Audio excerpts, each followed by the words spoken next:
Good morning, and welcome to the KNBR Morning Show with Brian Murphy and Paul McCaffrey on KNBR 104.5 FM and 680 AM, the sports leader. All right, a little different with Waterboy down in Vegas. So Kerry Crowley getting out on time like a good kid, like the dutiful St. Ignatius Wildcat that he is. What's up, Dave? Dave gets out on time. Everybody's out on time.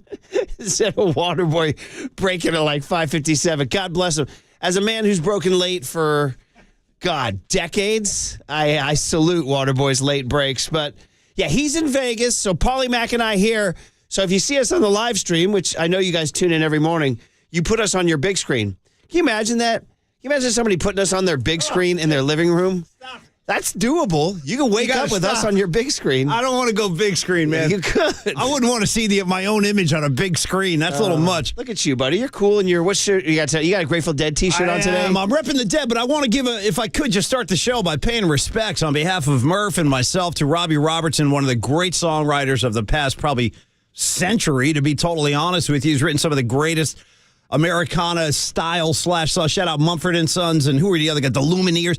All those guys took their cues from the band and the great Robbie Robertson. So I didn't even know he was ill. I heard the news from our buddy Shannon Kaler yesterday, and I just want to start the show by saying rest in peace, Robbie Robertson, man. For people who don't know that name, all you need to know is the chorus, take a load off Annie. Take a load for free. So that's one of the songs. Take a load off Annie and put the load. Look at me singing. Do it. Put the load right on me. Everybody knows that one. Dude, Everybody knows that one. That's the band. So. Well, that's a song that the Grateful Dead used to cover as well. I bet they did a hell of a job with it. It speaks to the guy's work. I mean, Jerry wasn't just going to pick any old song to play. He picked the best of the best, and he did several band songs, actually, that were written by Robbie Robertson.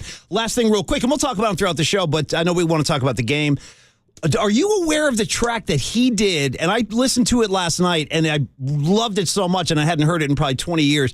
Do you remember the song he did with U2 right after the Joshua Tree called Sweet Fire of Love? I don't. Great track.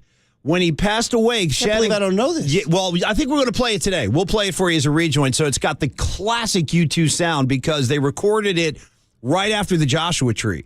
So it sounds like a track from the Joshua Tree, and it's basically Robert. Wasn't on Rattle and Hum. No. It's a Robbie Robertson song. I think Bono might have co-written a couple of lines, but it's mostly Robbie Robertson's song on his own solo album. But he goes, you know what? You better bring in U2 to back me on this one. The whole band.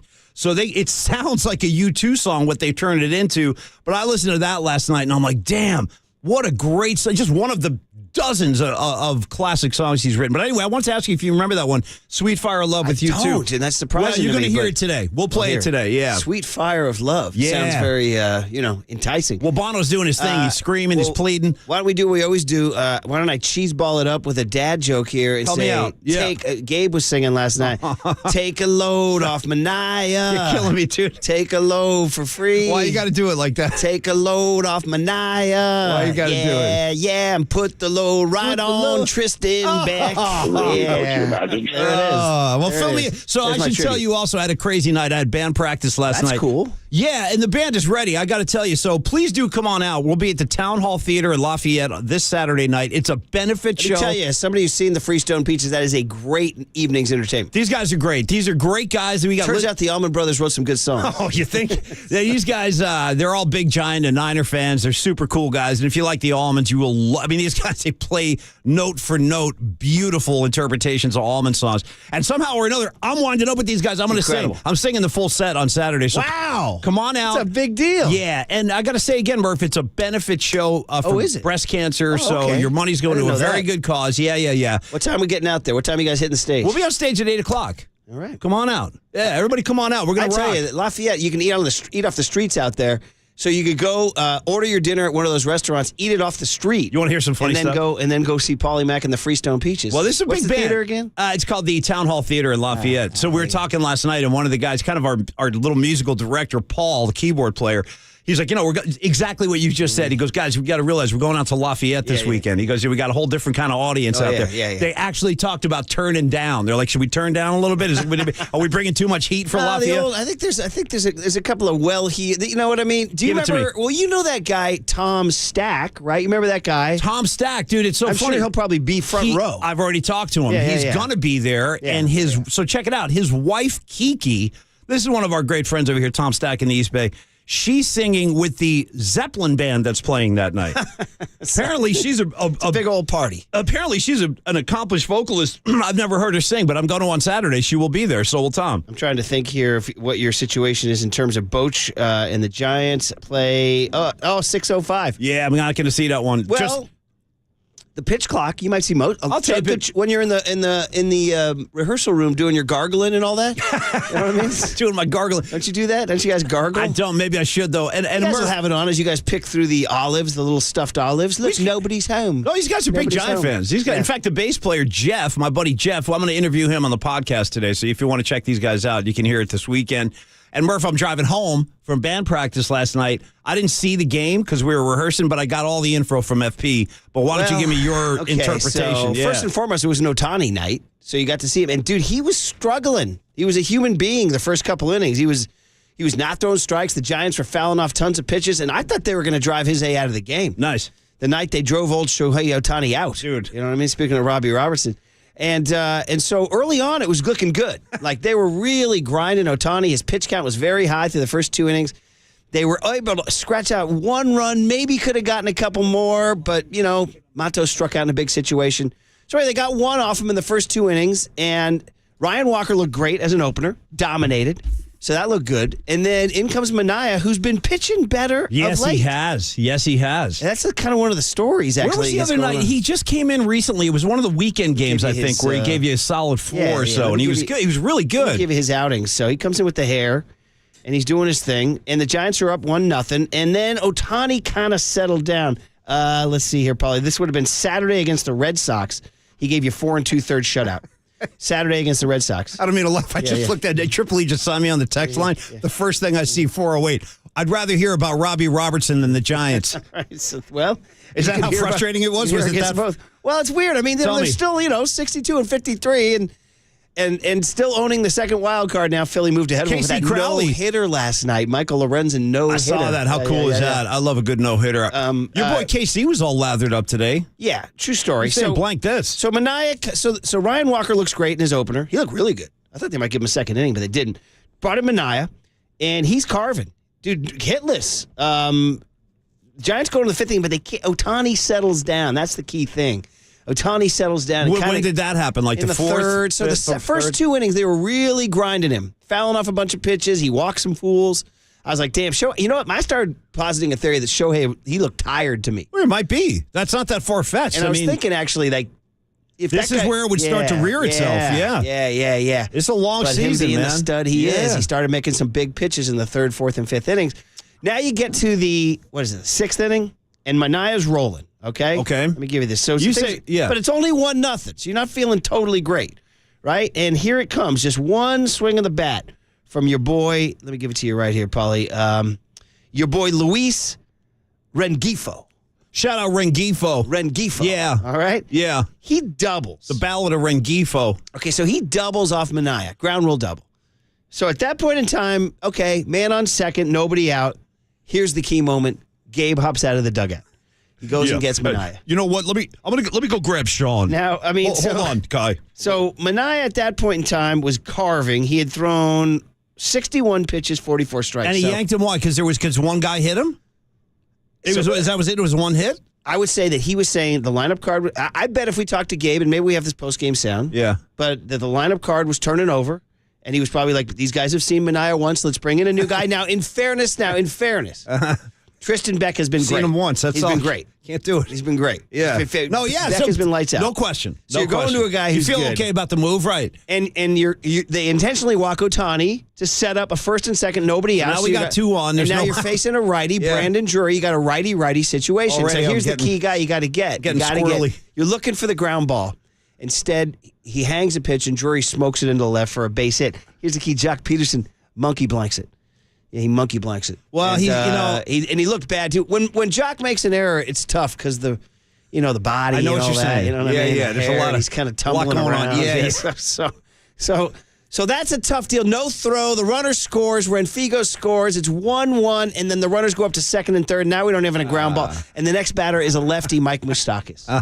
So you have first base open, but he hangs a pitch, and Moustakas hits the bejesus out of it a mile into deep right field, 3-run homer. Just like that. 4-1. Now So in the span of two batters, you went from 1-0, feeling pretty good, to down 4-1. Well, so this is something. And then they don't score the rest of the night. You and I have talked about maybe this. the other part of the story is them scoring only Where's one the run. offense, Mike? Yeah. Can I give you Bill Walton? Yeah, he can ask on behalf of all of us because I think it's the one thing we're all asking. Where's the offense? Mike, we got to find some offense here. That's relevant as ever. You know what I'm saying? Yeah, it's relevant as ever. Where's the offense? Yeah. Mike, we got to find some offense here. So I will confess, I'm sitting on my couch, and I'm not like locked into every pitch, but I'm watching it, and I'm like, it's interesting he's taking Manaea out.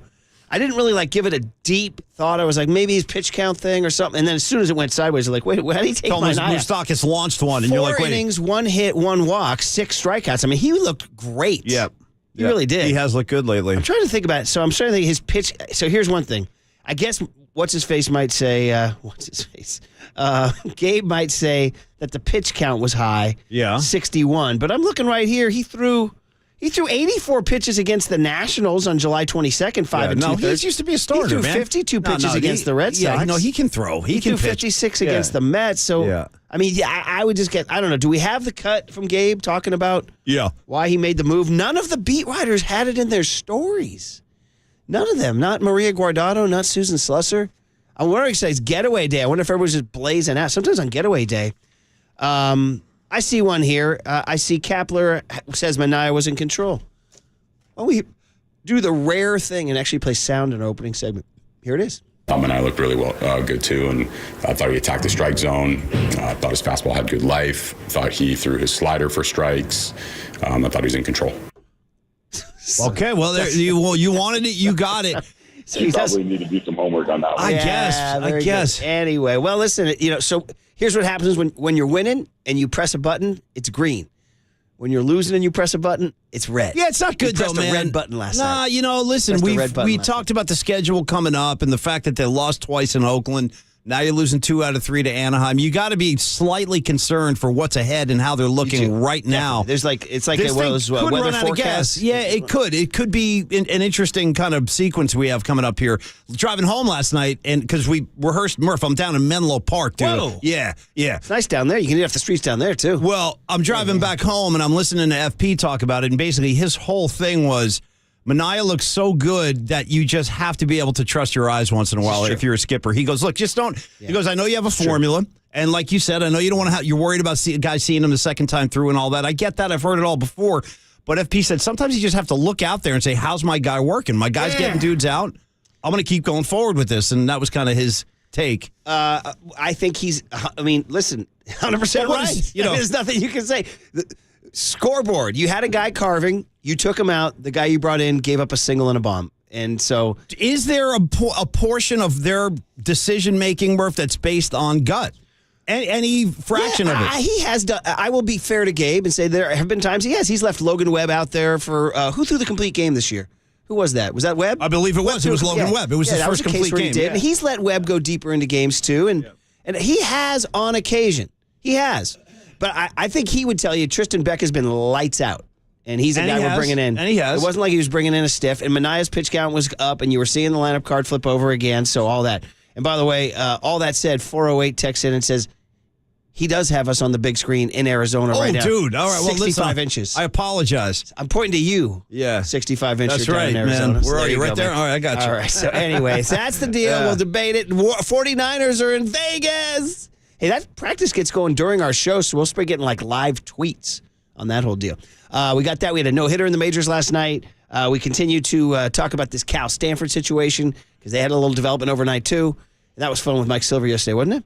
God, well, first of all, for the record, by the way, I did not anticipate him opening the conversation by going down that road. We had Mike Silver on to talk about the Niners. He's the one who took the steering wheel and steered it down that road. I just had to defend myself. That's all. I know it was on the Instagram. Put it on. Oh, yeah, What's really well- funny on Insta is your reaction the whole time. You're just smiling. Well, what and am I going to shrugging. do? This is between y'all. I can't get involved in these You're kind of smart. You stay these out. civil wars. The Hatfields and the McCoys, I got a right? Cal UCLA thing. There's no Hatfields, McCoys, and McCaffreys. You know what I mean? It's not we're over Hatfield, here. McCoy, and We're just McCaffrey. rolling one up, watching it all unfold. McCaffrey's, the McCaffrey You know what I'm clan saying? in Triple- Kentucky, when the Hatfields and McCoys went under, they just rolled one up. That's what I do. I'm a That's it. spectator, All right. man. All It's a right. spectator All right. sport. Yeah. We'll get the guest list from Tripoli. You get to see his artwork this morning. It's a Thursday morning. The Giants lost. They're off today. Bochy comes to town tomorrow. He joins us at 9:30 on tomorrow's show. It's the Murph and Mac Show on KNBR 104.5 and 680, the Sports Leader. What is this team that touched down last night in San Francisco getting ready for the Mets today? Who are they, Sean? I don't know. Menlo Park, shout out to you for supporting KNBR. Menlo Park's sports leader.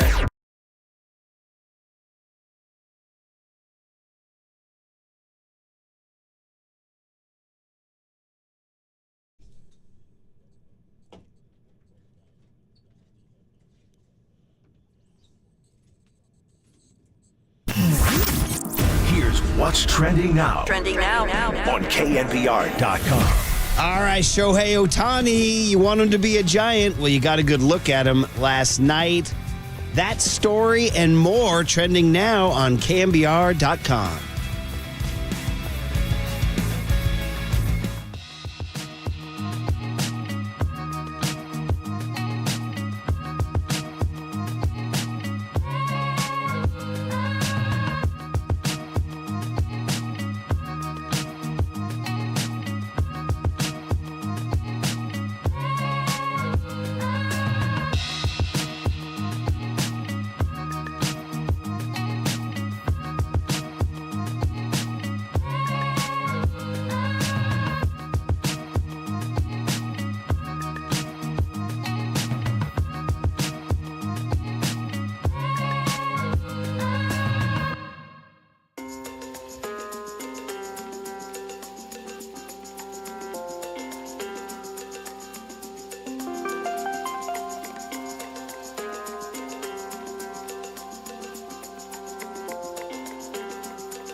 And now, time for the Protect Your Assets with David Hollander Business and Technology Report.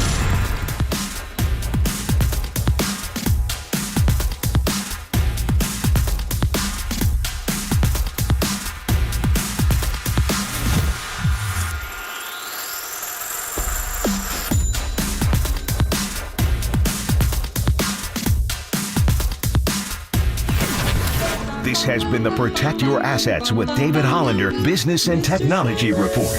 Do you want to pay less taxes this year? Learn more. Listen to David's show every Saturday morning on KNBR or call 1-866-PROTECT.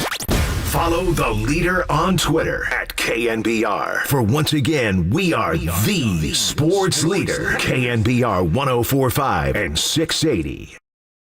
2-2. The pitch from Manaea is strike three called. A fastball right there. And Ohtani strikes out for the second time in the game.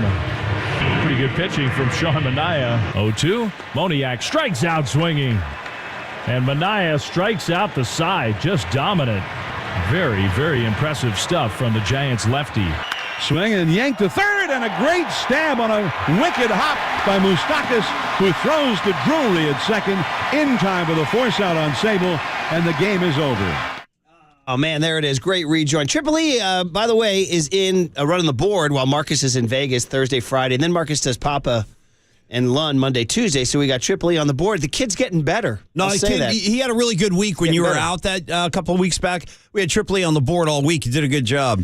Here I go. I'll do it again for the 622 crowd. Take a load off Manaea. Sing it, man. Take a load for free. Sing it, Take a load off Manaea. Yeah. Put the load right on Tristan Beck. Oh, there it is. That was my I like it. bad vocal. Hey, it's a tribute of some kind. Too tough deal there, but well done. Robbie Robertson, we lost him at the age of 80, the great songwriter and band leader of the band. Everybody says The Last Waltz would be probably the best music documentary movie. And that's a really important part of San Francisco history right there. The fact that the band, this universally regarded incredible group of musicians, and when they decided to do their last ever show, where do they do it? Right here in San Francisco at the Winterland with Bill Graham in the house. And then on the way out, what does Bill Graham do? Everybody have a seat. Let's relax and have breakfast. He served everybody breakfast at the end of the last waltz. What did he serve? Do we know? Good question. Hit me up on the text line. Benedict? If you were at the last waltz, I'd love to talk to you. Waffles? What do you think? Soft-boiled eggs? Poached eggs? Have you ever... Now, by the way, The Last Waltz was directed by Martin Scorsese. Yeah. And that relationship right there, they've done, I think over 30 films together throughout that career. Scorsese and Robbie Robertson have done tons of work together. He did the music for The Departed, right? He did. He's done almost all and the Irishman and the new Irishman one that's coming up. Yeah. He did the music for Raging Bull. He scored all that stuff. Wow. Yeah. Wow. Not that classic Italian, whatever the classical piece that pays. No. But he was smart enough to pick it out. So, good morning, everybody. We are proudly sponsored by O'Donnell Financial Group because planning is a process for loans, insurance, investments, and retirement. Call Greg O'Donnell at 866-496-2300. Obviously, great job, brother. If you're just waking up, the Giants get a tough one last night, lose 4-1 to the Anaheim Angels. I know, Paul, you didn't get to see him last night because you were rehearsing with the Freestone Peaches, who will be playing Saturday night. Hell yeah. At the Town Hall Theater in Lafayette. Everybody should go check it out. Yes. But Ohtani, that finishes up our 3-day deal with Ohtani. How did he look on the hill, man? I was kind of bummed. He was laboring a little. Yeah. And sweaty. Yeah. And it made you realize, and I had a little skirmish again with the teenager, the rebellious teenager, who was like, he's not him on the mound. I was like, all right, well, okay, let's talk of a teenager, man. I know. Let's talk about this now. Shohei Ohtani has the number one opponent's batting average in Major League Baseball. That said, he's not going to win the AL Cy Young. He's not, Verlander at his peak. He's not Timmy Lincecum at his peak and all that stuff. Give me a comp. Vogelsong? Yeah, more of a Vogie because he's not quite bad at that tier, but he'll go out there and get it done. That's not bad. Yeah. Let me give you some of his numbers, like where he kind of ranks, and you start to wonder too about fatigue. Fatigue becomes a thing. Like I was wondering about last night. The Giants were grinding him, and I was thinking they're going to get this guy out. They're going to get this guy out in 3 or 4 innings, and I was kind of and I was thinking, should I actually started going to really deep thoughts, like should Shohei Ohtani even be pursuing this pitching thing because. And especially if we keep saying we got to get him to October, If he gets to October doing all this, he's going to be one tired puppy. I'll tell you that right now. So, I wonder how long he will continue to pitch. And if he had to give up one of the two things, too, would he'd give up the pitching first, I would imagine, They'd almost probably force him to do that, yeah. So on ERA, his ERA is 3.17. I know that's old school stat, but that's 7th in baseball. Only Blake Snell, Justin Steele of the Cubs, 13-3, the 2.68. Where have I been? Do you think that will happen? Will a time come when he does one or the other? That's what I'm saying. Like last night, maybe I started thinking crazy thoughts. Well, if I'm him, dude, I'm waiting for that big contract. I'm going to sign and be like, yeah, you know what? I don't think I'm pitching anymore. Innings pitched, Logan Webb leads baseball. Garrett Cole's 2, Zach Gallen's 3. Ohtani's down there. He's top 25. Top 25. So the argument I was having with my kid was he was saying, well, he's not a top 5 pitcher in the game. I said, well, no, he's not. He doesn't have to be a top 5 pitcher in the game to hit 40 home runs and be this unicorn that we're all in. Now, he is, like I said, his opponent's batting average is 185, best in baseball, better than Corbin Burns, better than Blake Snell. And hits per 9 innings, that kind of goes along with the opponent's batting average. He's first in that. So anyway, and in whip, which you like too, he's a top 10. He's nice. So by any measure, he's a top 10 guy in Major League Baseball. And the Giants did a pretty good job with him last night, grinding him, and yet there he was. Now, I'll tell you this. You know what Manaea did? Manaea struck that fool out. Manaea made him look bad. Nice. Yeah. Nice. So how'd he get him? What did he get him with? He got him look. Got him looking. Nice. First he threw a pitch at his head. He threw 99 at his head. That was kind of scary. Get away from him, or maybe just a little, how you doing up here? I'm not sure. Message? I don't think he was trying to hit him in the head. I don't know. By the way, Wilmer Flores almost got hit in the head. Wilmer Flores almost got hit in the head by, who threw that pitch? It was Ohtani last night. Ohtani almost hit Flores. That was scary. Maybe was Manaea answering? Well, you hit Ohtani, bro. Now you got a serious situation. Heads, though. You don't throw people's heads. Could you imagine? I mean, if you hit Ohtani, yeah. I'm going to say no. I will say Flores' pitch scared Kipe. Kipe yelled, "Look out!" Kipe did. Kipe had when a it comes to the head, yeah, I mean, that's... And it was scary. Yeah. Kruk said that pitch missed Wilmer Flores' face by an inch. Damn, that would be the worst it was terrifying. Possible situation for the Giants, too. That's the unwritten part of baseball is, no, it's not a contact sport. No, they're not getting hit by, Micah Parsons and Fred Warner over the middle. But they are standing in the box as a guy 60 feet away is throwing an object that could kill you at 100 miles an hour. I'm still traumatized from getting hit by Bowerbank in Little League, and I'm not even kidding about that. He drilled me probably with a 70-mile-an-hour pitch, and I'm not over it.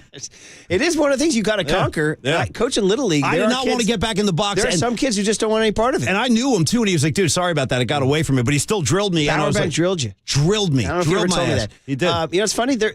808 KNBR, the concept of fear in life and sports, because Aaron Rodgers in Hard Knocks in episode 1, I know you probably still haven't seen it because you rehearsed last night. You didn't see the whole thing? No, I have not yet. He was telling Liev Schreiber that, because Schreiber's like, where are you from? And Rodgers said, Northern California. NorCal, on the streets, yeah. He says Chico. And he goes, you surf? And Rodgers is like, no, I don't. He's like, you don't surf? Oh, he goes, no. Mm-mm. He goes, no, there's nothing about it that appeals to me. He goes, well, have you ever tried? He goes, yeah, I tried. He goes, I fall off, and there's sharks. He goes, I don't need it. Yeah. I don't need it. So, do we have that cut, actually? If you can find that, tell little Tony. He's a hard worker. To hear it. It's pretty funny. He lays out the case against surfing. By the way, Murph just tapped into the one positive of Marcus Boucher, the water boy, being out for a couple days because he's in Vegas for the Raider-Niner game. The benefit of that is we get little Tony in the house now because this kid, as soon as I walk in, you know what he said to me? I walk in and he goes, you go first, then I'll tell you what he said to me. Here's how little Tony, and props to Triple E because he does this too, but it was just nice to see a kid come in like this, just unprovoked, didn't ask for a thing. I just happened to be walking by and he goes, hey, Paulie Mack, got your newspaper right here. I go, you know what, dude? You know what he said to me? The first words I heard when I walked into this glorious temple that is KNBR. Go ahead. I walked into the first words I heard was, hey, Diesel.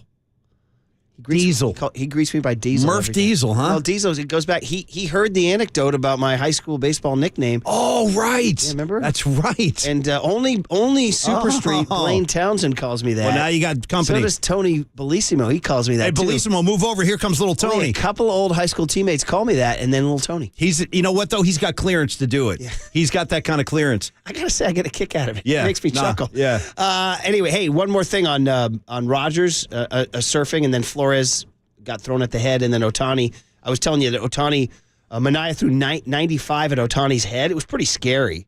And then the next pitch, came in with a fastball, inside fastball, and Ohtani wanted no part of it, just looked at it, strike three. Oh, we're all human. I think there was a little bit No of question. He What rattled comes him. right at your head? Yeah, you got to reassess for a But second. then Manaea delivered the goods and struck him out on the next pitch. Well, you got to pitch sometimes. So you got to take him out, right? Yeah. You got to take that guy out. Best thing to do probably now, go get him. Hey, we talked about being from Northern California and Yes. Aaron Rodgers from Chico. I do want to shout out, because I have not been grossly remiss in not shouting out the kids from Bollinger Canyon Little League, San Ramon, California. They're in the West Region Final tomorrow night. We got a team from the Bay Area that might go to Williamsport. And that hasn't happened in our lives since 2012, dude, 11 years when Petaluma made it.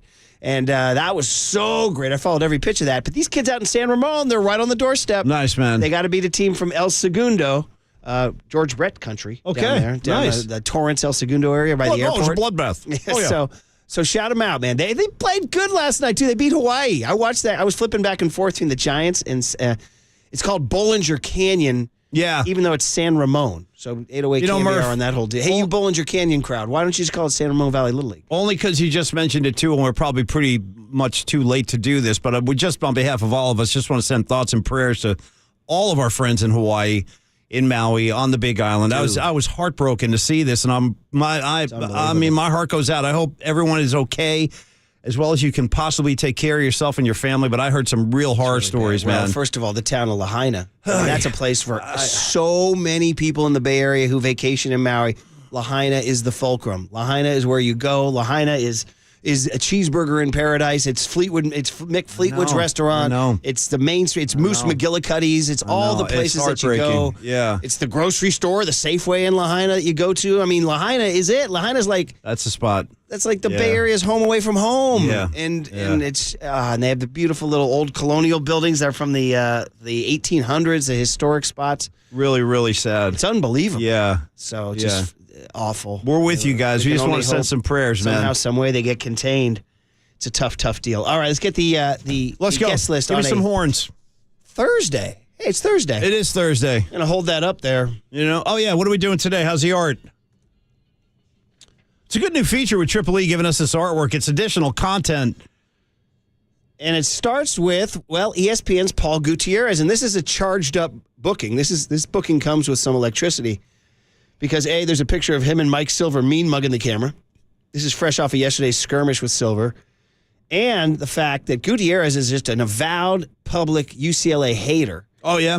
Who continues to talk about the booster that funded the John Wooden years, Sam Gilbert. Shout out Gary Radnich. Literally 55 years later. is How still does that talking about affect Paul Sam Gilbert. Gutierrez? How does that He's affect a him? UNLV guy just like Gary, and they viewed UNLV as that their growth was stunted by the illegally funded John Wooden teams. Well, everybody knows that, Jerry Tarkanian was a straight shooter. He ran a clean program, so I get it. It's pretty funny, man. So anyway, by the way, what did you guys think of that picture I sent you of Jimmy G and Mike Silver? That was a great line you had. Marcus just felt it. So everybody needs to know Mike Silver sent me a picture of him and Jimmy G. Great picture. Let me tell you how I felt about it. I fell in love with Jimmy all over again when I saw that picture. I sent it to Paulie, Triple E, and Marcus, and Paulie wrote back, Marcus just felt a disturbance in the force. No, you know how that happens when Ben Kenobi knows stuff's going down? He's like, I felt it. Yeah. All right, so Gutierrez at 7:15 to talk about this Raider-Niner scrimmage. Sean Estes at 7:35. Awesome. We love our Sean Estes hits on Thursdays. It always means the weekend's coming. Yeah. The big hit at 8 o'clock, Gabe Kapler, y'all. Are we turning on him after his bad pitching decision last night? Guac. Are you still believing in this team that holds the second wild card in the National League? Yeah. Cooler of content. And then, of course, 49er football with Matt Mayoko. Yeah. At 9:15 down in Vegas. We got a game this weekend, buddy. Niner game, let's go. And then tomorrow, Waterboy will be calling it. Yeah, that's awesome. Yeah. Did you have some? Oh, Yeah, there thank it you, is. There man. go. All right, we'll get into that. Hear what Gabe had to say after the game last night. We got to get in some 49ers sound, too, get you ready for the Niners and the Raiders. And I told you there's news from Cal and Stanford, too, in this whole situation. We'll get into that next, too, on KNBR 104.5 and 680, the Sports Leader.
KNBR heads, fill your feed by following the sports leader on Facebook. This is KNBR 104.5 FM and 680 AM.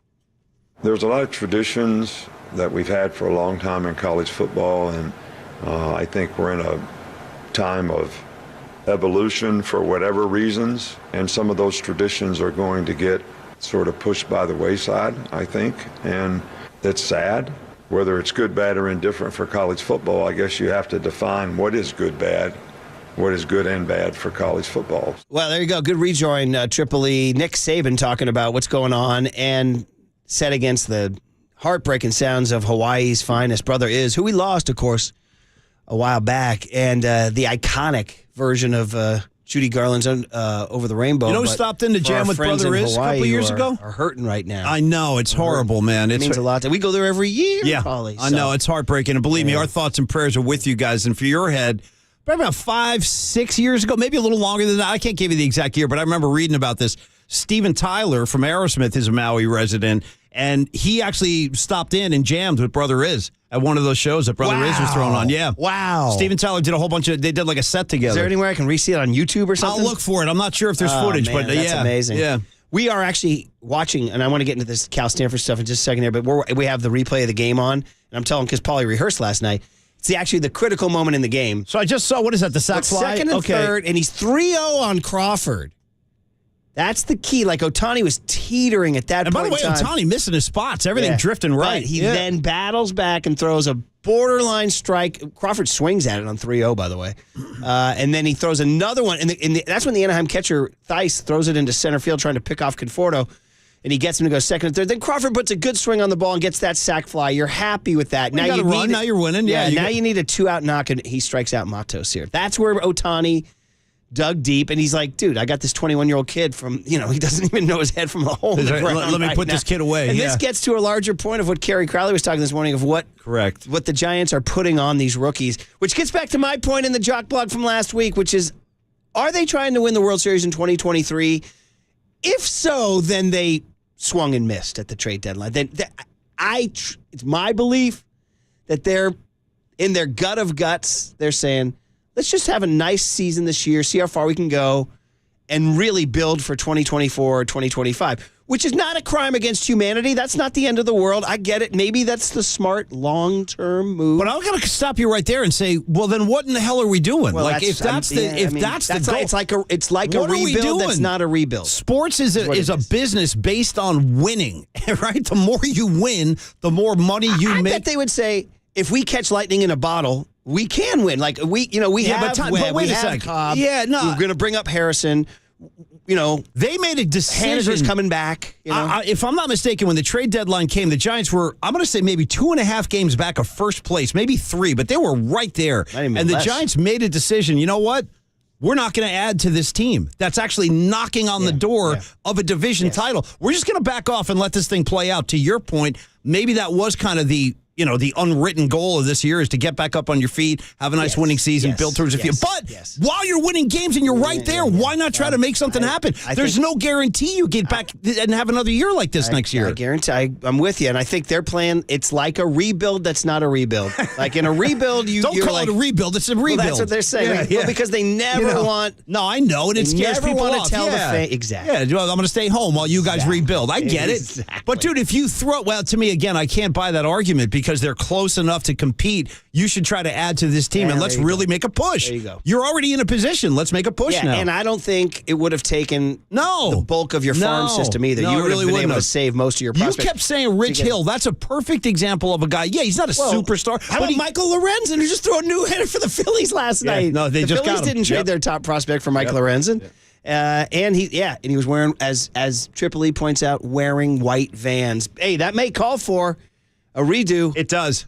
It does. I wonder if these millennials, are you too young to remember the white Vans viral? Back at it again, again with the white Vans. We might want to play that against a Lorenzen no-hitter highlight, yes. Lorenzen's 2 starts have both been good. See, he just struck out Matos. That was a big moment for Ohtani. That's why Ohtani's a champion. Yeah. Well, I say he's a champion. He hasn't won anything. Actually, he won the World Baseball Classic. Yep, that was great. I actually was thinking last night when he looked tired to me, I said, this is a guy who was firing his A-plus bullets back in February and March in the World Baseball Classic. Remember him striking out Trout? Totally. That was like the moment of the year. Best at-bat of the year, yeah. All right, 2 things I want to say here. 1, Pat Burrell joins Papa and Lund today at 10:30. That'll be great. Pat the bat. And 2, we're proudly sponsored by Marin Health with top physicians, surgeons, and clinicians right here in the North Bay. Come on. Marin Health puts you closer to your best health, world-class care, closer than you think. All right, so I want to follow up on that Cal Stanford thing. The ACC, which, at this point, to be honest, it wouldn't be a bad landing spot for Cal and Stanford. They'd be in a power conference. They'd be in the mix, that whole deal. I mean, granted, there's a lot of negatives. They'd be flying. I mean, already USC and UCLA are flying to frickin' Penn State and all that. But, I mean, the ACC is even farther, right? It's even farther. Florida State, Miami. That's a long trip to Miami, baby. Anyway, but if that said, it gives them a place, at least a home. You know what I mean? Instead of couch surfing, instead of being the Dupree of college football, right? So, but the problem is that ESPN reported late last night that the ACC presidents met and there are, quote, significant roadblocks, unquote. You never like to see significant roadblocks, Paulo. In any scenario. No. What if I said, hey, I was going to go see your gig Saturday night in Lafayette, but I hit significant roadblocks. I'd be like, oh, that's a bummer. What kind of roadblocks are we talking about? Yeah. Or, hey, the Murph and Mac show was doing well for a while, but then they hit significant roadblocks. The only roadblock I'm looking for is to set up a roadblock between Murph and myself and the people that want to harm us. Exactly. Aside from that, I'm anti-roadblock, yeah. So, and it all comes down to, of course, everything comes down to money, and the question is it a value add? Is it a value add? And it sounds like the presidents of the ACC are saying, it's not a value add. Like Cal and Stanford they'd have to share their money with Cal and Stanford. Yeah. And the TV contract that they would get with Cal and Stanford would not be big enough. Like the TV networks would be like, no, who cares? Nobody in the Bay Area. And I'm talking to all y'all out there. You guys don't watch Cal and Stanford play football on TV. You just don't.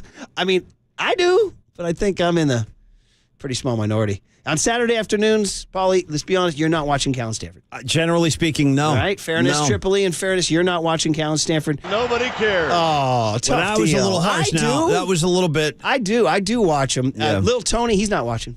I doubt it. No. I don't think Marcus is watching either. I don't think. We'll take a guess. You know what I mean? I don't know. Unless he has money on Tolbert's something. watching because he's got money. Yeah. Tolbert's watching everything from 6 a.m. to midnight because he's got money on all of it. I mean, to tell you the truth, the reason I don't watch Cal, I'm happy to root for Stanford and Cal. I really am. The reason I don't generally go to their games is because there are other games of far more interesting going on.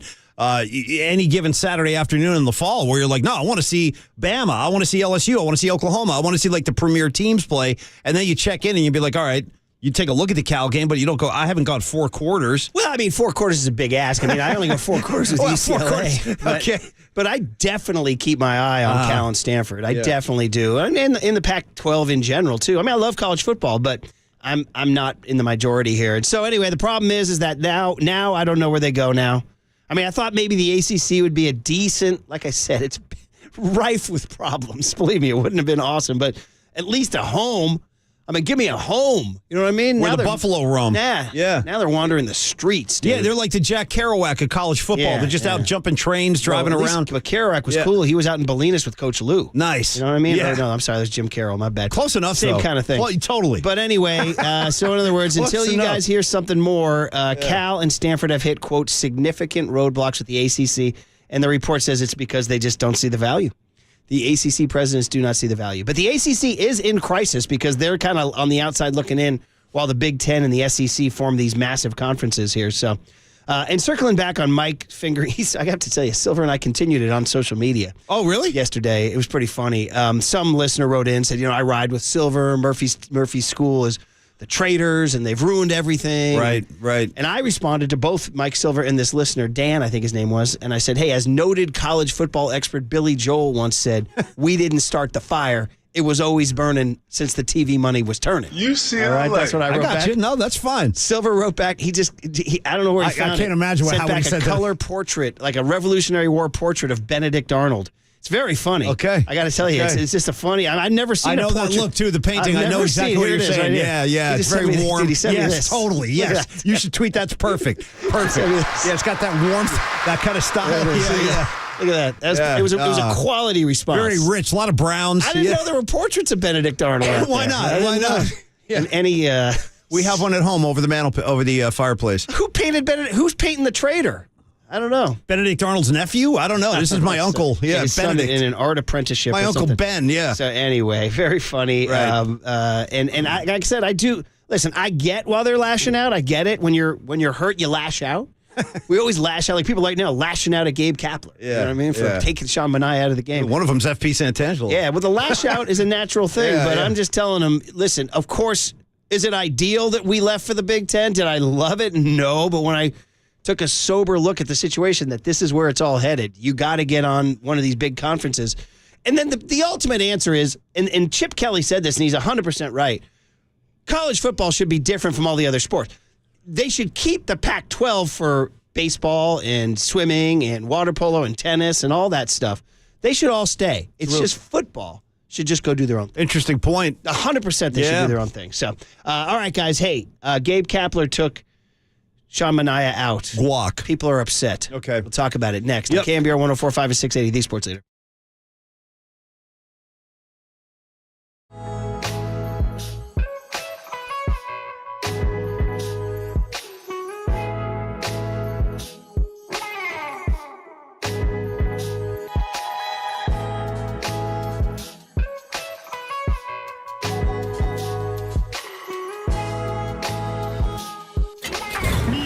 From the Chilton Auto Body Traffic Desk.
Listen to the sports leader anywhere, anytime. Download the all-new KNBR app. Now, Murph and Matt continue live from the KNBR Casino Matrix Studio. Casino Matrix Progressive Jackpots are here. Where are you? Just drop in. Please play responsibly. 1-800-GAMBLER. 2017, the Giants were one of the teams that you met with.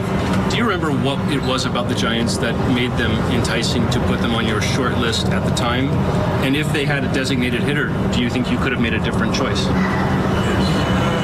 現時点で過去のことをコメントすることはないので、今日まず勝ったということと切り替えて明日頑張り、明後日頑張りたいなということだけですかね。I don't really like to reflect on the past. We're still trying to win ball games here, and I don't really want to talk about the past. So I'm just happy we got that win today. Trying to keep the momentum going. Well, that's, first of all, a great situation where you get to hear Ohtani's translator with that hair. That's my boy. He was out there last night. He made a visit to the mound because there was a moment where they had to go talk to him, and he made the visit. I was thinking of you, Paulie. Well, not only could Shohei Ohtani help the Giants on the field, but I would get to run with that interpreter through the streets and show him around town. I just want to hang with that guy because I know he knows where the party is. I guarantee it. That was a good little soundbite. I think it's Andy Bagley asking him, hey, do you want to reflect on the Giants? Why were they on your list? And he's like, no, I don't. He went Mark McGwire, I'm not here to talk about the past. I'm here to talk about the future. And by the way, yeah, turn this up for a sec, Triple E, real quick for Murph. Yeah, this is the track I was telling you about. This is that Sweet Fire of Love. So this is U2 with Robbie Robertson, and Robbie wrote this song. I'm going to say it was in 88. It was right after Joshua Tree. It's got that classic U2 sound and everything, but you said you didn't remember this. It was like a minor hit. It was something Stephen Seaweed would play like, a couple times a week. I can't believe I've never heard it. Yeah. And what's funny is I was talking about this in the first segment. Chris Kelly texted our buddy. He's a big Robbie Robertson fan, and he goes, bro, that song and that record, he goes, I listened to that all summer when it came out. So CK is a big fan of this one, too. What record is it? Name of the title? Great question. I'm not sure what the name of this solo album is. Let me see. It's very odd. I've never... As you tell me, I'll tell you. You're listening to KNBR and KNBR FM San Francisco, the sports leader, Cumulus Media Station. Couple corrections. It came out in 87. I was wrong. It came out in 87. And the name of the record is just Robbie Robertson, first solo record there. So, anyway, check it out. Really good. We lost Robbie Robertson. Rest in peace from the band. Final show ever played famously here in town. The Last Waltz at the Winterland. Shout out Bill Graham. The whole world came out for that one. So we're paying our respects today, Murph. That's all. For sure. And not respects to the Giants losing last night, 4-1. And no, and then it's 4 out of their last 5, buddy, quietly. It is. Yeah. 4 out of the last 5. As Brandon Crawford said calmly after the game in his very chill manner, he said, not ideal. That's what he said. No, it's not. No, it's not ideal. But they're still, again, sitting pretty. Again, and I've been saying this now, and I'll continue to say this every day because people are in and out of their cars. But I just don't think the National League has a team that poses a credible threat. Now, it's funny, Mike Krukow, who's usually Mr. Optimistic, he disagreed. He's like, I don't know. Yes, he did. He's like, I don't know. There's some teams out there. He goes, in this Giants schedule. And that's what we've been talking about. It starts tomorrow with Boach, who joins us at 9:30 tomorrow morning. It doesn't sound like you're this guy. Do you have any level of concern right now? Because you don't sound like this guy. Hey, listen, I'm not worried about you, so don't be concerned about me. Yeah. Because I'm not concerned if you're not concerned, so don't worry, because I'm not really concerned. That's Nick Cage. We got that big, challenging schedule coming up here, Murph. Are you on any level concerned? They play better against good teams. I just don't see. So right now, here's the deal. Philly's 1 up on them in the wild card, whatever. They're 2.5 up on Miami, 3 up on the Cubs and the Reds. So if it's the Marlins, Cubs, and Reds they have to hold off, I think they can do it. I do. Yeah. That said, they were exposed a little bit since this trade deadline situation of A, not having that extra starting arm, and B, not having that extra bat. And obviously the offense is probably the bigger concern. The pitching only gave up 4 runs last night. I mean, you can win sometimes when you give up 4.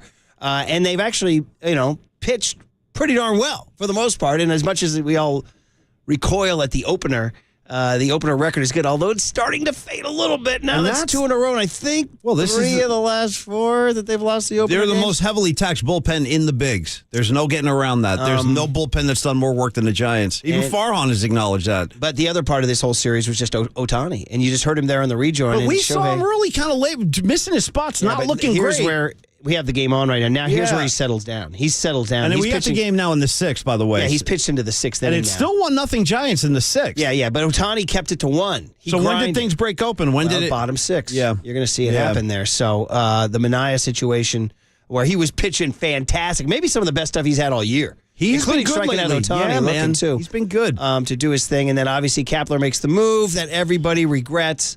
He does not leave. He takes Minaya out after giving up a ground rule double to Renfigo.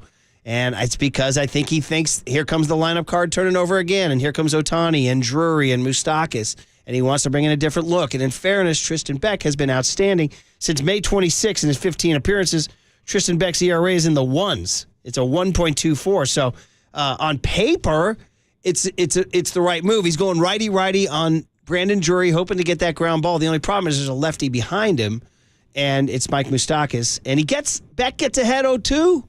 He just hangs a pitch, and Moustakas doesn't miss it. And the problem is that the Giants haven't been that team missing the pitch, haven't been that team hitting the ball out of the yard like that. So they lose 4-1. They fall to 62-53. There's no real smoking gun quote after the game, unfortunately. Regarding what, the switch or the move or about Minaya? Yeah. He just talks about, I guess, Tripoli, we can talk about a few things here from Kapler.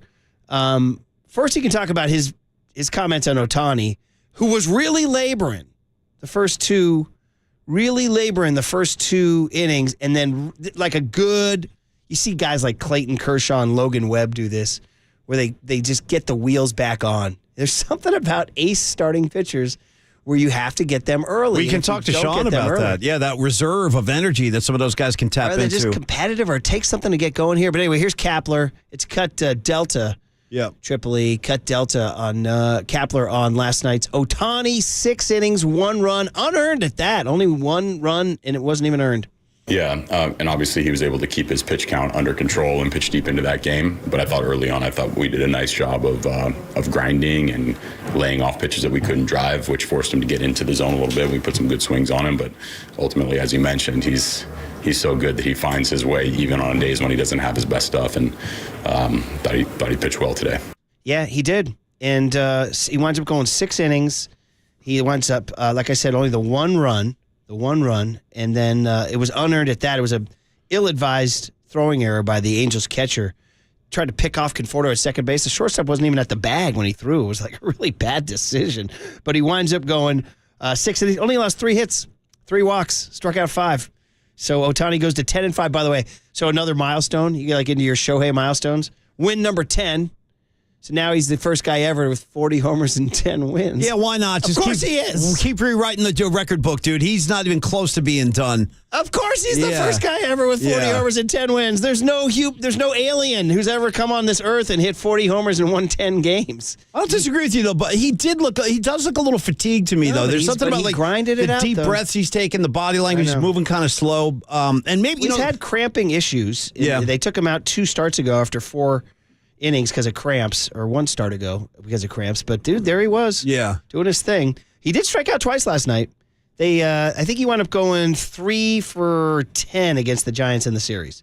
3 for 10 with a couple of walks, and they kept him in the yard. I guess that's one achievement, is they kept him in the yard. Sure. More Kapler, but here he is, Tristan Beck. 15 outings, ERA in the ones, gives up the knock to Brandon Drury, which Jock, it was the monkey in the football, right? You've heard that one, right? I have, yes. I'm actually very fond of that expression. Yeah. Jock looked like the monkey with the football. Yeah, that's it. Yeah, and then think about that visual for a second, by the way. Actually, I'm taking a golf trip in 2 weeks. You guys know that I'm gone in 2 weeks, Wednesday, Thursday, Friday. Where you headed, buddy? I can't even say. Oh, what, 1% or stuff? Big time. Okay, well, no, let it out. Hey, I got the invite. I'm not turning it down. This is a once in a lifetime. Yeah. Are you doing like once in a lifetime type Are we of deal. talking like eyes wide shut, Fidelio passwords and stuff? Pretty wow. much, yeah. Ringing bells and everything? So Are you anyway, ringing some lesson. bells? Shout out Pro ding, Doug. Ding, ding, ding. My pro at Mill Valley, Doug, he's awesome. He said to me, he was looking at my stance, he goes, you look like you're trying to blank the golf ball. That's what he said to me. Oh, well, as a matter of fact, I am. Yes. He's like, you're leaning over. What do you do? He's like, get off it. Yeah. He's like, get off it. I was like, okay. Should have been like, I find this ball very attractive. Trying to get to know this ball. So anyway, Jock blanks the ball out in left field. He took full ownership, by the way. He said, yeah. He goes, I was trying to come up, make a throw. He goes, I just messed it up. Yeah. That's what he said. I just messed it up. He went with human error. Anyway, that allows the run to score. 1-1 ball game, and the runners go to second and third. So now you don't have a double play. You do have first base open, though. And you have Moustakas righty-lefty. You don't have to give him a pitch to Tater, and he did. He did. So here's Kapler on Tristan Beck. It's unfortunate, too, because Beck grew up in Orange County, had a bunch of friends and family there. What do you say to these guys after the game? Sorry I came in and got lit up. I know I like the guy Tristan Beck. I'm rooting for him. I think he's a big part of this Giants' future. But here's Kapler on Beck. Look, his sweeper has been so good that he surprisingly left that one up to Drury, who was able to get a piece of it and drive it to left field. And then the same could be said for Moustakis. I think he wants to get that pitch underneath the zone, and both of those guys put good swings on the ball. But Tristan has been so good in those types of situations, the big time, challenging, high pressure situations, and continue to trust him going forward in the same types of situations. Kind of saw how he got under control after that inning and looked just like he's looked all the way through. Yeah, we're actually at the moment on the replay where Kapler's coming to get him. Everybody's kind of bummed. Like, Manaya's like, why are you coming to get him? Bro, I'm out here working, yeah. He's 4 innings and 1 hit. Well, this is what FP was saying. So, again, I told Murph, and I missed the game last night. We had band practice down in Menlo Park, but I was driving home, and I listened to FP wrap it up. And FP just said, basically, and it wasn't like being vicious. It wasn't an attack. He just goes, look, man, the model they use works. You can't argue at that. They've won a lot of games using the bullpen and mixing and matching. However, sometimes you have to use your eyes. He's like, sometimes you just got to look out of the dugout and say, like, okay, my guy's getting fools out. Let him work. Yeah, he gave up 1 hit. That's right. He did. But let this guy work. He's getting outs. That was kind of his takeaway, Murph. Yeah. Well, obviously, yeah. Tonight's the night where he pressed the wrong button. Yeah. You ever do that? Oh. You could make an argument. Press wrong buttons. The reason why we didn't win sections is because I pressed the wrong button. What, do you need me to go through that? I was actually saying, you know what? Yeah. That was discussed at our dinner table last night. What's Oh, yeah? Yeah. A decision I made. Right. He's like, you know what? How about Murph getting attacked at his own dinner table? Yeah, it's a true story. I'm just trying to eat my my casserole here. Now, Candace has been cooking a lot of good new chicken recipes this week. That's her. Chicken's been the theme this week. Well, you can't just leave it there. You got to take the next step. Tell me, what are we working with? Well, this one was a lemon chicken. That was like a... I'm a fan of lemon. Yeah, it was like a lemon... Well... Unfortunately, not the U2 song "Lemon," which we talked about. Murph I just showed it to you on the Instagram. Dude, I was not ready for that. I was not expecting that at all. If you follow U2 on Instagram, they just decided to put this blast of them playing "Lemon" and Bono's out. Bono's wearing this gold satin suit like with a gold red devil horns. Yeah. And he's got red makeup on. Got the platform and he's shoes. got bad dance moves. It's like, this is Bono at his worst, right? And here. they're posting that. Yeah, he's just like in memory of Robbie Robertson, I'll give you this. Like, oh wow. But anyway, he pressed the wrong button last night. Yeah. And anyway, here's Kapler, and they lose 2 out of 3 to Anaheim, who had lost 6 in a row coming into this series. So here's Gabe on losing the series. I'm never going to be super excited about leaving a 3-game series, having won only one. So I think you ask any player in that room, any of our coaches, and myself included, it's disappointing to not win 2 out of 3 in this series. And there's no time to kind of worry about it too much. Got an off day, and then we're going to get right back to work this weekend. Which we have to talk about this weekend, because tomorrow here comes the Rangers, who lost to the A's yesterday. The A's got one from them, so the Rangers only won 2 out of 3. They actually had won 8 in a row prior to that.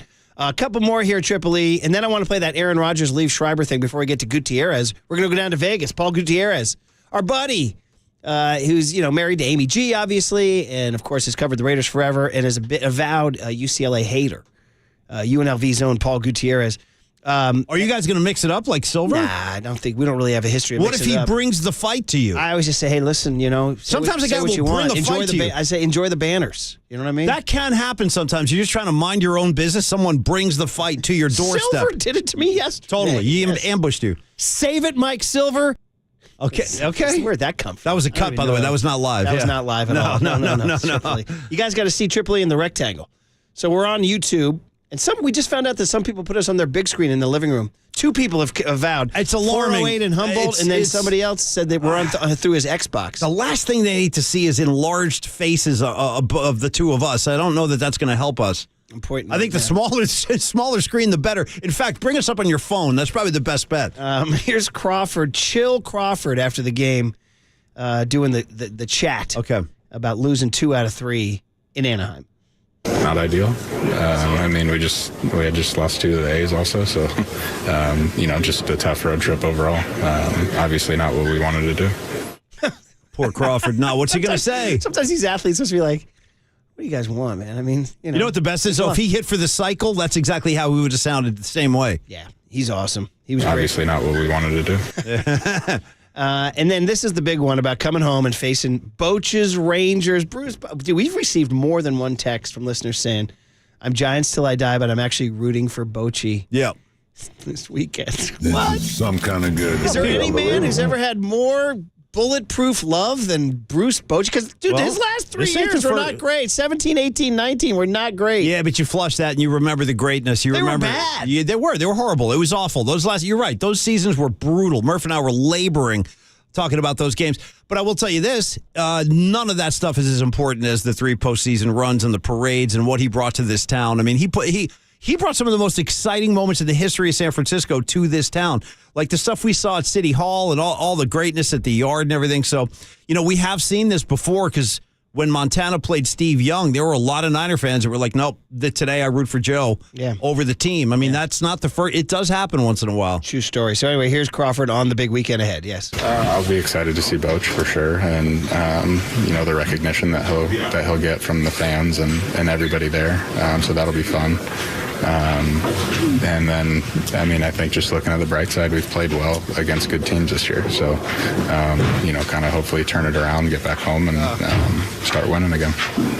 What'd you think? I just had a funny thought, Murph, because he's right. Brandon Crawford, they're saying he's looking forward to the reception Bochy's going to get. I am too. I wish I could be out there, but we got in fact, one more time, plug in the gig, Saturday night, Town Hall Theater in Lafayette. I'll be singing with the Freestone Peaches. It's an evening of Allman Brothers music. I rehearsed last night. This band is hot.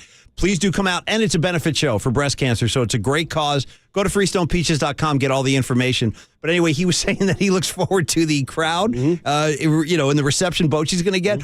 But I started thinking about how that would make somebody like weak-minded like me. Kapler's so confident he's going to be fine. He's got his gorgonzola and his whiskey. He's okay.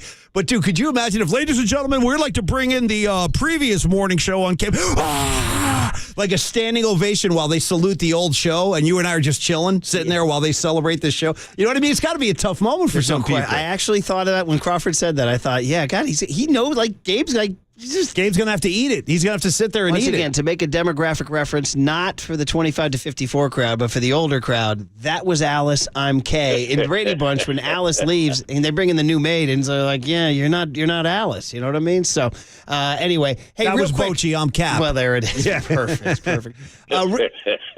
Hey, I know I probably shouldn't play this because it's 7-11. We should get to Paul on time. Yeah. But I just want to quickly, little Tony did find the Liev Schreiber, Aaron Rodgers surfing cut. And I promised I'd play it. So just for you, Paulie, this is about surfing. We're talking about Northern California. Sweet, yeah. I was talking about the San Ramon Valley Little League, or Bollinger Canyon Little League, technically, from San Ramon. They're in the West Final tomorrow night. They could go to Williamsport with one win. Wow. I'm very excited for them. And they look good, too. They play good defense. I think they got a chance. I think they got a real chance to go to Williamsport, which would be our first Bay Area team since Petaluma in 2012. So here's, so I said, hey, Northern California, pride, blah, blah, blah. I said, in fact, Rodgers was talking Northern California on Hard Knocks with Liev Schreiber, and it turned to surfing. Here it is. Yesterday was a great surf day. Nonstop. You're from California. I am. Not a surfer. Not a surfer? No. Good. I like being upright. Where are you from in California? Northern Chico. All right. Yeah. And you never surfed? No. Really? No, I tried. I just didn't like it. No, I loved it. I just couldn't stay up. Right. Yeah, you're falling shallow water, rocks everywhere, sharks, Right. manta rays. Not worth it. Not worth it. Manta rays, that's right. They're terrifying, manta rays. Whale sharks. Whale sharks, they're also extremely dangerous, I've heard. Yeah. Piranhas. Probably. In somewhere. Chico. Yeah. There's piranhas in Chico. Yeah, there are. Yeah. Yeah, there are. Yeah, there are. Two guys making small talk there that don't really know each other. I'm kind of digging Schreiber's vibe, though. I'm digging his whole thing there. Which one, Schreiber or Schreiber? Rodgers? Yeah, I'm digging Schreiber's vibe. Like, he just kept going. Kept Schreiber said piranhas and Chico. Yeah, that was a pretty good line, actually. Yeah, there are. Yeah. Piranhas and Chico? Yeah. That's what he said. But anyway, how about Rodgers saying, I tried to surf. There's shallow water, rocks, sharks, manta rays. It's hazardous and to your piranhas. health. It could kill you. Yeah. Every time you paddle out could be your last moment. Yeah.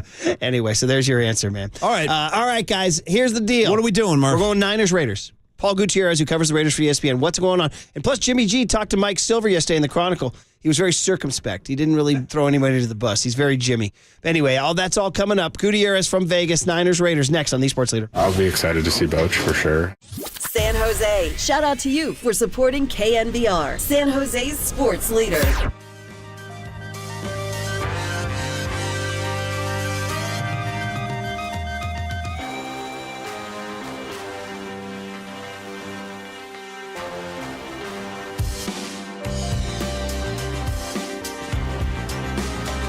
Yeah, Provident Credit Union and making money, right?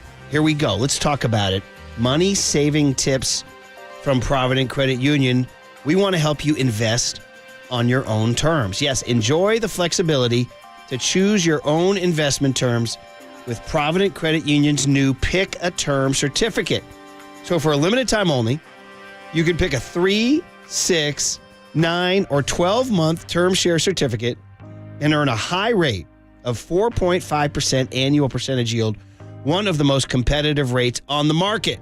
With Provident Credit Union's new Pick a Term certificate, you can invest on your own terms. So, whether you're saving for a short-term goal or looking for longer-term investment, their certificate offers the flexibility you need to take control of your savings. That rate is effective May 30th, 2023. Limited time offer. Minimum balance requirement of $10,000. Early withdrawal penalty may apply. Federally insured by the NCUA. Visit providencecu.org for terms and conditions. From the Chilton Auto Body Traffic Desk.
And now, time for the Protect Your Assets with David Hollander Business and Technology Report.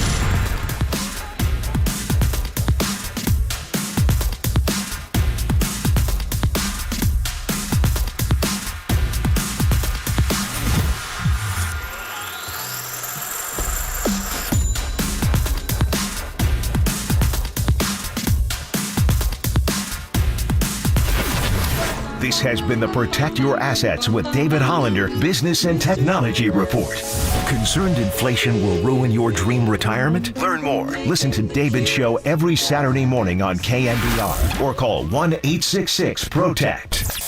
Listen to the sports leader anywhere, anytime. Download the all-new KNBR app. Now, Murph and Matt continue live from the KNBR Casino Matrix Studio. Casino Matrix Progressive Jackpots are here. Where are you? Just drop in. Please play responsibly. 1-800-GAMBLER. You know, first quarter of the second game, he was back to being our starter. And I was like, wow, I'm glad that we got him because, man, I don't want to have to put Brock in that situation for an entire year and the pressure.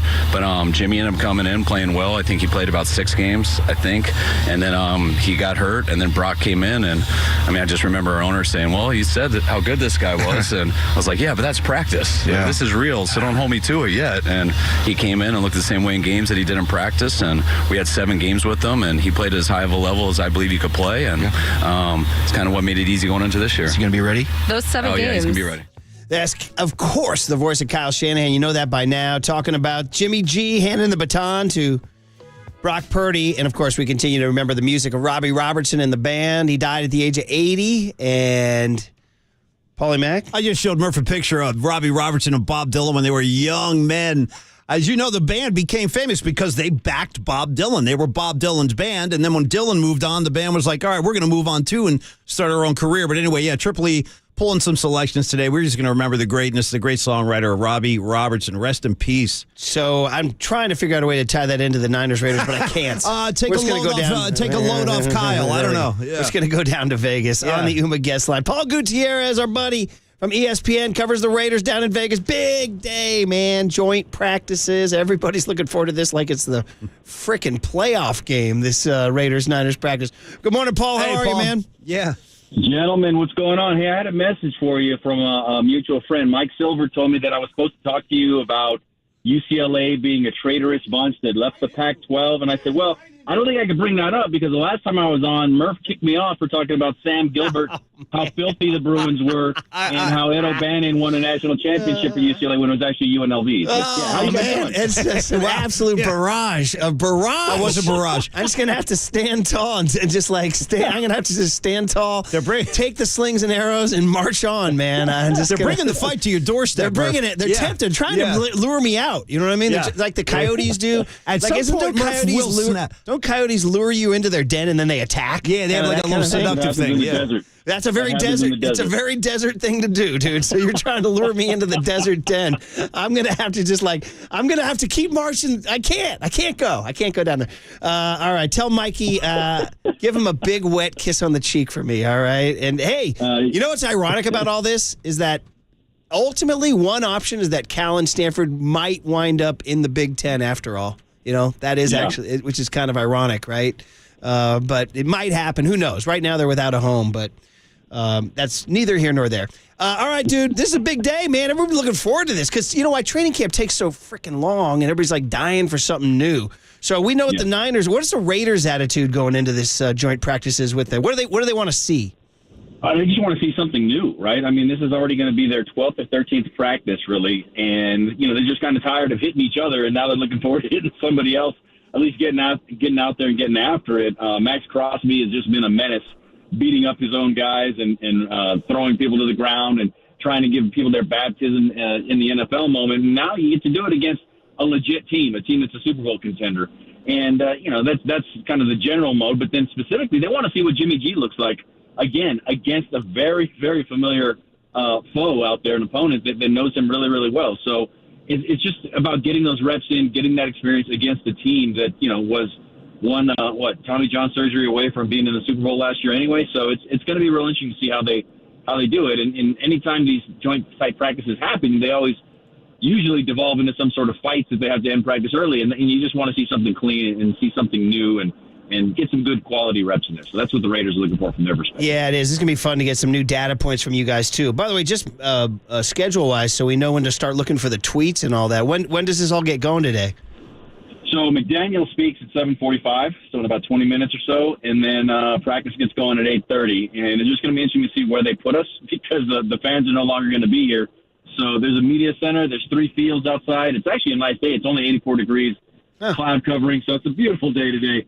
It just doesn't. We don't know exactly where they're going to be in terms of the field. There's 3 fields, and last year when the Patriots came here to do it, we were on the far field and they were on the 3 fields away. So it's going to be real interesting. Okay, so we'll check this out. Paul Gutierrez, ESPN's Raiders reporter, checking in with us here. Okay, Jimmy. Let's get into everything about Jimmy. Yeah. First, before we talk on the field, just how's sort of the cultural fit so far? Because I think Raider fans are skeptical, to say the least. There's still that Derek Carr fan club that misses him.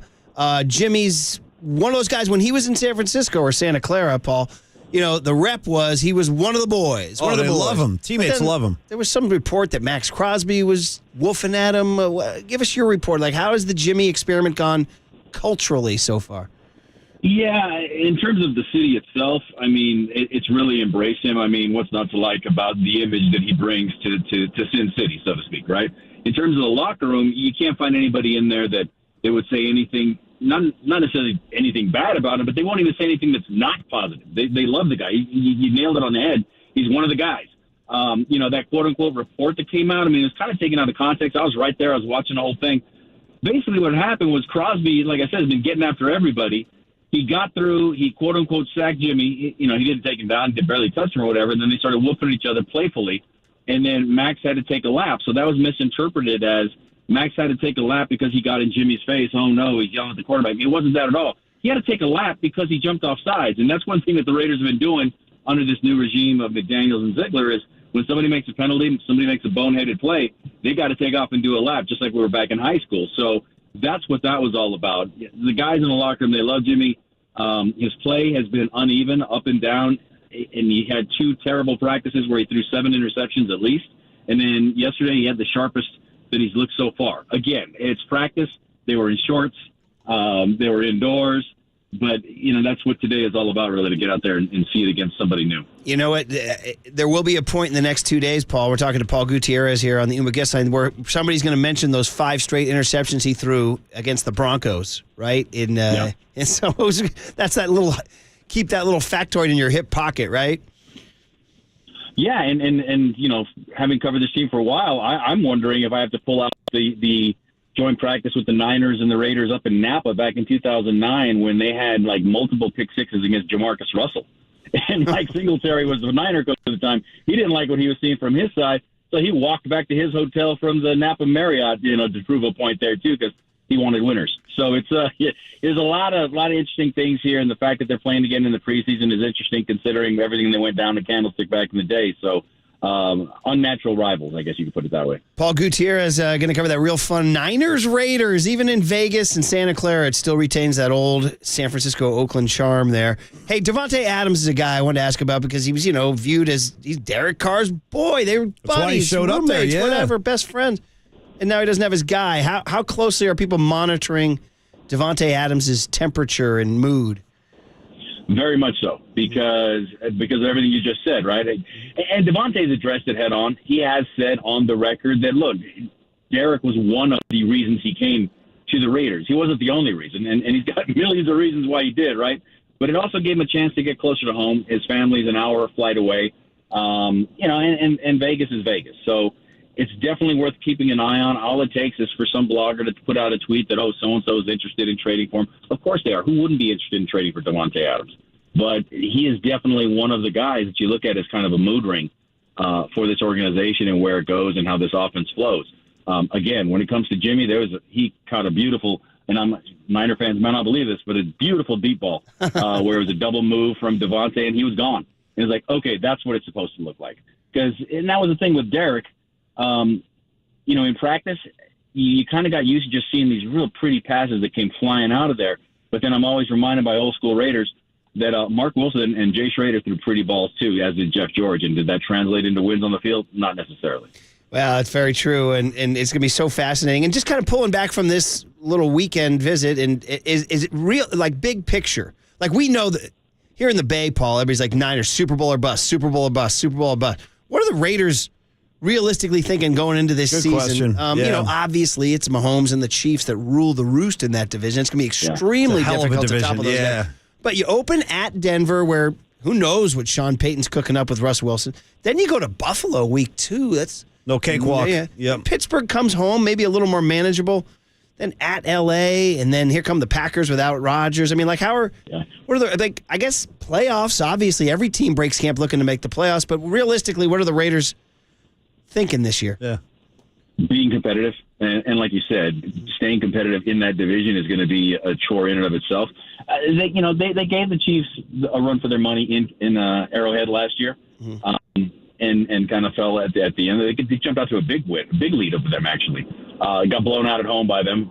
But it's to be competitive. Even if it runs all the way up the flagpole to Mark Davis, I don't know if he sees this as a Super Bowl contending team, but it's part of the quote-unquote vision for McDaniels and Ziegler, because when they brought these two guys in, they there's no hot seat whatsoever for them at this stage.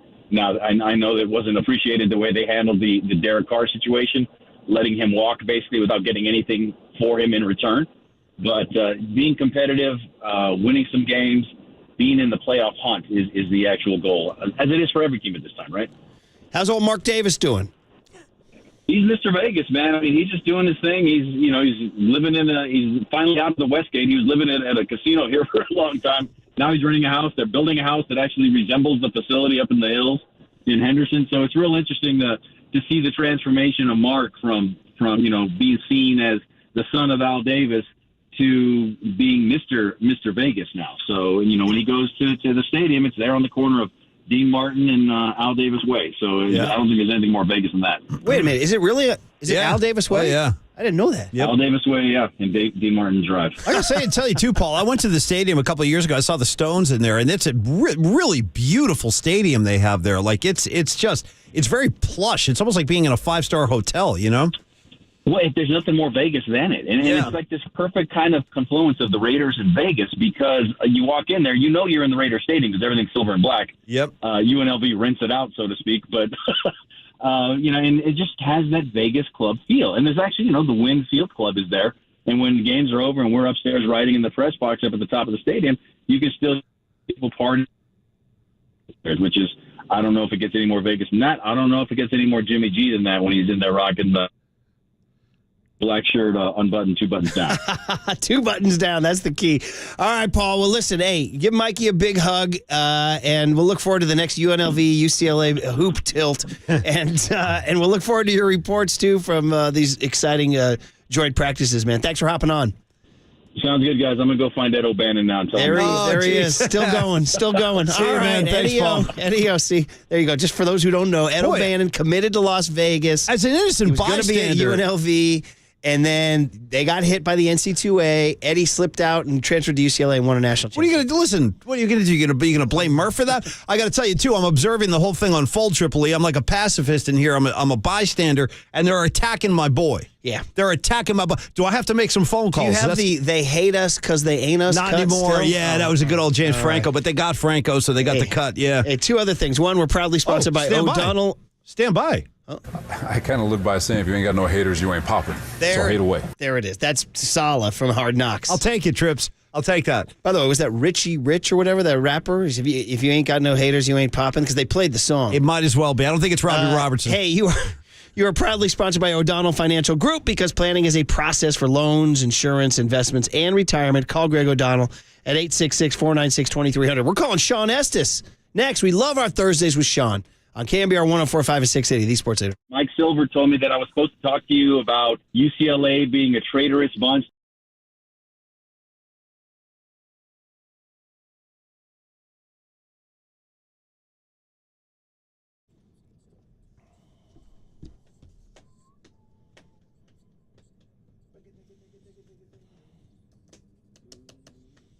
All right, let's talk about Marin Health. The beautiful North Bay has also not just world-class beauty, but a world-class secret called Marin Health. It's not just the closest medical care, but it's the best. with a cardiology team that delivers treatment twice as fast as the national average, a world-class maternity care center with doctors and midwives available 24/7, an accomplished orthopedic team to get you back on the trail, and a partnership with UCSF that expands our world-class capabilities. It's all right here to get you closer to being at your best. Marin Health, world-class care, closer than you think.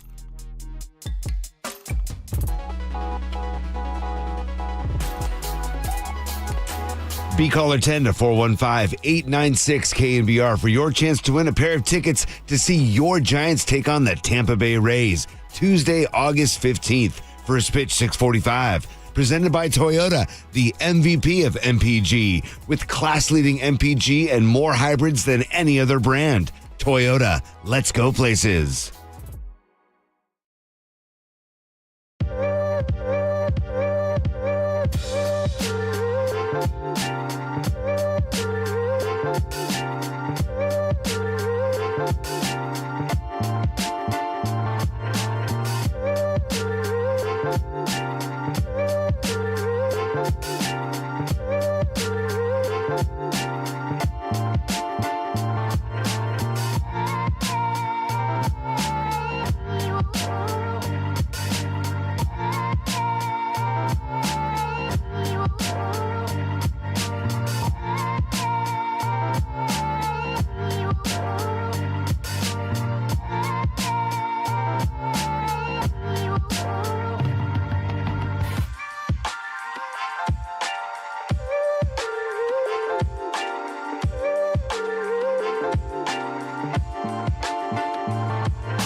Good morning, Bay Area. Good morning. Good morning. Brace yourselves for KNBR's Power Surge. The sports leader welcomes you to Murph and Max Power Hour. On the mound, he broke hitters down. And this one secures the shutout for Sean Estes.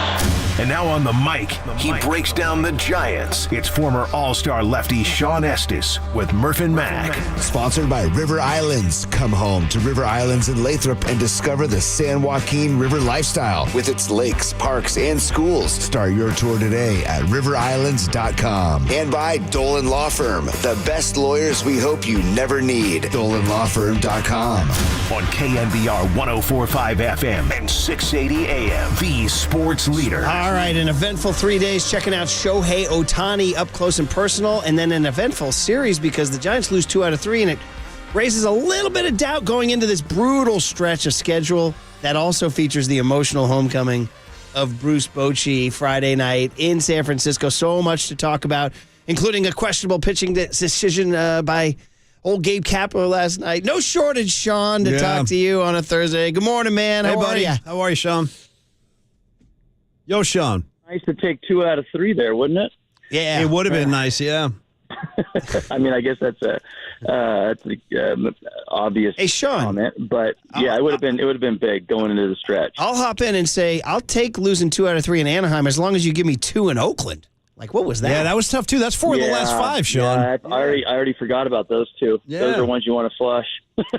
Yes. I don't know what happened there. Yeah, just Well, they didn't hit one game, and then they didn't pitch the next time. So, usually the pitching's been there, but the hitting hasn't been, and that's what's a little concerning is the consistency as far as the offense goes. And like you mentioned, this stretch coming up is going to make or break this Giants season. They're going to face some of the toughest pitching they've seen all year. Coming up with the Rangers, and then the Rays and the Braves, and then the Braves again, and they've three of the best pitching staffs in all the major leagues. That's why they won a lot of games. Not just that, but they also killed the baseball. They scored a ton of runs offensively. So the Giants going to have to figure it out in a hurry here, or it could get ugly in the month of August. It's 15 straight games against legit World Series contenders. Rangers, Rays, 6 at home. Braves, Phillies, 6 on the road. And then 3 against the Braves. I mean, I'll take the 3 against the Reds as sort of like not as difficult, but, the Reds are also in the mix. I forgot about the Phillies in there. Yeah, and the guy with the Phillies last night threw a no-hitter, his second start after the trade, and he was pretty good in his first, and Lorenzen we're talking about. Yeah, so the Phillies rotation got a lot better, and they're coming too. So we're not seeing the lag effect of no move at the trade deadline, are we? A little bit. Yeah. A little bit. Yeah. I mean, especially when you see the teams they're playing got better, and, their pitching staffs got better. Even the Rays when I got Savali. We looked at what Lorenzen did with the Phillies. The Braves have just been good all year, and they get freed back. So, it's a little frustrating, and I know it's coming on the heels of a couple bullpen games. That one went okay, the other one not so good. It's just it's hard to see. It's hard to see them do the opener 2-3 times every rotation. You feel like it's going to backfire as well as good as they did with that. All season long. I feel against the really good teams, you got to have solid starters against the really good offenses. I don't know. I feel over the course of the series, your bullpen can be exposed a little bit if you're doing that. So that was my only hesitation about bullpen games, or I don't even call them bullpen games, opener games, because, as we saw yet last night, Manaea is getting the bulk of the innings. Although, it's not like you're getting a starter come in after an opener. A starter would give you at least 5, right? And very rarely are we seeing the bulk guys give you 5 innings.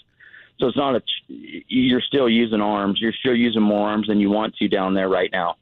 And when they don't go well, I think it's even more frustrating. So that's why, hindsight's obviously 20/20, and they did what they did. They felt good with the team they had, and obviously they tried to obviously trade for a starting pitcher, I'm sure, and probably even a bat, but it wasn't in the cards this season, and now you just hope that you have enough with the club that you're putting on the field. But it's tough to watch, right? It's tough to watch other teams, that made moves improve, and those guys they made moves with, make the difference. So you kind of felt like that they were just a starter short of making a really good run. I mean, you can imagine getting Cobb Webb and just another top line starter in your first 3 starters, and then you can piece together the back end. You could throw Stripling in one of those, and then you have one bullpen game per rotation or one opener game, and it just makes you feel a lot better. But I think ultimately right now, it's a matter of the offense scoring runs, and they're going to have to find a way to consistently get some guys going in that lineup. I don't know what it's going to take, but you can't have one guy in Wilmer Flores being the guy that's carrying your club offensively. It's got to be 3 or 4 guys doing it at the same time. And we're just not seeing it right now, and it's not going to get any easier against the teams that they're facing because very, very good pitching staffs, all of them. Yeah, all well said. There's like storm clouds on the horizon, man. Now, who knows? We'll see. Maybe they play better against good teams, and we'll see what they do. But we're talking to Sean Estes, who do it every Thursday. Sean, going from the big picture to the small picture, last night's pitching decision. Listen, this is the ultimate baseball thing. Here we go. Guy manager makes a pitching move. It doesn't work out. All you do is rip him, right? You know what I mean? Can't believe you did that, Sean. Yeah. So, but let's talk about it a little bit about Manaea. Was looking great. He struck out Ohtani looking. 4 innings, gives up the 1 hit, the ground rule double to Renfigo. Now he's the top of the lineup's coming up. Ohtani, Drury, Moustakas. he's pitching good. You have Tristan Beck out there who's been really good. 15 appearances, 1.24 ERA, something like that. So maybe take me inside the dugout. Like, what are you thinking Gabe and Andrew Bailey are thinking there in that they say Beck is their better option than Minaya? So Minaya gives up the double to Renfigo to lead off whatever inning that was, right? Bottom six. Six, yeah. Bottom six, and then Ohtani's up, and that's when he makes the move to Beck. Mm-hmm. Is that right? Yes, correct. And he intentionally walks Ohtani to set up a double play, right. righty on righty, Drury. So you get righty on righty. Yeah, but Moustakas is a lefty on deck. It's hard to play armchair quarterback because when you look back on the game and and it's worked all year. I'd say all year. I mean, you're going to have some times where the matchups don't work, but Cap loved the matchups. He loves Tristan Beck. Period. They all do. They think that he's got strikeout stuff. We've seen him come in games and get the strikeout when they need it. We've seen him, in that situation, obviously the ground ball would have been huge, but, in a guy like Drury, he's looking to get something up in the zone and drive it. That's what he gets paid to do, and obviously you like to get a double play, but really you're looking at Tristan Beck coming in and being the guy to get you a strikeout there with Drury. But then you got the lefty coming up in Moustakas, right? So what I liked about Minaya last night is that his stuff was electric. It was swing and miss. He was pounding the strike zone, and it wasn't like he was just getting lefties out. I mean, he was dominating righties last night.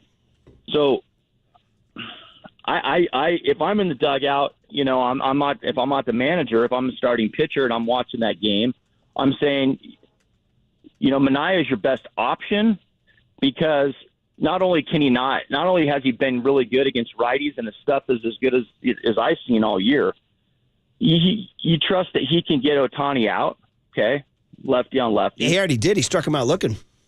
He already did in that game, so you trust that. And then you got to trust that he can get Drury out because you got Moustakas coming up, behind him. So you get 2 out of 3 guys. You get 2 out of 3 lefties, right? And that's kind of how I feel like he's managed all year is, okay, who's coming up? Is there 2 out of 3 lefties? I'm going with the matchups. I'm going to go with the lefty, right? Mm-hmm. Now, because of how dangerous Ohtani is, you set up a double play, but you're not really looking at Tristan Beck to come in the game and get you a double play. He's not a ground ball pitcher per se, right? Mm-hmm. He's a strikeout guy, and he'll leave some breaking balls up that then they can hit the ball in the air. And so you're looking at it as a strikeout situation. And so it's hard to second guess unless it doesn't go right. Yeah. Yep. But I'm just saying, like, I'm looking at Minaya and I'm saying that this is as good as I've seen him all year. Right. And I'm going to trust him getting through this inning. He already I believe there was an inning prior where there was a guy at second, a leadoff double, and he worked his way through it. In fact, that Figo was the first hit he gave up. Okay, yeah. So maybe it was a walk and a storm. I feel like there was a situation where he had no outs man on second, and he worked his way through it. I mean, that is a difference in the game. Yeah, maybe they score some runs later. I mean, they didn't score enough runs. Period. I mean, it makes those decisions a lot easier to second guess when you're scoring a run a game. And the one big hit from the opposition comes in after a pitching change. So it's easy to say that, but, I would have a lot of trust in Tristan Beck to get that out with Drury, but I'm looking at the whole inning, and I'm looking at what Manaya's done, and I'm looking at his stuff, and I'm saying, you're my guy right now. He only had 60 pitches. He was efficient as well. He's getting quick outs, and he was getting quick strikeouts. It just tells me that his stuff was good, and you stay with the hot hand in that situation, but it's hard to dispute it because it's worked so much this year. You're right. And It's tough. This is the classic. It's tough. But when do you trust your eyes, though, Sean? Like, when is the time for that? When you just look out? Because I listened to FP last night, Sean, and, he wasn't, like, being aggro, flipping out, but he was just saying, listen, the method they've used has worked. You can't argue that. They've won a lot of ball games with the bullpen method. However, like you just said, I mean, when is the time you look out there and you see a guy getting outs and you say, I'm just going to ride this dude out, especially considering the bullpen's been taxed so much? Well, it's a different way of managing and a different way of operating.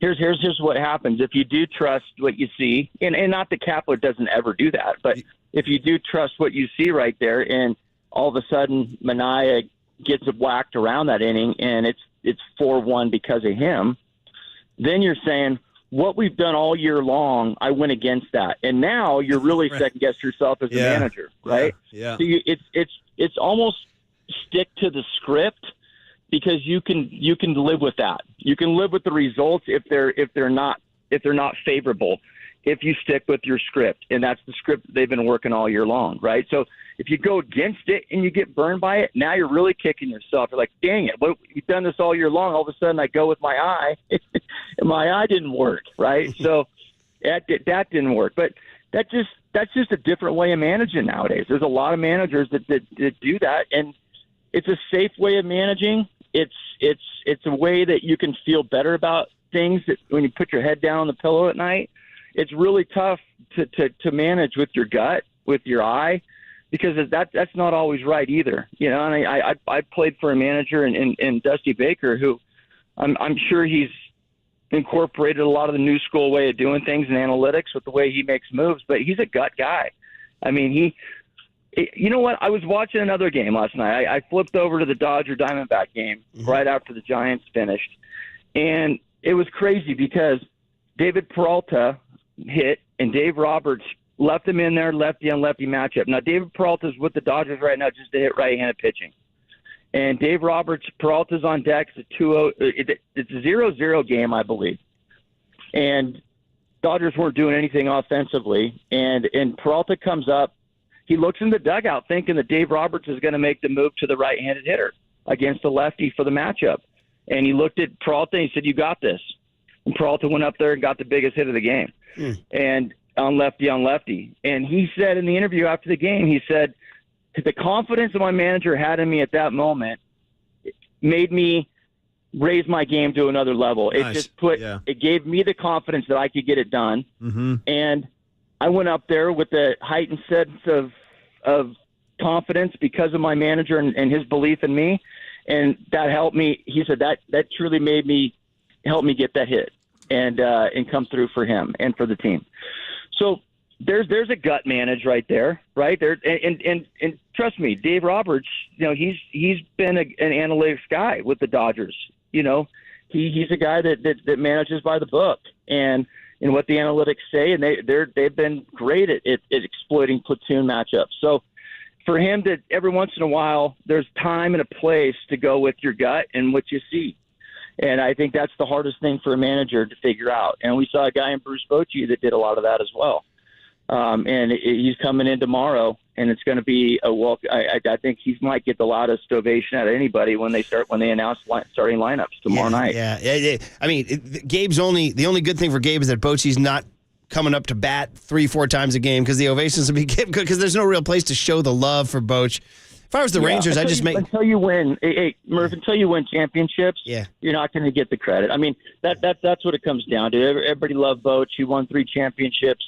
You know, just the personality and this, you know, how he was with the media, all that stuff, you know, endeared him to the Bay Area. And until you win championships, it doesn't matter, or a championship. You know, you're going to be scrutinized. So. That's just the way it is. You're speaking the truth, man. Yeah. It's going to be a very emotional series, but again, it's weird because Bochy's going to be in the dugout, so it's not like he's on the field where you can cheer him all the time. Lineup cards, I don't know. They'll find a way. They'll find the time. The dugout, though. That's a guy that's a big guy in the dugout. He'll see that head. Leaning on the rail. He might come out and argue a couple calls. I'm looking at the Rangers coming in. They lead Major League Baseball in runs scored. That's it. This is the #1 offensive team in all of baseball. Well, let's go score some runs. Look at their lineup. Look at their lineup that they featured last night. Just go. I like to go straight to OPS because that's kind of the new barometer of how good a hitter is. And anybody that's over 800 is having a pretty darn good year. Yeah. And I think their first 5 guys in the lineup are all over 800. Yeah. They're going to hit. Yeah, I mean.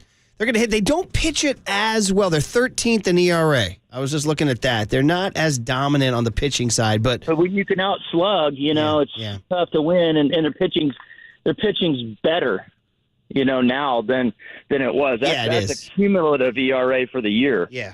but they're better now with the moves that they made. So you're talking about, by the way, your OPS is you're talking Semien 812, Seager 1,070, Garcia 864. Now the Giants are catching a break. Jonah Heim and Josh Young, looks like they're on the IL.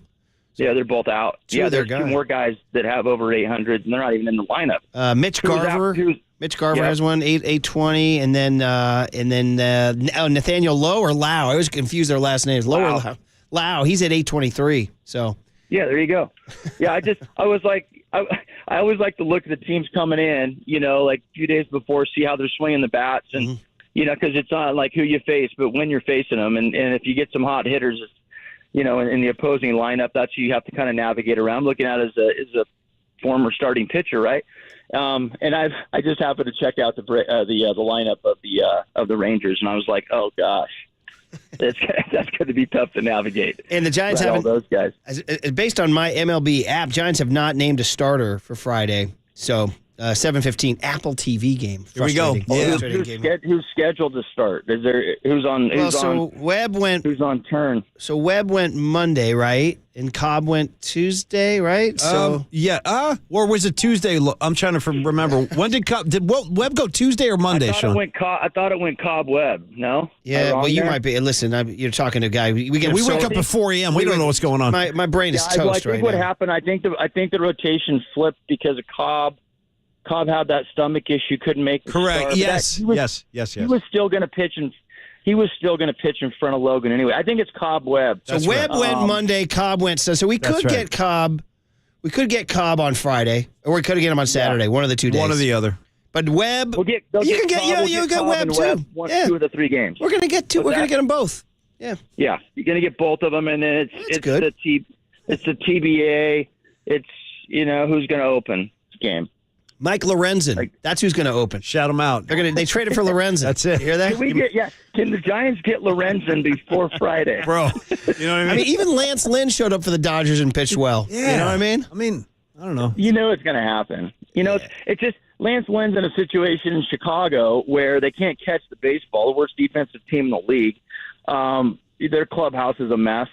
You're just going out there every fifth day. I've been on teams like that. You're going out there every fifth day, and you're just hoping. You're hoping things go well, right? You just don't feel there's just not a lot of energy there. All of a sudden, boom! You get into L.A., get to Dodger Stadium, teams in first place in the thick of things. I mean, and he's a veteran dude that he's got stuff still, and it changes. You talk about change of scenery. I mean, that's about as good as scenery as you're going to be involved with, right? You get to a playoff run. I mean, I had a feeling Lance Lynn wasn't going to be as bad as the numbers looked coming into it, just because I've seen him pitch some pretty good games this year. And then you get together with that defense, and the team scores you some runs, and you get together with Mark Pryor, maybe iron some things out, and. I felt like Lance Lynn was a great pickup for the Dodgers. He got 2, and it didn't cost anything, and he's already got 2 wins for him. He beat the A's, and he beat the Padres. He went 6 innings, 1 run against the Padres. So he's got 2 wins for him. Right. No, that's what I'm saying. That's why it's hard. And I said this on the pregame show last time I was in town. Yeah. This is right after the trade deadline. I said, the frustrating part of the deadline is not necessarily who you didn't get, because sometimes those are the best trades you don't make. But when you see your teams in your division get better, and I got blasted for it, they got no one got better. They got some people believe that all 3 teams, the Diamondbacks, Padres, and Dodgers, got worse with their trades. Now, the jury's still out with the Diamondbacks, but the Dodgers definitely got better. Kike Hernandez coming back home. I mean, he's going to be all right. He's going to be a good pickup for them. And then Lance Lynn, and then we'll see what the Diamondbacks are reeling right now. But I didn't feel like anybody got worse. By any stretch. And that was the hard part about the whole deadline, is that the teams that you're in the thick of it with, Phillies, the Dodgers, the Diamondbacks, the Padres. Miami got Josh Bell, right? The Marlins, thank you. The Marlins. The Cubs. I think the Cubs, I don't think the Cubs did much, but all the teams you're in it with in the wild card went out and made moves to make their teams better. And the Dodgers also got Joe Kelly too, who was out here striking out Tatis and calling him swear words. Now Rosario from the Guardians. I mean, he hasn't been great for him, but he's a nice veteran pickup too in Rosario. Yeah, they got 4 guys, and so it made them deeper. It also sends a message to the clubhouse. Is the one the players are never going to go on record. I mean, they might if it's a bad clubhouse. Well, but the players are like, there's the two spins, Sean, after a trade deadline. There's the one, we made a move. We have. Yeah, we made a move. This shows that the front office believes in us. We're going to make a run at it. And then when they don't make a move, the spin is, hey, they believe in the group they have. You know what? I'll throw this in the mix, too. It also, when you make a move, it sends a message to the fans that, yep, we're going to try to make a run at this thing right now. We're going to bring in some help.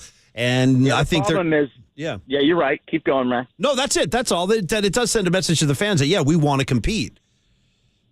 No, you're right. You're right. And I think that I think you err on the side of let's send a message to our fans and our clubhouse that we're going to try and make this. We're going to try and harder to win, right? Yep. We're going to make the moves that we feel like we're going to fill the spots that we feel like that we're lacking in. And then if that doesn't work out, at least it's okay. We tried. The Carlos Beltran thing back in early 2000s, whenever that was. It didn't work out. He got hurt, but they tried, and it sent a message in that clubhouse that, hey, and to the fans that, hey, we gave it. We got a really good player. It just didn't work out. He ended up getting hurt. That might have been the difference. At the end of the day, that's what you can answer to, right? If you don't do anything at all and you don't win, then it looks way worse, doesn't it? Yeah. Yes. Yeah, it does. I mean, it does. And the guys that you have in the clubhouse aren't going to speak out about it because, they're not going to do that. The guys you have in your clubhouse are not going to speak out about not making moves. But then you go into the offseason and you look back on the season, you're like, man, if we would have just made a move at the deadline or two, that might have made the difference. So now you're starting to second-guess management. So that I think you err on the side of, okay, let's make moves that maybe we don't feel like maybe the best moves, or we might have to give up a prospect or two that we didn't want to give up. But I'll roll the dice on that. That's a high risk. I feel like it's a high reward, low risk type of situation. I'm with you 100%. Sabian used to do that all the time, and sometimes it didn't work out. Orlando Cabrera and Ryan Garco Shea Hillenbrand, guys like that. Hey, we can't let you go without a thought on Shohei. I mean, listen, we've all talked about him forever, but seeing him for 3 nights was different. It was like you really started to visualize it and started to think about him and started to look at him a lot. You saw him hit 12, 13 times. You saw him pitch last night.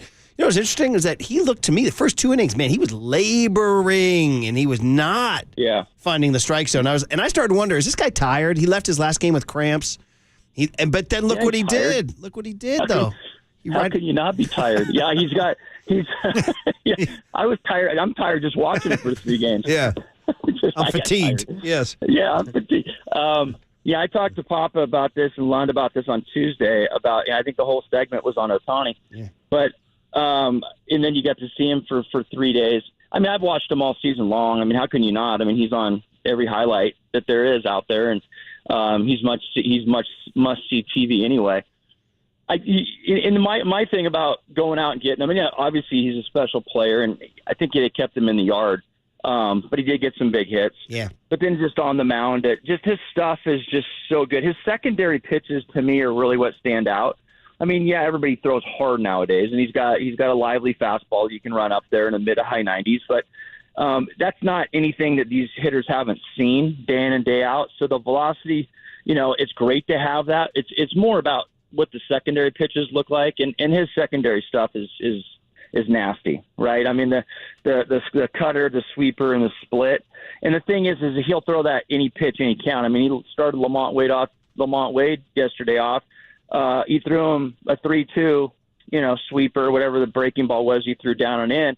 Lamont did a nice job of laying off the first couple he saw, same spot, back foot, and then he just couldn't lay off the third one. I mean, it's just out of the hand. It looks like a fastball, and it has a ton of movement. It's late. He just, and that's what I think separates him from a lot of other guys, is that his ability to throw all 3 of his secondary pitches for strikes in any time in the count. And they're all above average swing and miss pitches. So, the fastball command wasn't there last night. Quite frankly, I didn't think he had great command of much last night. Mm-mm.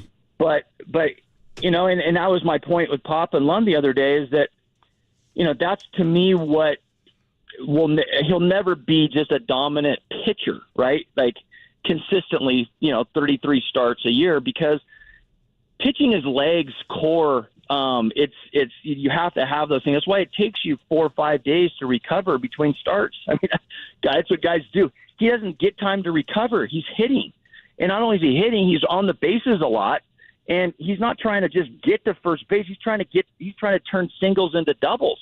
I mean, the guy's aggressive on the base paths. You saw it in game 1. I mean, he turned a single into a double, and he was into second base with no problem. He's stealing bases. So he's on his legs a lot between starts, and I just don't see that you just can't ever get that recovery time that you need. So, yeah, he's going to labor through some starts. There's going to be starts where he's just going to do it on guts and determination, and I'll tell you what, he's got to be one of the most mentally tough players I've ever seen to be able to do what he does. And it really shows on games like last night where, he's grinding through those first couple innings, and then he got into a little bit of a groove, but, he just doesn't give in, and he believes in his stuff.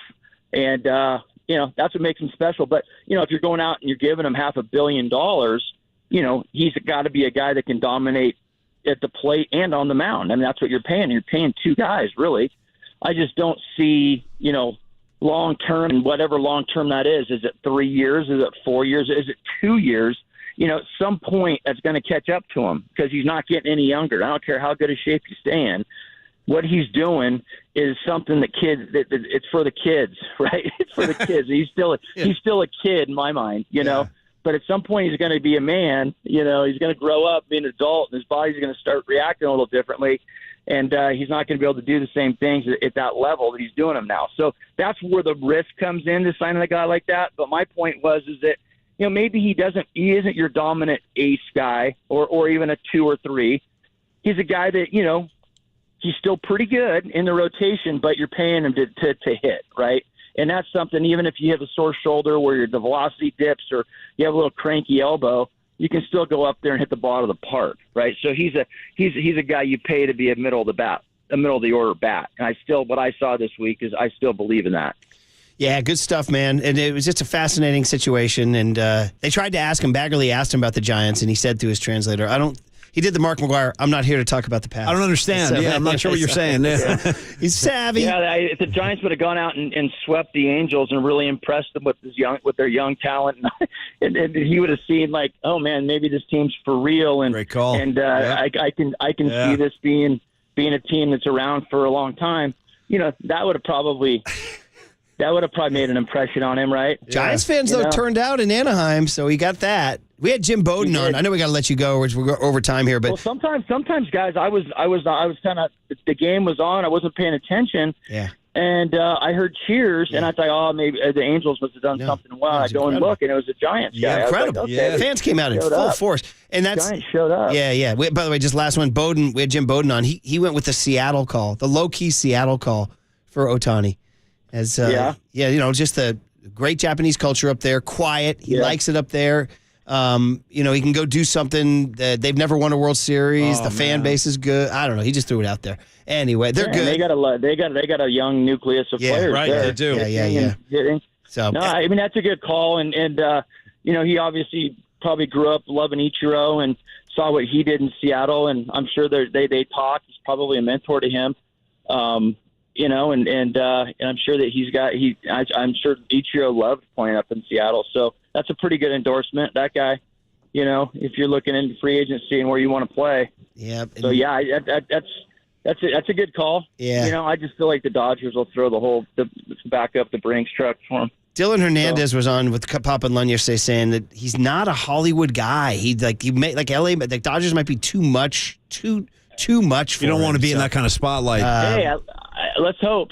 Yeah, right, totally. Yeah, right. I hope he's not a Hollywood guy. He doesn't seem like he's not very flashy. He's not like a Shinjo. Mm-hmm. Remember Shinjo? I do remember. The Frosted Tips. In Game 7 of the 0-2 World Series in that very park we saw last night. Hey, Sean, shout out the Frosted Tips, man. Yeah. That's right. I even got Frosted Tips that year. Did you? Hell yeah. Everybody was doing it back then. He was one of the guys that got traded for. So, to the Mets, yeah. That's right. By the way, last one, I know we're way over time, but listeners say, hey, forget Shohei.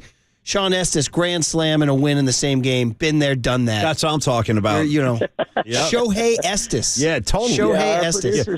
Our producer asked me to do something about that. Say, hey, Shohei, have you hit a grand slam? And and throwing a shutout in the same game. And I said, "Are you kidding me? I get fired for that."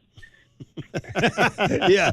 So, all right. Hey, buddy. You can't say anything anymore, right? Not really. Not really. Or actually, he wanted me to say that to try to motivate Shohei to do that. Like Shohei's really watching our show, but it was kind of like a joke. But I said, you get fired for saying stuff like that now. You can't be. You got to be positive. That's hilarious. Yeah, that's right. Well, Kevin Brown, who might be back. That's what I'm talking about. I know. That's a shame. Yeah. At the end of the Dodger broadcast last night, they did say this. They free Kevin Brown was the last thing they said going off air. Yeah, well, the fans were chanting it at Camden Yards, too. All right, hey, when do we see you again? Are you back in studio anytime? Or? Yeah, when do we get more End of the month, yeah. I got Cincinnati. So right after, hopefully, a lot could happen between now and then, guys. By the time we talk to you. I come back into town against Cincinnati, and they're still in the thick of things. We talk to you next Thursday. They'll have played 3 against Texas and 3 against Tampa Bay. So. Oh, yeah, there you go. And Boch. Yep. Let's hope it's more positive. And Kapler's going to have to really get that elephant skin going and tell himself he loves himself when he hears the love for Boch. I mean, imagine that, Sean. You're like standing there and you're at your desk or you're at your job, your workplace, and all of a sudden they're like, hey, Sean, just hold on for 1 second while we celebrate the guy that did your job before you got here. Because we got 40,000 strong that want to give him a standing O. Murph's got a good point. I think Cap will be cool with it, but still, it's got to be a little weird on some level to just see Yeah, no doubt. It never feels good. I got traded that year in 2002, and then they ended up getting David Bell because they flipped one of the guys they traded for me. So I remember I came back in the winter, and I was still living in the city, and I was watching the game. And after the game, one of the guys, I think it was Mark Ibanez, who I like Mark, but yeah, me too. He's just doing his reporting, and he was trying. And David Bell had that game-winning run that he scored. Remember, he's sliding into home plate. Oh yeah. And in 2002 in the playoffs, I think it was against the Cardinals. But anyway, so he came on air and he was like talking about how the Giants, how Sabian got David Bell, and obviously in essence they said they got David Bell for me, and he drops a not a bad trade right there, or something like that. Just kind of like this, like this, just gut punch to me. I'm like, oh my gosh, Mark, that hurt. 21 years later, it still hurts. Yeah, it still hurts. Oh, man. Buried me right there, and so I had to flip the TV off and really like start to meditate and just kind of like, no, I mean, but I know how it feels, right? To just not.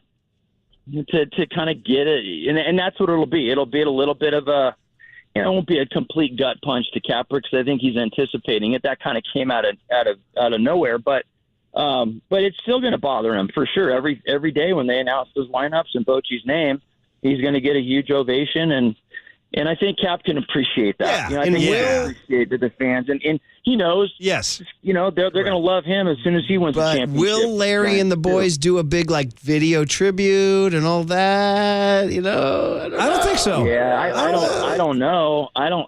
I would say no, and if they did, I think they would probably go to Cap first about it. Yeah, I think that's how sensitive they would be to that. I'm fine with that. As long as it's well lit and dramatically staged, I'm fine with that. Yes.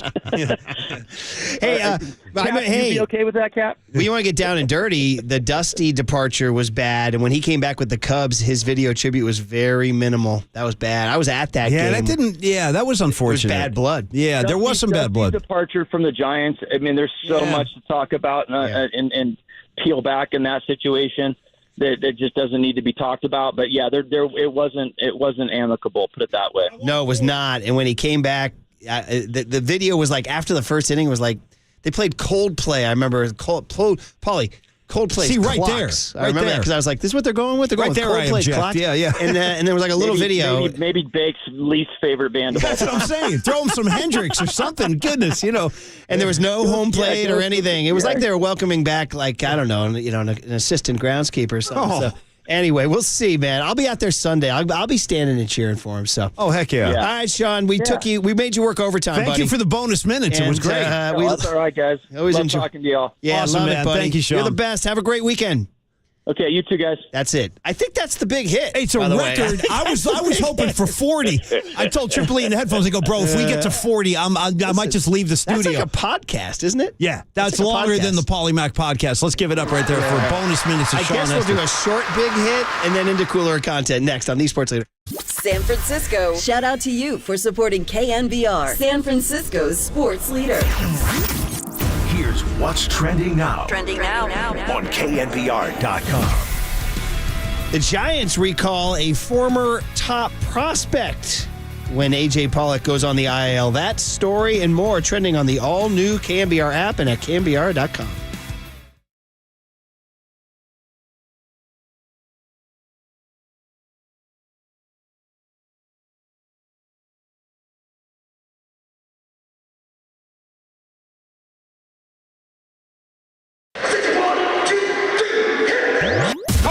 This is Murph and Max.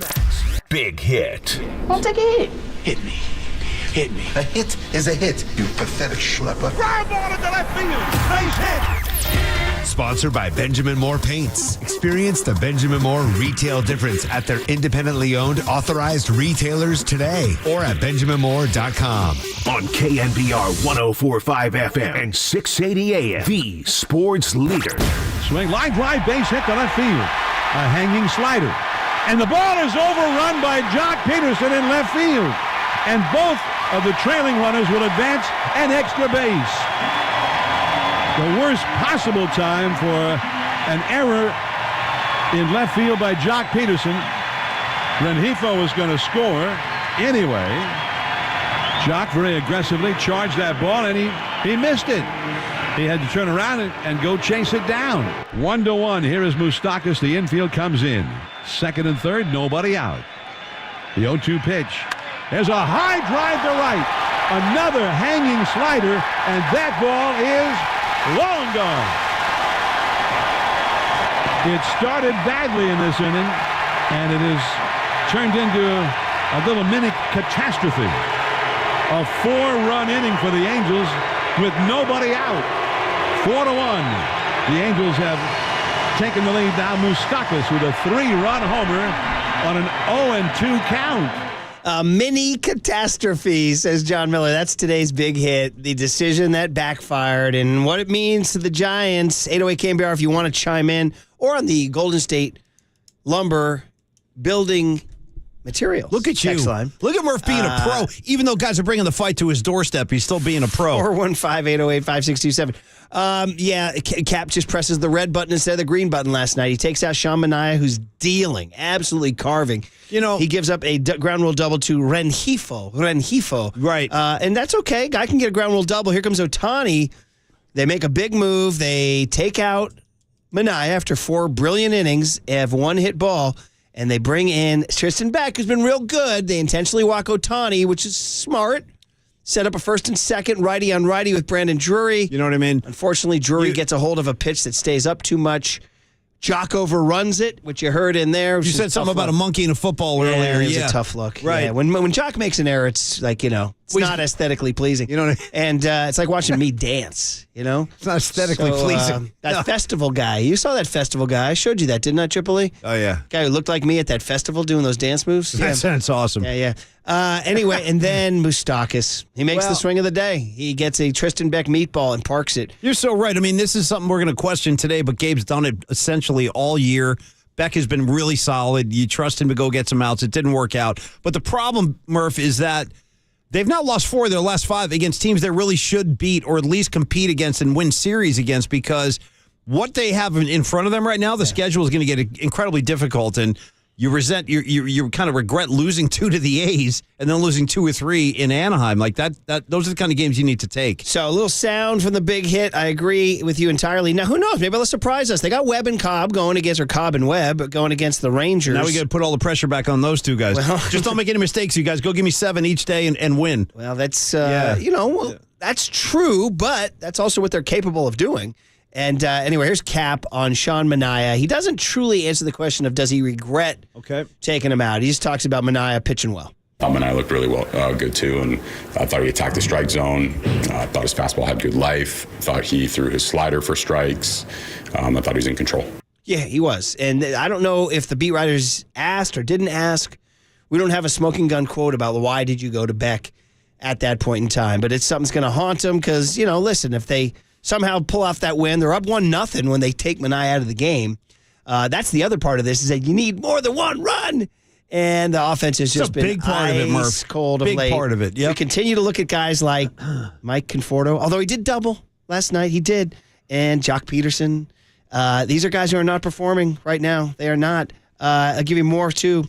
Lamont Wade, 1 for 4 last night. He's been a little colder. Estrada, 0 for 4 last night. Even Hot Wilmer went 0 for 3 last night. J.D. Davis, 0 for 4 with 2 strikeouts last night. Conforto, 1 for 3. Bailey, 0 for 3. So it's not happening offensively. 5 hits. They did have a chance in the 9th. The Angels made a big error in the 9th inning to put 2 guys on with 1 out, and you had Wade and Estrada coming up. But Wade pops out, and Estrada hits the ball hard, but Moustakas makes a nice play at third base to end the game. Kapler on that 9th inning rally. Yeah, I certainly threatened on a couple of occasions, and one big hit away. I think Tyro smoked that ball, and Moustakas made a really nice play. He had a good series, so you tip your hat to them for making that big play. But yeah, I thought we strung together some good rallies, and I thought we made good swing decisions throughout. And at the end of the day, it wasn't enough. All right, so he's right. They did rally a little bit, but they're not hitting. The stats are bad. July was bad. August isn't much better. Although I will say. They scored what? 5? Let me give you the scores here. There was a little. They've been scoring some runs. Yeah, you're right. They put 6 on the board. I think they put 5 on the board all this week. So you're right. The offense has been a little bit better, but last night not so much. Well, they scored 1 in Oakland on Saturday. They scored 6 on Saturday, Sunday, and lose. They scored 8 on Monday and win, and they scored 5 on Tuesday and lost. It's been a little better, but you're right. But 2 of the last 5, they scored only 1 run. Yeah. By the way, 510 says Jock is looking more and more like Matt Stairs. Shout out Matty Stairs. Shout out Matt. That is a tough call too, man. By the way, 650 says Kapler also took Minaya out in the Saturday game. He was pitching Scott very Alexander well. gave it up. Yeah, so and Minaya pitched well that day too. Yeah, for sure. 408 says the sound from last night's game sounded critical. You might want to tell the Orioles they might want to ask the Orioles how they feel, because John will call it. John will say, "Guy made a bad move. He made a bad no question base running decision. That is the worst base running in the history of the game." Who is that about? Who is he talking about? Ruben Rivera. Nice. I've heard that he doesn't like that call anymore. Oh, really? Yeah. But anyway. Well, he gave Dubon the business, too. I remember when Dubon had a base running mishap, he went after him as well. Here is Kapler on losing the series. All right. I'm never going to be super excited about leaving a 3-game series, having won only 1. So I think you ask any player in that room, any of our coaches, and myself included, it's disappointing to not win 2 out of 3 in this series. And there's no time to kind of worry about it too much. Got an off day, and then we're going to get right back to work this weekend. So there it is. They lose 2 out of 3 to the Angels. They lose 2 to the A's. They go 1-4 in this road trip. Brandon Crawford called it not ideal. We just had a little live radio moment where Matt Mayoka, our Niner correspondent at 9:15, can't go because of the live practice. So he said, I can go on right now, which means we're going to go to him right now. So there's your big hit. We lament Gabe pressing the red button instead of the green button. Will he press the right buttons this weekend against Boch, who will join us tomorrow at 9:30? Can't wait to talk to him about that. Okay, Matty Mayoka from Vegas next on the Sports Leader.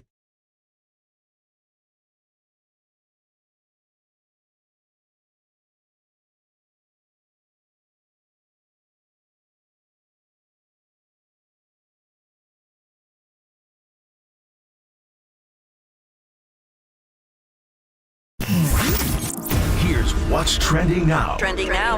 On KNBR.com. Hey, Warrior basketball on our mind as the Warriors worked out 6 veteran free agents. You want to read all about that. Trending now on the all-new KNBR app and at KNBR.com.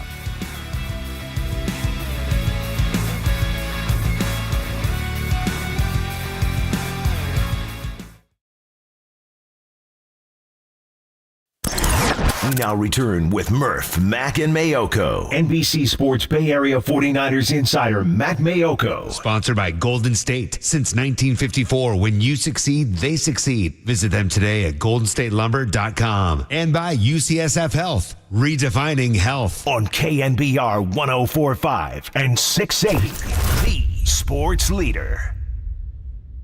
What do we got there? Is that like that's like Hawaiian music? All right, this is okay. I got you. From Lilo and Step. Very confusing to me. Let's jump down to Vegas right now and talk to Matt Mayoko, who's got like 7 minutes for us right now. Matty, we know you're busy. We know the joint practices are going underway. Good morning. How are you, brother?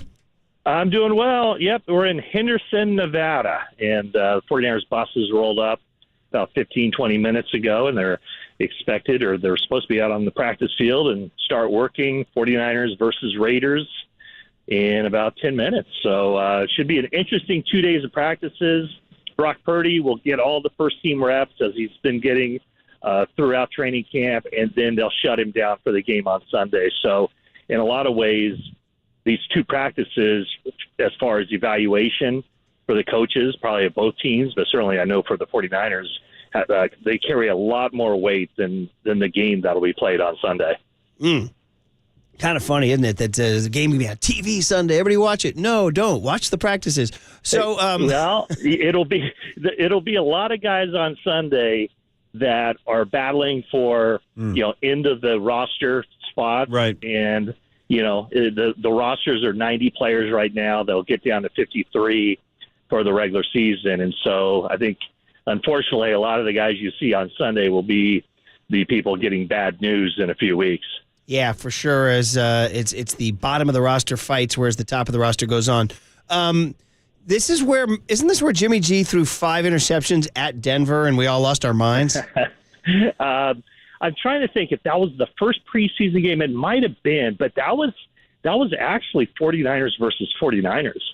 But I remember it was before a preseason game against Denver, and it might have been the last practice before they traveled to Denver, and it was the most bizarre practice I've ever seen. I couldn't tell you, stuff that happened in any other practices through my years, but he threw 5 consecutive passes that were intercepted. Yeah. And I remember thinking just like, wow, that, like, you can't even try to do that. Seriously?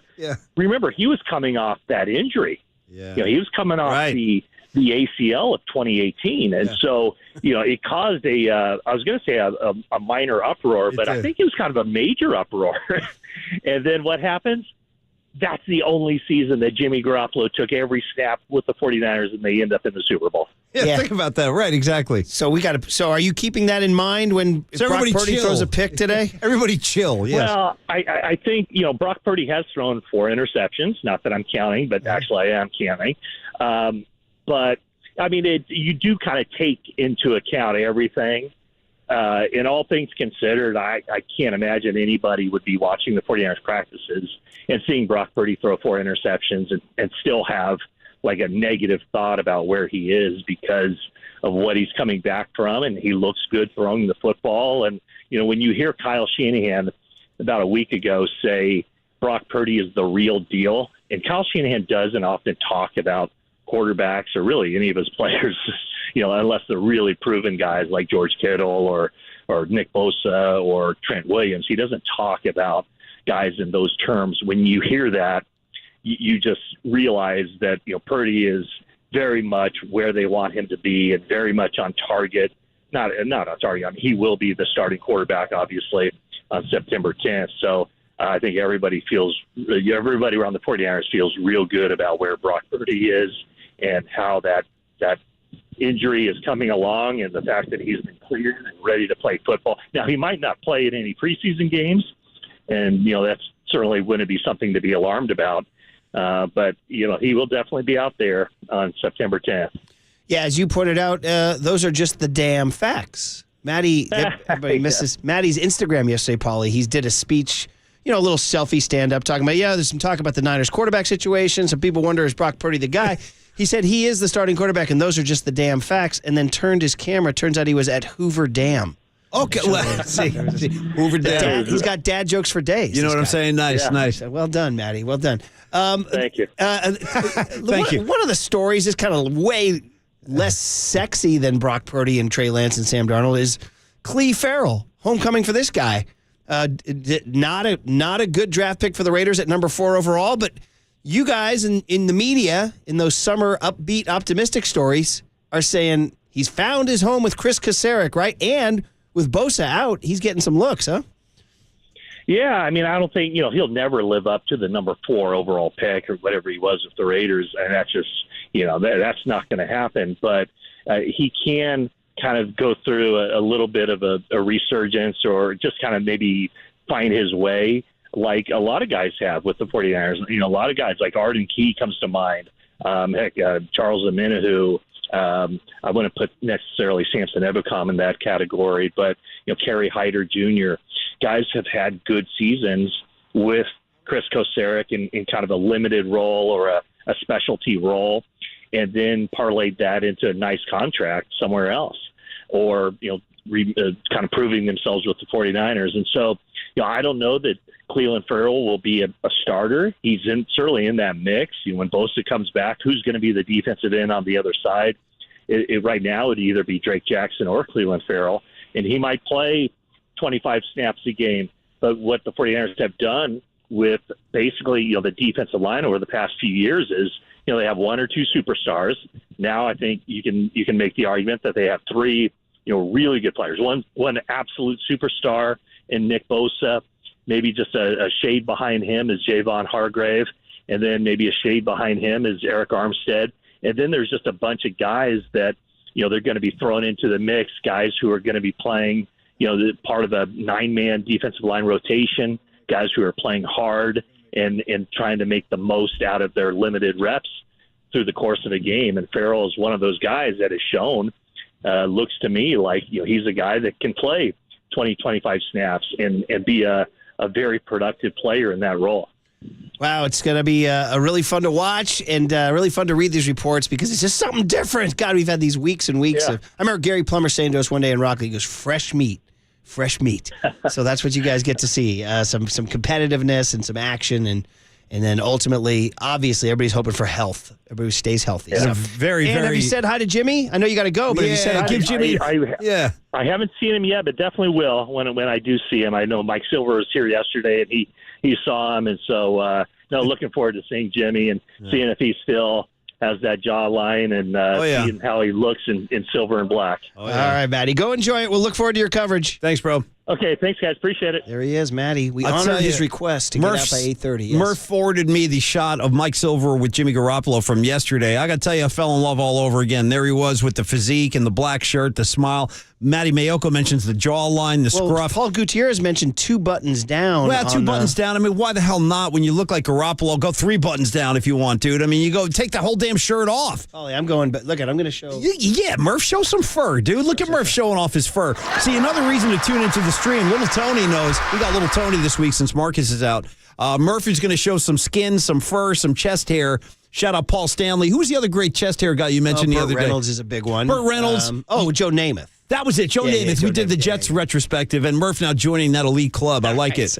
All right, there you go. There's your power hour. We go long Estes. Bro, we gave you bonus Estes. Second guest Kapler and got a hit from Vegas as the Niners get ready for their practice. They'll be tweeting out pretty soon all sorts of hyped up. The deal is it's just something new. After 2.5 weeks of just the same nonsense, almost 3 weeks of the same nonsense, we finally get Niners versus Raiders and Max Crosby doing his thing. Maybe Max will harass Brock Purdy the way he harasses Patty Mahomes. Oh, while I'm thinking of it, one last neat little note I just wanted to get out there from that Netflix quarterback series that doesn't get as much love as the Hard Knocks. This kid can't stop. Yeah. Can't stop, won't stop. When it comes to watching Mahomes, you're like That's when I'm not watching the Little League World Series. And shout out San Ramon, Bollinger Canyon. They're in the West Final tomorrow. We could have a Bay Area team at Williamsport now. Fingers crossed. They look pretty good, too. They catch it. Nice defense. Hey, only because I give them a good chance of making it. Only because it's trendy to attack Murph right now. We've had, in the past 24 hours, we've had attacks from Gutierrez. We've had attacks from Silver. I might pile on and bring the fight to Murph's doorstep. Not really. It is kind of UCLA connected in that he's worshiping at the altar of Mahomes. I can't get this kid to watch the Walton 30 for 30. I've tried to give him money, payoffs, payment, nothing. Can't get him to do it. So I'm going to bring... You got a third fight coming to your steps now. I will watch. Your hands are full, dude. Yeah. But here's the neat note. So it's his last game at Vegas, last regular season game, and they're inside, and they show the lighting of the torch in Allegiant Stadium. Welcome to the Death Star, where opponents' dreams come to die. Great cut. And it's an artificial. It's like a LED flame or something. Oh, the flame is lame. They got to get some real fire up there. So Mahomes is mic'd up, and he says to one of his teammates, I forget who it is. It might be Kelsey, or he goes, look at that. Oh, they got a fake flame in here. He goes, in Oakland, they lit a real damn flame. They lit a real flame. He's right. And then he says, he's right. The old Coliseum. He goes, that's the only field me and my dad both played on the same field. Oh. I was like, Wow, that's a hell of a little pull right there. Nifty little Now stat, we're going to humanize the guy, make me like him a little. So yeah. Pat Mahomes' dad was a pitcher. That's awesome. That's cool. And because the Coliseum has that much history, it's the only field where Pat Mahomes, the Chiefs quarterback, and Pat Mahomes, the pitcher. Glad you told me that, Murph. It almost makes me like him a little bit, but not really. Yeah. Interesting little stat. The only place that they both played was the Oakland Coliseum. So, by the way, that thing they have now, Mahomes is right. That's like some weird little paper mache kind of thing they have. It looks like a low LED budget or something like that. Yeah. Okay, here's the deal. We didn't get to do Cooler of Content because of that surprise hit from Maddie, which was good. But we'll do Cooler of Content, and here's all the fun sound that makes your day. Next on KNBR 104.5 and 680, the Sports Leader. Fire on the mountain where the flame from the stage spreads to the floor. Fire! Fire on the mountain.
Okay, everybody, Paulie Mack saying thank you for listening to Murph and Mack today. I want to talk to you about QC Kinetics. You say, what is that? I'm going to tell you it's a great alternative to treating your joint pain.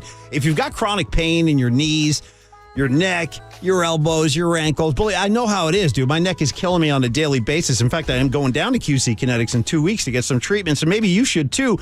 They are the nation's leader in regenerative medicine. It's now open right here in the Bay Area, giving lasting relief to people with the joint pain I mentioned. Here's the great part. There's no surgery involved. There are no prescription drugs involved. There is no downtime involved. Regenerative medicine uses highly concentrated healing agents from your own body. Currently, with over 100 clinics nationwide, they've treated thousands of patients. They've had incredible success. So again, consider this. If you've got chronic pain that you have to deal with on a daily basis, they can actually help your body restore and repair itself. So call now, schedule your free consultation with the local medical professionals at QC Kinetics, open in Pleasanton, coming very soon to San Jose as well. Call 877-70-REGEN, 877-70-REGEN. That's 877-70-REGEN.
And now, time for the Protect Your Assets with David Hollander Business and Technology Report.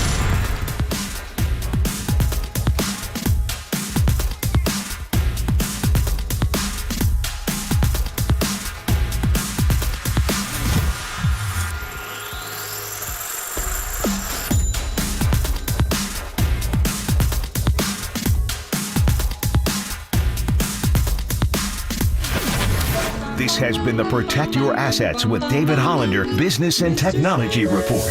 Do Do you want to pay less taxes this year? Learn more. Listen to David's show every Saturday morning on KNBR or call 1-866-PROTECT. Crank up Murph and Max Power Hour.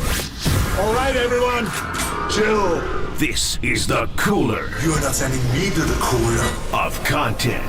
Murph and Max Cooler of Content is sponsored by Mancini Sleep World. Sleep better, live better. Visit sleepworld.com. And by Marin Health. Marin Health Medical Center and Marin Health Medical Network world-class care. Closer than you think. On KNBR, the sports leader. All right, the Cooler of Content a little delayed today because of our surprise hit from Matt Mayoko. Niners, Raiders, practice. You know who's down there? Marcus the Waterboy Boucher.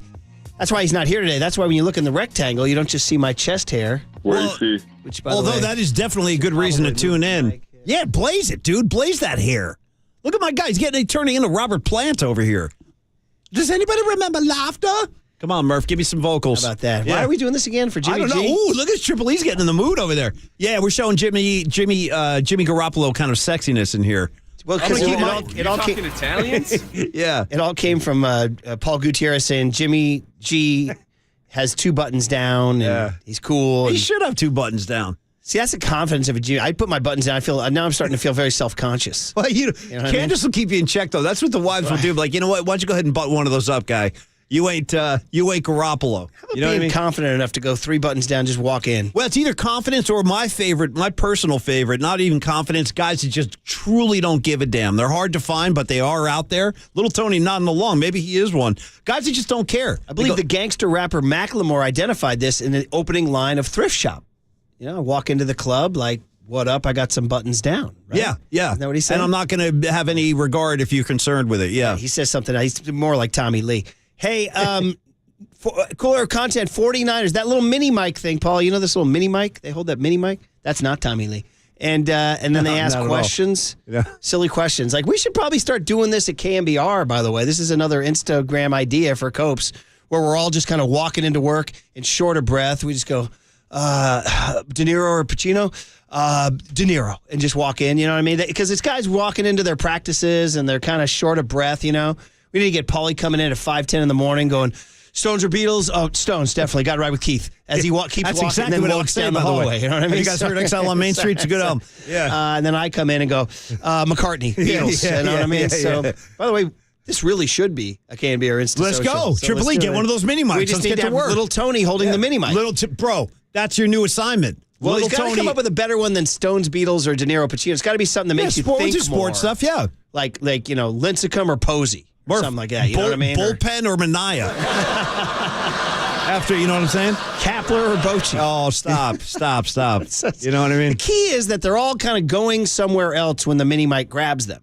So they're on their way to do something. Yeah, so they're kind of running past and they're shouting. Kapler. Yeah. Exactly. Wait, who said Kapler? I don't know. The guy, in my imagined scenario. That'd be Kai Correa running. Yeah. They're like baseball players are like holding their 2 baseball bats and they're running out to the cage, or football players are running in with their helmet, and they're just running past. Well, that's what you're going to hear with the Niners. Because the mini mic question is, who would your WWE partner be? Who would your wrestling partner be? So you're going to hear a bunch of Niners run by. I'm going to just help you because some of this sounds a little muddy, but it's worth it. Most of them say, of course, who do you think they're going to say? Who's the number 1 pro wrestler on the Niners? Come on, right? JK, George Kittle, yes. Yeah, GK. GK, 85. He just changed his name to Jorge Kittle. Yeah, JK. Nice, totally. But Fred Warner and Dre Greenlaw kind of have some fun answers here. So take a listen. WWE Tag Team George Kittle. Let's get it. Kinlaw, man. Boy, built like Shaq, man. Oh, yeah, I'm going Demo. He like to scrap for sure. Who would my WWE Tag Team partner be? Trill Williams or Kyle Juszczyk? George Kittle. Oh, Juszczyk. Yeah. I already know who my partner would be. And it sucked. Trey Greenlaw. Me and Curtis Robinson, our names would be Chocolate and Vanilla Oreo. Nick Sakel. Shout out. I need Kittle. I feel like hands down it has to be Kittle. He's got all the in-ring experience. Hey, come on, Fred. We beat anybody. There you go. So it's a little hard to see, I know. So that's why we were questionable about playing it. But the two that amuse, so Warner is running past the mini mic, and he goes, let's go, Dre. That's what he yells. And then at the end, you hear Dre Greenlaw going, Fred, let's go, Fred. So it's really sweet that, sweet's the wrong word probably, kind of funny I like and cool. the tender side of Murph. Use the word sweet. Go ahead. Greenlaw and Warner, without question, say each other. And that's to what we talked to Warner about Greenlaw. Yeah. And so here it is. Come on, Fred. Come on, Fred. That's what. So come on, Fred is what Greenlaw says. Can you find the Warner one where he goes, "Let's go, Dre," or something like that as he's running by? It's kind of fun. Sometimes these things, these mini mic things, you have to kind of see them too. I know we're in audio medium, but I try to give you guys a Here we go. I already know who my partner would be, and it's up. Dre Greenlaw. There it is. Ooh. You already know. Dre Greenlaw. I'll take both those guys, man. Looking forward to it. That was a fun one. All right. Dre Greenlaw. All right, guys. Rich Hill. That's a guy who the Giants could have gotten. Some said, come on. I've heard people say, dude, you get off your... People say you've been eating too many gummies if you think Rich Hill would have helped the Giants. Yeah, no, this team needs no help. They're all set. Yeah. But Rich Hill now has achieved this. Are you ready for this? He's now played for his 15th Major League team. Talk about a journeyman. That's a... what are we doing? What's sweeping the nation in the summer of 2023? Immaculate Grid. Oh, yeah, right. Okay. In which you have to name guys who... So here's who Hill could cover for you. Cubs, Orioles, Red Sox, Indians, Guardians, Angels, Yankees, Red Sox, A's, Dodgers, Twins, Rays, Mets, Red Sox, Pirates, Padres. I mean, the guy's out of his mind. He's guy is you talk about it, vagabond. So he's played for 1, 2, 3, 4, 5, 6, 7, 8, 9, 10, 11, 12, 13 teams. 13 teams. By the way, this morning's grid already on it. And I'm a loser because I've taken 3 answers that are very high percentage. And I feel lame. Like Rangers, 40-plus season home runs. 40-plus home runs in a season. I'm like, Juan Gonzalez. They're like 25% loser. So I'm like, gosh, okay, sorry. I thought Juan Gon was a little bit deep in the past. But anyway, so Rich Hill admits that now that he's a Padre, he's the ultimate Immaculate Grid guy. I heard I'm pretty popular on the Immaculate Grid. I haven't played it yet, but I heard it's my name pops up a lot. So nice. Yeah, 13 teams is, it's been a lot of excitement and just anticipation. I think getting here and seeing what we're capable of doing down the stretch. All right, so Rich, make sure to use them. Can he use today's?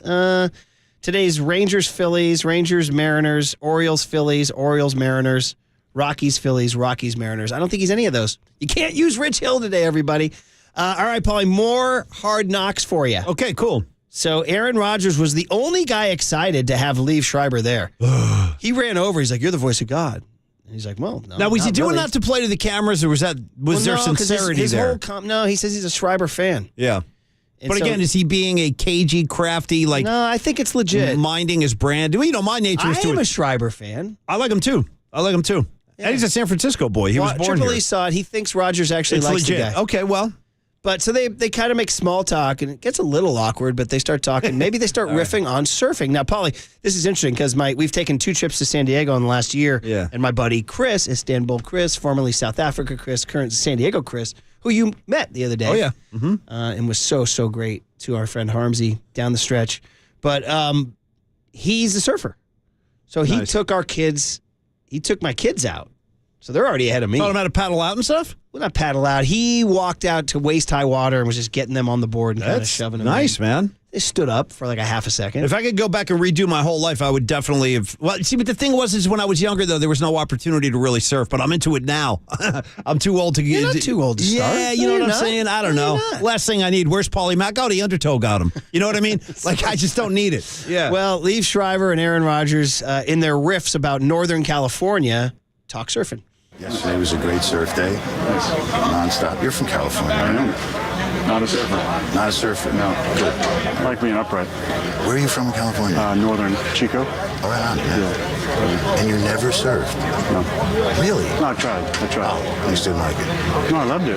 Just couldn't stay up. Right. Yeah, you're falling shallow water. Rocks everywhere. Sharks. Yeah. Right. Manta rays. Not worth it. Not worth it. Manta rays. That's right. They're terrifying. Manta rays. Whale sharks. Whale sharks. They're also extremely dangerous, I've heard.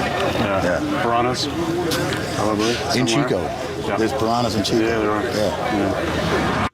There you go. A little small talk. Listen, there are the riffs of a Rogers at Piranha. As a matter of... Are you thawing it all on him? Not really. Not really. I do like the show, though. I will admit to you, I did watch about half of it the other night, and I liked what I saw quite a bit. I want you to go watch the rest and let me know what you think. No, I will. I'll be checking in on it, man. Are you going to... Man, they go on and on and on about Rogers. I'm sure there will be some, because to be totally honest, what I saw, one of the reasons I enjoyed it, honestly, was the focus was not on Rogers for the part that I saw, but I imagine as they go forward, there's going to be a lot of Rogers footage. Will you continue to watch? Oh, yeah, I'll try. Yeah. Bobby Lane, they're teaming like Bobby Lane and Dan Fouts had a love child, and his name is Aaron Rodgers. Piranhas. I mean, they're just going nuts. There's piranhas in Chico. Yeah.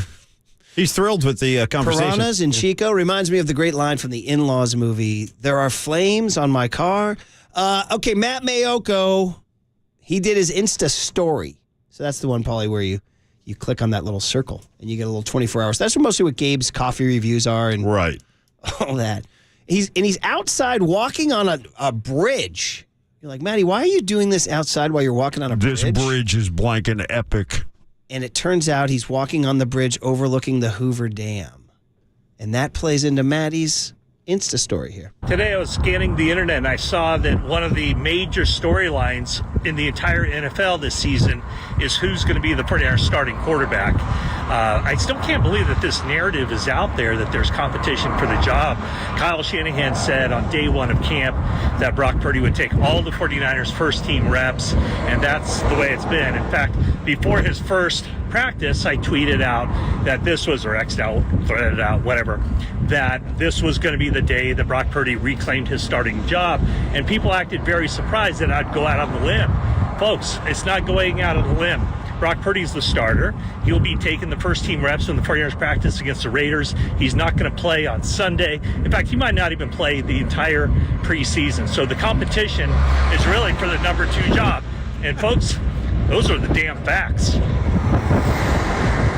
And then he shows you the Hoover Dam. There you go. I understand. All right, Matty. I appreciate the comedy. No, Dad it's good. jokes, prop comedies, like Carrot Top. Prop comedy, man. It's a regular Carrot Top. There's your cooler content for a Thursday, Look at August the time, 10. too. Everything's nuts today. No, right? So, okay, a couple more things we got to get to. All We right. got to revisit the Cal Stanford situation because there is news from overnight on that.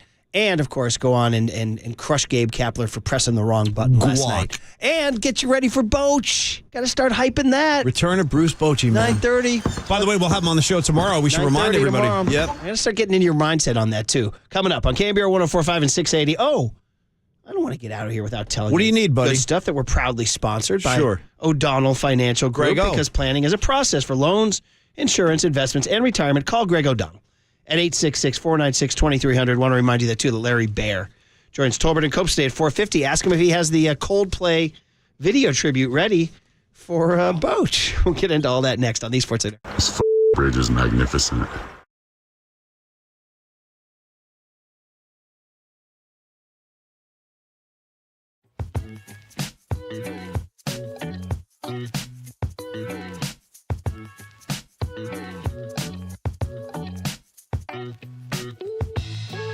All right, let's talk about Amici's East Coast Pizzeria, the best pizza in town. And we, of course, have it delivered to your house. You got ball games this weekend, Giants, Rangers, you got Niners.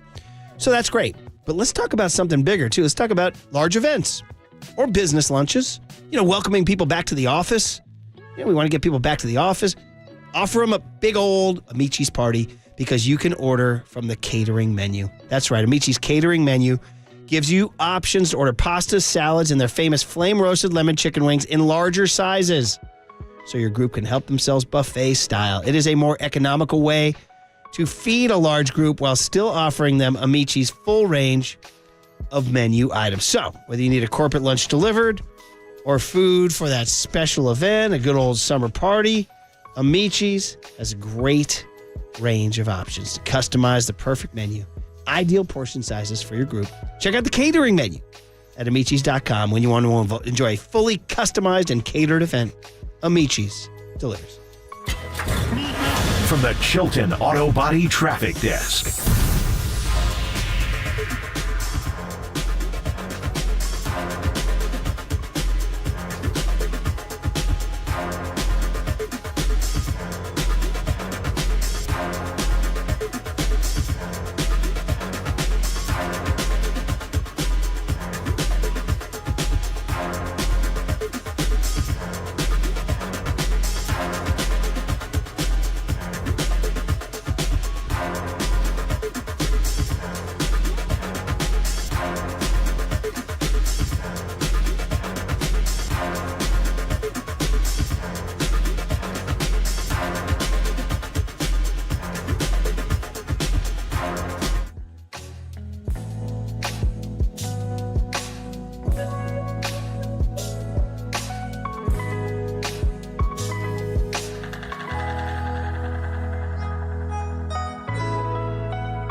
Listen to the sports leader anywhere, anytime. Download the all-new KNBR app. Now, Murph and Matt continue live from the KNBR Casino Matrix Studio. Casino Matrix Progressive Jackpots are here. Where are you? Just drop in. Please play responsibly. 1-800-GAMBLER. Nothing gets college presidents more excited than an affiliation with two of the most elite academic institutions in the country. Obviously, Cal, one of the premier public institutions. Stanford, obviously, one of the elite private institutions. Stanford, top to bottom, I don't think anyone would argue, has the best athletic department in the entire country.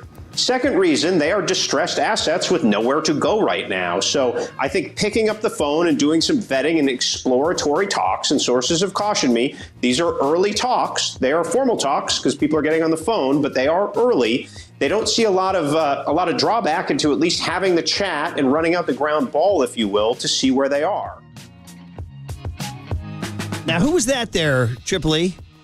That was Pete Thamel of ESPN. All right, you're listening to KNBR and KNBR FM San Francisco, the sports leader, a Cumulus media station. Who are we hearing here, Paulie? Well, this is the band now. This is the shape I'm in. I put this request in with Triple E. Thank you for playing this. This is the last waltz, recorded right over here at the Winterland, right across town. We lost Robbie Robertson yesterday, so rest in peace. One of the great, great songwriters, I'd say of the last century, to be totally honest with you, because he's been around since the 60s. A Canadian, of all things.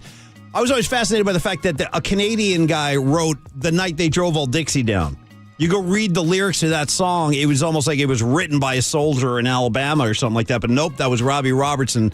Really, really talented guy. Did a lot of work with Scorsese. Scored The Irishman, scored Raging Bull. In fact, the new Scorsese movie coming out was also scored by Robbie Robertson. I guess it'll probably be the last thing he will have ever done after his death. So rest in peace, Robbie Robertson. And one quick note, too. A musical note, Murph, before we get back into the game. If you are looking for something to do this weekend, you can't get into Outside Lands, come on out to the Town Hall Theater in Lafayette. I'm doing a full set with the Freestone Peaches. It's a benefit show. It's all Allman Brothers music. Benefit for breast cancer. Please go to freestonepeaches.com. Grab tickets. I'll see you there. Yeah, it should be great. I highly recommend it. When you see that show, your only reaction is to go home and listen to the Allman Brothers for like the next 72 hours. Well, which is a good way to spend your time. So in my book, yeah. Hey, I told you there was news on the Cal-Stanford situation. Just wanted to touch on that here briefly. And that is not great news. And that is that the ACC, the Atlantic Coast Conference, has told ESPN's Pete Thamel that there are, quote, significant roadblocks, unquote. Significant roadblocks. You never like to hear that. Significant. No. What is there? Hey, can I take you out on a date? Well, there's a lot of roadblocks here. Significant. Yes, significant roadblocks. Like some are like surmountable roadblocks. No, some are significant. Right. And the story is value. They just want money. And the ACC is like, what's in it for me? As the great Kevin Costner asked in Field of Trims, I never asked what's in it for me. And then James Earl Jones says, what are you saying? He says, I'm saying what's in it for me. Basically. Right? Yeah. Ultimately, isn't that what we're all looking for? What's in it for me? On some level. Yeah. Like, yeah. I mean, is there such thing as altruism in this world? Can you truly be selfless in this world? I bet you there's a few monks out there somewhere. Like, you know. Even then, they're in it for up to something. They're up to something. So, and the deal is value. Like the ACC is like, what value does this bring? And if it doesn't bring, like Cal, Stanford, adding them to the conference TV-wise and eyeballs-wise, while siphoning some of the money away from ACC member schools, just isn't going to add up. So this leaves Cal, they're couch surfing right now. They're still looking. I'm wondering, and I think I've brought this up before, but I'll throw this out there. Go. I still see a scenario where they wind up in the Big Ten. Where they just kind of, where the Big Ten says, you got to take our low rate. We're not giving you the same money we're giving SC and UCLA. We're not even giving you the same money we're giving Oregon and Washington. You guys take it or leave it. You know what I mean? You get to a point where there's that word leverage. Cal and Stanford. You were asking. I thought you raised an interesting point earlier today. I'm not even sure I really understand this, but what you were talking about the other sports. Forget about football for a second. What about baseball, tennis, all of it? You know, swimming, everything else. What becomes of all that stuff? Are they going to also be part of? They would be stuck. But the best idea possible is to separate the two. You just got to do football is its own deal. And then leave the Pac-12 intact. Just for baseball and all the everything else. That's not a bad idea. There's no reason not to do that. No reason. Because basketball would be the one, I guess, has to go with football. There's enough revenue in basketball from the TV contracts, NC2A tournament, and all that stuff. So football and basketball, do your thing. Everybody else stay. everybody else stay. Who loses in that? Nobody. I mean, Big Ten doesn't want to. The Penn State women's tennis team doesn't want to fly out to Eugene, Oregon. They do not. No. The football team does it once a week. They do it 4 times a year, whatever. So, anyway, sorry for Cal and Stanford. And, man, did I touch a nerve with old Mike Silver and that crew.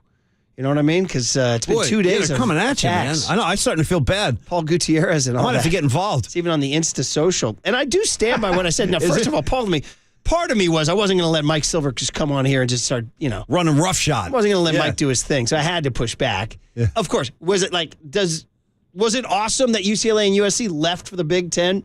No, it wasn't awesome. I mean, we have our thing here on the West Coast. Yeah, you're not down with that. Yeah. We have our whole party. But once you start looking at it like in a realistic light, like, well, this is where the train's going, man. They're heading towards look at like Texas and Oklahoma are leaving for the SEC. Everybody's doing something. You better make your move. You better make your move. It's like, Paulie Mac, I would liken it to you on a flight at an airport. Yeah. When we arrive. It's an empty canvas. When we arrive and we all get our started. seat assignments, Paulie's like, no. Let me go to work here, Murph. Yes. Also, you heard me. Will Paul McCaffrey please come to the I've watched courtesy it with my fund? own eyes. Yeah, I've seen it. And I'm like Cal and Stanford stuck in the back middle. How about this one? You know what? It's like the end of, because I just saw this last week. They're running it on Showtime. But at the end of Boogie Nights, the Colonel goes to Burt Reynolds and he goes, hey, listen, man, we got to transfer all our stuff to videotape. It's the wave of the future. They're going to close these movie theaters down. Everybody's going to be watching home tape. And Burt Reynolds goes, no, I'm a filmmaker. Yeah. I use film. Right. See what I mean? But then Burt Reynolds got left on the side of the road. Yeah. I'm a filmmaker. Yeah, right? I'm a filmmaker. Cal and Stanford are like, no, we're whatever. So, I'm an artist. I know, exactly. Yeah. Anyway, that's the deal, man. And in terms of tradition, I mean, listen, tradition. It's leave it for Fiddler on the Roof, buddy, because it's gone. I mean, listen. In baseball, there's a freaking DH in the National League. Well, you know what I would say to that, though? I would say you're right about tradition will be gone for these schools that are like in flux and looking for new homes. But if you're Bama, if you're LSU, tradition intact. Like nothing changes for them. This is true. So they are adding Texas and Oklahoma, which is not part of their tradition. No, but you know what I'm saying? Yeah, they're. But for the most part, traditions. And dude, tell me a sport that still honors a tradition. I mean, take me out to the ball game. I mean, I was going to say seriously, seventh inning stretch might be it. That's about it. So, I mean, they turn hockey upside down with these shootouts and all this other crazy nonsense. Look at baseball. I mean, we've talked about this new schedule being kind of like it's cool and all, and it is cool that they play every team. We got to see Shohei and all that, but tradition, man. What does the World Series mean anymore? I mean, and again, American League and National League don't even exist. Football, is there still tradition? And the divisions have changed a bunch through the years. So there's really no. I mean, AFC West, I guess, has kind of stayed the same. Broncos. You're right Chargers, about that Raiders. too. I mean, if you would have told me when the Niners were in their Montana years that at some point the Falcons and Saints will be gone, but in come the Seahawks and the Cardinals. Or the Cincinnati Reds used to be in the NL West. Oh, Reds, bro. Well, also prior to that, there were no divisions. You just had the American League and the National League, and they just played it out. Yeah. So what are traditions anymore? So. I mean, do I lament the passing of a Cal UCLA game? Well, they can still play each other. It just doesn't count in the conference, So anyway, that's what about the Cal deal. Stanford? What's going to become of that whole That's thing? a great question, by the way. What does happen to the big game? What happens to the big game? I don't know. Is it where does it get played? Is it week 3 in the Mountain West? Oh, Cal Stanford. It's late September. Cal Stanford. The big game is in Utah this year. Yeah. All right. Anyway, just wanted to get that off my chest. Bad news for Cal and Stanford that there are, quote, significant roadblocks. Although, is that bad news? Did they want to go to the ACC? It was just a funny little anecdote for you, buddy, on the ACC. I can't ever say it. Go. So remember the show I was on 2 years in a row back when I was in college, the Super Bowl of Sports Trivia. You guys want a sample? I can give it to you because we have the footage right here. Brian, hi. Brian Murphy. I'm from Mill Valley, California. I'm a 20-year-old junior major in English. And I'd just like to say we still love those fighting Golden State Warriors. You and the 3 others. No, never mind. Silence. I know. Sometimes it feels longer. Silence Yeah. is just deafening. Yeah. They did not love the Golden State Warriors. The room back then. truly does. It goes silent for a second. I was there, though. I was there with Mully and Manupol. Yeah. I was there. Yeah. But in that year, we played a team from Nebraska. We got knocked out by this team from Nebraska. There's a guy named Joe on Nebraska who was, dude, you think I'm a know-it-all? You think Fitz is a know-it-all? Those guys like, yeah, we know this. We know this guy was the ultimate know-it-all. He was walking around we stayed at this Holiday Inn in Haines City. Oh, yeah. And he was just going from room to room going, do you guys know who won the 1935 MVP in the National League? We're like, Joe, man, enough, dude. We're having a beer here. Yeah. Anyway, so we had to play them. And it was a close match. And in the lightning round down the stretch, he just caught fire. He was answering everything. He was answering 1945 Kentucky Derby winners. He was answering 1964 decathlete winners. Jesus. It was just boom, boom, boom. And I could just see our chances frittering away as the clock was ticking down. And in the final 3 seconds, Berman says, Duke, Clemson, and North Carolina State make up what athletic conference? And the buzzer sounds, and we'd lost officially. But he buzzed in late. And this dude, something me and my buddies say to this day, he just leans into the mic and he just goes, Atlantic Coast Conference. And dude, we're just like, dude, can we throw a freaking chair at you right now? Kid. I'm getting pissed here. Because the buzzer had sounded, it was over. Yeah. And dude, hey, me Joe, and my buddy Gib and Sully, dude, for 30 years, all you do is call each other on the phone and say, Atlantic Coast Conference. Yeah. Anytime I hear about Cal and Stanford going to that. By the way, later on, dude, the guys from Washington State were the coolest guys. They were total partiers, and they were great. They wound up winning the whole thing, which made us so happy because they were like blue-collar, regular dudes who were fun partiers. Nice. Like Klay Thompson types. And they were commiserating in our room the night we lost, and that guy Joe came in, and he was like, you guys didn't even know that Clyde Drexler averaged 20 points. And here's where the chair, this guy, that's where it's this over. Guy Casey snapped. He goes, blank you, Joe! Blank you, Joe! Blank you and your stats, Joe! Get out of my room, Joe! He's screaming at him. The guy was wearing a Nebraska sweatshirt. He was a kind of dumpy guy. You had enough Joe for the weekend. Blank you, Joe! Blank you and your stats! Only so much Joe I'm ready to take here. Anyway, thank you for letting me share that anecdote. I liked it. Hey, quickly, you want to go to the Cache Creek or Pump? The Golden State Lumber and Building Materials text line? I got you covered, brother. Before we get into... You're good. You're good. Send in a text to you. Oh. Well, the first text I see says, the one tradition left in 707, Army-Navy. That's true. What if they just started conferencing that thing where they move Army to the Big Ten or something like that? You know what I mean? Yeah, Navy's in the SEC. We experienced it, and it was awesome. They're playing at Fenway this year. Wow. Fenway Park. Boy, they'll roll out the carpet. Oh, no, there. I'm sorry. They're going. I'm sorry. They're in Boston, but they're playing at Gillette. My bad. Nobody wants to go to Gillette. 559 said, I got a tradition for you. The Giants scoring less than 3 runs a game. You don't give me Dusty Baker. Very good. Oh, wow. That's Dusty. You like that, Dusty? Yeah.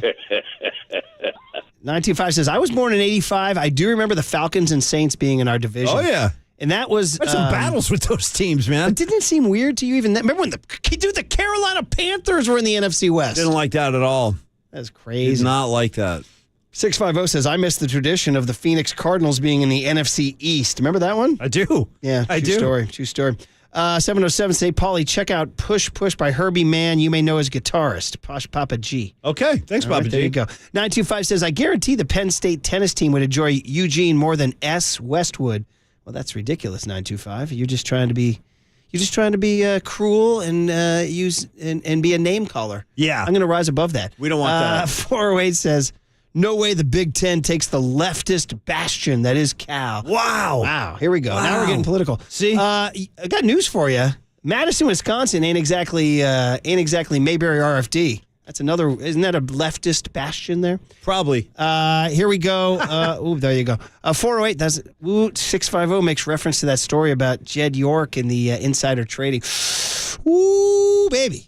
That's a dicey story. Shout out to Wolf of Wall Street. That is a dicey story. Yeah. I'm not equipped to comment on that one, but all I know is that's a bad headline. I'm not going into that. That's a bad headline. No, you don't want to be any part of that, actually. Based on what I don't saw. know how serious that is. I don't know if it's a frivolous lawsuit or a real lawsuit because I don't know if it has any merit or not. It's about trading, though, man. It gets dicey. That's when the FBI starts sniffing around. No. Yeah, for real. Yeah, for real. Exactly. Yeah. So, I mean, but it's a lawsuit. It's not the SEC investigating. That's the thing. So at least that's how, as far as I read it, it's somebody suing him, which, is bad enough, but I didn't read that the SEC was investigating. If the SEC, you get a call, say the Securities and Exchange Commission called, call them back. Like, I'm not calling them back. You know what I mean? So Wrong number. So he moved. He don't live here anymore. Yeah, exactly. He went up to Canada. 925 says, my highlight this summer was watching Paulie and the Freestone Peaches at the Union Street Festival. That was badass. Nice. Come get some more this weekend. Town Hall Theater, 8 o'clock. We'll do it again Saturday night. I'll see you there. See, here they And go. thank you. Bruce Bochy's going to remind Kapler who the real sheriff is in this town. Well, I'm back, Murph. Yeah, man. Might as well win some ball games while I'm here. 831 says he's full of S. There's no manta rays or piranhas in NorCal surf. I think we're talking Rogers. I think he was riffing, wasn't he? It's hard to tell though sometimes with that delivery if it's I don't know piranha. Yeah. Stan Tim says Hard Knocks GD. Now I might like Aaron Rodgers. Should I call my therapist? That's up to you. Ultimately, I mean, I don't know. Hey, I was watching it too, man. What can I tell you? It got me. There's piranhas and cheetahs. Yeah, there are.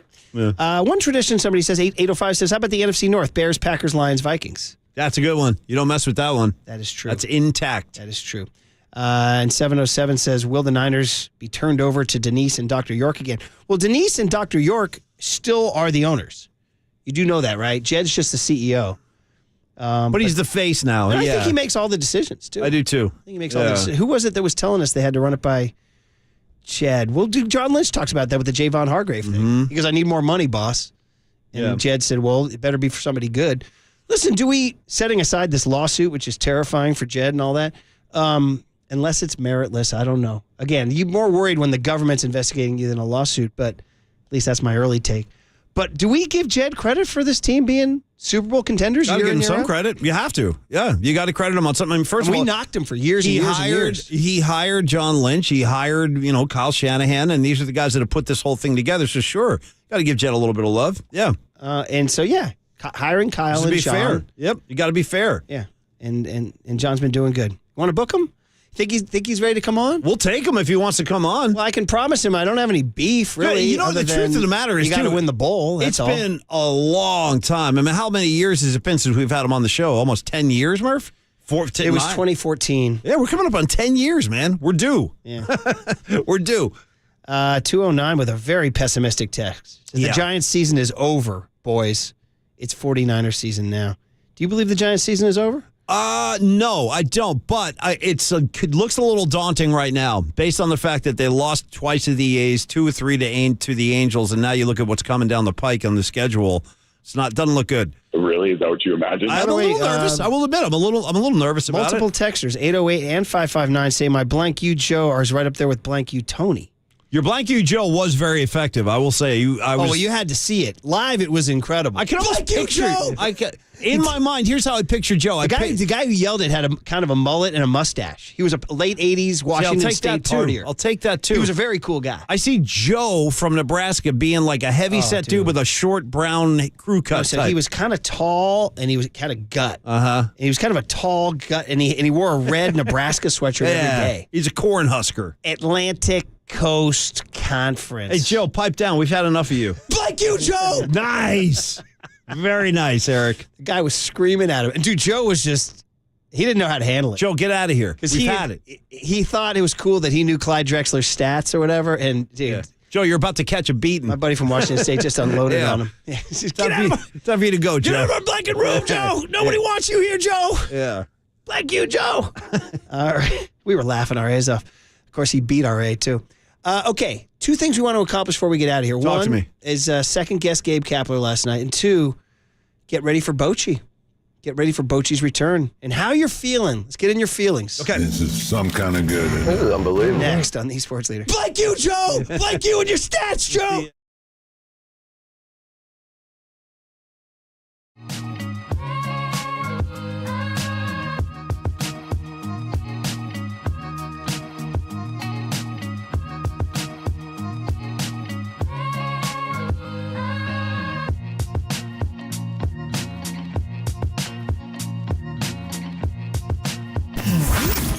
Here's what's trending now. On KNBR.com. Giants got a good look at Shohei Ohtani for 3 days in Anaheim. What does the team think about its chances to land him as a free agent? That story and more trending now on the all-new KNBR app and KNBR.com.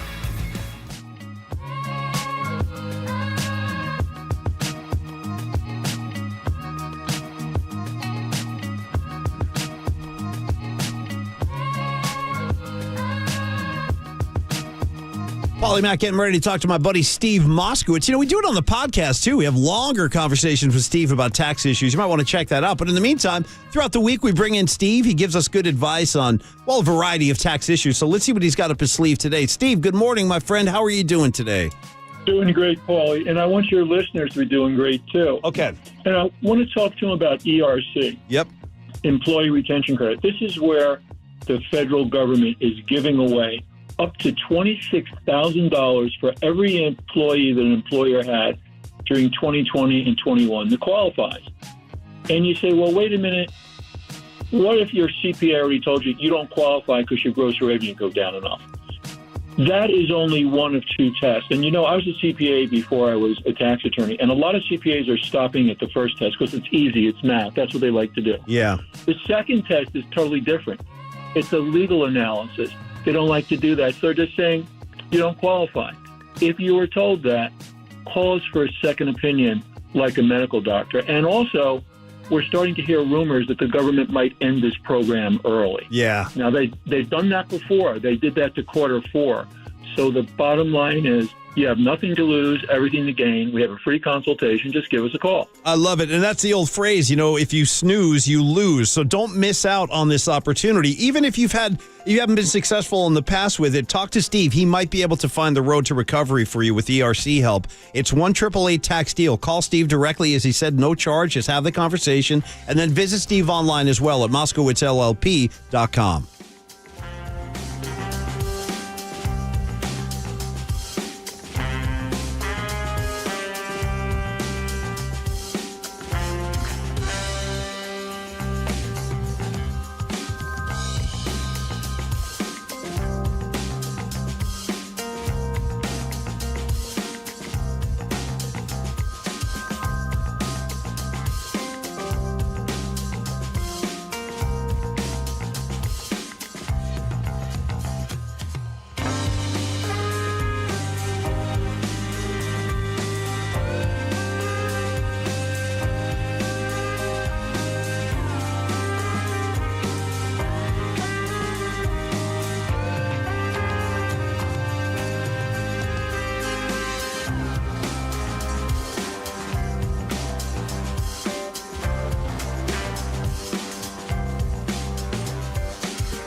And now, time for the Protect Your Assets with David Hollander Business and Technology Report.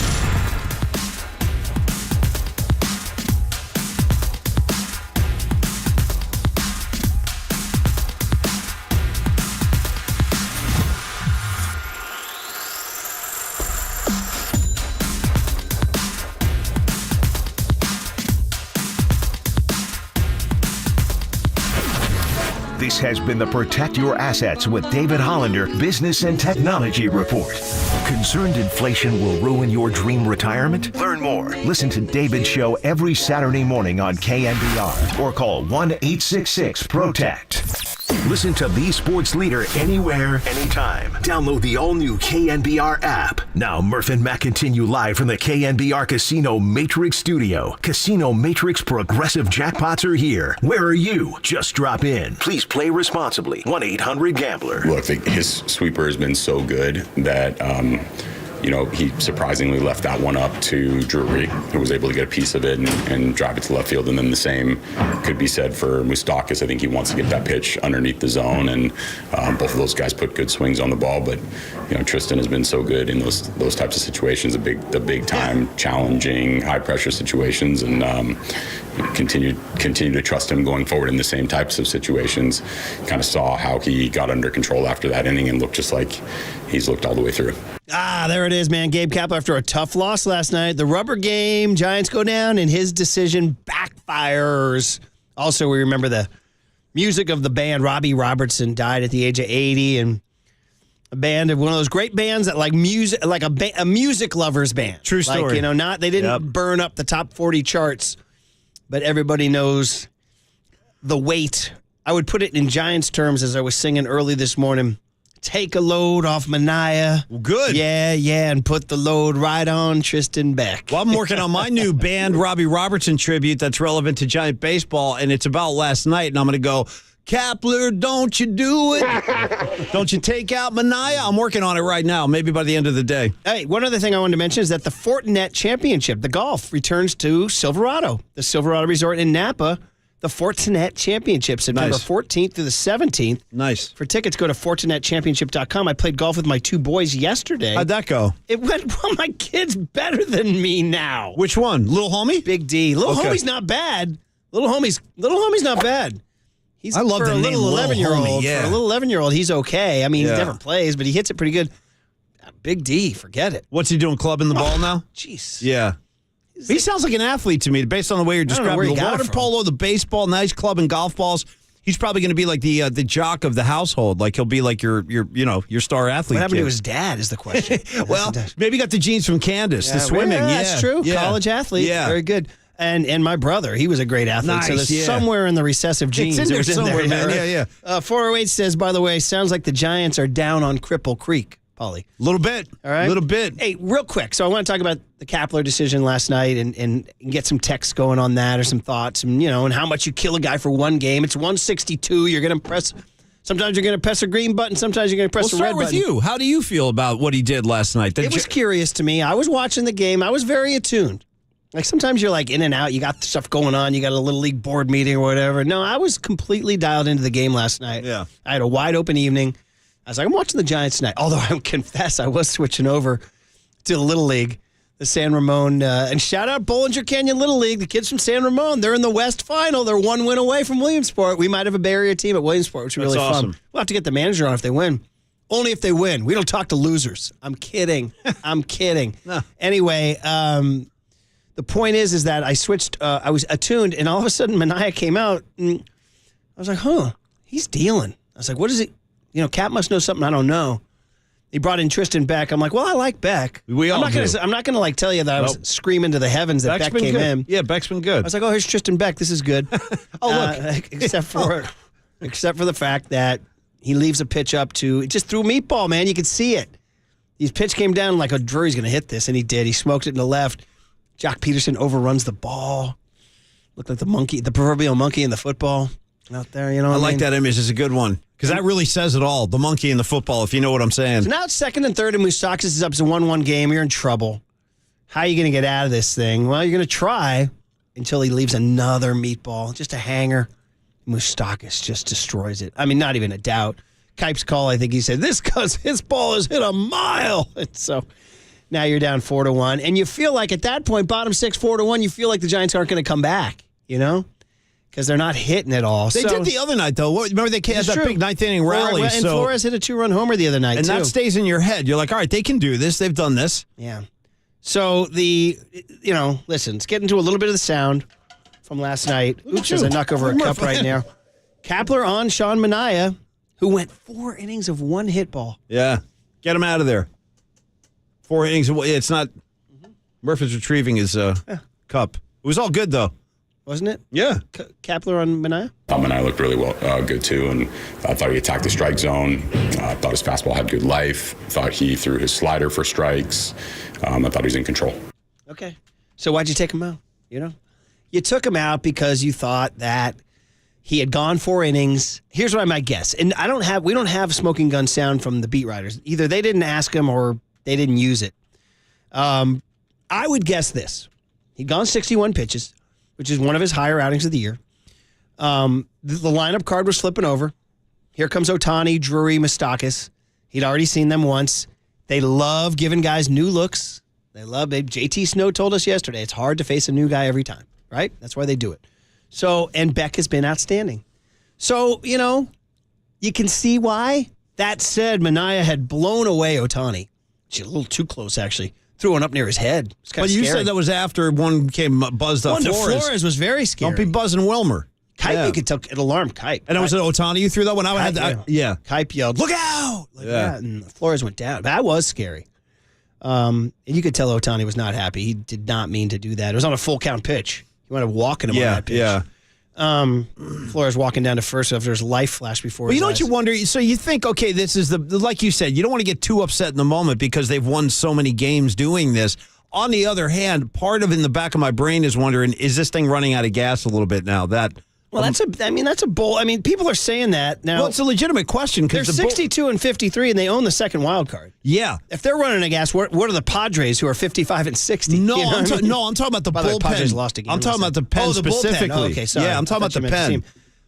And they have worked. They've worked more than any other pen in the bigs. Definally a concern. Yeah, this is why. That's a great question. No, this is why, if you read the Jock blog from last week, this is what I laid out. It's a concern. Let's be honest. And and again, this gets back to: so, are you trying to win the World Series this year? Of course, people pay lip service. Yeah, I'm trying to win the World Series, but no, they didn't make a move. They stayed pat because they love what they have for 2024, 25, 26, which is not a crime against humanity. It's not the end of the world. I get it. Just come out and say, hey, listen. But they're not going to say that because they don't want you to stay away from the park. They want you to come out and see a World Series run. Maybe they will win this World Series and we'll be. That'd be slightly surprising if they did. I mean, just to be polite. Are in charge of the second wild card. Philly did move a game up on them. Just to let you know, they're 2.5 up on Miami. If you want a scoreboard watch on August 10, which I think is totally cool, scoreboard watching on August 10. They're 2.5 up on Miami and 3 up on the Cubs and 3 up on the Reds. All right. So you're ready to watch the Marlins, Cubs, and Reds. And they will see the Reds very soon. They're going to be playing the Reds. Do you think that any of those 3 teams can overtake the Giants? I mean, maybe. Triple E says yes. Well, Cubs are hot. Cubs are hot. The Reds are good, and the Giants. We got Walter back here behind the glass saying the Giants will miss the playoffs. That's what he said. Well, that's the thing. He says they're going to go 9-18. Well, that's kind of a hard. 9-18. That's a very specific call. My gosh. But again, 333 baseball. Man, that's why symmetric. But that's why it's disappointing to lose 4 of these past 5 games to teams like A's Oakland. Game, dude. The A's games. Both of them. Both games. So now here come the Rangers. Yeah. We're going to have to get into this. So there's a lot of emotion involved, but not just a series. Here comes Boch, man. Yeah. Exactly. Although they lost to the A's yesterday. They only got 2 out of 3 in Oakland. Take the night off, boys. Save it for San Fran. The A's have won 3 of their last 5. Yeah. So, you know what I mean? Just resting dudes. Hey, real quick, can we hop down to Cut J, Triple E? Cut J is in Joker. He's a smoker, a toker, a midnight joker. Totally. Or that's the other way around. Smoker. You're good. No, I like toker, it. He's a smoker, No, you're he's good. A midnight joker? Is that it? Midnight toker. Okay. Like, just think Paulie Mack. Yeah, he's a joker. Joker first, toker last. You wrap the day up with a toke. And this is a guy I spent. At midnight. I spent 2 hours of my flight to Chicago watching the 1978 Cap Center concert. I can't tell you how much I freaking love that. Oh, dude, I went the distance, too. It was incredible. You gave me $1 million to guess what Murph would have watched on a plane. That would not have been it. I couldn't believe my good fortune. No. I mean, it was like, Bridesmaids, Dunkirk, all these feature films. Yeah. You know what I mean? Give me some Miller. And I was like, Steve Miller last on the Cap Center in 1977? Yeah. Are you kidding me? It was fantastic. By the way, Miller, I've seen him several times. Several. That's talk about He jealous. opened for the Dead a whole bunch, actually, in the Really? summertime. Yeah. Came on stage with the Dead, too. Playing his top 40 stuff? Oh, yeah. Totally. They're okay with that? Absolutely. Dude, everybody loves Steve Miller. Everybody loves Steve Miller. And then he would play with the Dead, too. He would come out on Play stage. with him? Several times. Yeah. That's awesome. Yeah. Is that a San Francisco thing? No, probably. Yeah, they go way back to the old Fillmore days and stuff. But I saw him at RFK. I saw him at Giant Stadium. It was always You in saw the Steve summertime. Miller there? Yeah. Get outta here. Open for the Dead. Yeah. That's amazing. Several times. Anyway, here's Crawford on the upcoming series against the Rangers, which we want to get into here in the next segment. Yep. I'll be excited to see Boch for sure, and the recognition that he'll get from the fans and everybody there. So that'll be fun.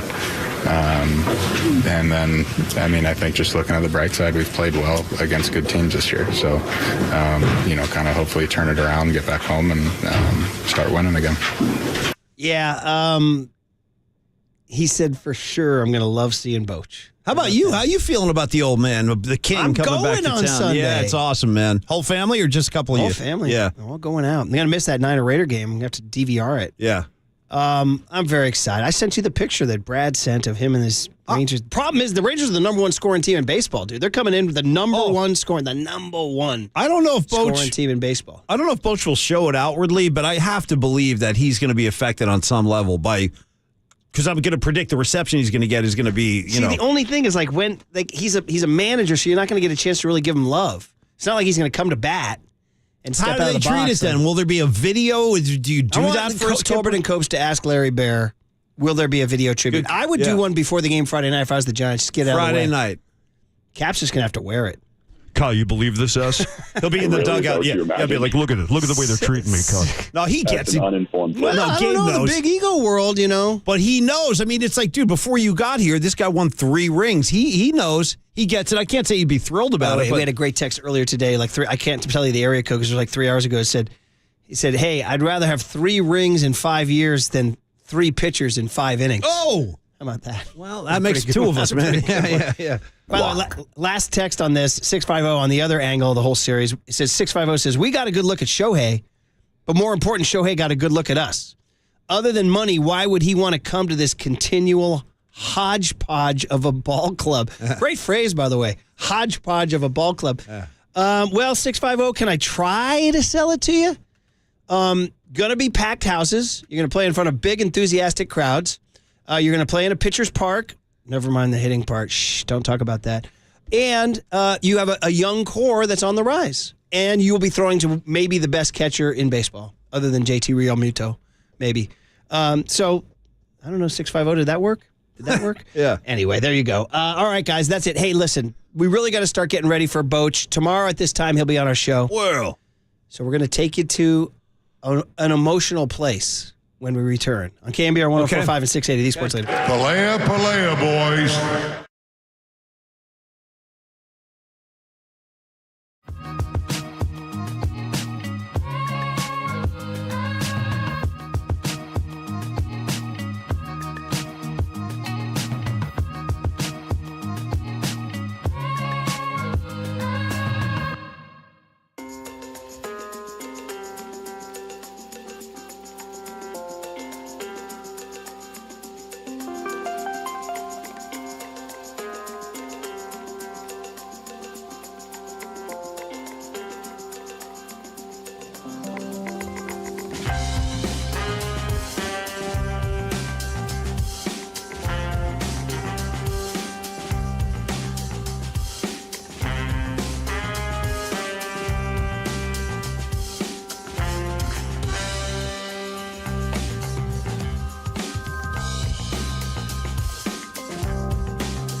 Livermore, shout out to you for supporting KNBR, Livermore's sports leader. Listen to the sports leader anywhere, anytime. Download the all-new KNBR app. Now, Murph and Matt continue live from the KNBR Casino Matrix Studio. Casino Matrix Progressive Jackpots are here. Where are you? Just drop in. Please play responsibly. 1-800-GAMBLER. I thank you for always being there. I thank you for never giving up. I thank you for showing up wherever we've been, and thank you for making this one of the greatest moments of my life. Thank you. So that was the 2012 World Series parade. You eating your pastrami sandwich from Mike's? Unfortunately, Lee Hammer brought in a bag of peanuts. Yeah. Those look good to me. Yeah. It's usually a time I get a little snack, something kind, try to keep me through the last segment of the show. Yeah. And so I'm eating peanuts. Biggest difference between Murph and Mac, well, I'd say one of the differences between Murph and Mac, I eat constantly throughout the show. I start eating at 6 and I don't stop until the end of the show. Do you eat before the show starts? No. Yeah. I mean, I just nibble. That's basically all I do is I just take little nibbles throughout the entire morning. Murph doesn't eat a damn thing. And then I'll do like you said, you'll go 9:30, couple peanuts. I have the two. Ask Triple E about my eggs. He sees me shell the eggs every morning. No, of course. My bad. See, I'm not part of that routine. I'm not involved in that. Hey, Pat Burrell's going to join Papa and Lunt today at 10:30. All right. So this is now tomorrow. Boach, we've been thinking about this and talking about this. And here's one problem. He's bringing a damn good team in here. Although they're missing two of their guys. Which guys? That. They're missing Jonah Heim, all-star catcher. And they're missing Josh Young, who's probably the AL Rookie of the Year. Don't forget, too, DeGrom went down super early in the season for him, too, and that was going to be his horse. But although now he's got Scherzer. Yeah, now he can ride Scherzer. But, you know, it's kind of wild. When he took this job. Are we seeing Scherzer this weekend? Sorry, real quick. Is he? I don't. Good question. Triple E, do you know? Are we seeing Scherzer? I'm on this right now. Here, hang on. Let me check for you here. I'd like to see him. Well, they're seeing John Gray Friday night, who's a righty. They've seen him before.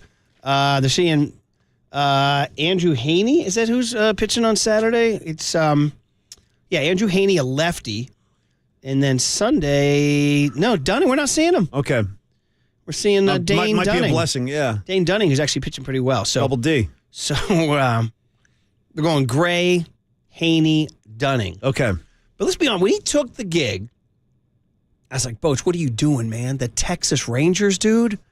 That's like just the franchise to nowhere. Well, dude, in 2022, they lost 94 games, okay? They lost 94 games last year. In 2021, they lost 102. Damn. So they're coming off 102 losses and 94 losses, and Boach takes their realm. They're 68-47. Well, now, I remember he said all this stuff, too, when he got hired. He's like, well, see why. Chris Young, this former Padre pitcher. Totally. The 6'10" Princeton guy. Yeah.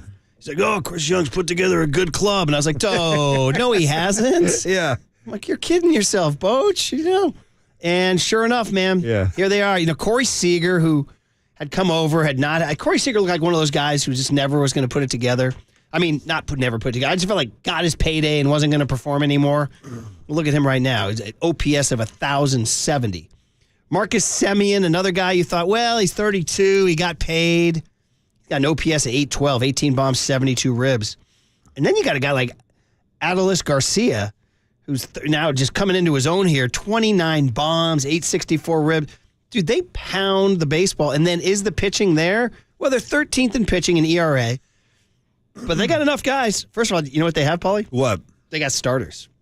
I like starters. I'm one of those. I'm crazy like that. I like a few starters in my rotation. So they go with Eovaldi's on the IL, and he's had 19 starts for them. But here comes Scherzer, and here comes Jordan Montgomery. There's another one. They made moves. They also picked up Aroldis Chapman. We might see this guy this weekend.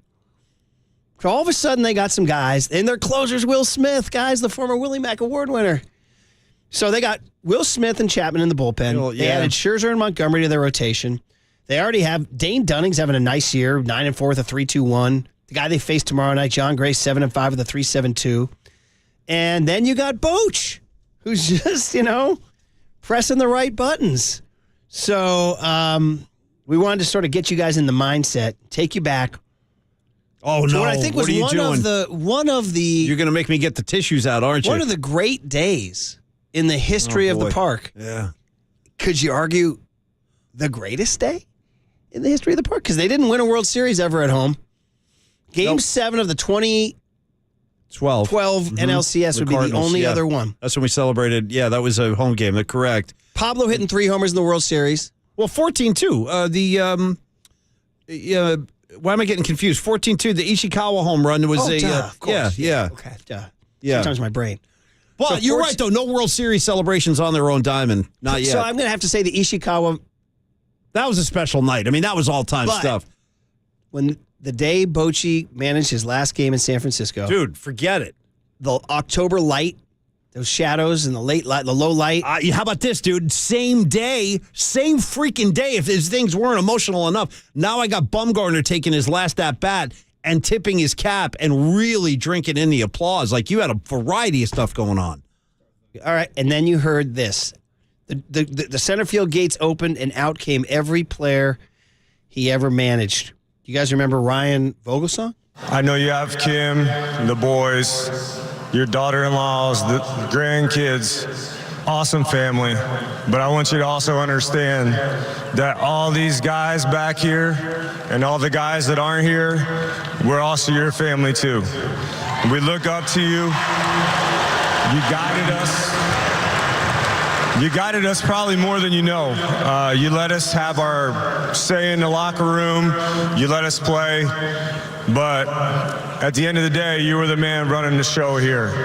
And without you, we don't have these 3 guys sitting here. And not only for me, but for a lot of people here, you changed our lives. You gave us something that no one can ever take away from us, and that's a World Series champion. I'm telling you right now, you're going to kill me with this stuff. Man. And Vogie, too, of all people, just speaking from the heart, man. All right, he's got you going. All right, you ready for this? I don't know. Probably not. Did Tim Lincecum grab the mic that day in 2019? Yes, he did.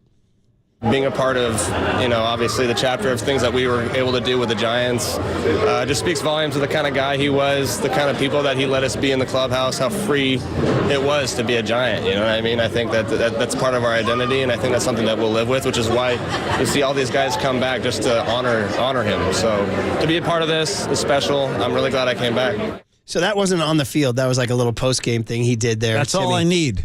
But I think Buster was on the field. All right. This was all right there in front of everybody, man. Oh, boy. I remember staying. By the way, I think they lost that game like 15-0 They did. to the They got Dodgers. killed. Yes. And everybody stayed. Didn't matter. It really didn't matter. The game was secondary that day. So here's Buster doing his thing. You know, when I think back for the last 10 years, obviously you can think about these trophies and the memories that we made, winning those championships, the friendships that we've made. One thing that stands out for me with Boch is his tireless commitment to win no matter what. And, in the good years, it's easy to do that. In the down years, I think it's obviously much more challenging.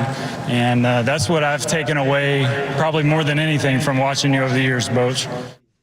Yeah, man. They all came out. Lincecum came out, right? Zito. I remember the guys from his very first team, 07, like some of the obscure players from the 07 team. I think Pagan was there. All kinds of guys came out. And it just speaks to the man that he is. I mean, guys, like what Vogelsong said and what Timmy said, like the freedom he gave the guys in the clubhouse to be whoever they're. And that first clubhouse in 10, that was a very colorful room, man. They had some real characters in the room back then. Your Burls, your Huffs. I mean, these guys were nuts. And B Weezy, you know what I mean? Timmy's over there in the corner with his dog, with the bulldog and everything. It was a really fun time. And Boch oversaw that whole thing. He let those guys do their thing. He rarely pressed the wrong button in the bullpen. Then he finally grabbed the microphone, and it was just awesome. Here he is. Thank you. Ooh, this can be hard here. I never wanted to wear out my welcome. But now I'm afraid I'm wearing out my goodbye with all this stuff that's happening here. When I made this call to step down, I knew it would be hard. I didn't know it would be this hard. Yeah. The funny thing is, remember he did the farewell tour? Now he's back. He's he got all that stuff. Remember Fenway? They gave him a seat and everything, and they gave him all this stuff. All this fishing stuff. He's probably... I actually remember what Cora said about him, too, when we were in town. It was very generous. He was being it was a really, really nice tribute from the Boston Red Sox the whole organization really to Bruce Bochy, which I was very pleased with. I was happy that we were there, too. It was very special. He got a million things. He got his 2000th win at Fenway, man. He has said that he regretted making a public deal out of it because he got this whole, like Buster did, like Buster slid out. Buster slid out the back door, for sure. A couple more here. One more from on the field. Z20 here. Triple E about wrapping up his speech on the field. I got it. It's difficult to put it into words, the impact that you've had on me personally. You guys brought so much love to this team. And I can't tell you how many times we walked in this ballpark and your energy transferred to me and these players. You made a difference here. And whether it was in 10, 12, 14, or years we're trying to get our mojo back, you've always been faithful and behind us. And I'll tell you, I never took for granted or tired of leaning on that rail and looking up and watch you pack this house. So, thank you for making this incredible journey here. Thank you. You're killing me now. I'm about to lose it in here, man. I got two more for you. I can't take too many more of these. He's joining us tomorrow at 9:30, by the sakes, way. man. Is he coming in here to sweep the Giants? Sorry about this, Murph. How about a sweep? Yeah. Here he is now, wrapping up on the field. Then he has a big one after the game, but here he is on the field one more time. All right. Like any kid, my childhood dream was to play this game. Never in my dreams, I think I'd be in it for 40 years. And this is what makes this moment so much more difficult. But to manage here with these players in this city, with you fans, has been one of the greatest blessings in my life. Oh, man, so good. You got one more? One more from Boch? He goes out big. And then we have the post-game one. Okay. Here he is, Z22 here at Triple E. Yeah, Z22, buddy. Z22, as they would say over in Ireland. Zebra. Nice. 22. 0929Z22, buddy. All right. Never Sounds mind. like one of Kyle's plays. Never mind. I don't know why I can't find it. It's on this cut sheet. It's live radio. Man, buddy. somebody might have dinged You it. can see him in the never know. rectangle just struggling to find it. I feel for him, though. You never know what's going on. All Like right, somebody- never mind. Let's yeah. just jump to the one we have. Yeah. You sure, buddy? You sure? He's still looking. Nah, not that one. Okay. All right. You didn't. So we're just going to jump to the post-game one? All right. Here's the deal. So I went to that post-game press conference, and he was kind of, at that point, he was sort of out of energy. Like I remember he was still going through some questions. I got nothing left, Murph. He was kind of like that. And then finally, Chris Haft, who's just such a great guy, and he's the MLB.com writer, and he covered the Giants for years from the San Jose Mercury News. He ended the press conference with the whopper question. He goes, the U.S. presidents have a tradition of leaving a note in the desk for their successor. Although that didn't happen last time, but go ahead. Polly, don't ruin the moment. Because he's like, I'll be back. No notes. I'll be back. Wait, you found the original one now? All right, then let's go jump back to in it then. time. We're Okay, back on the field. Shout out Back to the Future. We're back on the field. Yeah. This place has enriched our lives with friendships, experiences, and memories beyond what words can express. So maybe I'll just echo the words of the great Lou Gehrig. I consider myself the luckiest man on the face of this earth. Thank you. Thank you. Thank you for making it so. Love y'all. Stop. You got to stop now. Me. You got to stop. It's getting me. I can't do much more It of this. really is. Let's wrap this up. It's getting me. You want one more? Thanks for making it so. You know what I mean? I don't know where he pulled that one. Well, one Thanks last for one making just it to guarantee that tear that welled up will roll down your cheek. Jeez Louise. Chris Haff asked him, U.S. presidents leave a note for their successor. If you could leave a note for yours, what would it be? Boch, when the President of the United States leaves office, traditionally he leaves a note in the desk for his successor saying something. What might you say to your successor if you could leave a note like that? Yeah. You know, I'd probably leave a note telling him he get the best job in baseball. And, I mean that. And I talked about the owners and, our front office, the city, surrounding areas, the ballpark, the fans. He's getting the best job in baseball. John, no more shows. Nowhere shows. He said that to John Miller at the end there, too. Round of applause for the Got king. emotional stuff. Just for the king, man. God bless that guy. Yeah, I was there. He got emotional at the start of that. Yes, he did. You could hear it. He did. You could hear it. Man. Anyway, now that we've wrecked everybody, I know. Where do you go from here? I don't know what to do now. I don't know. Like, remember what was it yesterday? What now? What now? Give me a Bobby Sala. Yeah, now what? Yeah. All right. We'll hand it over to Papa and Len and dry our tears next on the Sports Leader. Now what? Lifting. Now what?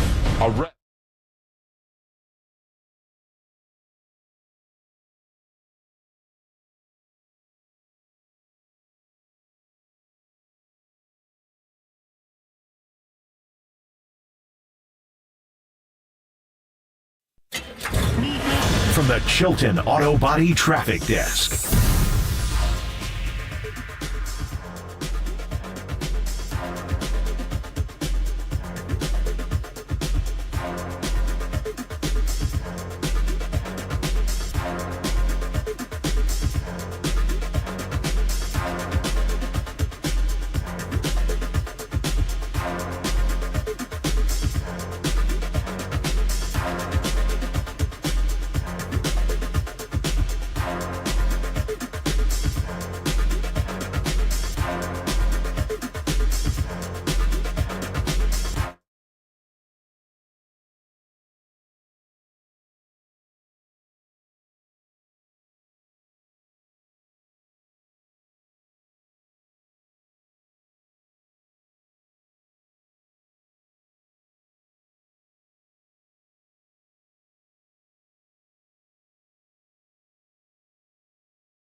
Listen to the sports leader anywhere, anytime. Download the all-new KNBR app. Now, Murph and Matt continue live from the KNBR Casino Matrix Studio. Casino Matrix Progressive Jackpots are here. Where are you? Just drop in. Please play responsibly. 1-800-GAMBLER.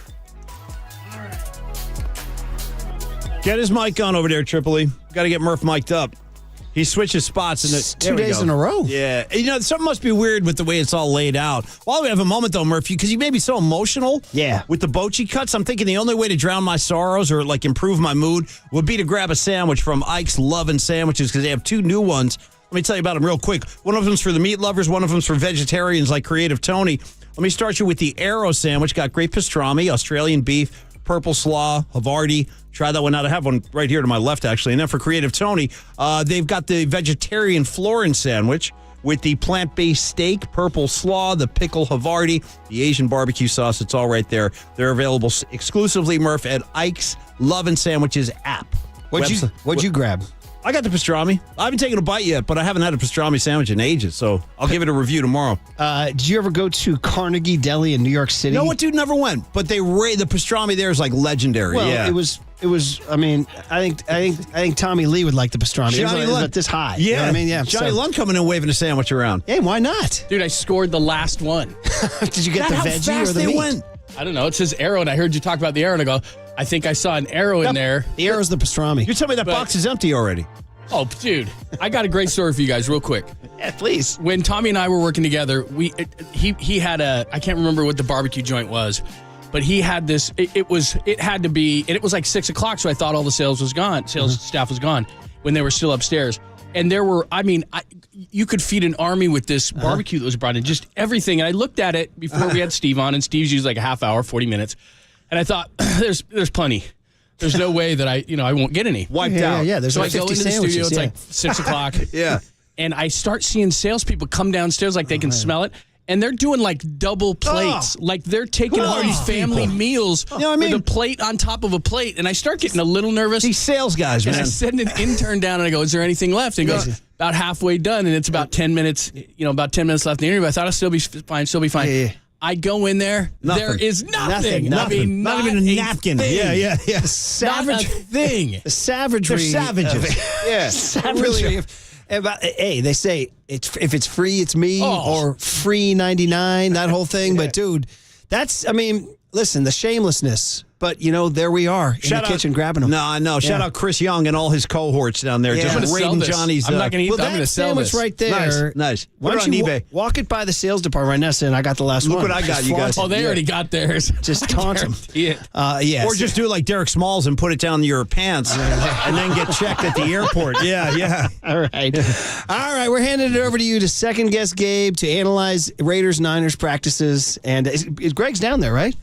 He's down actually there. on the field. He's not in front of that beautiful screen like yesterday that caused such a huge reaction. That was unbelievable. That was like an iMac. He was had a floor manager. IMAX manager. IMAX Papa? Yeah. He was like, go to this, go to this, go to this, go to this. There were 7 different camera angles. You could even go out into the hall of the people gambling like Phil Mickelson, out there. Nice, yes. And it was unbelievable. If they're gambling like Phil, they were going big. Oh, are you kidding? Go home. Oh, my It's a God. story we didn't get to today. Papa and Lund Maybe can with get to that it. tomorrow. All right, Paulie. Cheers, y'all. Tomorrow, Bruce Bochy will join us at 9:30. Hey, when it's time for a change, thank Triple E. Thanks, buddy. And Lil Tony. Good job, Trips. Yeah, not all bad, you guys. Not bad. I give him a B minus. Hey, when it's time for a change, think Speedy Oil Change and Auto Service, your trusted oil change, tune-up and brake experts.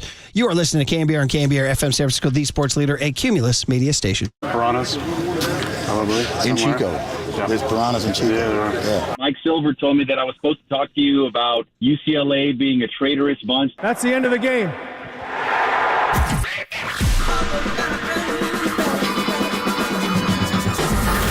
Ladies and gentlemen, Prepare yourself. prepare yourselves I love it when you call me Big Pop. for Greg Papa Sleeping Boy is Superman. San Francisco. and John Lund. It's 10 o'clock. Let's hit it. This is Papa and Lund That's right. We're getting it going. on KNBR 104.5 and 680. The sports leader. Swing, line drive, base hit to left field. A hanging slider. And the ball is overrun by Jock Peterson in left field. And both of the trailing runners will advance an extra base. The worst possible time for an error in left field by Jock Peterson. Rengifo was going to score anyway. Jock very aggressively charged that ball, and he missed it. He had to turn around and go chase it down. There's a high drive to right. Another hanging slider, and that ball is long gone. It started badly in this inning, and it has turned into a little mini catastrophe. A 4-run inning for the Angels with nobody out.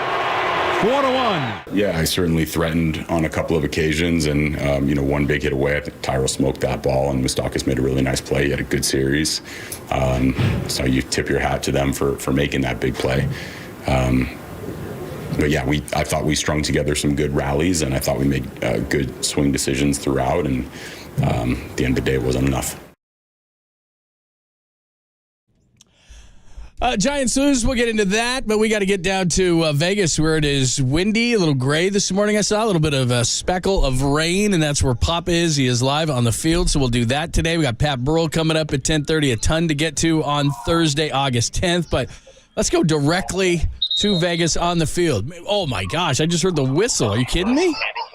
Look at this. Good morning, John Lund. Good morning. Jimmy Garoppolo and the Raiders' first-team offense going up against the 49er first-team defense, so let me just say it's a long way from Napa, California, to come here to Las Vegas and these facilities the Raiders have, and the Intermountain Healthcare Performance Center inside, 3 outdoor fields, the 60-yard indoor field.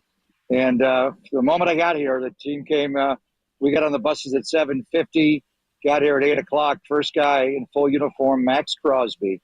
He's their Nick Bosa. And I don't know if he's as skilled as Nick, but man, he works hard. Jimmy's taking a deep shot to Devontae in double coverage.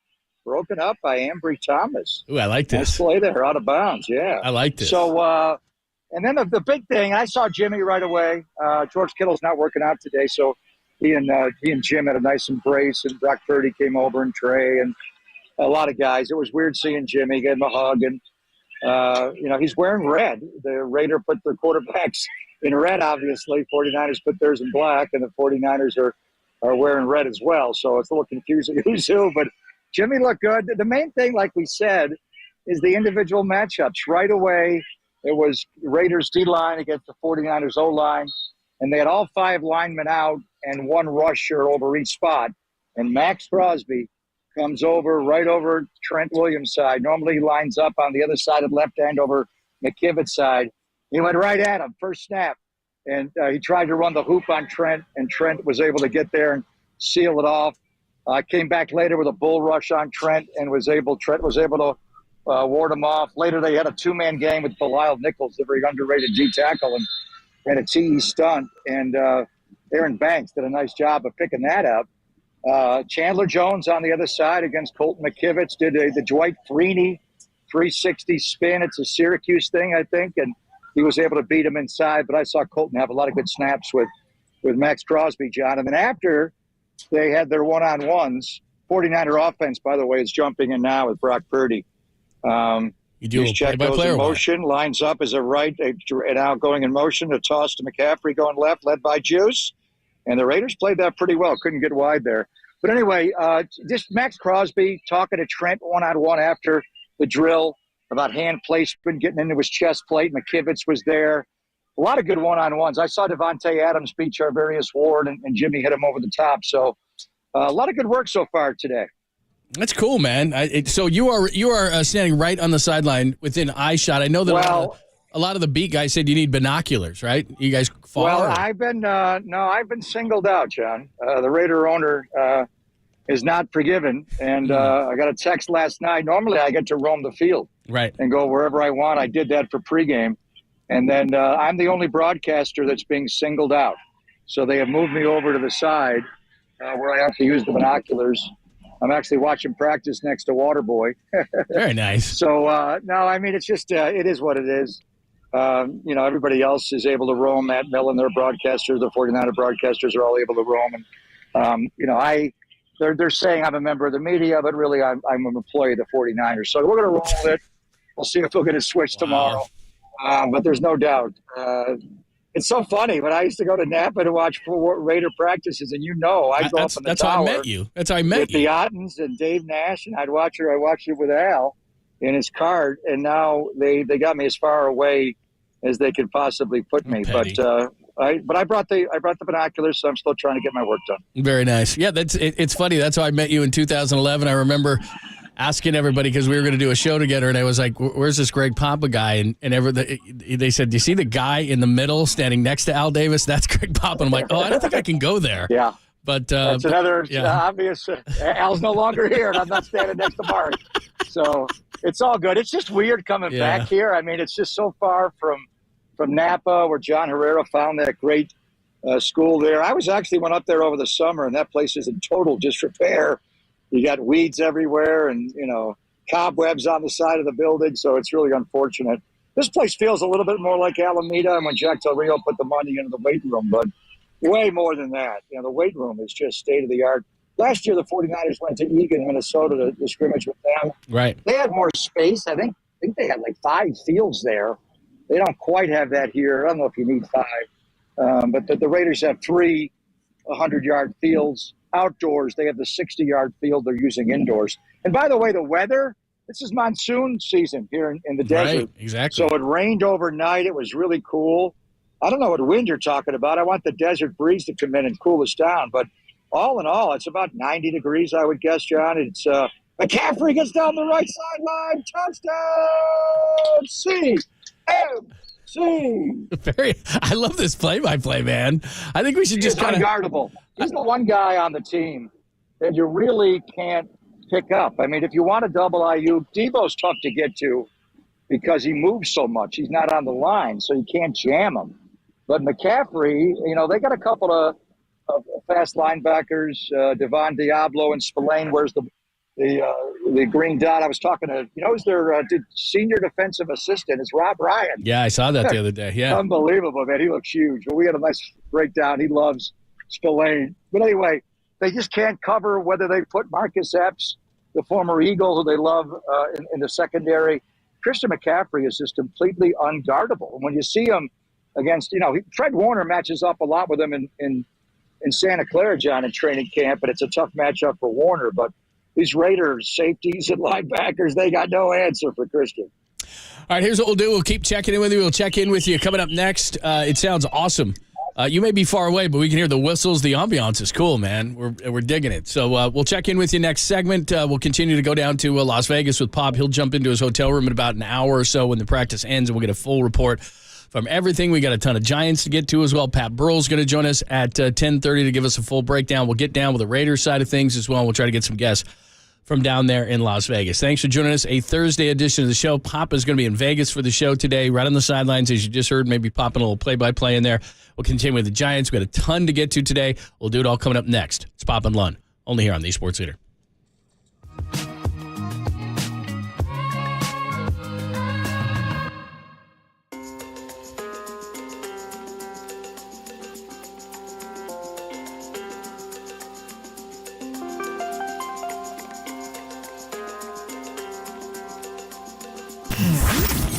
Here's what's trending now. Trending now. On KNBR.com. 49ers and Raiders going at it during joint practices in Vegas. That story and more turning right now on the all-new KNBR app.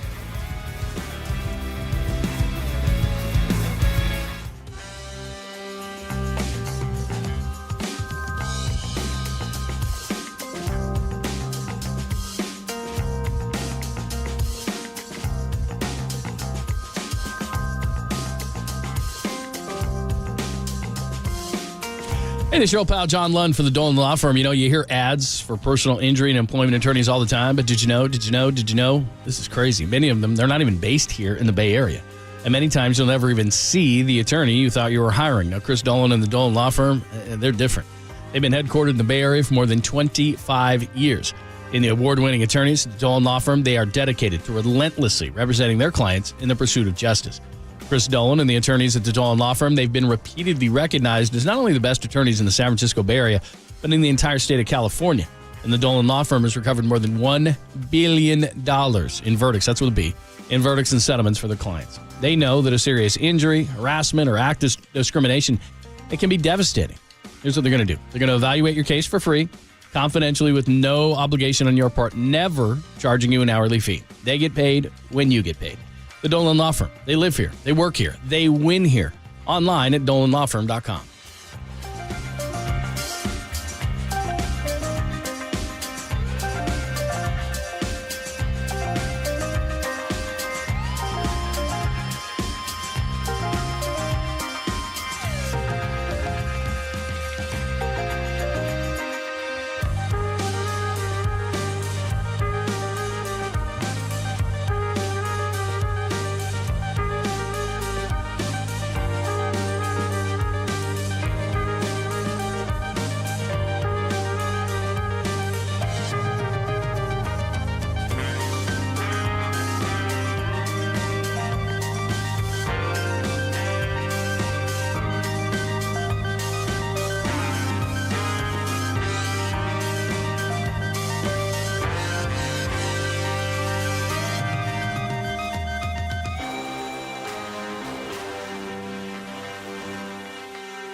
Wherever you are around the globe, stream your faithful home of 49ers football 24/7, 365 on KNBR.com. This is the sports leader.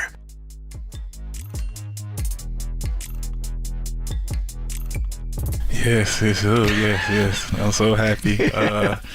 You just ready to see something new. Just see you go against other people. Where they don't know what you're doing. It's gonna be pretty fun to go out there and compete against them boys. That's Javon Hargrave. Pop is on the sidelines for Raiders-Niners joint practices, giving us a first-hand account and play-by-play. Pat Burrell's going to talk some Giants with us. Roving hitting instructor. What do you got? Darnold over the middle, broken up by linebacker Luke Masterson, who's done pretty well in one-on-one coverage backer on backs today. So Sam Darnold jumping in. As far as Trey Lance, I think he fumbled his first two snaps of the day today. One was a snap from former Raider John Feliciano. The other, he took the snap, and as he dropped back, he just had the ball kind of slip out of his hands. So he's bounced back. He's made some plays, but the first two from Trey today, he mishandled.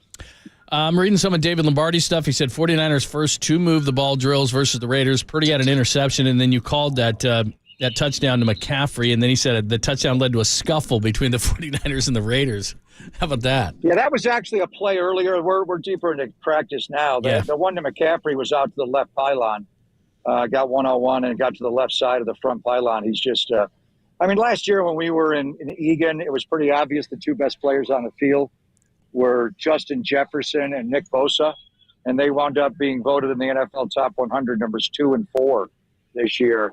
I mean, it's pretty obvious that the best players on the field, Bosa's not here, are I haven't seen Devontae do a whole lot today. I think he's kind of gliding into it. But Max Crosby and Trent Williams and then Christian McCaffrey, he's just so obviously at another level than anybody else on this field.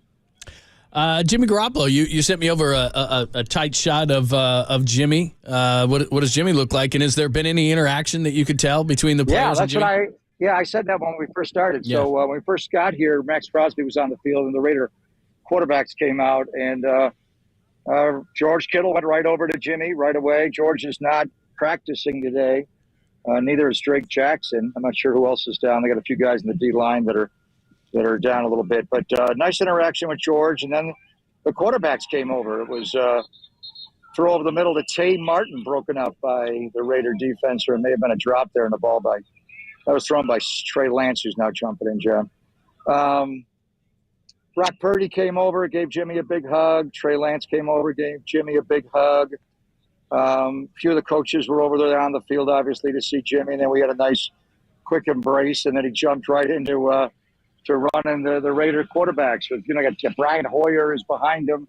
Aiden O'Connell they gave him Derek Carr's number 4, rookie from Purdue, which is really interesting. They like him. So Jimmy looks like Jimmy. Looks in great shape, and he jumped right in. And it's hard to think. I think they purposely have Jimmy on the far field, as far away from the media as possible.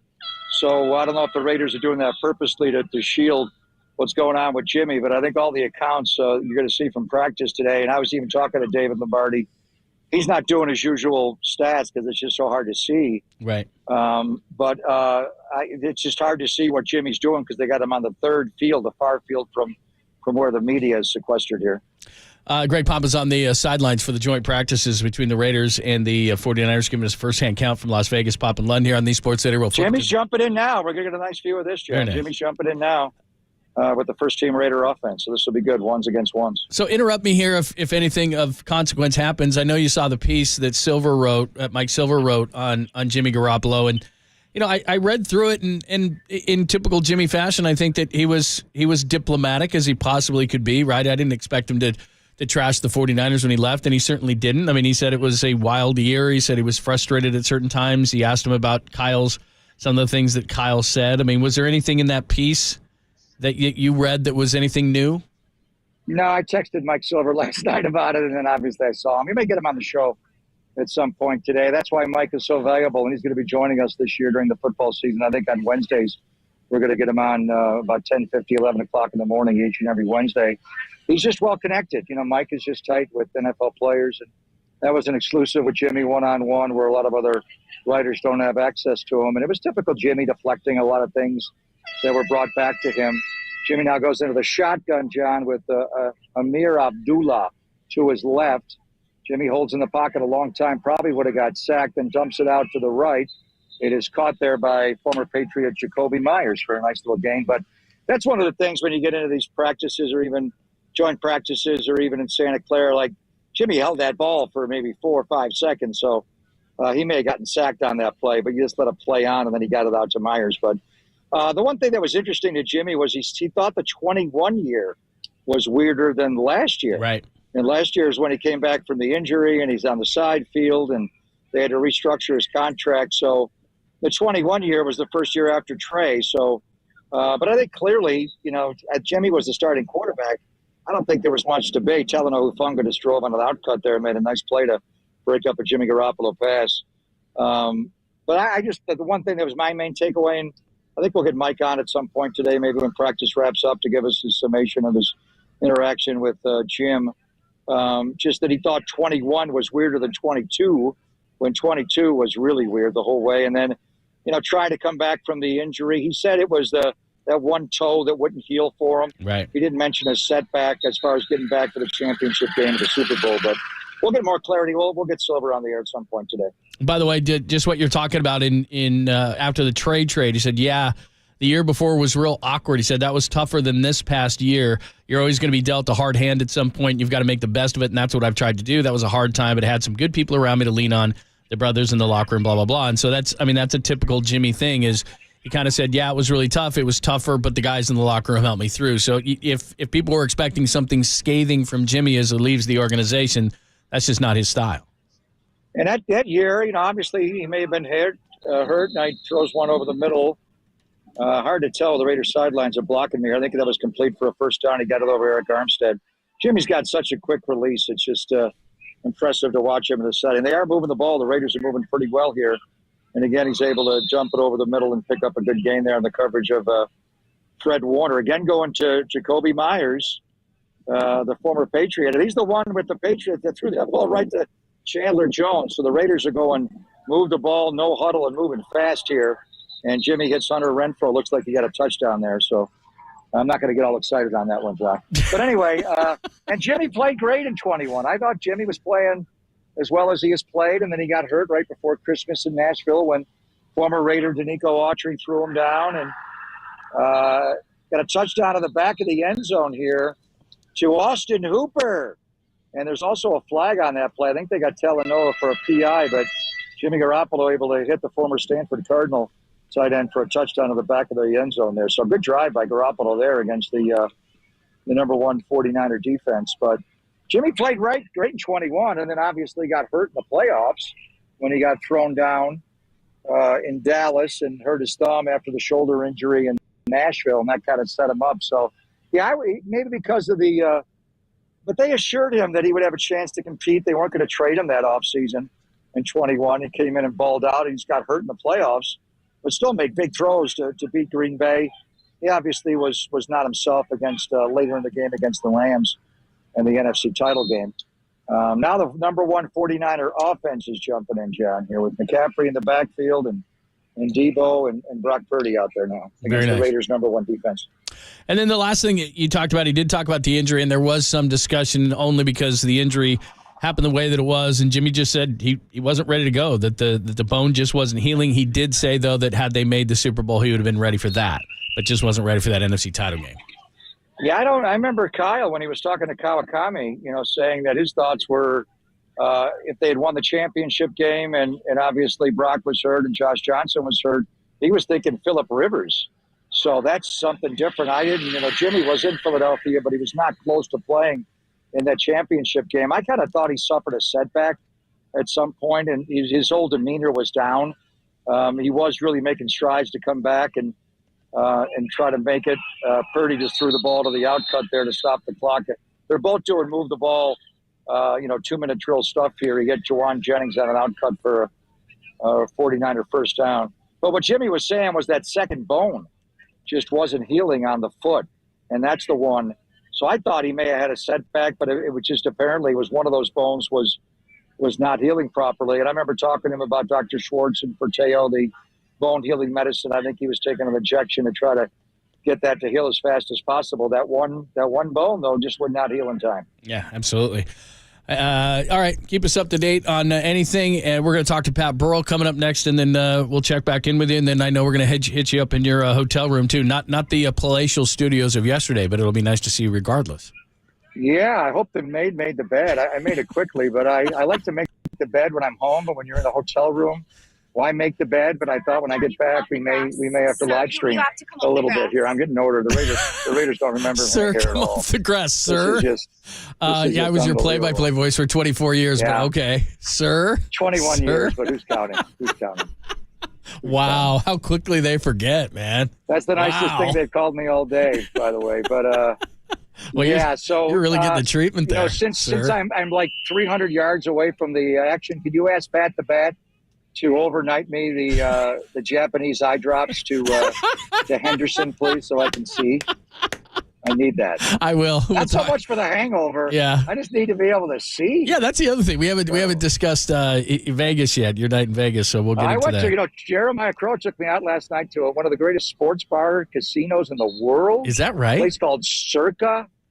Yeah, they have what they I've heard call of it. Stadium Swim. I'll send you pictures. Oh, I know go of up it. on top I've and seen you it. have a rooftop pool and you have the greatest outdoor screen. I was watching, we'll talk to Pat the Bat about the Giants last night, and boy, Shohei was squirming. They had a chance to get him in the second inning, John. They needed to score more than one run in that inning, and he didn't have his fastball last night, but able to watch the beginning of the Giant game up at the it's Circa. That's awesome. It's one of the new ones. It's downtown, not on the Strip, so it's kind of far away. But there's Brock Purdy back, John, going to throw a deep, high shot left, and I have no idea what happened.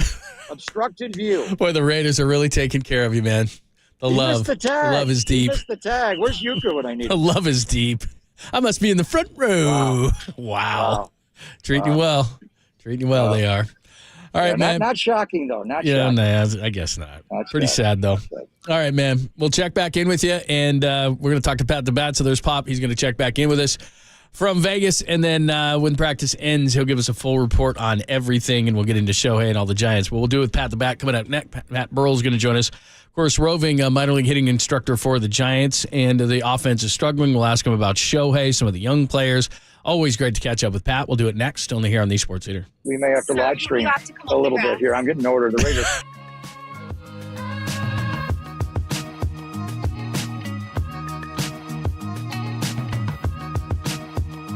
Be caller 10 to 415-896-KNBR for your chance to win a pair of tickets to see your Giants take on the Reds Tuesday, August 29th. First pitch, 6:45. Presented by Toyota, the MVP of MPG, with class-leading MPG and more hybrids than any other brand. Toyota, let's go places.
Listen to the sports leader anywhere, anytime. Download the all-new KNBR app. We are your proud home of Giants baseball. KNBR 104.5 FM and 680 AM.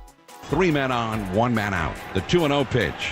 Swing, and there's a high drive down the left field line. That ball is off the foul pole. A grand slam for Pat Burrell. Pat Burrell, who has been carrying the team in critical moments the last 10, 11 days. Classic John Miller call. Pat Burrell's expected at Jonas momentarily. When I say expected, it just means he hasn't jumped in line yet, but we'll get him just in a second. And obviously with Bruce Bochy coming to town tomorrow and the Texas Rangers, we'll talk to him about his relationship with Boch. Of course, they win the World Series together in 2010. And then Pat is a Giants minor league roving hitting instructor. So we'll talk about some of the young guys that we've seen so far and guys that we have still not seen. So we'll get into that conversation with Pat as well, plus Shohei Ohtani and all these things. Of course, the chase with about 48 games to go for the Giants. We'll get into that conversation as well. And oh, by the way, as we look at the Giants' schedule, which is going to be tough coming down the stretch here, Texas has the best record in Major League Baseball since the All-Star break. They're 17-9 since the break, and they just finished off the A's. They lost yesterday 2-0 to the A's, but they still have the best record in baseball since the All-Star break. So Boch hasn't played at a really high level. Max Scherzer's 2-0 with a 2.77 since he came over as well. We will talk some about some of the deadline deals today as we'll check in Vegas with Pop. He'll be back in his hotel at about 11:30, so that's when we'll jump back with him. But obviously the schedule for the Giants, very difficult. And right now they're struggling. I mean, last night Shohei didn't really pitch all that well, but they still get the win. Giants now 16-17 in the last 33. They're 13-12 with a -7 run differential in the second half. Sub 500 teams have given them more trouble than plus 500. So I guess if you're looking for a silver lining, that is it. They're 34-31 versus sub 500, 28-22 versus 500 or better. And what's going to happen here in the next 18 games, the rest of this month, 12 of the 18 games at home. That's the good news because they have a better home record than road, obviously. But the Rangers are going to come in this weekend for 3. That's the AL West leader. They're 68-47. After that, Tampa for 3 at home. They're the AL wild card leader. They're 69-47. Then the Braves for 3 on the road. They have the best record in Major League Baseball at 72-40. At the Phillies, that's a huge one because right now, with a Phillies win, and by the way, Michael Lorenzen, a deadline deal, throws a no-hitter in his Phillies home debut, and we'll ask Pat about that as well. Of course, Pat played for the Phillies. But Michael Lorenzen throws the no-hitter, so that puts the Phillies ahead of the Giants in the wild card race. We'll tell you in a minute why that's important, but they're 63-15 or 52, 63-52. They lead the National League wild card. Then the Braves again at home, as I told you, best record in baseball, 72-40. Then the Reds for 3, and their loss last night knocked them out of the wild card. Their half game out of the wild card. They're 60-57. So in the next 18 games, every team they play outside of the Reds are a playoff team, and the Reds are only a half game out of the National League wild card. So is that good news? Well, they've been better against plus 500 teams. The winning percentage for those teams is at .589. 5 of the 6 series, as I said, are against playoff teams. 3 of the series are against division leaders, 2 wild card teams, and the Reds are a half game out. So that's what it looks like so far, or the rest of the month. And then 1 game against the Padres. And I keep waiting for the Padres to do something. The Padres have done absolutely nothing. So, I mean, that's basically what's going on as far as the rest of the schedule, and it's tough. And the one thing, as far as last night is concerned, it didn't change my opinion at all on Ohtani. If I'm the Giants, we had Dylan Hernandez on from the LA Times yesterday, and if you missed the conversation, it was really interesting. And Dylan Hernandez has family from Japan and speaks Japanese and went over there, and he's got a bunch of good pieces. Check him out in the LA Times. But basically, he went over there and talked to his high school coach and a lot of people close to Ohtani. And although Ohtani's not speaking, and I think it was Andrew Baggerly last night, if I remember right, because I did hear the press conference with Ohtani last night. And you got to ask the question. I mean, in our business, you just never know. So you got to ask the question. A lot of times people will criticize and say, well, why would you have to ask that question? Well, maybe Ohtani was going to say something, but he politely declined. He was asked about it was a very good question, very well framed. And it was, why were the Giants a finalist for your services, a number of years ago? And he did what Ohtani's done through this whole process, which is deflect the question and essentially said, oh, do we have it right here? Let's take a listen. I'll talk. In 2017, the Giants were one of the teams that you met with. Do you remember what it was about the Giants that made them enticing to put them on your short list at the time? And if they had a designated hitter, do you think you could have made a different choice? 現時点で過去のことをコメントすることはないので、今日まず勝ったということと切り替えて明日頑張り、明後日頑張りたいなということだけですかね。I don't really like to reflect on the past. We're still trying to win ball games here, and I don't really want to talk about the past. So I'm just happy we got that win today. Trying to keep the momentum going. So again, he wasn't rude about it or anything like that. You could tell by the tone of his voice that that was the interpreter at the end, but you could tell by the tone of Ohtani's voice.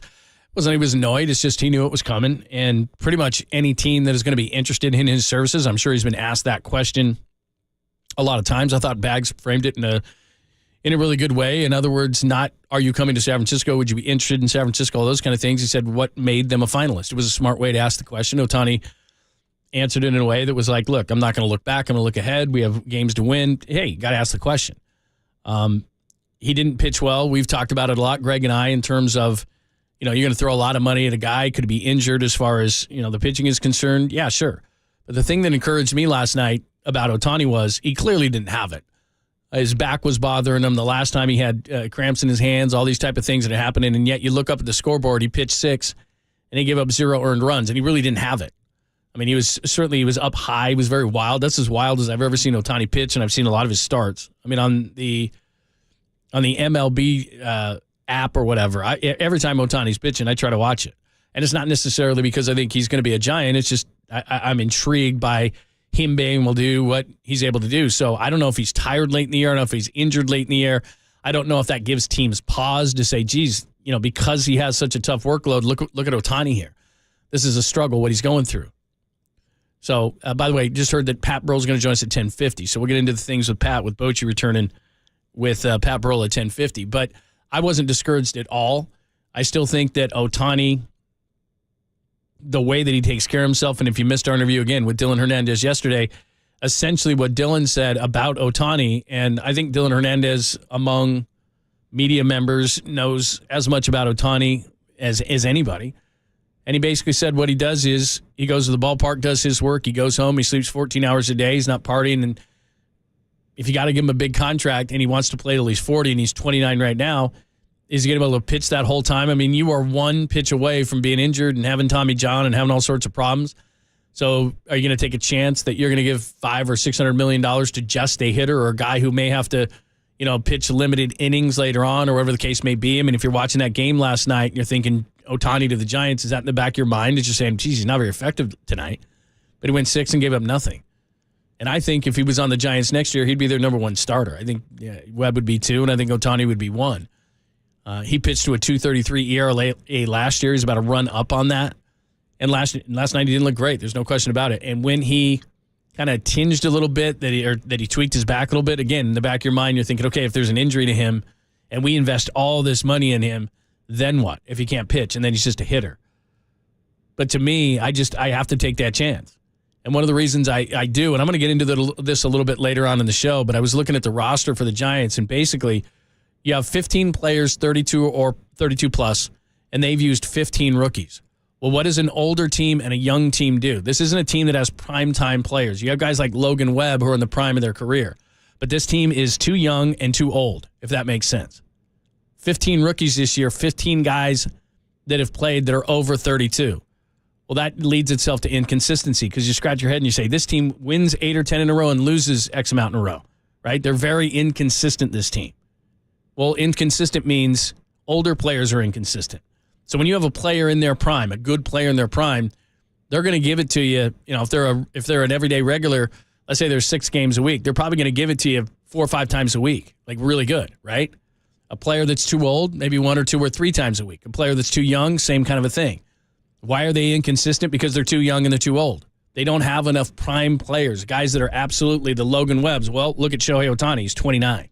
You're getting a prime hitter and a prime pitcher. I wasn't discouraged at all at last night's performance. I thought that with an off night going 6 and not giving up any earned runs, I thought that was pretty good. So my stance to this whole thing is, especially now that you don't have to give up prospects, I was all for giving up prospects and paying Shohei Ohtani. Now in the offseason, and this is what's going to be really interesting about it because so many people are already speculating, well, he won't come to the Giants because it's tough to hit here. All right, well, first of all, his swing lends it and can hit it out of any park. He's one of those kind of guys. So when they were pursuing Bryce Harper, when they were pursuing Stanton before Stanton's gotten all banged up and now at the age of 33 isn't playing well at all, when they were pursuing Aaron Judge, those are the type of guys that can hit it out of any ballpark. But the other side that makes it interesting for Ohtani is, does his other side say, but I'd love to pitch there? Don't want to hit there, but I'd love to pitch there. I mean, that's obviously the thing that makes him unique. When you're just looking at hitters, it's like, I don't want to hit in that park, period. I'm moving on, or I'm going somewhere else. With Ohtani, half of him, he's got a devil and an angel. You'd love to pitch here, but I'd hate to hit here. I mean, so which side is he listening to? It's like Belushi and Animal House. Go back, watch it. All right, we're going to talk to Pat Burrell coming up next. If you missed Pop at the top of the show, he is live on the sidelines, although the Raiders are being, he can't say it, but I can. They're being extremely petty. The league should know that. It's stupid. Get over it. We all know the story. It was from a previous show that he and I did together, and he and Mark didn't get along on a certain topic. Dude, you're an immature idiot. Get over it. They're not allowing him to have the same access as other media members on the field. The guy who has worked for your organization for 21 years, he can't say it. He's not saying it. I'm saying it. It's stupid. It's immature. Livestream a little bit here. I'm getting older. The Raiders. Some intern is telling a guy who was the voice of the Raiders for 21 years, sir, get off the grass. Sir, you can't use those binoculars. Sir, the rest of the media can go here, but you can't. I mean, are you kidding? What a joke. It makes your organization look stupid and petty, just like John Angelos of the Orioles. Come on. How ridiculous is this? He can't say it. I can. Come on. Anyway, I'm over it. All right, well, let's talk to Pat Burrell coming up next, and Pat will give us the latest. Of course, a lot of reminiscing about Bruce Bochy, who's coming in this weekend. We'll get into that conversation.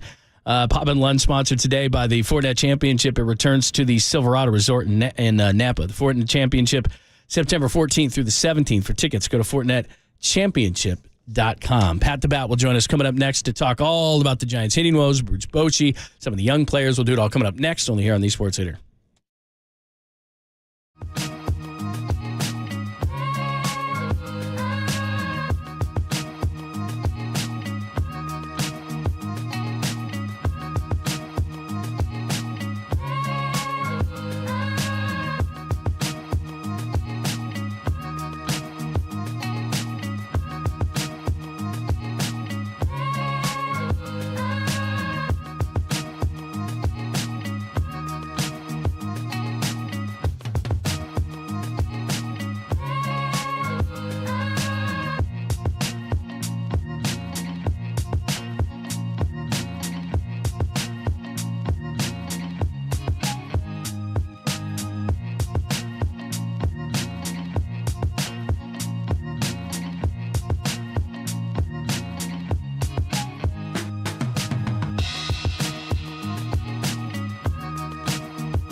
Listen to the sports leader anywhere, anytime. Download the all-new KNBR app. Now back to Papa and Lund live from the KNBR Casino Matrix studio. Casino Matrix progressive jackpots are here. Where are you? Just drop in. Please play responsibly. 1-800-GAMBLER.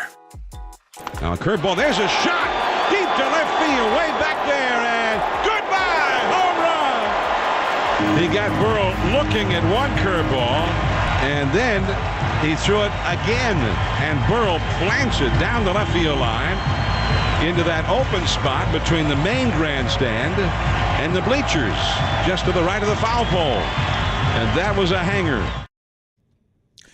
The great John Miller on the call. Pat Burrell with the shot, and we always love catching up with Pat. Of course, Giants minor league roving hitting instructor, so we got a lot to talk about with Pat. Pop is in Vegas, standing on the sidelines. He'll give us another check-in from Niners and Raiders joint practices in the 11 o'clock hour. We'll talk to Pat in just a second. Lots of stuff to talk about with Pat. Obviously, some of the young players, some guys at AAA as well.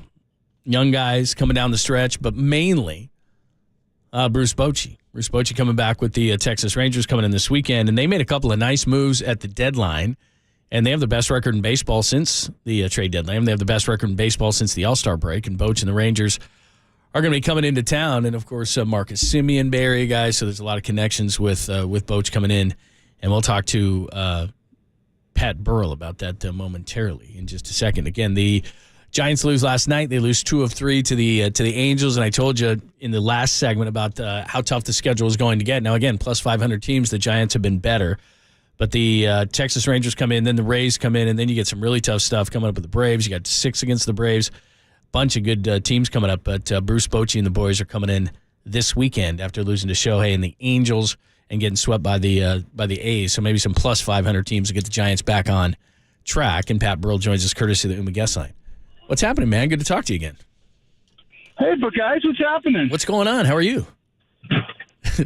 I'm pretty good. I'm up in Idaho for a couple more days. I'm actually heading out to Philly for alumni weekend, so I'm looking forward to that. But just following the boys, keeping up on everybody. Very cool, man. Since you mentioned Philly, and that's got to be fun. But how about? I mean, you know that town. Michael Lorenzen gets traded over there, and his first home start for the Phillies, he throws a no-hitter. How amazing is that? It's amazing. I'm actually glad he got to start on the road first, just to kind of get acquainted with everybody, and because he come over at the deadline, and a lot of transition. So I'm glad he at least had one start under his belt, which I'm sure was helpful.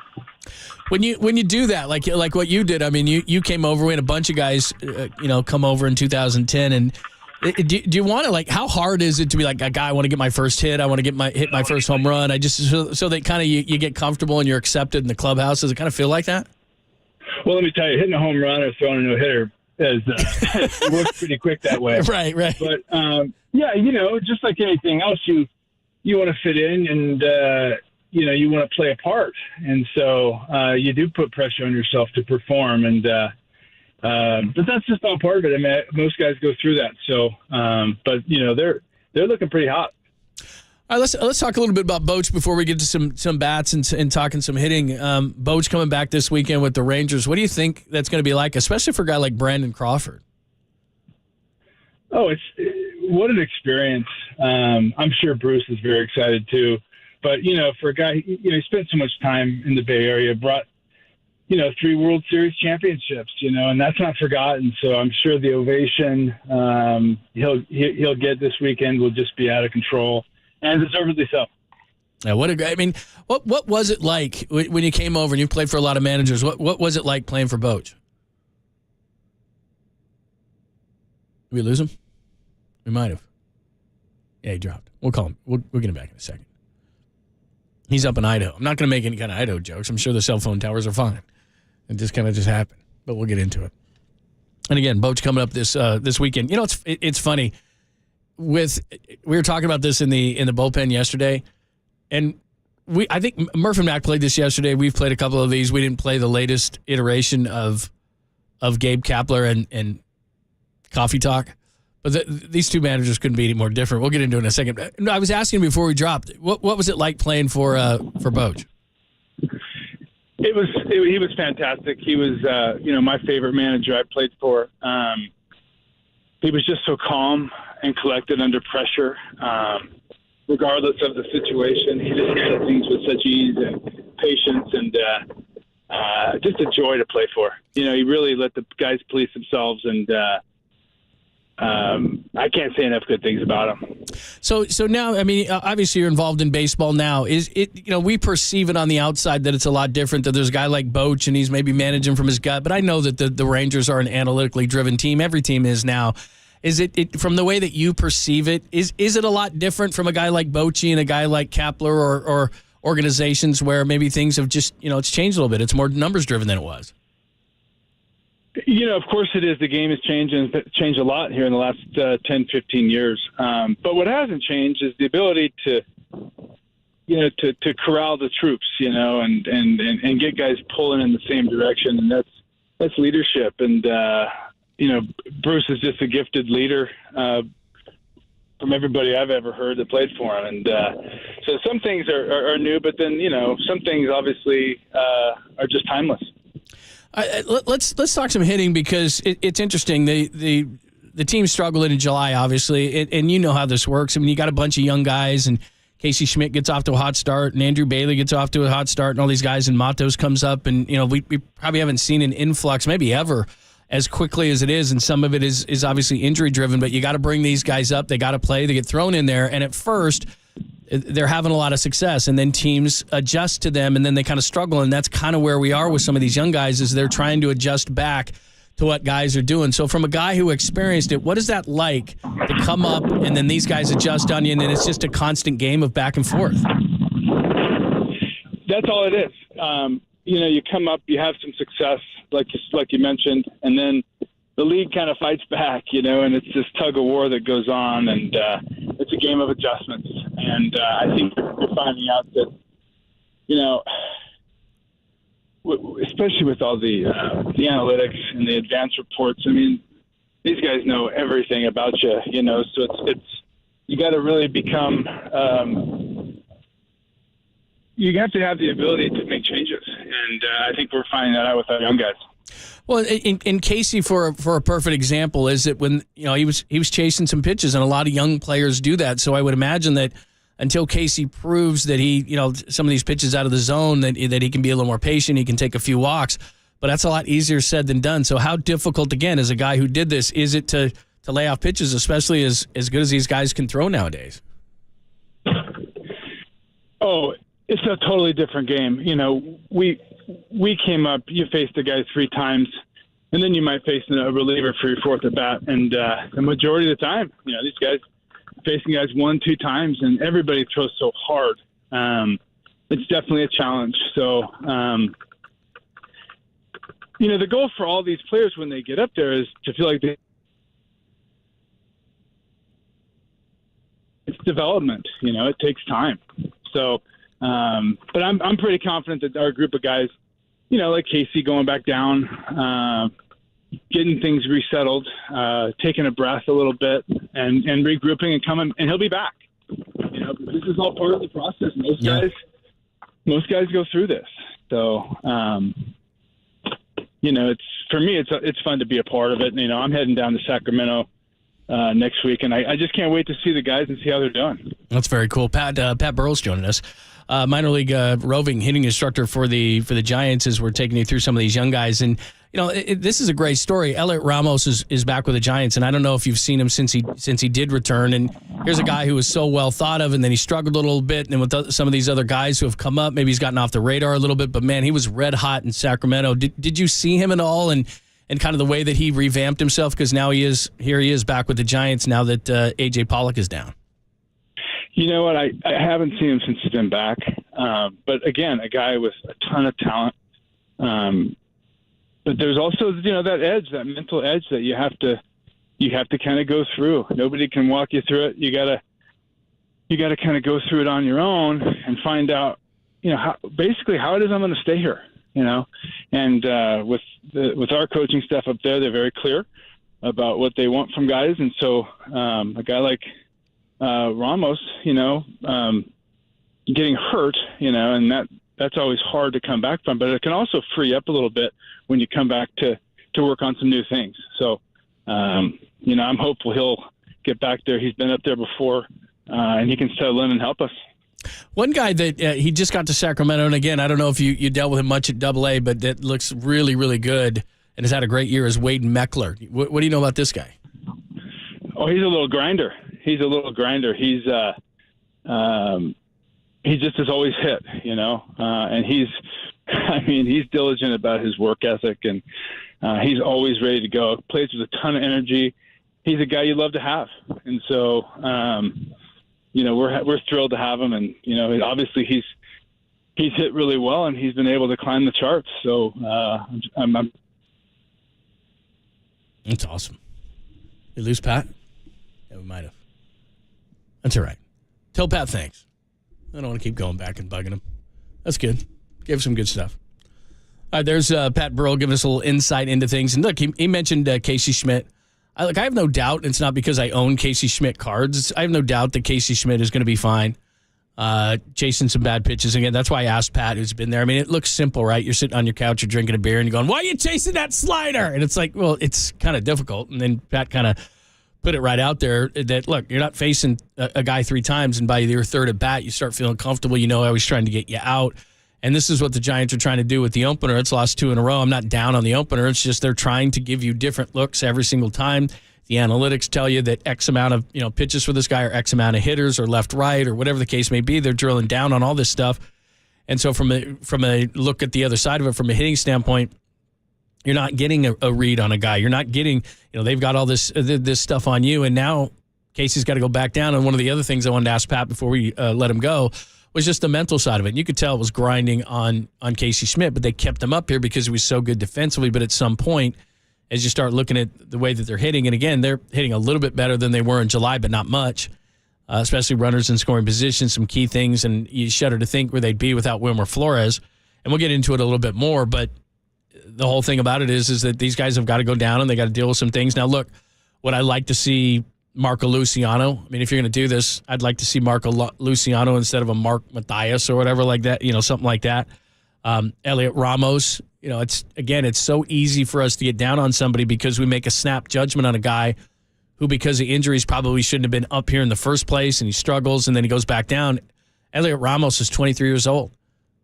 Joey Bart's 26. He's a little bit older, but we've made these snap judgment on these guys, the first wave of Giants prospects that we thought, and we see him for a minute, and okay, there it is.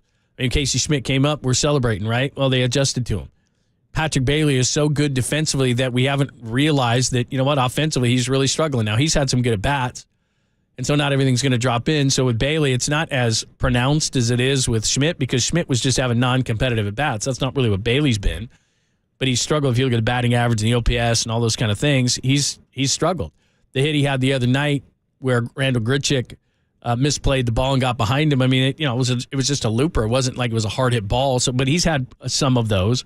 So it's not that I'm down on him at all. Matos hasn't showed any of the type of power that he showed in Sacramento, and he's a guy that, he's about 180 pounds. He's not a big guy, 5'10", 5'11".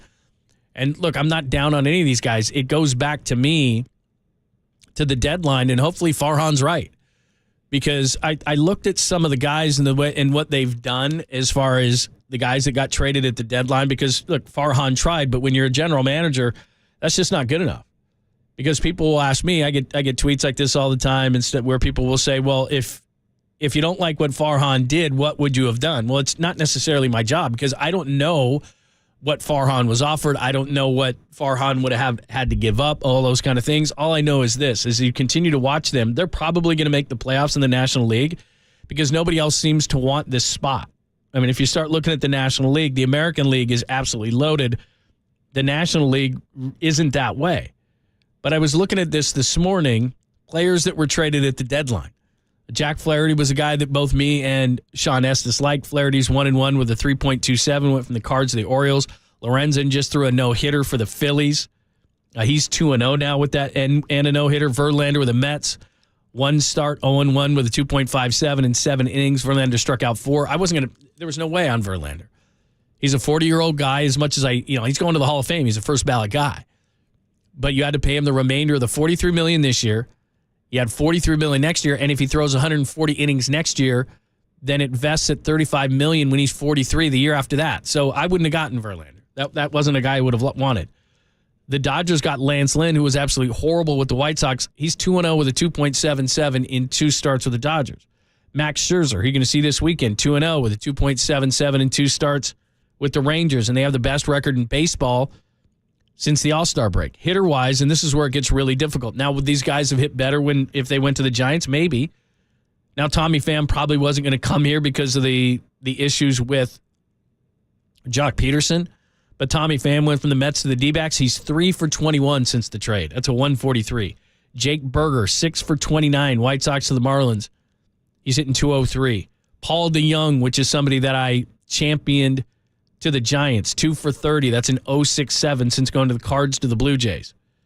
Candelario from the Nats to the Cubs. Now, this is the one guy, and we did mention him, but I'm not going to say that I was pounding the table for Candelario. 16 for 33 since he came over to the Cubs with a home run and 3 RBIs. The Cubs have had a tremendous offense. They lost last night to the Mets, but they've had a great offense, and they've been one of the better teams since the All-Star break. Mark Canha was a guy that Papa was championing the cause for.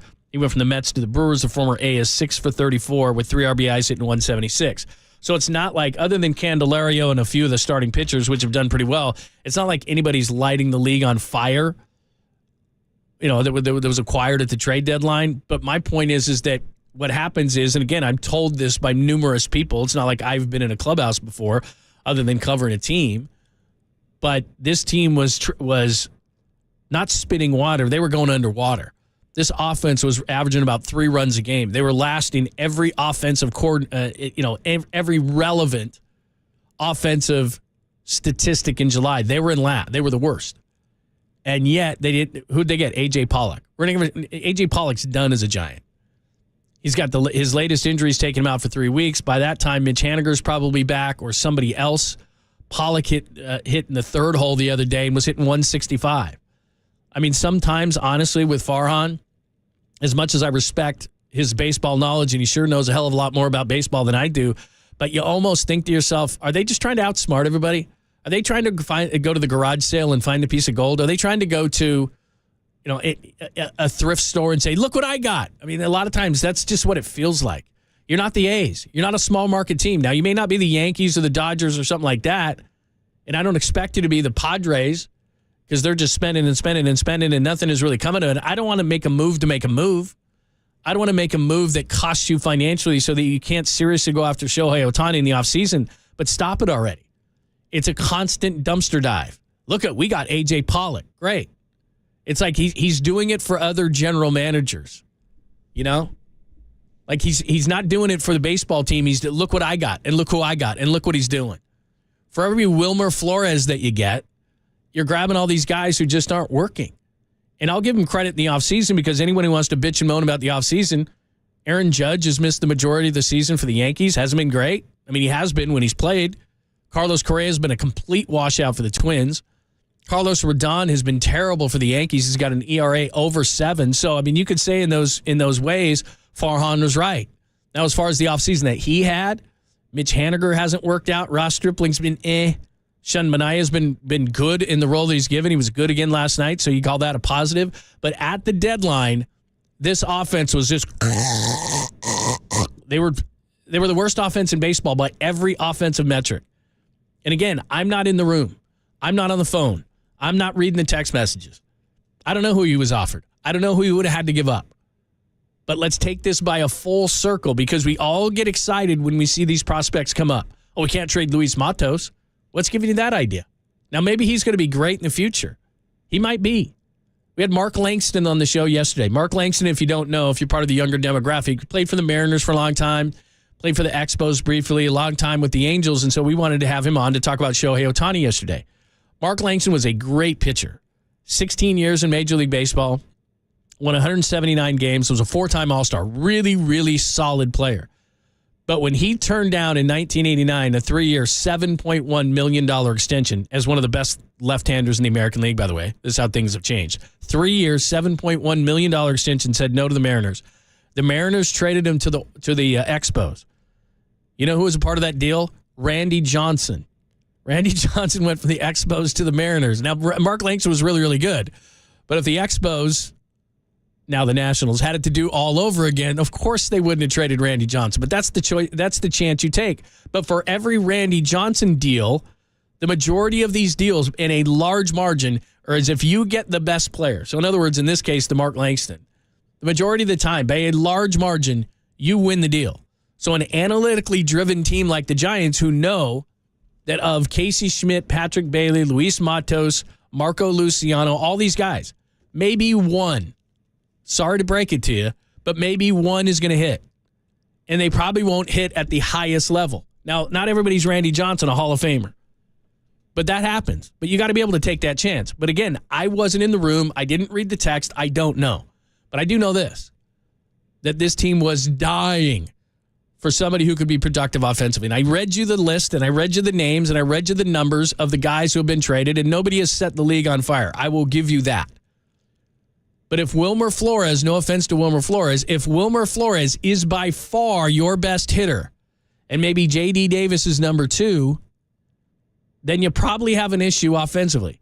J.D. Davis is projected at the end of the year to lead the team in home runs with 29 and RBIs with 79.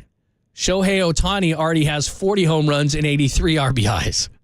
And again, yeah, I'm comparing him to the best because in the offseason, if you have any question of whether this team should go all out to get a guy like this, from a turnstile standpoint, from an on-field standpoint, and all those kind of things, they need that.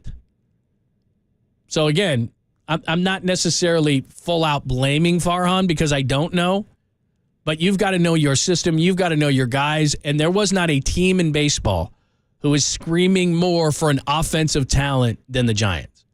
And they didn't get one. A.J. Pollock does not count. He'll never play for the Giants again. What did he play, 2-3 games? I mean, he was never going to do anything for you anyway.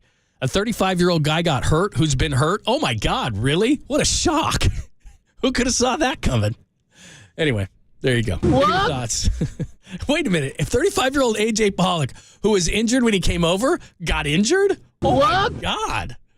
Who would have thought? Anyway, text line is wide open. Give me your thoughts on the Giants. Look, all is not lost. I think this is a playoff team. I think they will make the playoffs, but I think the National League isn't very good. And if one of these teams in the wild card race kind of takes off a little bit, they could be in trouble. You know, Cincinnati's right there. Chicago's got a really good offense. I think Philly is starting to kind of pull away a little bit. I think the Dodgers are starting to pull away a little bit. And look, they didn't make headlines at the deadline with a guy like Lance Lynn, but he's 2-0 with a 2.77 on a staff that is injury-riddled, and he's, at least through a couple of starts, been really, really good, even though he was terrible. And again, that's another thing that you've got to say, look, we have trust in our guys. We think we can turn this guy around. And I know you hate to hear positive things about the Dodgers, but they made a couple of unheralded moves that have worked. So at least swing a little bit and see what you can get. All right, give me your thoughts. Text line wide open. Pop's going to rejoin us at the bottom of the hour. I believe practice is over. If you missed us at the beginning of the show, we had Pop on for a couple of segments live from the sidelines. And by the way, being treated extremely shabbily in a John Angelos Orioles kind of a way by the Raiders. Shame on the Raiders for that. Shame on Mark Davis for that. Get over it. I'm sure it will be fixed, but he can't say anything because he's being so nice and he's biting through his lip, but get over it. Ridiculous. He'll join us at 11:30, and he'll give us a full report from camp. He did give us a little bit of fun play-by-play stuff, so he will give us a report from camp. In the meantime, I'll set up camp for you, the things we know, what has happened so far, and then he will give us a full recap around 11:30 when he rejoins the show. It's Pop and Lund on a Thursday, only here on the Sports Leader. The greatness of the Raiders.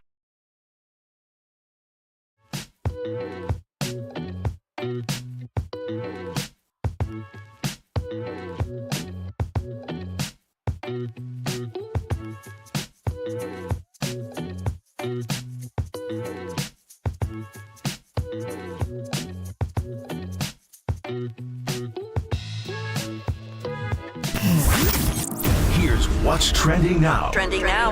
On KNBR.com.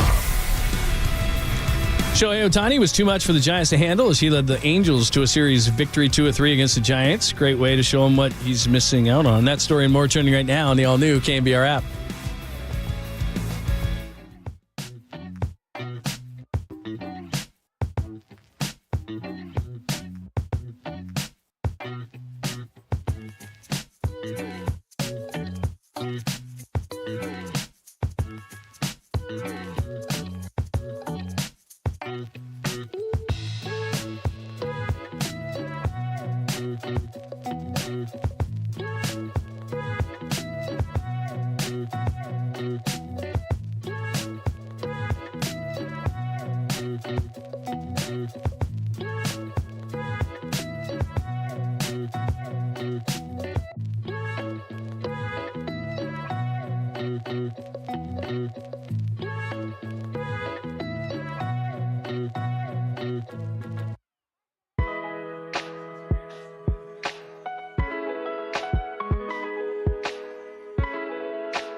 KNBR heads, fill your feed by following the sports leader on Facebook. This is KNBR 104.5 FM and 680 AM.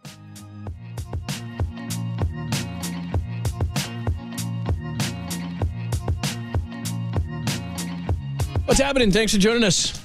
Pop and Lund on a Thursday. Pop fresh off the field, so he did give us a little bit of insight already. We got the sounds of camp. We heard the whistles and all that kind of stuff. It was very cool. I am seeing, I don't think it's live on the actual YouTube and Twitch feed, which, of course, you can see us live.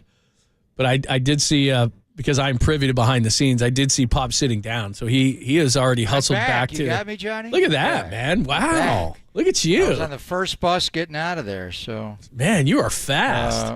Yeah. We just talked to Thanks Pat for the having Bat. my back, man. Everybody's telling me how you had my back with the Come Raiders on. and you went off. You called him an idiot. Well, Sure look, idiot. I'm not. You didn't say it. I said it. It's petty. It's John Angelo's petty. I mean, come on, man. It's Tom Petty and the Heartbreakers, but it's all good. Trying to do your So job. I went right after practice. I went and listened to Kyle, and bad news on Ray McLeod.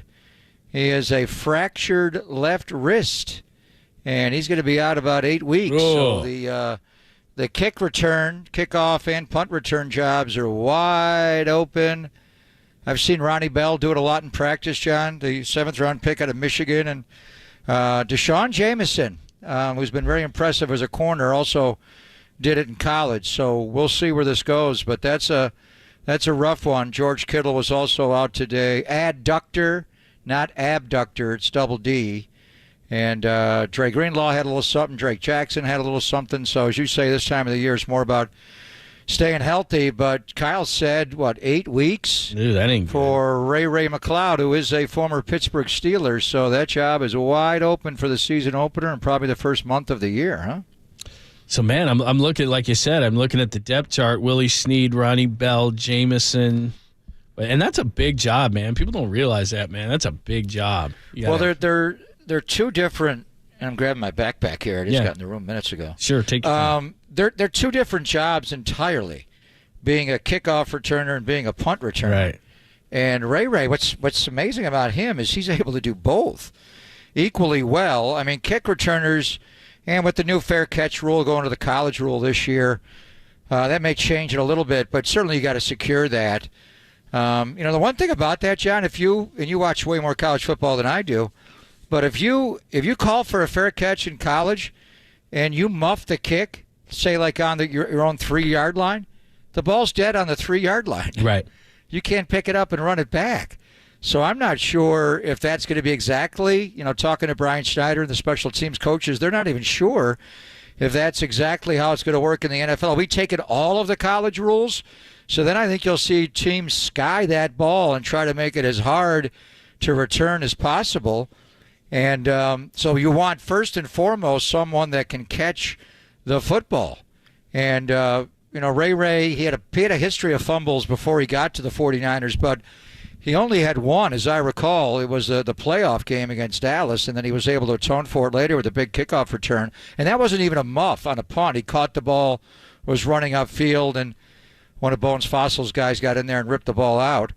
But first and foremost on both kick and punts is way harder because you're looking up into the heavens. If it's raining, you got drops falling into your eyes. Kyle Williams. Kyle Williams did it twice against the New York Giants in the NFC Championship games, and we all remember that. But even if it's not raining, to be able to look up and then see these guys coming at you, it's a hard job. So. Talking to Schneids and some of the special teams coaches, Ty Davis-Price did not do it in college at LSU, but he's really good at it. He could possibly do it, and that would be, a major advantage for him to try to be up on game day, which is so important. And then we'll see who else. I think Brandon Ayuk used to do punts. Yep. Before Ray McLeod. So you could have a combination of Ty Davis-Price and Ayuk, or, somebody could take the job, and it could be one of these young guys, Ronnie Bell, or as we mentioned, Deshaun Jameson, did it in school and did it very well. You look at some of the numbers that he had at Texas, John. He was a very good kick and punt returner. Yeah, I'm looking at some of the numbers right now, just as you're saying this. And again, if you're just joining us, Ray McLeod, you're saying out 8 weeks. So, Ayuk did it a ton. He played 2 years at Arizona State. He transferred in. He did 2 years at Arizona State. He returned 25 punts in his college career with 1 touchdown, averaged 12 yards on those, and he returned 29 kicks with a 27.1 average. So, again, as you said, I just looked up Ty Davis-Price, none. Ronnie Bell had minimal experience doing it. He did a little bit. And Danny Gray, super fast. I thought maybe he did it, but he only had a couple of he had 9 kickoff returns and 2 punt returns in college, so he didn't really do it a lot. So there's not a ton. Jamison, as you said, did it, but there's not a ton of experience, maybe outside of Ayuk, doing it a lot in college. Well, Ayuk did it in the pros, not just at ASU. He did it for the Niners, and he wasn't great at it, frankly. The first thing is catching the ball, and I think he's improved. His overall game has improved a lot, so he could be a candidate. And obviously he's going to be up on game day. Deshaun Jamison, going back to his Texas days, John, he brought back 54 kickoffs, an average of over 26 yards a return, 26.6, and he had 2 touchdowns on kickoff returns, and then punts. He averaged 8.4 yards a return, and they had 1 punt return for a touchdown for the Hook'em Horns. So. That's if he can have that part of his resume, and let's see how and they weren't taking guys to the ground, but on Sunday when you tackle, that's going to be important because his cover skills are there. The guy's got sweet feet, so can he tackle? I also talking to Brian Schneider, he also thought he could be on punt team. He could be a gunner, so if he could run back kicks and punts, and then when the 49ers are punting the ball. Be a gunner, then you're talking about a guy that has a chance to be a core special teamer. Now, he's an undrafted player. We're getting way ahead of ourselves. He's got to go out and play well in the preseason games and the remainder of camp. But this injury for Ray is a blow to Ray. But for a guy like Deshaun Jamison, that's something he has on his resume that could aid him in being an undrafted player to make this roster. Yeah, I mean, you hit it right on the head. I mean, he's got by far the most experience kick and punt return. I mean, like you said, 53 kickoff returns in his Texas career, 43 punt returns, although he didn't do it his senior year, but he's a fifth-year guy. Didn't do it his senior in 2022 at Texas, but again, lots of experience kick and punt returns, so that might be a guy, and he's had a really good camp. So anyway, that's a big deal. I mean, many people wouldn't think that was a big deal, but Ray is an explosive player. Plus, you do have a ton of guys offensively, so it's not as important, but they do use him, kind of in a gadget sense, on offense, too, so you lose that. You lose some of that speed and explosiveness from Ray. He made a couple of big plays last year. Remember last year on the backwards pass? It was technically a run. Who was that against Washington? Then he had one. He was going to score a touchdown against Washington on the post route. George Kittle came flying over and intercepted the ball, and George got the touchdown. That play was designed for Ray. It's funny, going into last year, because Ray was new, we talked a lot about him, and then in training camp, like the first day I was there, I was like, my God, number 3 is so fast. He's so in and out, slot receiver type fast. So we're talking about Ray's contribution as a kick and punt returner, but just as far as making the team now, does it mean the 49ers take 5? I mean, right away, he was a lock, along with Ayuk and Debo and third and Juwan. Ray was going to be, up on game day as a kick and punt returner, and he's not out the whole year. He may have to miss the first month of the year. So you can put him on short-term IR and then bring him back. But without Ray, who are these other wide receivers that could factor in? Danny Gray, I think, will make the team, and obviously being a high pick, and he's having a good camp. And Kyle was talking about him possibly being a kickoff returner. I don't think he has the body to be a punt returner. But then, so say it's Ayuk, it's Debo, it's Jennings, it's Danny Gray. That's 4. Are you less inclined to keep 6 now? Chris Conley's a veteran guy, big body. Got some young guys, Tay Martin. I don't think Ronnie Bell. I think if he could prove to be a kick and punt returner, special teams player. So not only are you going to lose Ray as your primary kick and punt returner, what does that do to the composition of your 53-man roster in the wide receiver room now? Yeah, that's big news, man. Ray McLeod, 8 weeks. Man, that's a lot. Like you said, that's a long time. But at least you're 1 week into the preseason, so about 6-7 weeks into the regular season? I think the regular season starts 4 weeks from Sunday, right? Yeah. So he's probably going to have to miss the first 4 games of the year. Could you get him back for the Cowboy game on Sunday Night Football would be the goal, somewhere around there. Chris Conley is returned. No, he hasn't. Okay, he's only just done a a few. big body guy. I remember him in Kansas City. I thought he had done that guy's some, got but yeah, he hasn't speed done as much. well. Conley's a big guy. Yeah, he is. Only 3 kick returns, he's like no punt 6'4". returns. He's 6'4", and he's a guy. He had some decent years in Kansas City. He had a 44 catch year one year, and then he went to Jacksonville at a 47 catch year and a 40 year. We saw him a lot in the AFC West, and he's also a good blocker. I mean, he's 6'3", 205, and he has some speed as well. Well, you don't want Christian McCaffrey returning kicks and punts? I lobbied that state of the franchise. I asked Brian Schneider, how often do you ask him to do that? I mean, in a big situation, who do they put back there? It's Deebo Samuel. They do. That's right. Well, you're not going to be in a big situation until playoffs. I'm talking about. They're not going to use McCaffrey in that role, but in the big situation, he did it all at Stanford. He ran back everything, all-purpose yards. He had that. What was that one game he had? He had like over 400 yards, all-purpose yards. Yeah.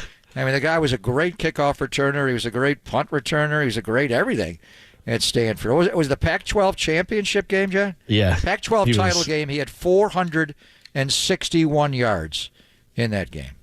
He had 56 career kickoff returns, 34 punt returns. But he's not going to do it. Deebo has a lot of kick return experience. He had 42 kick returns with 4 touchdowns at South Carolina. He only returned 2 punts, though, so he's not a punt return guy. No, he's not. They won't use him on punts. Yeah. They have slipped him back there at the end of. I remember when you're facing elimination. I think the Rams game when we fell behind and they put Deebo back, or big playoff games. All of a sudden, you got to be on alert that Deebo would go back and take a kickoff. But he's not going to do that early in the year, obviously. Nor McCaffrey. All right, let's get into it. We'll get to your full report from camp. We'll do that coming up next. We got a Raiders side of things that we'll do in the noon hour. We'll get everything set up with you now back in the hotel room. So we'll give you a minute to get everything all set up, and then we'll review what you saw today. We'll do it next, only here on the Sports Leader.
Listen to the sports leader anywhere, anytime. Download the all-new KNBR app. We are your proud home of 49ers football. KNBR 104.5 FM and 680 AM. Well, I mean, things can just happen so quickly. Once one guy goes down, now everyone has to make up for those reps in practice, and now everybody's shouldering a bigger load. Then another guy goes down, and it just like compounds. So to be able to have a full stable of guys is huge because it's a long season, and we run the ball a lot, and we are a very physical team, and we're not teaching our backs to get down and mitigate blows. Like we're trying to get every single yard we can on every carry. So you need those guys in case those injuries do come up. Well, that was Kyle Juszczyk with us on Friday, and now we have Ray McCloud. So that is the big story. And as like you said, we talk all about this. We can throw around quarterback numbers and debate this and that and depth charts and everything else. But the reality is you got to stay healthy. And Ray McCloud, while he's not one of the quarterbacks or Christian McCaffrey or something like that, but he is a huge part of things, especially from the special team standpoint. Punt returns, kick returns, makes big plays offensively as well. And again, broken wrist, he's going to be out for 8 weeks. So that's the big story of today's camp. Yeah, so we talked a lot about him as a kick and a punt returner, but he also had a major contribution. Like go to the Hollywood play last year in Seattle. That was not only Christian McCaffrey going in motion one direction; it was Ray McCloud going in motion the other way. And Ray, we talked about the long run. It was actually a 71-yarder he had on a little, backwards pass, but he carried the ball 4 times. They like to use him as a jet sweeper because he's so fast, and he caught 14 passes. He had a TD catch as well. Would have had a second one against Washington in that post route, but George Kittle just went right in the middle because nobody picked up Kittle, and he kind of intercepted the ball for Ray on Christmas Eve and stole his Christmas gift away. So this is a blow. I mean, it's just teams have injuries. It's part of training camp, John, but you don't want it to be a guy like Ray. What Juice was talking about, though, is the running back room. And when you look at the 49er running backs, and like Elijah Mitchell's down right now, I don't know when he's coming back, but he only played 5 games last year, and Elijah's had a history of injury, and it's not so much that he's injury prone. It's just what Juice is talking about. The way they teach these guys to run, and it's Bobby Turner, the OG running back coach going back to Mike Shanahan and Alex Gibbs in Denver and all those backs. Why did they have a stable of backs in Denver? A lot of times they got hurt. Terrell Davis had a brief career, had 2 dominant years and back-to-back Super Bowl wins and a 2,000-yard rushing year, but his career was short because, like Juice is talking about, they don't want you dodging in the hole. It is one cut and downhill. It is the outside zone. You take 3 steps and you hit it downhill. And if downhill is a wall, you run right through the wall. You don't stop. And that's why they get hurt. Elijah Mitchell, J.P. Mason, the size that he has, what he can bring. And then, Ty Davis-Price as well. With McCaffrey, he's a little bit different because he's able to make guys miss in space and still execute the zone. It's just his 2-foot plan. He's like LaDainian Tomlinson or Adrian Peterson, where he's able to kind of come to a hop and still jump by guys. Most of his injuries throughout McCaffrey's career in Carolina were soft tissue injuries, so you just hope you're able to keep him healthy. But so what Juice was talking about there is a different type of injury than Ray's, and I'm not even sure how Ray did it, but what Juice is talking about is you have to have a deep running back room with Shanahan's scheme because these guys take hits. It's just the way they're taught. They go through running backs here. Yeah, absolutely. So that is the latest. The big news, again, we always talk about injuries. Ray McCloud out 8 weeks with a broken wrist. Other observations, what jumped out from the sidelines for you today? Well, it was good work. They got off the field. They were done right at 10:37. We got there about 8 o'clock in the morning, and then the teams worked out individually, and then I guess around 8:30 they were able to get on the field and work together. I thought overall, a good day. You'd have to go back. I'll go back after we get done and watch the video because I had the obstructed view seats from the media section. But the main takeaway was the individual stuff, I think, and what we talked about earlier was just watching Trent Williams up against Max Crosby.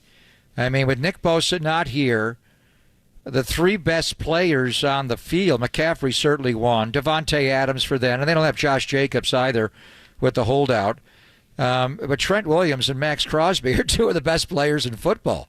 And to have them go at each other, and, Trent right away, first drill, and Max Crosby, mainly lines up at left defensive end for the Raiders over the right tackle and McKivitz, but he wanted Trent. He wanted the work. And he went right at him, and he tried to, run the hoop on him, tried to get wide on him and try to get around him, and Trent just moved his feet so well and walled him off. And then the second time he went into him, it was more of a straight bull rush, and Trent was able to handle that. And then we saw Chandler Jones is still here. Chandler Jones has had some big years, John. He's trying to get his career back, and he played better last year after they got Jerry Tillery. But Chandler Jones had a Dwight Freeney-type Syracuse 360 spin move on McKivitz, where he got upfield and then did the abrupt spin to the middle and just was able to blow by him. I saw McKivitz with some good snaps against Max Crosby when Max went over to his usual side. The one that was really interesting was Jerry Tillery. And I remember you last year advocating to bring Tillery in after the Chargers cut him. And we saw him a couple of years ago at the joint practices in Costa Mesa when he was a Charger, and I didn't think much of him. He just looked like he was slow getting off the ball when you compared him to someone like Nick's older brother, Joey Bosa. But today, Jerry Tillery just looks powerful. He got Trent on a bull rush right into his chest plate, and I think Trent kind of lost his balance going back. He wasn't rooted, and he just bowled him right over to the ground. He knocked him down. You don't see Trent Williams hit the deck that much. So, most of it was, to me, just the great matchup of their two great rush ends, Max Crosby and Chandler Jones up against Trent and Colton McKivitz. And even when they moved some of the guys inside, Burford had a good day today, John. Burford is a really good, he's a stout player. He played well last year. I think he's going to be even better this year. He won a lot of matchups today. He looks like he was good, as I say, last year, rotating with Daniel Brunskill. I think, without a doubt, barring injury, he's going to be your starting right guard and take every snap this year. Yeah, and that's one of the things, and I think people forget this, that the jump from year one to year two, or from a starter standpoint. Now, Burford is obviously clearly a rookie, but what you just said, I've heard a lot of Burford getting better, and even though it's a second year guy, a guy like Banks who's in his third year overall, but second year as a starter, that's the kind of thing. It's too bad to hear that Drake Jackson's dealing with a hamstring issue, because that's that's another guy that is doing it that you want to see. Anything from Furl today, because there was a lot of, from the Raiders side, I was following Paul G and some guys with the Raiders, Yep. and they were making a big deal that he was back in there. Anything from him today? Yeah, I mean, for one thing, he's wildly popular. The support staff loves him. To see Furl, who was the fourth overall pick out of Clemson, and a guy that was highly touted here. I mean, you look at the guys that went in front of him, John, 1, 2, and 3, and it's pretty amazing. With Cleveland Furl, to be the fourth overall pick in the draft. But my main takeaway is the Raider people, and it's the operations people just love him. And I wasn't sure if he was going to be able to practice today. He was kind of a question mark going in, so it was good to see him right away. I thought, Javon Kinlaw had some good matchups. I think, the 49er defensive line, speaking of the other side, against the Raider offensive line. And the Raider offensive line is not the strength of their team, but, from left tackle to center, they're pretty stout with Colton Miller, Dylan Parham, and Andre James, the center. They got to figure out what they're going to do on the right side. But Eric Armstead looked like he had a pretty good game day to day. Javon Kinlaw looked like he had a good day. Again, you got to go back and watch it, on the tape later on. But the main takeaway is that the Raider people, and it's the support people, not so much the coaches, but all the football ops people, equipment people, were all over Cleveland. They were glad to see him come back. One more quick one. We'll do this coming up next, because it's not that I really care about the stats from the quarterbacks, but we are seeing the reps from the quarterbacks, and if that's any kind of an indicator, we'll get into that conversation coming up next. By the way, you got any questions? Text line is wide open. Papa's on the sidelines for the first of two joint practices between the Raiders and the Niners today. We'll be back tomorrow to give us an update as well. But get any questions, comments, thoughts, we'll continue the conversation. We'll do it coming up next. Pop and Lund on a Thursday, only here on the Sports Leader.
Listen to the sports leader anywhere, anytime. Download the all-new KNBR app. Now back to Papa and Lund live from the KNBR Casino Matrix studio. Casino Matrix progressive jackpots are here. Where are you? Just drop in. Please play responsibly. 1-800-GAMBLER. Yeah, we actually had a funny first interaction. So it was the combine process. You go on your one-day visit to a team, and I was meeting with Josh. He was running me through the offense on the board, and I don't know if it was planned, but I swear he planned it. And Tom Brady walked in, and I thought it was to throw me off a little bit because, never met him before and a little starstruck. But, yeah, he walked out and everything. Josh kept going with the teaching, and that was our first interaction. There's Jimmy Garoppolo and Mike Silver cut up with Jimmy's got a great piece in the Chronicle right now that you absolutely have to read. Make sure you're following Silver, at Mike Silver, our pal. I don't know if it's official, but we're getting close. We might be getting him during the season. I'm not sure if that's officially official, but it's getting close, I think. So I don't even know if I'm supposed to say that, but I just did. He joins us courtesy of the UMA guest line. What's happening? I mean, I'm in favor of it becoming official. Let's make it happen, everybody. I'll make it. We'll get in there. He's Every in there Wednesday right at 10:50, it's let's done. Go. Oh, okay. There you go. You just said it's done. You know why? Because Silver is connected. He gets people. Garoppolo's hard to get. So you had to sit down with him yesterday, and we'll get into the particulars, but Jimmy's not a great texter. The Raider PR staff, I don't know if you're aware, they can be difficult to deal with. We love Will Kiss. So how did you get the exclusive one-on-one with Jimmy, Michael? Well, first of all, Greg, I am an exceptionally charming human, so let's not discount that. Yeah, I do go pretty far back with Jimmy.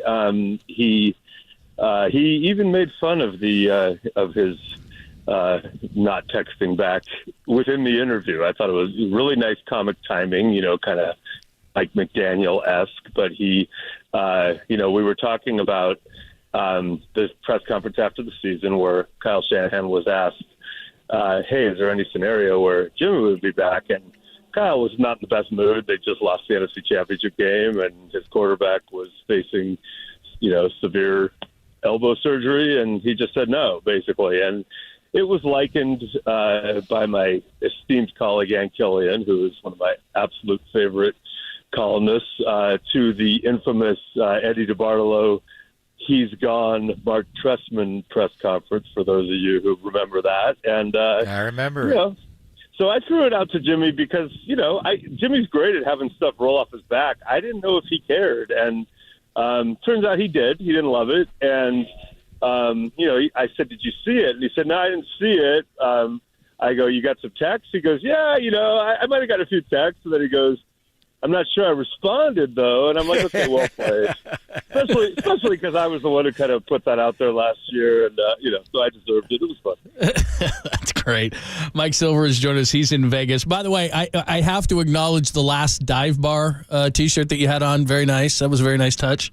Very popular. Liked it. My partner, John Marvel, we have a media company together. He was my boss at NFL Network for a long time, and we worked together, not as colleagues, but as fellow scribes way back in the day. He got me that as a gift, and, I've been waiting for the right time to roll it out publicly. So this felt like the right time here in Vegas, and I just have a general bitterness about me right now. That has to do with the Raiders left Oakland. I love Oakland. I wish that hadn't happened. Now the A's and the whole Vegas thing. So I'm super bitter. And then, of course, as I discussed with another KNBR host the other morning, yesterday morning, I'm not super happy about what's going on with my alma mater. And Murph didn't like it when I told him that UCLA had screwed Cal and was in fact, acting like traitors, and then it got kind of heated. And Murph tried to make fun of it on Twitter, and I tweeted back a picture of Benedict Arnold. So that's where we are. But don't worry, I love it. Murph and I in real life do love each other, but I will not back down from my stance on the airwaves or off the airwaves. That's awesome. Silver's insane. So the one thing, and it was your column with Jimmy and your talk with him is great, only as you can do, because you are charming. But he said that he thought the 21 season, in a word, and I'm paraphrasing, was weirder than last year. Harder, I mean, because, Trey got drafted that year, and, Jimmy had a couple of injuries that year, the shoulder and then the thumb. So why, when you look at last year, he was on, a year ago at this time, he's on the other field where I was sequestered today along with you and the other members of the media. But in any event, why did he say 21 was harder than last year? Wasn't even a member of the team a year ago at this time, Michael? Yeah, no, it's a great question. I didn't get super specific with him on it this time, but let me try to give what I think is the probable answer, all things considered. So, he had taken him to the Super Bowl 2019, 2021, horrible for everyone, including him. And then Kyle was like, I'm moving on. I'm done with Jimmy. And it happens in the NFL. And So they traded the 3 ones, and they got up to 3. I know one of those ones was already theirs. And they ended up taking Trey. And then they were like, well, Trey doesn't really play that much, so we'll just see what happens. And Jimmy, I think that first week of camp, Trey was like insanely impressive to the coaches, and they were starting to go, wow, this might happen ASAP. And then Trey, Greg, you and I have talked about this, that there were Charger workouts, and he kind of leveled off, and then it became clear that, Jimmy's going to be our guy. But I remember covering that game against the Cardinals at Levi's when they were lifeless and fell to 3-5. And at that point, I think I wrote it at the time for Valley, but I just said, okay, they're gonna play Trey Lance now, like it's over. And they were right on the brink. And they kind of made Debo into a moonlighting running back. They moved Armstead, in the base defense, and it was like, oh, whoa, and they got on this incredible run. But even in that run where they had no margin for error, he had what turned out to be a pretty severe injury to his throwing shoulder that ultimately he decided to have surgery on. And then he had a really painful injury to his right thumb. I think, they tried to replace him. He gutted it out. It didn't end in a Super Bowl, but let's not forget how badass he was. Like, they were down 17-0 to the Rams in SoFi in an elimination game. Then he had to go length of the field on the last drive of regulation for a touchdown to force overtime. They won in overtime. They won in Dallas. They won in Green Bay. They were up, 10 points in the fourth quarter of the NFC Championship game. So I think the reason last year wasn't as bad for him is because, to me, it felt like he was in 0 F's given mode from the time he came back. I mean, he was a literal sideshow during training camp as he threw on a side field in surreal fashion, but with a clear belief on his part and the team's part that he wasn't going to play there.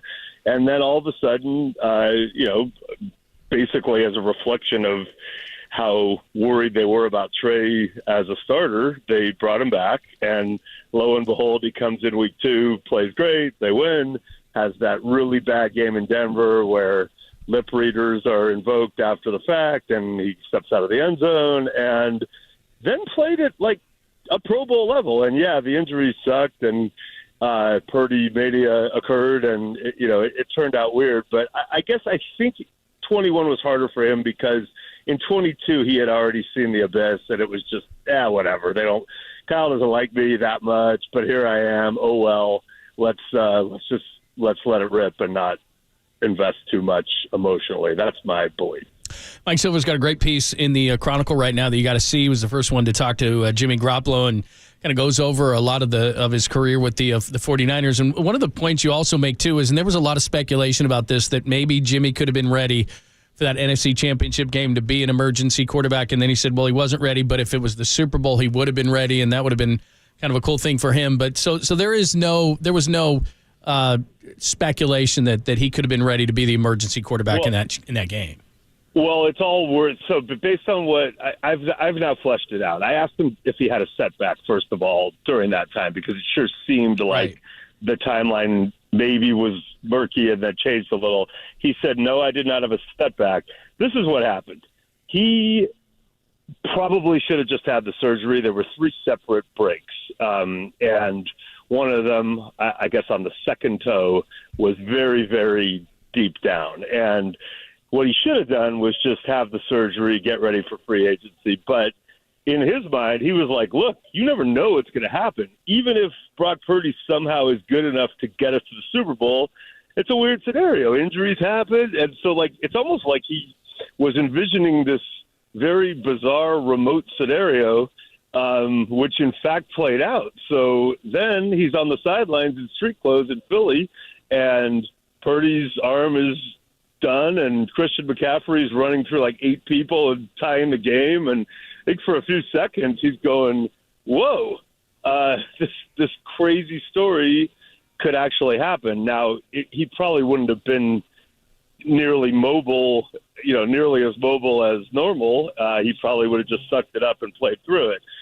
In his mind, it was going to heal, though, by rest again eventually. And then when he did sign with the Raiders and their doctors took a look, they were like, look, dude, this one break in the second toe is really not where we want it. Let's just go in and do it now. He agreed. They tweaked the contract, and he got cleared in time for training camp. So I think it's a reflection of Jimmy's, not just his toughness, but his faith that he didn't have the surgery in December. So the big news today is Ray McCloud with a fractured left wrist, and Kyle said he's going to be out 8 weeks, which opens up wide receiver spot and also the 49ers' number one kick and punt returner. Your thoughts on that a little bit, and then just other observations on what you saw from what you were able to see from the media section on the far field of today's day one of joint practices, Michael. I thought the Raiders had some bounce in their step and kind of a vibe going, which I watched for because, Greg, I was at that infamous joint workout in Napa where I was in the cable era, I think, where the 49ers came in and just humiliated them, not just in terms of play, but just, physicality, machismo. I think, Dante Whitner was driving guys, through the boundary and into the side of it was striking that the 49ers I can't remember the year, but they just came in. I think it was 2011, John. Wasn't it 2011? Yeah. Somewhere around there. Jamarcus Russell was the quarterback, and he threw about 6 pick sixes, I think. Nate Clements, remember the corner had him, and they were woofing. It was before they got good, though, right? It was pre-Harbaugh, I think, maybe 10, but yeah, it was right around then, yeah. It was a weird thing to see in a joint workout. One team just come in and big brother the other one that blatantly. So if anything, I thought the Raiders had like a little more stuff to them today. It's hard to know what the coaches are looking for, but Jimmy Garoppolo threw the ball really well. He threw a touchdown, 11-on-11, to Austin Hooper in the back of the end zone. Raiders got really excited on defense when they stopped some plays. Purdy threw what was a third down play in the drill, and they broke it up. And so, if anything, I was a little more impressed with the Raiders than I expected. I do think with Purdy, all the fears about Purdy so far are not playing out. I mean, he's got to get back into shape. He's not seeing it as well as he would have if he had an off season. Not every ball looks beautiful and all that, but other than, as far as that surgery and his recovery, he is very much on track. I asked him afterwards if he wants to play in the preseason, and he said, yeah, I would like to at some point. It doesn't have to be now, and I think we all agree it's not going to be on Sunday, but, he's like, I'd like to be at the point where I could do that. That would be cool. So, the McLeod thing is significant, as you mentioned, because of the returns. You've got guys like the undrafted free agent cornerback. Is it Jamison? I don't have my roster. Yeah, Jamison goes down smoothly, Michael. That's very nice. Jamison. Yeah, but he's a guy who has popped, and not just by my estimation and watching, but teammates have talked about him like, hey, this guy's really kind of stuck out, and so he does have a history with it. So if this guy can win what Kyle Shanahan says is an open competition now for at least a temporary return job, that's a great outcome because he's probably one of those guys where the numbers are weird and could we sneak this guy onto the roster? So, and they do have a lot of receivers they're intrigued by. And, Ronnie Bell, who's a 7th-round pick, I believe, is one of the guys that have been talked about. So, it's kind of fun to see people have a chance to step up. But if you're the 49ers trying to win a game in Pittsburgh in week 1, you would rather have Ray McCloud, and so that's a bummer. Mike Silver's joined us a couple of weeks ago, right after we had you on. You wrote a great piece about the quarterback competition with the 49ers, and you even suggested that potentially, look, if Trey Lance is not one of the top 3, then you got to let him go. To this point, from what you've seen, obviously Brock's number 1, but what have you seen after that? I think, Trey Lance is better than he has been. I think that's unequivocal. So I don't want to make it sound like I'm saying Trey Lance is, regressing and has no future. we're seeing a better Trey Lance than we saw last year, and except for that first week I referenced his rookie year. I think too, they are going out of their way, at least thus far, to make it at least appear to be a very fair competition between Darnold and Lance. They're definitely trying to give them similar opportunities, and at least for now, I don't think anyone could say, well, this is a sham competition. It appears to be fair. Number 3, Greg and I think, are aligned on this. We believe that whatever that competition is, that Sam Darnold is very likely to be the one who is the number 2 quarterback. So then you start wondering, A, why is Brandon Allen, who's gotten an outside share of reps, in this conversation, is there a scenario where they just make him the 3? Or you say, well, are you actively looking to trade Trey, whether you think he's your 3rd or 4th best? And I think they think he's their 3rd best right now.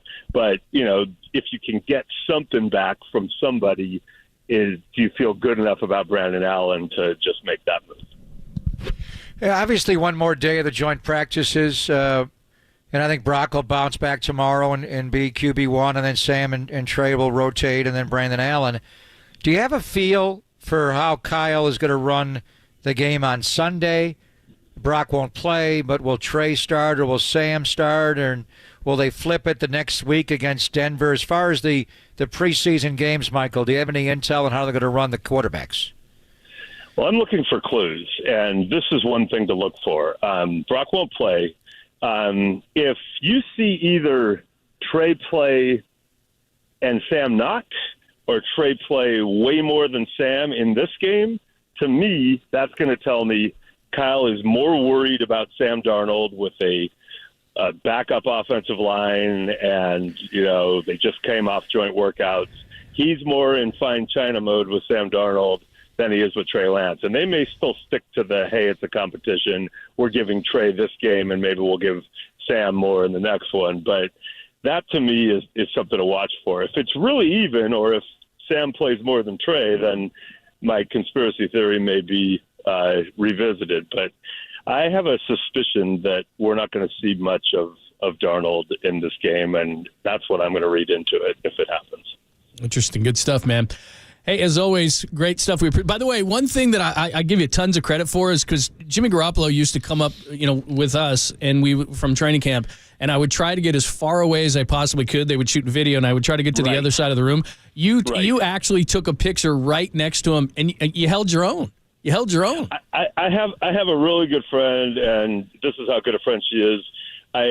She saw the picture and she texted me, "You look like twins," and I immediately answered, "Fraternal twins," and one of us, didn't get so lucky. Like, obviously, I don't even think people see me in the picture. For one thing, it's like, so yeah. I just, look. I would like to be able to tell you that that's a superficial way of looking at things, and that, we're all beautiful on the inside, and that I evaluate Jimmy simply for his quick release and his competitiveness. But let's just be honest. He is one of the most handsome men in the history of this world. Fact. And wow. I was bold enough to throw it out there as the ugly one. And, you take risks in life. You can hold your own. You're not only charming, you're a very good-looking man. But I did not hold my own. I'm thinking when you said twins, it's more like Danny DeVito, Arnold Schwarzenegger. Oh, that is not right. That's kind of what I was thinking about. Back. I am DeVito. I'm 100%. Although Arnold doesn't look like Jimmy. Arnold. Jimmy's way hotter than Arnold. Yeah. No, I give you props, man. It's like if George Clooney was twins with young Elliot Gould or not young, but 50s Elliot Gould. Yeah, that'd be it. That's what we're talking about. Good stuff, Speaking of Jameson, text me when you're free tonight, Michael. We are here in Vegas. Let me know what you want to get together. That's exciting. Well, unlike, listen, I welcome you here with open arms, Greg. Okay. Unlike some. Oh, I see what you're saying. Unlike the Raiders don't own. They may own Henderson. They don't own all of. In fact, I'm going to Summerlin tonight to watch the River Cats against the A's AAA team. Is that indoors? No, I think it's an outdoor stadium. I'm melting. Hey, listen, You're not going to go? You're not going to go? It's too hot for you? Outdoor baseball in Vegas. I mean, I've been hearing, how 81 plus times a year, that's going to be, sure, at least in the short term, a great thing. By the way, I saw Vic Tafer, my close friend and old Cal buddy, who's a great journalist who covers the Raiders. He showed me the Tropicana and where that field would allegedly go. And, I mean, it's laughable. They're not putting a stadium there. I mean, I'm sure someone else will dredge up some land somewhere else. But, by the way, sell the team. Absolutely. Sound like Scott Ostler. That's beautiful. You sound like Ostler. All over the country. It's beautiful. All right, man. Thanks. We'll talk to you soon. All right, thank you. See you, man. Thank you, Silver. That is the great Mike Silver. Yeah, So there's charming. He is charming, and he had the balls to take a picture right next to Jimmy Garoppolo, something that I would never do. Never. I ran from him. When he came into our ran. I studios. sent you one of Jimmy. You were very close to him. What was your text? Back dad ass up? I like to get Jimmy in that pose. No, I just. You know what the best one? When Jimmy would come out and warm up with the rubber bands, the stretchy bands, and he'd put them inside of his thighs and open up. And that was always a popular one for Jimmy. So yeah, that's very good. Yeah, I got to send you all the pictures. I took a bunch of them. God, you took that one next to Jimmy. I sent it out and was like, "Hey, how's it going, Jimmy?" Did you send that up? You are close. Did he turn around and be like, "Hey, could you give me some space, bro?" Speaking of George Clooney, he has gone a little salt and pepper here. He's got to look great, Jimmy. Is he trying to go silver and black, like with his hair? I mean, that's what he's kind of got. Is that what he's doing? It just kind of matches. I mean, it matches his helmet. He's a little silver. I think he was trying to go Paul Gutierrez. He looks just like Paul Gutierrez and George Clooney.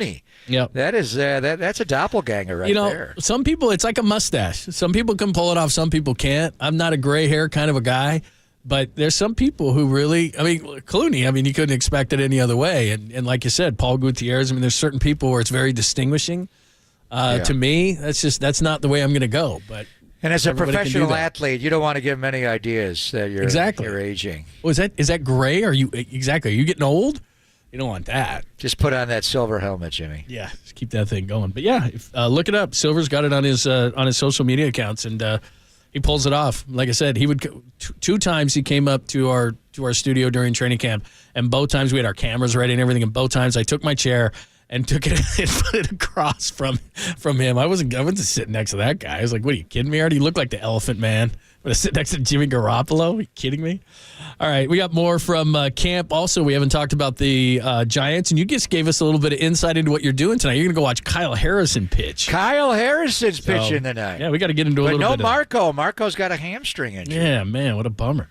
So we'll get into all that. We haven't even hit up on the Giants, and we will get the Raiders side of things at the bottom of the hour. So a lot to get to. It's Pop and Lund on the Sports Hitter. We're trying to make fun of it on Twitter, and I tweeted back a picture of Benedict Arnold.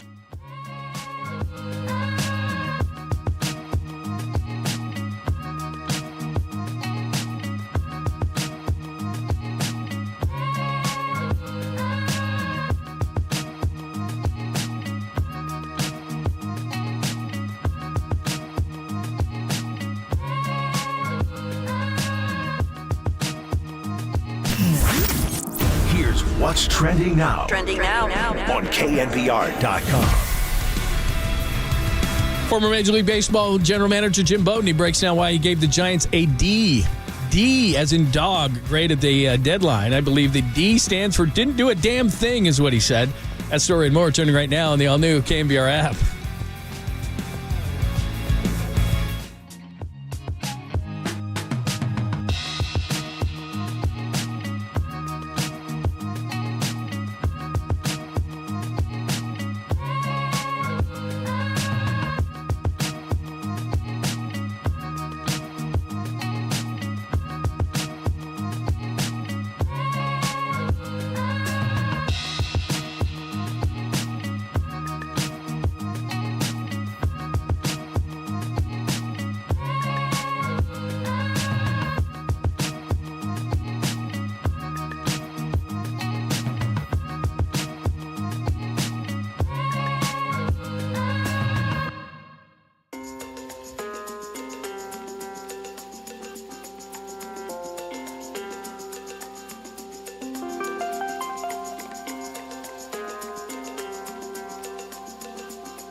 And now, time for the Protect Your Assets with David Hollander Business and Technology Report.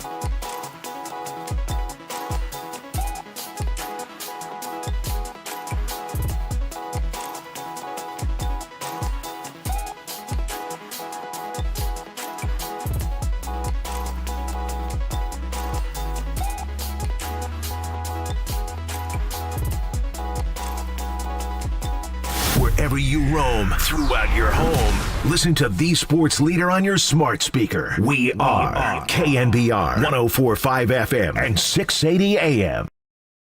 Back dad ass up. Wow. That's a good picture of Jimmy. What other That was pictures me you got? reading your text back to me of Jimmy's picture. What other pictures you got? Yeah, good stuff like that? I'm not going to send you all of them. Oh, you're not? Jimmy spoke glowingly about seeing his old teammates. He did. Today. Did not interact with Kyle Shanahan directly. It's not like they avoided each other, but they were on separate fields. Well, that's okay. That's interesting. That's noteworthy, I think. Well, not really. They were just. I remember last year going to Egan and Mike Shanahan was there. There was a big hug out with Kirk Cousins, but I don't think it happened to the second day. So afterwards, after they're done competing? No. They actually did it before. It was before practice that particular day. I mean, it's mainly where you if you interact, if your paths cross, you're there to do a job. So and the 49ers. The hotel we're at, the Raiders Hotel, the M, they have a huge facility here where they get dressed. So it's not like they go to the Raiders facility, which is 5 minutes away, and then all get dressed there. They're pretty much dressed. So when they get there, they're right on the field. And it's a little bit of a stretch and warm-up, but it's pretty much go time right away. Because they started, right at around 8:30. We got there about 8, and it was pretty quick. So I would not read into anything like that at all. I'm sure they'll try to cross paths tomorrow, but Jimmy did hug it out with a lot of guys like George Kittle, Brock Purdy, Trey Lance. I saw him with a number of guys, but they did ask Kyle specifically if he interacted with Jimmy, and he said no, and their paths just did not cross. Kyle was a few fields down. I mean, the way it works is the 49er offense is on one field, the Raider offense is on another, and sometimes it could be separated by a third field in the middle. So it's just they did not physically cross paths. So I wouldn't read anything into that at all. And they put you on like the fifth field, right? Is that what happened? Yeah, I was drinking. Anyway, okay. Yeah. I was told not to harp on this anymore, and I won't. Yeah, who told you not to harp? I'm just Harpo kidding. Marx. You're Groucho Marx? No, or you Harpo Marx? Vinny Bonsignor is going to join us. What a name! That is a great name. Is he French? Vinny Bonsignor is going to join us from the Vegas Nation Reporter, and he's going to give us the Raiders side of things of what you saw. We got into this a little bit with Silver, with Mike Silver, who just joined us, and Silver's going to join us during the week on Wednesdays. So make sure that you stay tuned because he's always up on things and he's inside on things and everything. But he did mention Sunday's starter. And do you read much into who's going to start? How do you look at that whole thing?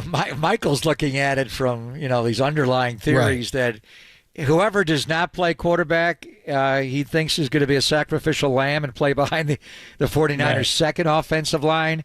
I don't know. Trent Williams probably won't play in this game, John, but the other guys are young. I think Banks may get a little run. Brendel, Burford, McKivitz. Remember the first preseason game last year against Green Bay, and the whole talking point of we're trying to come up with a nickname for the three B's inside. What did we go? We didn't go Killer Bees. We had a pretty good throwing from. It was B gap, wasn't it? B gap Something to like B that. gap. Yeah, okay, yeah. Because it was left guard, center, right guard. So it was B gap to B gap, or the B gappers. I don't know. But Banks, Brendel, Burford did play. Trent did not. McGlinchey, I think, did play one series last year against Green Bay. So I mean, if Banks, Burford, and Brendel acquitted themselves so well by their play last year that they're not going to get a few stabs in this preseason game. I think Colton will play McKivitz at right tackle. Trent won't play at left tackle. I think probably Jalen Moore will start there. So under, Silver's premise, he doesn't think the number one offensive line is going to play. And maybe they won't. The Green Bay first preseason game, the 49ers did not have joint practice with the Packers. So they're getting a lot of work here. And then I remember when we went to Minnesota after the Egan practices, hardly anybody played. So I'm kind of going back and forth in my mind here. So if Banks, Brendel, Burford, McKivitz do play, then I don't agree with what Mike Silver said about the quarterback. If it's the second offensive line and, is John Feliciano going to play? That guy started 17 games last year with the New York Giants. He's a good player. He's a former Raider. I don't know. So I think there may be a situation where one of the two quarterbacks, referring to Sam and Trey, one plays a lot in the game and maybe a whole half, and then I think they simply flip it for the Denver game.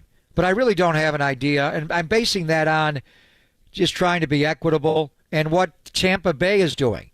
They've already said, Todd Bowles, that Baker Mayfield's going to start the first preseason game, and then Kyle Trask will start the second preseason game, and there's legit, and that's for the number one, starting job.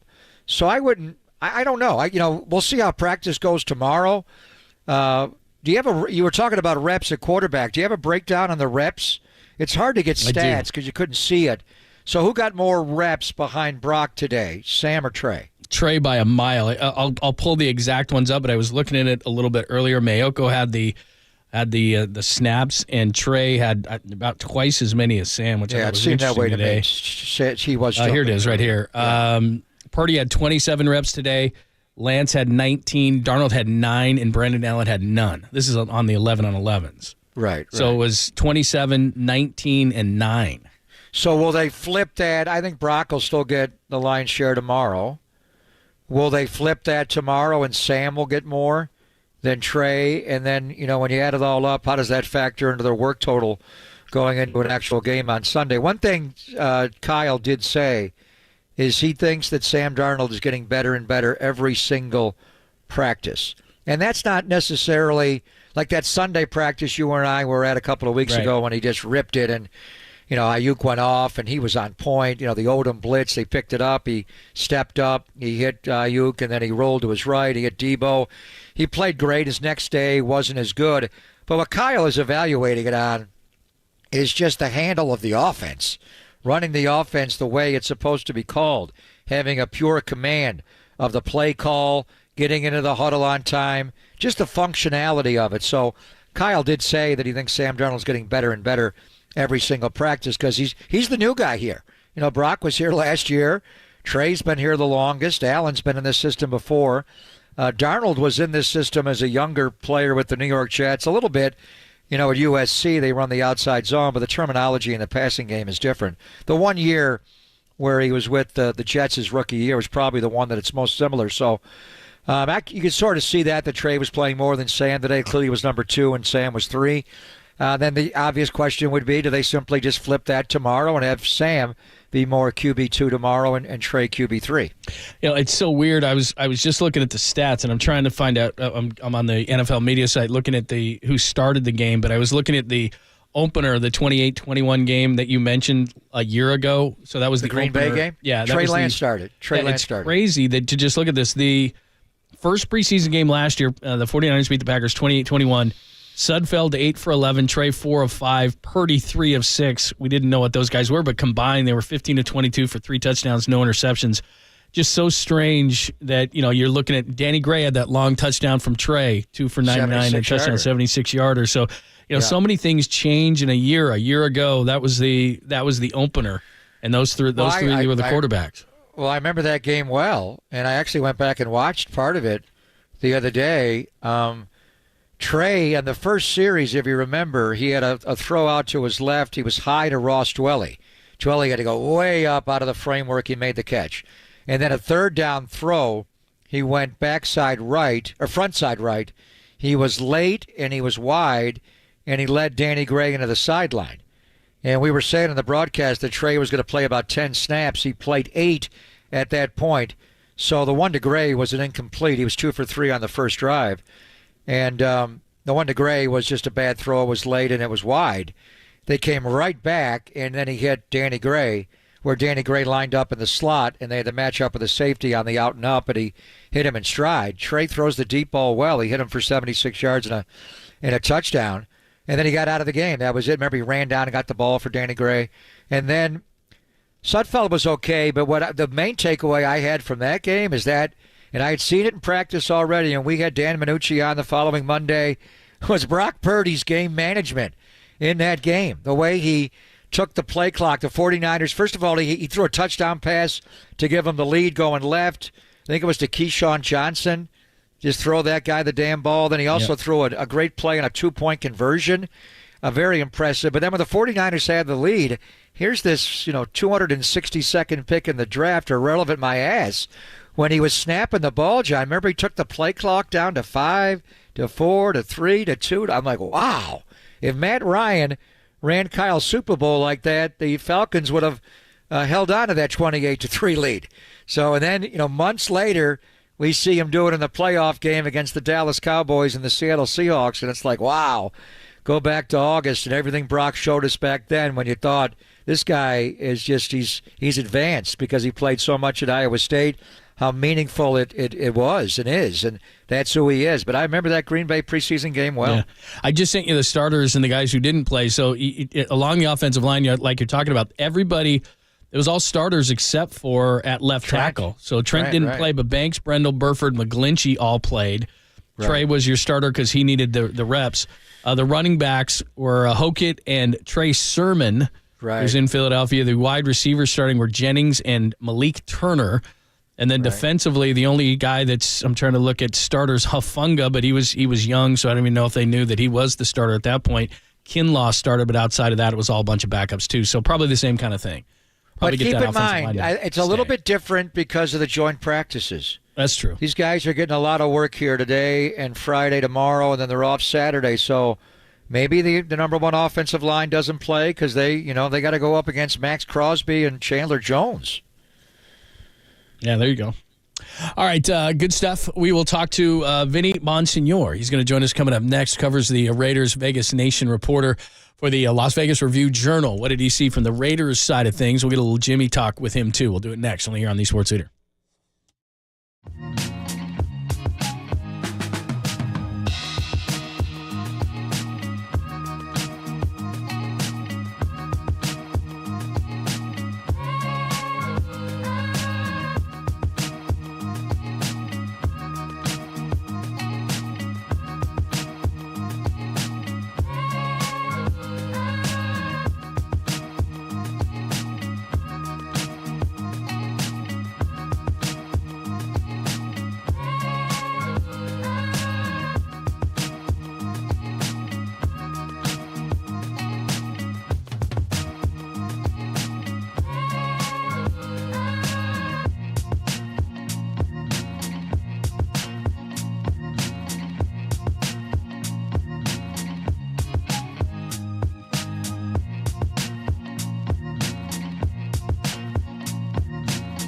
Marcus Boucher was at practice today, Waterboy. We watched the Raiders and the 49ers in the joint practices earlier today, and I was over on a wide field way away. But I could see the field great because last summer on June the 23rd, I had a procedure done. Dr. Craig Bindi, the Laser Eye Center of Silicon Valley, performed on me the CLR procedure, custom lens replacement. The procedure took about 20 minutes, and it gave me the eyes of a 30-year-old. I went 20/60 for distance to 20/20. Before I had this, there's no way I could see Raiders or 49ers at all on the field that I was over with the media. So John Lund heard me talking about it last summer and into fall, and he got the same procedure done. He found out he was a candidate for the miracle of modern vision correction, and now John doesn't need glasses of any kind or contacts. So if you're like us, you want to get rid of all the readers and the contacts, the bifocals, the telescopes, the Hubbles, all of them, we suggest you call and schedule your free consultation with the team at the Laser Eye Center of Silicon Valley. They've taken care of patients in the Bay Area for over 25 years, including over 100 NFL players, and they want to help you. So call now and schedule. It's a free consultation. Why not call 877-GET-2020, or you can visit them online at bayarea2020.com.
Faithful, there's a party happening on our podcast page. Hear every interview from every show on demand at knbr.com/podcast. Now on with the show on the sports leader. It was wild, man. I was doing my thing, trying to get my foot ready. That didn't work out, how I wished it would have. But those guys going through 3 quarterbacks and still making it to the NFC Championship game. I mean, that's damn impressive for a team. So I know Niners. They got a great team and everything. We had a great time. It's on to Vegas now. But yeah, I treasure those times. Those were good times.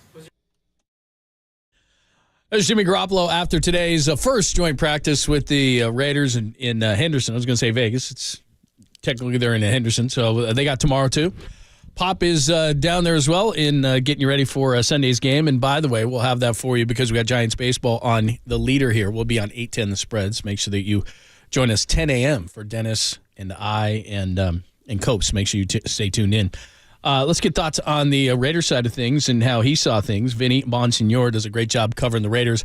Vegas Nation reporter, covers the Raiders for the Las Vegas Review-Journal, and you got to make sure that you follow him at Vinny Bonsignore, and he joins us courtesy of the UMA guest line. Hi, Vinny. How are you? I'm doing good, and right off the bat, I got to thank all of my Bay Area colleagues for bringing some California-like weather to training camp today. We were all kind of I moved here in 2020 from Los Angeles, so you never get used to the heat. And we were kind of hoping maybe for some brutally hot days for our Bay Area colleagues, just to get a taste of what we have to deal with this time of year. But, man, it's been beautiful. So, Greg, I got to say thank you, man. You're welcome. I had nothing to do with it. Woke up this morning, and there was actually rain on the ground. This is monsoon season. A little cloud cover since we've been here. What do you think it was, about 90 degrees at the start of training camp? And overall, it was great. But just a word, before we get into Jimmy and all of that, it's my first time, obviously, walking into the Henderson facility, and it's a long way from Napa. It's a long way from 1220 Harbor Bay Parkway and Alameda. I mean, that is a lavish setup that the Raiders have in Hendo now. Yeah, it really is. And, I probably live about 8 minutes away, and this area, what they consider West Henderson, and if you do the geography, it's like on your way to California, basically, right off the 15. And next stop basically is California, about 30 miles away. but it's really growing. And what they've built here, and the Aces facility, Mark Davis built his WNBA team, their own dedicated practice facility, literally right across the street. That's fabulous too. So it's definitely to see what they were dealing with in Alameda, and no disrespect to anybody up there at all. But really to see how things have turned for them in that respect, and the investment that they've made in here, and the building that they built here in Henderson, and of course Allegiant Stadium down the road a little bit. It's pretty much night and day. Vinny Bonsignor joins us. He covers the Raiders. It's Pop and Lund here on the Sports Leader. Greg down in Vegas as we get ready for Sunday's game and another joint practice tomorrow. So we played Jimmy coming in. What kind of a camp has Jimmy had now that he's over his injuries? What has he been like so far? Yeah, rusty. There have been some bad days, and one thing I'm impressed about with Jimmy is that he just doesn't sweat it. He just moves on to the next play the next day. And you wouldn't know one way or another whether it's going good or bad for him. I think that's a pretty good trait to have as a quarterback. But yeah, early on, I think the middle of last week there were a couple of really bad days, and more than anything, it was when he's been decisive with the football, knowing where to go with it, and the rhythm is on. He's been really good, even during some of those bad days. But it was when he had to kind of hold on to the ball and let things develop, or there was some coverage that was taken away. Number one and number two options. That's when I felt he kind of got out of rhythm a little bit and wasn't as decisive. The timing was a little bit off, and so that's what I'm kind of chalking up, some of the struggles to, because since then he's looked really good. He's had two really good practices now where it's looked good, it's looked decisive. Today I think was one of those days. There are a few that he would like to have back, no question, but by and large, it felt like a strong day for Jimmy G. Yeah, it was weird, I got to say. The Raiders put their quarterbacks in red, and that's a 49er color. So to see Jimmy with the Raider logo on the helmet and a red jersey, it was weird. Had a chance to catch up with him and his teammates. I saw George Kittle didn't practice today. Vince hug it out with him. Brock Purdy, Trey Lance. And I know Jimmy spoke after the practice against his former team today. So what was it like for Jimmy Garoppolo to practice and scrimmage against the Niners today? Yeah, that must have been a really surreal moment. But I think one thing that we're finding out pretty quickly about him and talking to his current teammates is how quickly he kind of acclimates himself to a locker room and is really a welcoming presence as a leader and as the quarterback. And I would imagine there's some carryover to that from, some 49ers players who, they went through some battles together when you think about it. I mean, the 49ers, I covered the Rams prior to covering the Raiders, and I know Jimmy G. The games that he played against the Rams, some really important games and some important wins. Nearly took them to a second Super Bowl. Had a safety held on to an interception, they would have gone to their second Super Bowl. So they've been through it and then some together, and I'm sure those memories and those roots are pretty deep. So for him to be out there today on the other side, I'm sure was a surreal moment for him and for some of his teammates. Vinny, like you said, you used to cover the Rams. You've been there since 2020. I'm curious, what is Vegas like as a sports town? Because I did go to the Niners and the Raiders game, and it struck me that as all these long stretch limos pulled up with these girls getting out, and you got the nightclub and everything, that this was, as we said before, this is not Oakland, this is Vegas. So what is it? I've been to a hockey game there with the Knights. They've won a Stanley Cup now. The A's are being talked about as going there. What is Vegas like as a sports town? It's pretty unbelievable, I have to say. And I worked for far too many decades in Los Angeles that I care to admit. But that's a major sports town, as is the Bay Area. We all know that, and we all understand that. But there's a different vibe here, and every weekend there's something to do. There's always a big fight. There's always a big UFC match.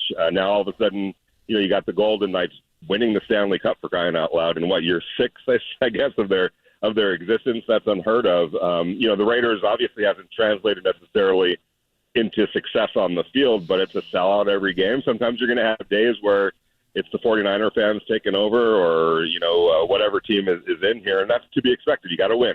Otherwise, it's going to turn over. But I guess from a business side of it, whether the Raiders are winning or it's just fans who want to see the other team come in, you're going to sell that stadium out. And I'll say this, it's a very unique, I'm sure you guys felt that when you were out here. It's a combination of the NFL, of the Raiders and the mystique and everything that they stand for, of Las Vegas, kind of a lounge act sometimes. You don't know what you're getting into sometimes on a Sunday afternoon over at Allegiant Stadium, but I think the NFL could not be happier about what's the unique setting that they've already built here for the Raiders.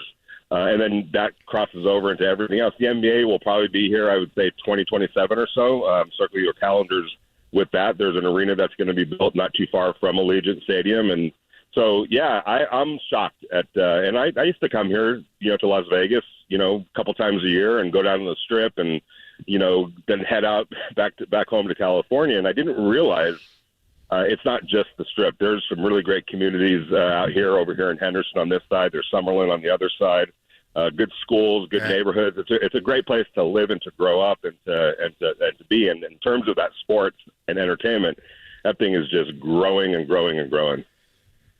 Yeah, I'm going to Summerlin tonight to watch the Sacramento River Cats, the Giants AAA team, against the A's team. And the A's may move down here. And there's so many sports, Vince, down here. I was exposed to something last night called Power Slap, which I've never heard of, which is just insane. But my question is, the A's may move here. The Golden Knights are here. They won a Stanley Cup, and they arrived right around the time of the mass shooting.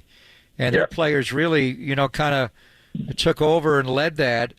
And now we'll see, Mark Bedane, the former Raider president, is spearheading the group to bring an NBA team here, and they're going to build a multi-million-dollar arena. But the NFL's the NFL. Yeah. So how big are the Raiders in Vegas? Is it a Golden Knights town? Is it just the entertainment capital of the world and gambling and all that? Have the Raiders truly found their foothold here in Vegas yet? Yeah, it's still something in terms of the localness of it. It's still something that's going to take time, in that regard. And covering the Rams coming back to Los Angeles, it's the same thing for them. You don't just leave a market for 20 years and come back and say, hey, here we are, and embrace us. It was kind of like I always equated that to, your dad leaving you or something like that, just walking out on the family, and then all of a sudden coming back 20 years. You want to embrace them, you want to love them, but it's a little bit awkward. So, and you got and a bunch of fans in Los Angeles grew up, a whole legion, a whole generation, too, really, grew up as fans of the 49ers or the Raiders or the Giants or the Cowboys or whoever. And you have that element here, too. You have a lot of transplants that live here that have an allegiance to the teams that they rooted for back in their home state. So in terms of the local part of it, it's still going to take some time for the Raiders to truly get into the bloodstream of Las Vegas. But what's crazy about the Raiders is they have such a worldwide appeal and a nationwide appeal that what they may not get locally, which that's growing every day, but what they may not have presently in terms of the local fever and the local, appetite for them right now, they still get from their fans in Los Angeles or the Bay Area or wherever. We do a as part of my radio show, we have a rally every Saturday night before a home game, at a local place that's kind of turned into the Raiders hangout, and fans from everywhere every weekend. It's somebody new. Oh, we're from Chicago. Oh yeah, we're Raider fans from Florida, and we've been listening to the show, and we're out here. So they have a bunch of fans that still follow them and travel to see them from all their Raider every post in Raider Nation across the country. So that is able to keep that part of it going. You know what I'm saying? So they're always going to have their fans at Allegiant Stadium, whether they're local or fans coming in from elsewhere. Now the key for it to not turn into the other team's home game is to win. That's what they have to do. And I feel like if they can consistently do that, that's going to be one of the more intimidating places for teams to come into. But right now they haven't done that, and there's been too many times, kind of like this happened with the Rams or the Chargers in L.A., where it turns into a San Francisco 49ers home crowd or whoever, New England Patriots home crowd. Absolutely. Vinny, great job, man. We appreciate it. Thanks for a few minutes of your time, and we'll see you soon. All right. Have a good one. Thanks, man. Thank you, Vince. Vegas Nation reporter. So, again, Revere General, and then they have Raiders Nation Radio down there at 9:20 a.m., and he's on that as well. So he does a bunch of different stuff. Make sure you follow him if you're a Raiders fan at Vinny Bonsignor. So there you go. Vinny Bonsignor. We'll see on the A's. I'm excited to talk to you about going and seeing Kyle Harrison. You're going to need a little water tonight. Is it going to be hot? It'll be hot over there? It's not that hot of a Tonight? day today. It's not that. It was for the practices. I want to guess around 90. It's cooled off a lot. Let me see what it is here in Vegas now, John. But it's not. What time's the game even start? I'm not even sure. 89 degrees right now in Hendo right now. Not too Not bad. bad at all. Yeah. It rained overnight. It's monsoon season, so not that bad. Yeah, when I checked the weather app today, it had little sprinkles coming across it this morning. Oh, it so- rained a little bit at practice. Right around 9 o'clock it started to rain. Yeah. But it rained overnight. There's no doubt. It is monsoon season here. All right, we'll give you the foreplay at the top of the hour at 1 o'clock in about 10 minutes. We've got a few things to finish up before that. Then we'll give you the foreplay, give you the big things that you need to know. We haven't talked any Giants since the beginning of the show, so we're going to do a little Giants as well. But, of course, we're being 49ers-centric today with Pop being down there in Vegas for 2 days of joint practices, and then you got the game coming up on Sunday. It's Pop in London only here on the Sports Leader.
Listen to the sports leader anywhere, anytime. Download the all-new KNBR app. Now back to Papa and Lund live from the KNBR Casino Matrix studio. Casino Matrix progressive jackpots are here. Where are you? Just drop in. Please play responsibly. 1-800-GAMBLER.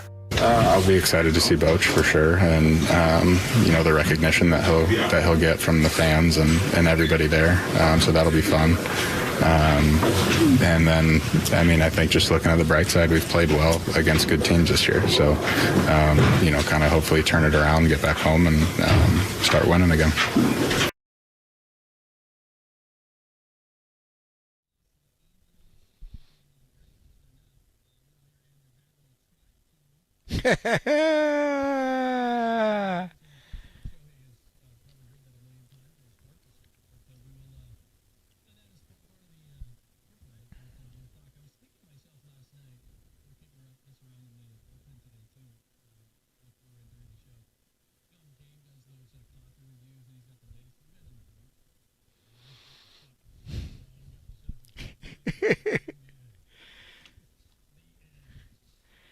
Yeah, he would. He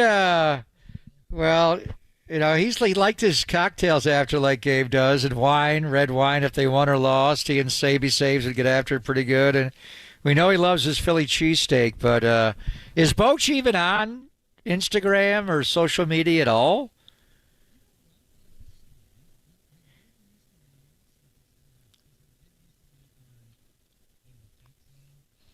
Twitter turned X? I know. You know what's so confusing is the Xfinity app that I have.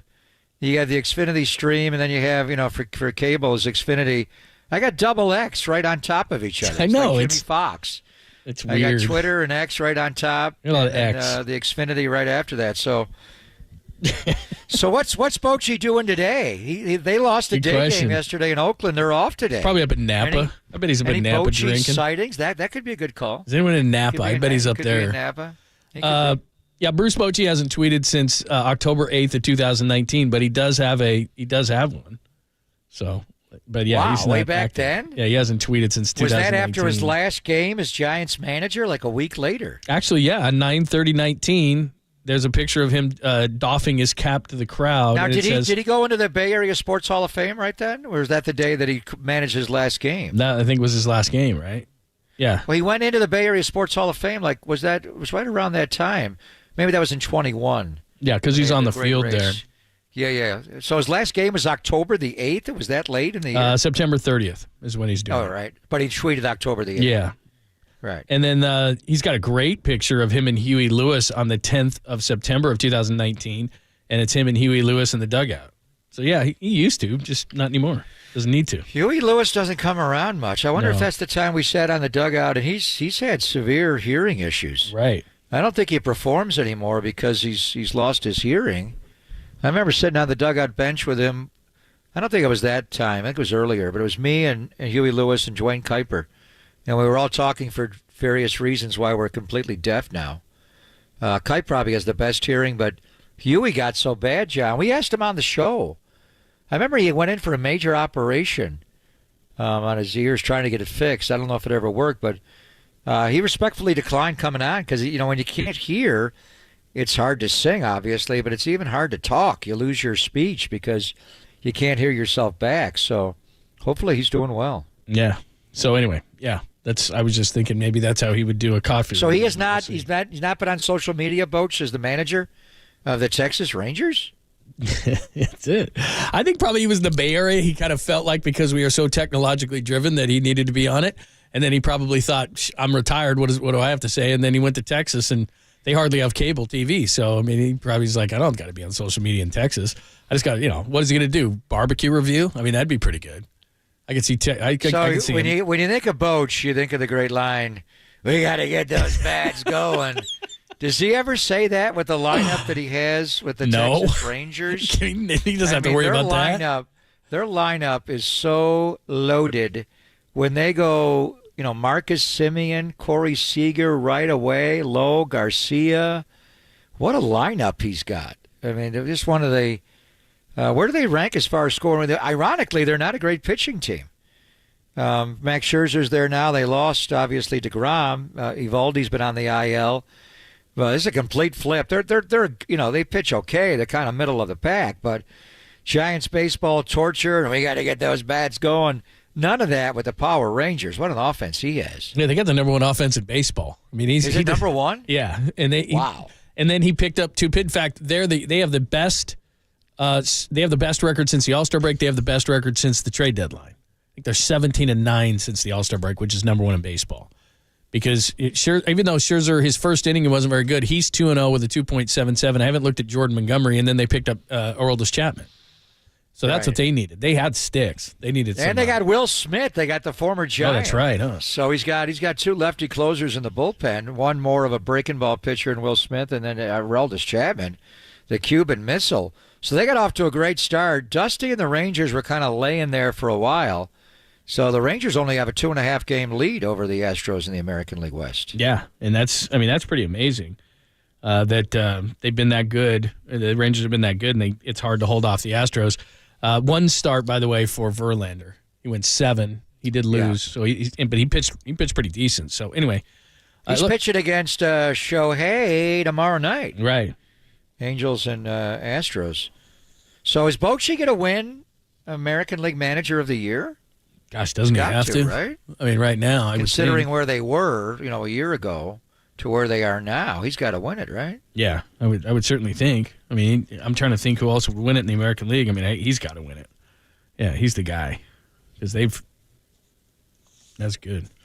All right, I think we're ready because we just added. We needed a minute because we needed to add a Kyle Shanahan cut. He was asked about a quote that was in Silver's piece, and we had Mike Silver on earlier, so we needed to get that into Kyle. So let's get going. We got a lot of baseball. We got a little bit of Kyle for you. Some more 49ers stuff. It's popping London on KNBR, AM and FM, San Francisco, the sports leader, Cumulus Media Station, for playtime.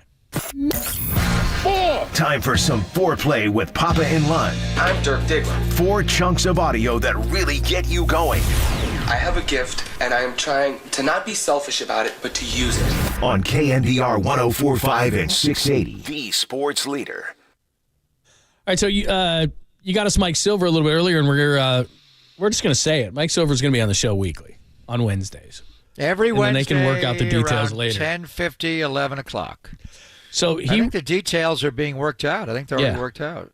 So, one of the things we asked Mike about in his piece was Jimmy was I don't know how he handled it in true Jimmy fashion, but Kyle basically was asked, and I remember the press conference, I'm sure you do too, where he just said, do you see a scenario in which Jimmy comes back to this roster? This was last year when Jimmy's thrown on the side, and before, of course, the injuries that they suffered at the quarterback position, and Kyle said no, just flat out no.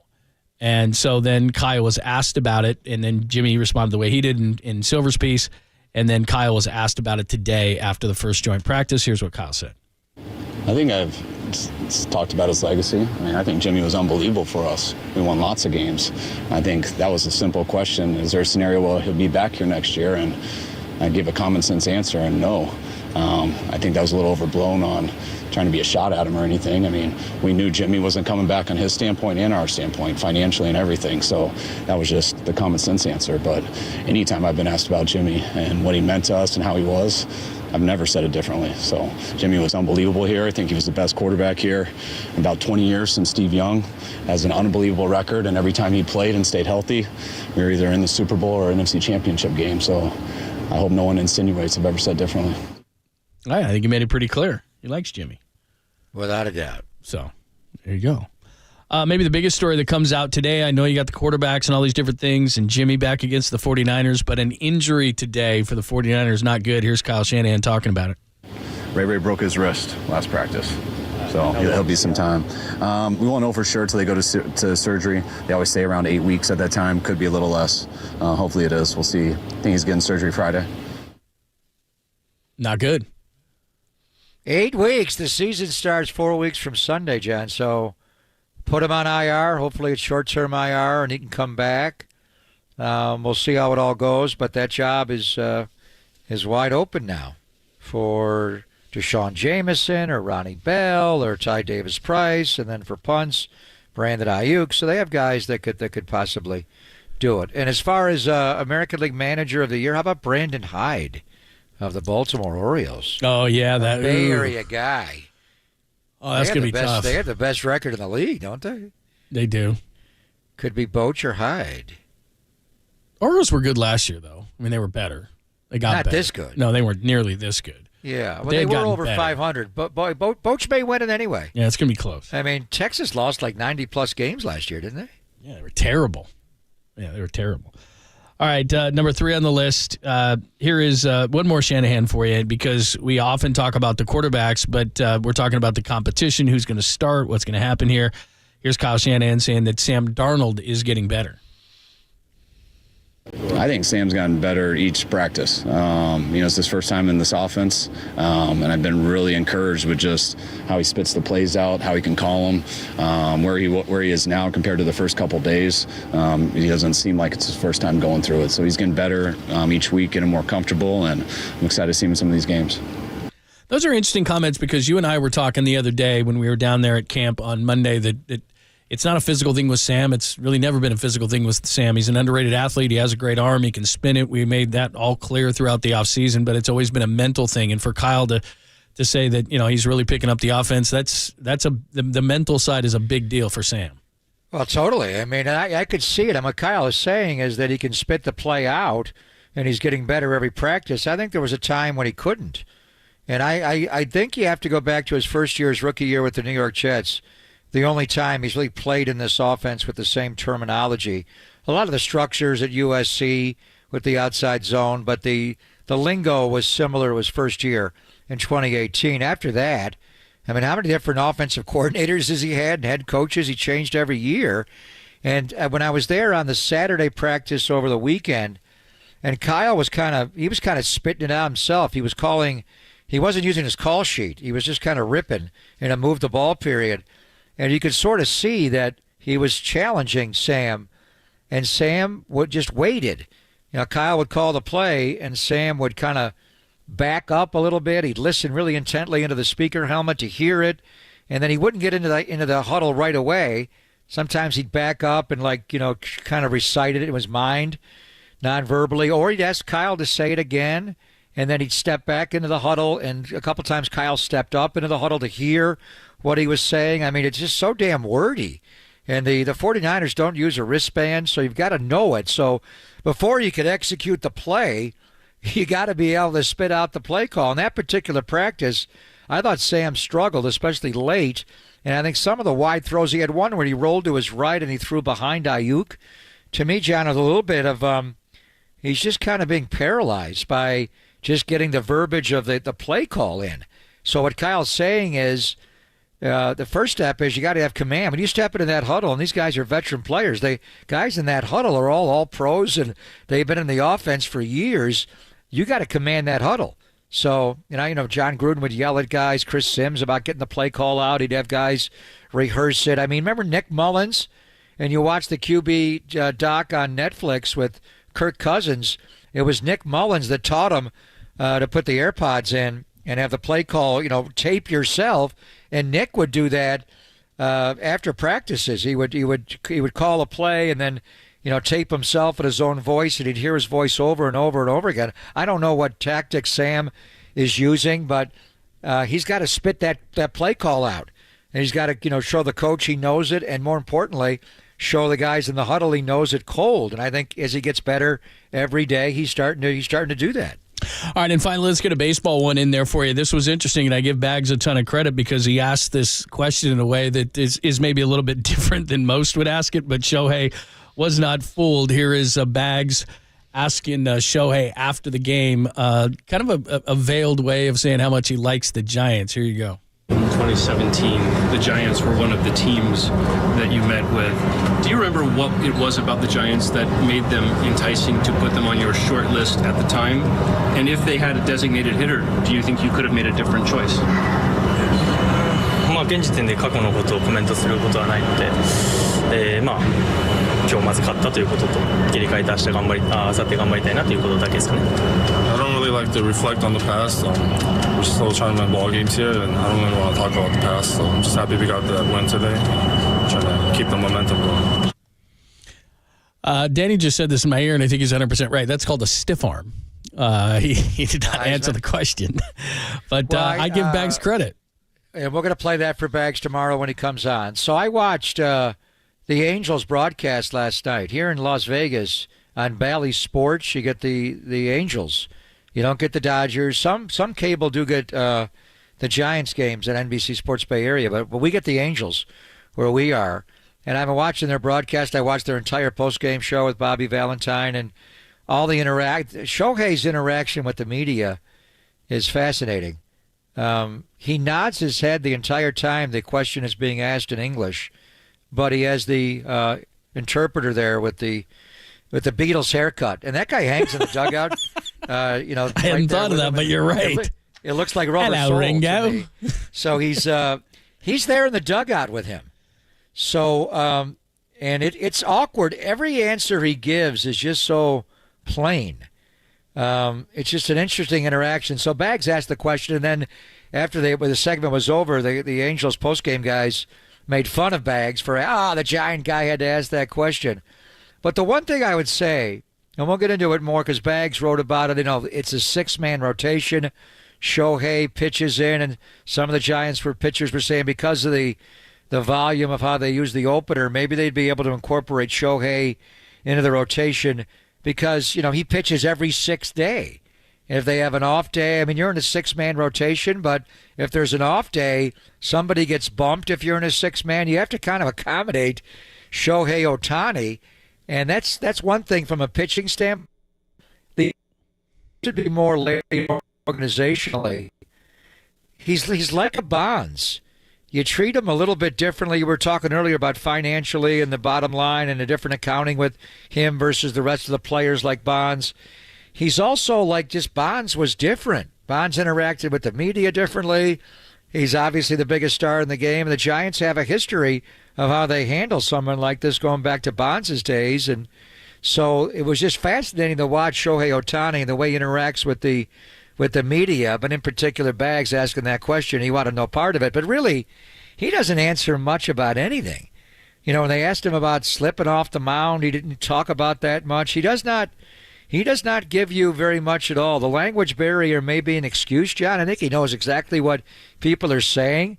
He just doesn't say much at all. Ichiro didn't say much. No, and Ichiro was the same way. And then guys who played with him had actually told you behind the scenes he could talk just fine. He just didn't want to. And you've mentioned this before. A lot of times with the language barrier in a lot of different sports, they just don't feel comfortable in front of that kind of a setting. But behind the scenes, they'll talk. And I get it. Yeah. But well done. He wants to make sure. But he was nodding. He nods his head every understands. time. He knows exactly what the question is. But he's such a global star. And that's one thing the Giants, how many people in the organization, Stacy and Shayna Dahm, they've been there when Bonds was there. It's just he's different. Shohei Ohtani is certainly a superstar here, but a global superstar. And I think the Giants have a history of dealing with a guy that's big, and clearly the biggest guy in the clubhouse, the biggest guy in the sport, all the years they dealt with Bonds. All right, we will talk. We've talked a ton of Raiders and 49ers, and again, you got tomorrow. You got another day of joint practice, so we'll get into a ton of it tomorrow as well. But we got to talk about what you're going to do tonight. And we got to do a little bit more Giants from last night as we look ahead to Boch coming to town. We'll get into that a lot tomorrow as well. So we'll do all that coming up next. Still a sweet, clean, family-friendly Caboose Pistol at the bottom of the hour. It's Pop and Lund on your Thursday, only here on the Sports Leader.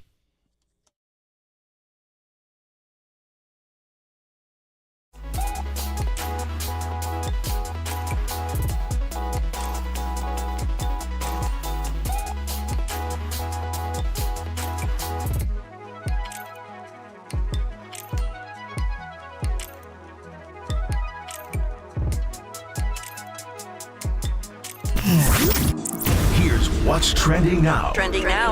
On KNBR.com. Shohei Ohtani was too much for the Giants to handle as he led the Angels to a series victory 2-3 against the Giants. Great way to show him what he's missing out on. That story and more trending right now on the all-new KNBR app.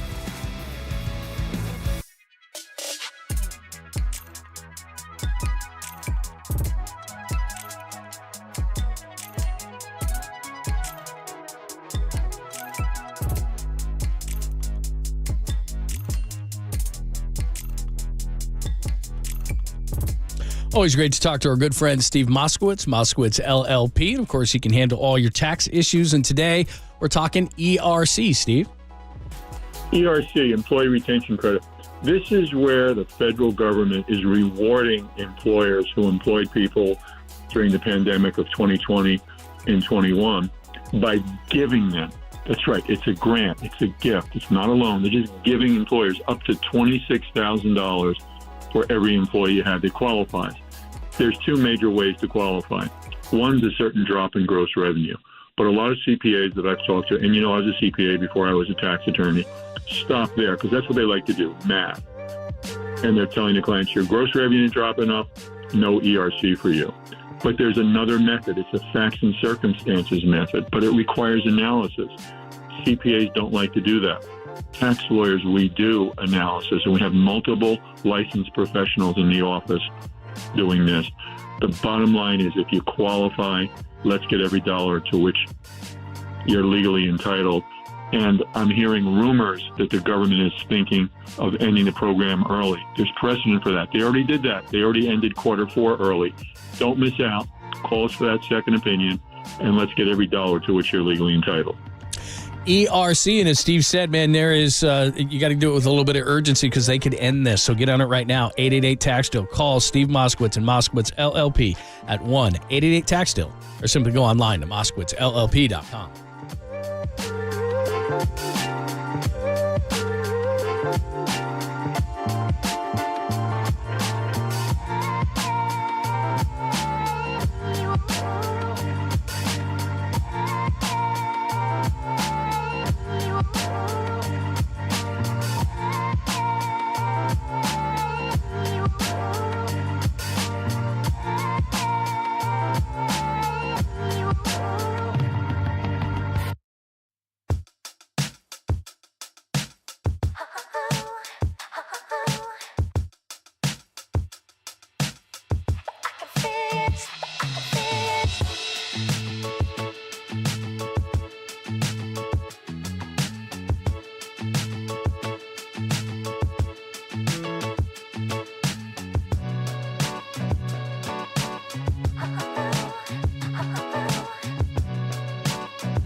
And now, time for the Protect Your Assets with David Hollander Business and Technology Report.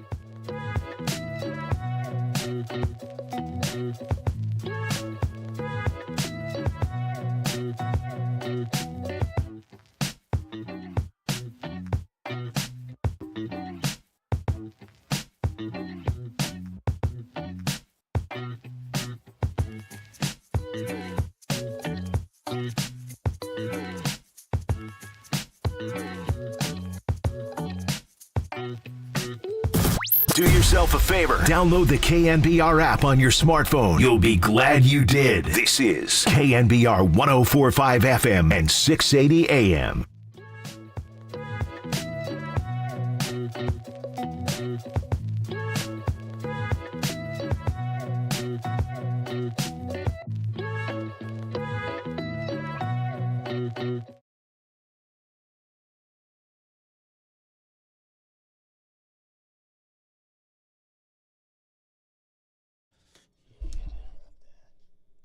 Damn right, you know, especially if you're in Vegas.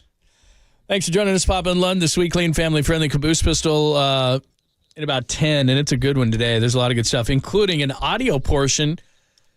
Remember when Marshawn said he did a little Sean Hennessy to get ready for games? Marshawn said that? Yeah, a little Henny. Yeah. Henny when he was with Jordan Bell. When he was with Peyton Manning. Yeah. He did the Peyton Manning thing. Remember, he goes, what, Gatorade? He's like, Gatorade?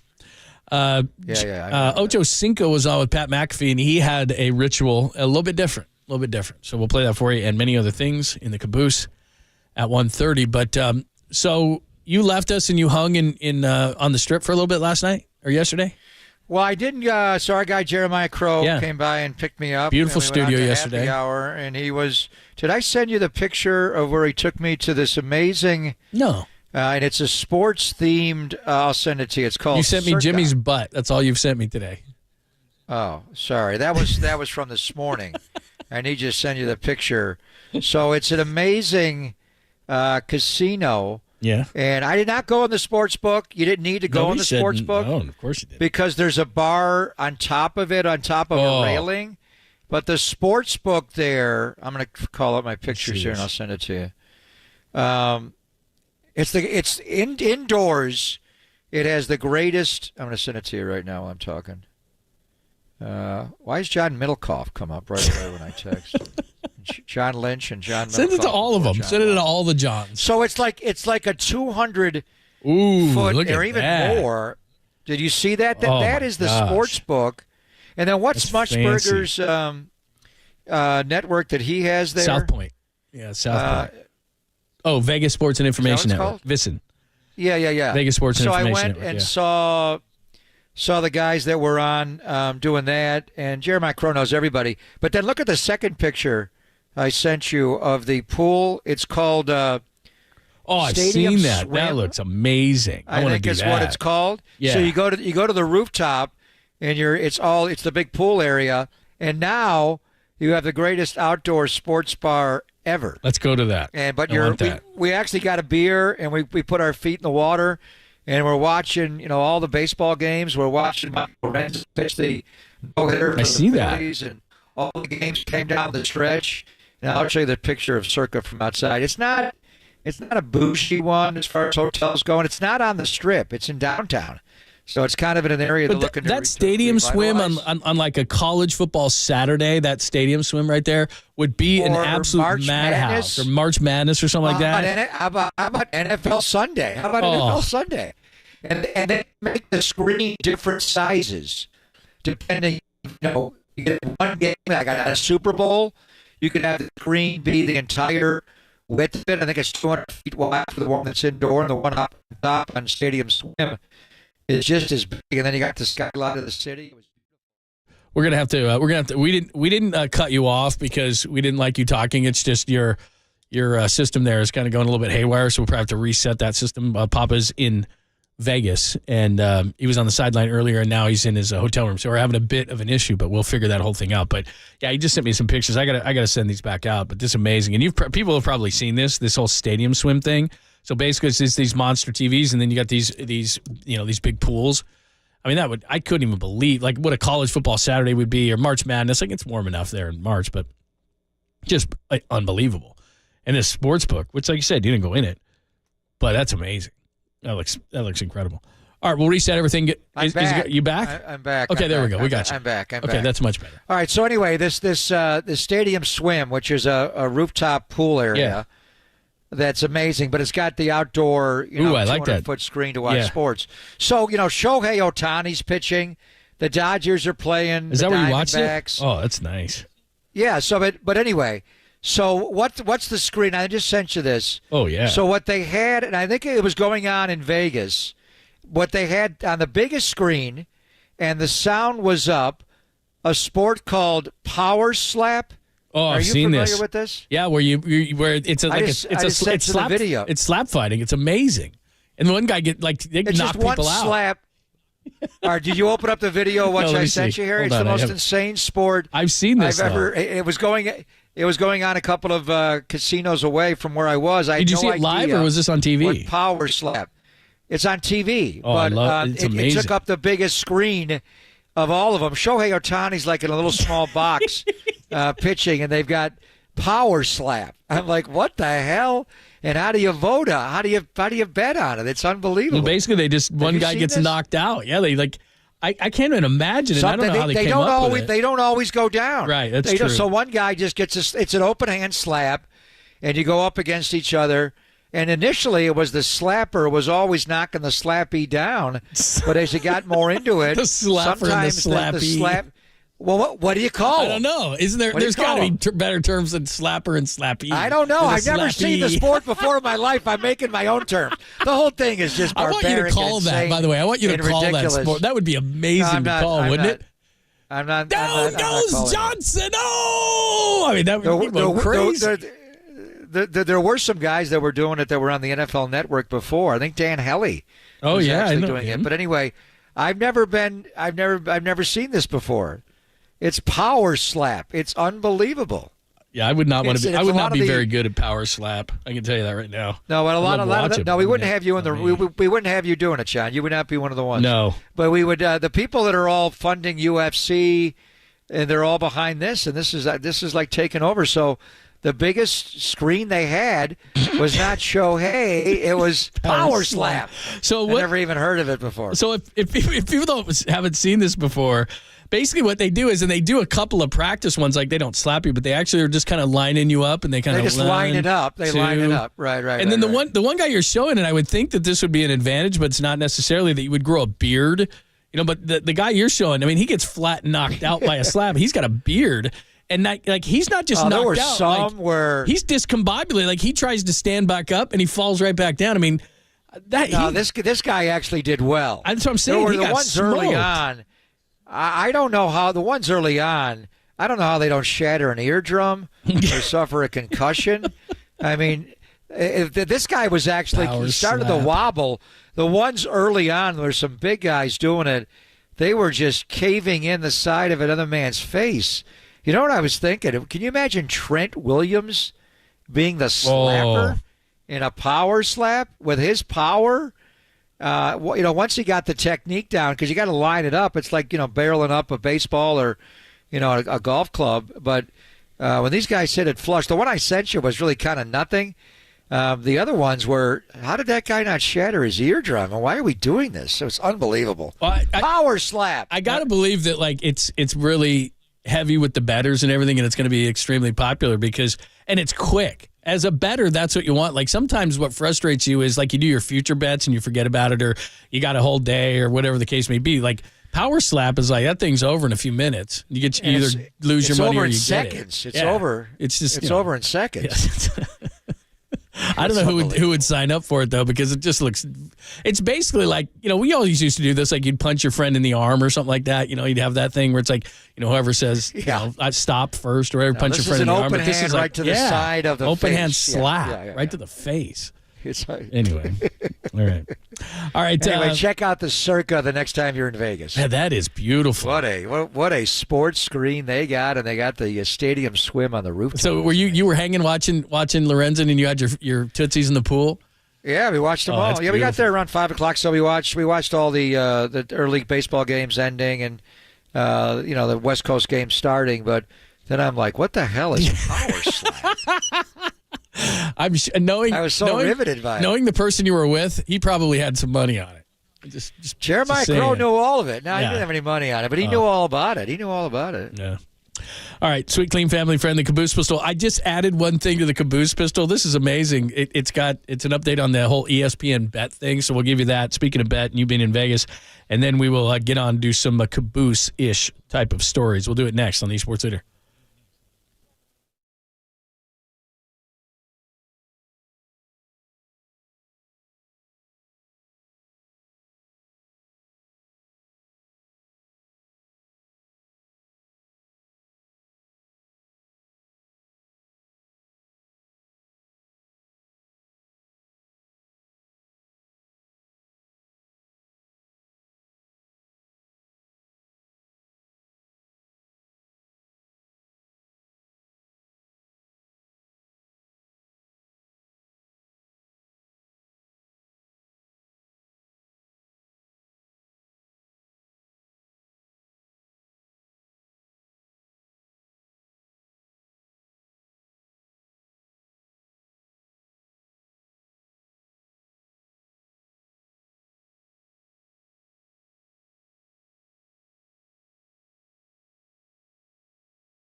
It was a 5-shot revolver. It was loaded, wedged in the crack of her buttocks.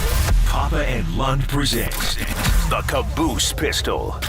The old caboose pistol, everybody has one. A few stories that slipped through the cracks. Did you say caboose? I know some women who could hide a machine gun in there. Yeah. I'm sorry, we're getting off track. On KNBR 104.5 and 680, the sports leader. All of us right now, we all got our, you feel me though? You don't blow, you rather took the CBD type of but I want some dope. Or mid, you feel me? I want some dope. You feel what I'm saying? I want some dope. And then I want, you feel me though? My patronacy or something though, but at the end of the day, yeah. But at the end of the day, what is he mixing all kind of liquor? That sound like Patron. Just Hennessy. the Patron and Hennessy. That don't mix dark and. That's tequila. I know you right. It don't. But it's a tequila. It ain't a white. It's a tequila. Ever had tequila and Hennessy? Patron and Hennessy. That doesn't sound good to me. And I'll mix just about anything, but man, I don't know about that one. Patron and Hennessy. You try that tonight at the, what is it, the that Aviators? That is so Marshawn. Yeah, I'm going to the game tonight. It's $2 beer night, Jeff. Oh, it's Thirsty Thursday. You're going to Thirsty Thursday. Yeah, that's what it is. Thirsty Thursday is famous. At Kyle Harrison is pitching tonight. Kyle Harrison's pitching. I'll ask you for a report. You'll be like, I have no idea. It was Thirsty Thursday. I have no idea. Are you? There's a rumor going around here that be locked in. That you are going to be. You might be even in the owner's suite. We've heard some rumors that you're going to be. You know, people in high up places. Am I? Yeah. I don't know. There's a rumor. There's just a rumor going around that you know people in high places. Some people treat you with respect there in Vegas, and some people don't. That's all the owners of the teams love me here. Tried to go to Las Vegas Aces game, and they wouldn't let me in there as well. Yeah, you can. Nothing with the haircut guy. Nothing with that guy. But other than that. So what's going on with Marshawn? Was he on he was at Detroit Lions. Yeah, what the heck was he doing there? Tie him with the Lions. I lived there years and years ago, and there ain't a lot there. So I don't know why he would be there, but he was. What's his tie with Dan Campbell? They were never teammates. Dan Campbell just called him in to talk to his team. Set the tone in the running back room. I don't know. I would love that. Hey, Marshawn, come talk to the Goff, team. maybe a Kale thing. Yeah, there you go. Okay, there's a tie. Marshawn, two former Bears hanging out. All right, that might be something. I don't know. Yeah, they're going to the Mountain West Conference. That'll be fun. But all right, let's play a little. Speaking of, Similar ilk. This is Ocho Cinco, the former Chad Johnson, was on the Pat McAfee show. And if you remember, and that's why we played the Marshawn Lynch there, Marshawn did tell Peyton Manning that he'd take a little snort of Hennessy before the game, shot and a half, shot and a half. Shot and a half, what, Gatorade? Oh, Gatorade. Yeah. So anyway, this is how Ocho Cinco said he got ready for games. Take Viagra before games? Yeah, of course. You don't take the whole one. You just take half a pill. You take half a pill and a Red Bull before games, and it's a performance enhancer. Normally, think about this. When people take Viagra, it's a performance enhancer when you horizontally, right? Mm-hmm. So I take it to help my performance vertically. Mm-hmm. Understand me? But you only take half a pill. It increases the blood flow. With the increase in blood flow, the explosion and everything else I do on the field makes me that much more difficult to cover. Yeah, you're doing it. So think about it. How can you stop me running on 3 legs? Right? Are you picking up what I'm putting down? Are you buying that? How can you stop me running on 3 legs? That's what he said. Yeah, he's the human tripod. Yeah. I'm well aware. And then he feels like he has to clarify. Are you picking up what I'm putting down? It's like, was there anything ambiguous there? Like, I think we're picking up what you're laying down. Is it true? Is that a performance enhancer on the athletic field? Any athletes take? I mean, how would I know? I'm such a young man that I would never know any of those kind of things. Are you picking up what I'm putting down? Yeah. Ocho Cinco. Yeah, pretty clear. Thank you. He got that wrong anyway. It's not 85. It was 85. He didn't even get that right in Spanish. But anyway, is that legit, or was he just pulling a McAfee? It sure sounded like that's what he did. I mean, and you know it better than I do. I mean, guys will take anything, and then they hear it from a guy, and it's like, okay, and if they think it works. But is that do people use that on the athletic field? Well, I mean, is it considered a stimulant? I mean, it'll stimulate certain part of your body, but like a greenie was a stimulant, right? Flow. But I mean, it is considered a stimulant, I think, if I'm not wrong. Is there a doctor in the house? I mean, that's a stimulant, right? I don't know. Even though it just does stimulate one part of your body. But anyway. Ocho Cinco is saying it stimulates your entire. Well, and how long does it last? I mean, remember how it says, if you get a 4-hour rager, because then you're in the shower, and that might be a little bit awkward. Yeah. Hey, Ocho, man. Did you ever see poking me with that thing. Chris Rock and? Did you ever see Chris Rock and Honey, I Love My Wife? Or I Love My Wife, what was it called? Yeah. He had that same thing happen to him a day and a half later. So be careful. The 3-legged race. So when we go to the company picnic and we want to win the 3-legged sack race, we should hit the 3-legged sack race. Is that going to help? Yeah, apparently, if you're Ocho, but he said a half. Never done well at that. Maybe, he said a half, not a full. Oh, just a half? Yeah, he said you take a half, not a full. So what if the game goes to overtime? What do you do then? They need to get a second round. I don't know. That's interesting. Along those same lines, a supermarket in Austria, I've never heard of that. It was evacuated after a highly venomous spider was spotted in the store, and the creature has a bite that can not only kill, but also cause permanent erections. A spider that can cause a permanent erection, so that's why they had to evacuate the store. A supermarket this is in Austria. So it can kill you, but it can also give you a permanent erection, which might sound good. A permanent erection? Yeah. What would you rather have? Be impotent or have a permanent erection? I don't think you want a permanent one. Because don't they tell you in the one commercial that even if it's like for 4 hours, you should call your doctor? What about forever? That'd probably be awkward. Plus, you couldn't really wear shorts. Is this legit? What kind of spider has to bite you for that to happen? Well, let's put it this way. Spider? We didn't always used to believe TMZ, but they're pretty accurate. And this is off TMZ. It's called the Brazilian wandering spider, and it was spotted in this store in Austria. And the creature has reached Europe before, usually by hiding in bunches of bananas. And so that's where they found the spider in this store. It was in a bunch of bananas. It's a black and red spider, and it popped up at the Penny supermarket. So anyway, 45 miles west of Vienna, the store called authorities after Tuesday sighting, and the shop has been shut down ever since. So anyway, either they'll kill you. Do we have Brazilian wandering spiders here in North America? I don't know. They are found in northern South America, Brazil. Yeah. So it can't be far away. Do we want to transport him? Is that something you'd want? No, because listen to this. It says his bite can also cause hypothermia, blurred vision, and convulsions in addition to the erections. So it's kind of a mixed bag in what you could get. You're either going to get blurry vision, you're going to die, or you could get an erection. So it's kind of like you're spinning the wheel there. Blurred vision could help you if you have a permanent erection, John. That's true. You have no idea. You're beautiful. Yeah, but then you don't know where you're putting the thing either. You never know. Where the heck am I right now? Are we just discovering this now as a human species? That we're just coming on?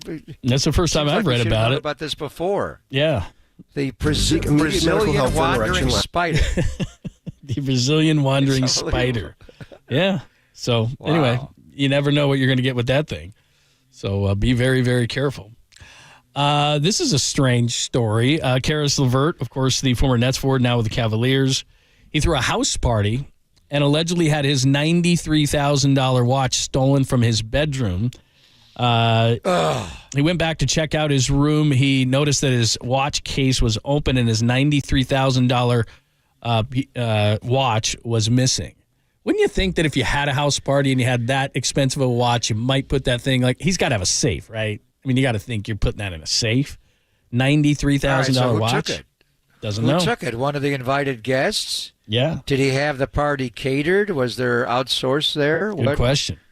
It can't be too hard to figure out who took it. Does he have any surveillance cameras that he would use in the bedroom? Well, that's the first thing I would ask. Figure this out. Because many people, myself not included, I would never want any kind of camera in my bedroom. I'd turn off the lights.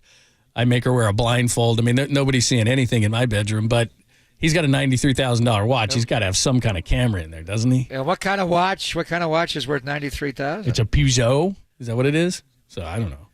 Is it? Believe me. Which leads to, remember the last time I was in Henderson? Yeah. And I lost my dad's Rolex right. watch? Oh, you got that on. Yeah. It's not $93,000, but that's it's a nice probably looking half of watch. that. I don't know. Better watch that. Yeah. Somebody's going to find out where you are. The mortician took it. He took it right off my dad's wrist when they closed the casket and gave it to me and said, "Your dad wanted you to have this." I'm like, "Oh my God!" He almost took it with him. I left it at the hotel in Henderson, not the same hotel we're at here. Oh yeah, you wouldn't if Las Vegas Lake. That's a Raider hotel. You would not get that thing back. That's Papa's. Mark Davis would be wearing that the next time you saw him. I know exactly who took it. How did my father never gave me a gold Rolex? How did that guy with the bowl haircut get that watch? He gave you a $6 billion football team. So how the Raiders value now? Do you see the valuation of the NFL teams now? Just by moving from Oakland to Las Vegas, they've doubled value and maybe more. Wow. The Raiders are worth about what the 49ers are worth. A little bit less, but they're worth about $6 billion now. Jeez. That's a pretty good move. John Fisher's looking at that going, ooh. So the Warriors, the 49ers, and the Raiders are all worth about the same, according to Forbes. And those numbers are skewed a little bit. But bottom line is, what did the Commandos sell for? About 6.5, right? 6.05. Yeah, so.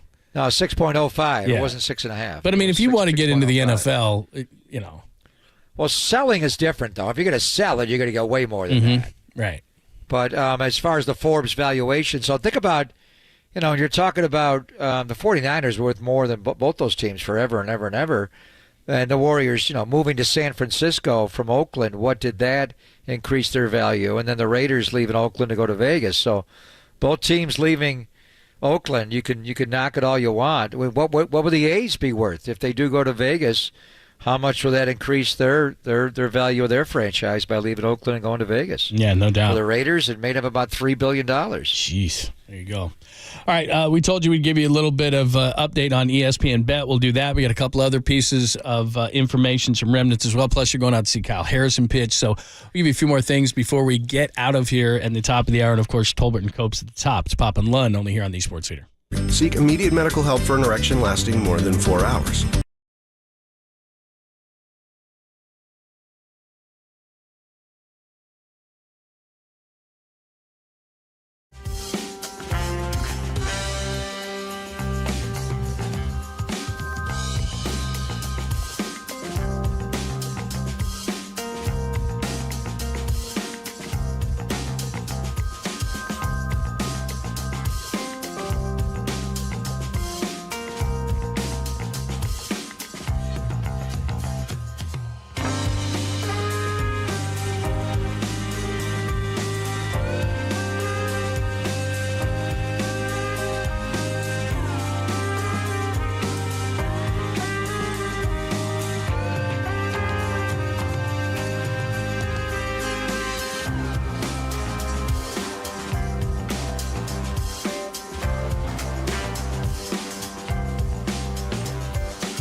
Hey, it's Greg Papa here in Las Vegas. Just had the 49ers Raiders joint practices again tomorrow, the game on Sunday, enjoying myself. But the one thing you don't get in Vegas is pizza.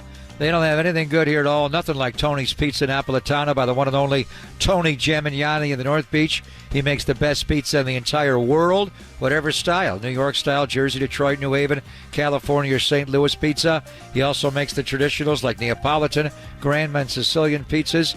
And he has other restaurants in the North Beach besides Tony's. Capo's has Detroit style, Chicago deep dish, and the cracker thin tavern style pizza as well. Speaking of tavern style, he's got a full bar with the artisan cocktails, a curated wine list, and they have other things besides pizza: Italian beef sandwiches, fresh house-made pasta, and Italian sausages, and save room for dessert.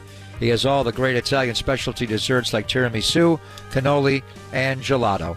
Tony Gemignani is a 13-time world pizza champion who is known for making the best pizza in the world.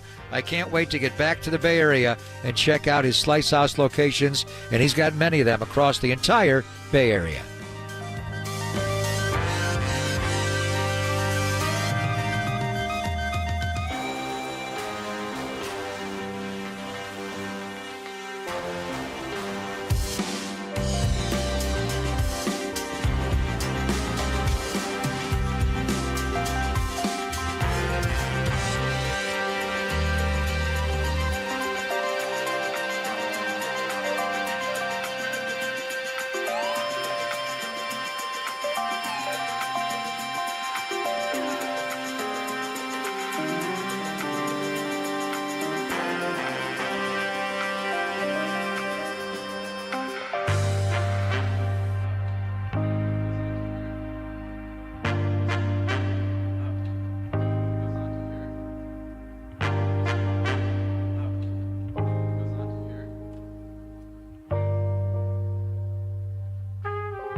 Listen to the sports leader anywhere, anytime. Download the all-new KNBR app. Now back to Papa and Lund live from the KNBR Casino Matrix Studio. Casino Matrix Progressive Jackpots are here. Where are you? Just drop in. Please play responsibly. 1-800-GAMBLER.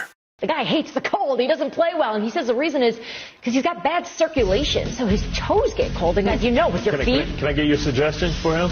Josh Allen listening? Can people get this message to him? Viagra. Take some Viagra for the game, baby. That'll fit that circulation going right. I don't know how to move off of that. I don't have any medical background, so I don't really have a response to that. But you played, so you must know something. A lot of us take Viagra, right? Because Viagra opens up the blood vessels. A lot of us take Viagra. What do you mean? A lot of NFL players, at least in my day, took Viagra because it opens up the blood vessels. A lot of endurance athletes, because Viagra was first a heart medicine, right? So it builds up circulation, which makes sure that it gets the circulation to the feet. Are you picking up what I'm putting down? There you go. I didn't know that. Bart Scott. That was Bart Scott. Scott? Yes, Bart Scott. So Bart Scott said corroborating Ocho Cinco. Yeah. That was from years ago, I think I remember. Right. That with Diana Rossini got a little. Yeah. She got a little taken back by that. So they got Bart Scott, and Bart Scott didn't say half of one. Like Ocho Cinco said today, you take half of one, not a half of one. So should it's I always take something, one isn't it? before every game, John, would it enhance my performance? Should I take one? Sure. Give it a shot. See what happens. I mean, it's the preseason. You should be trying stuff in the preseason. Why don't you try it in this one? See what happens.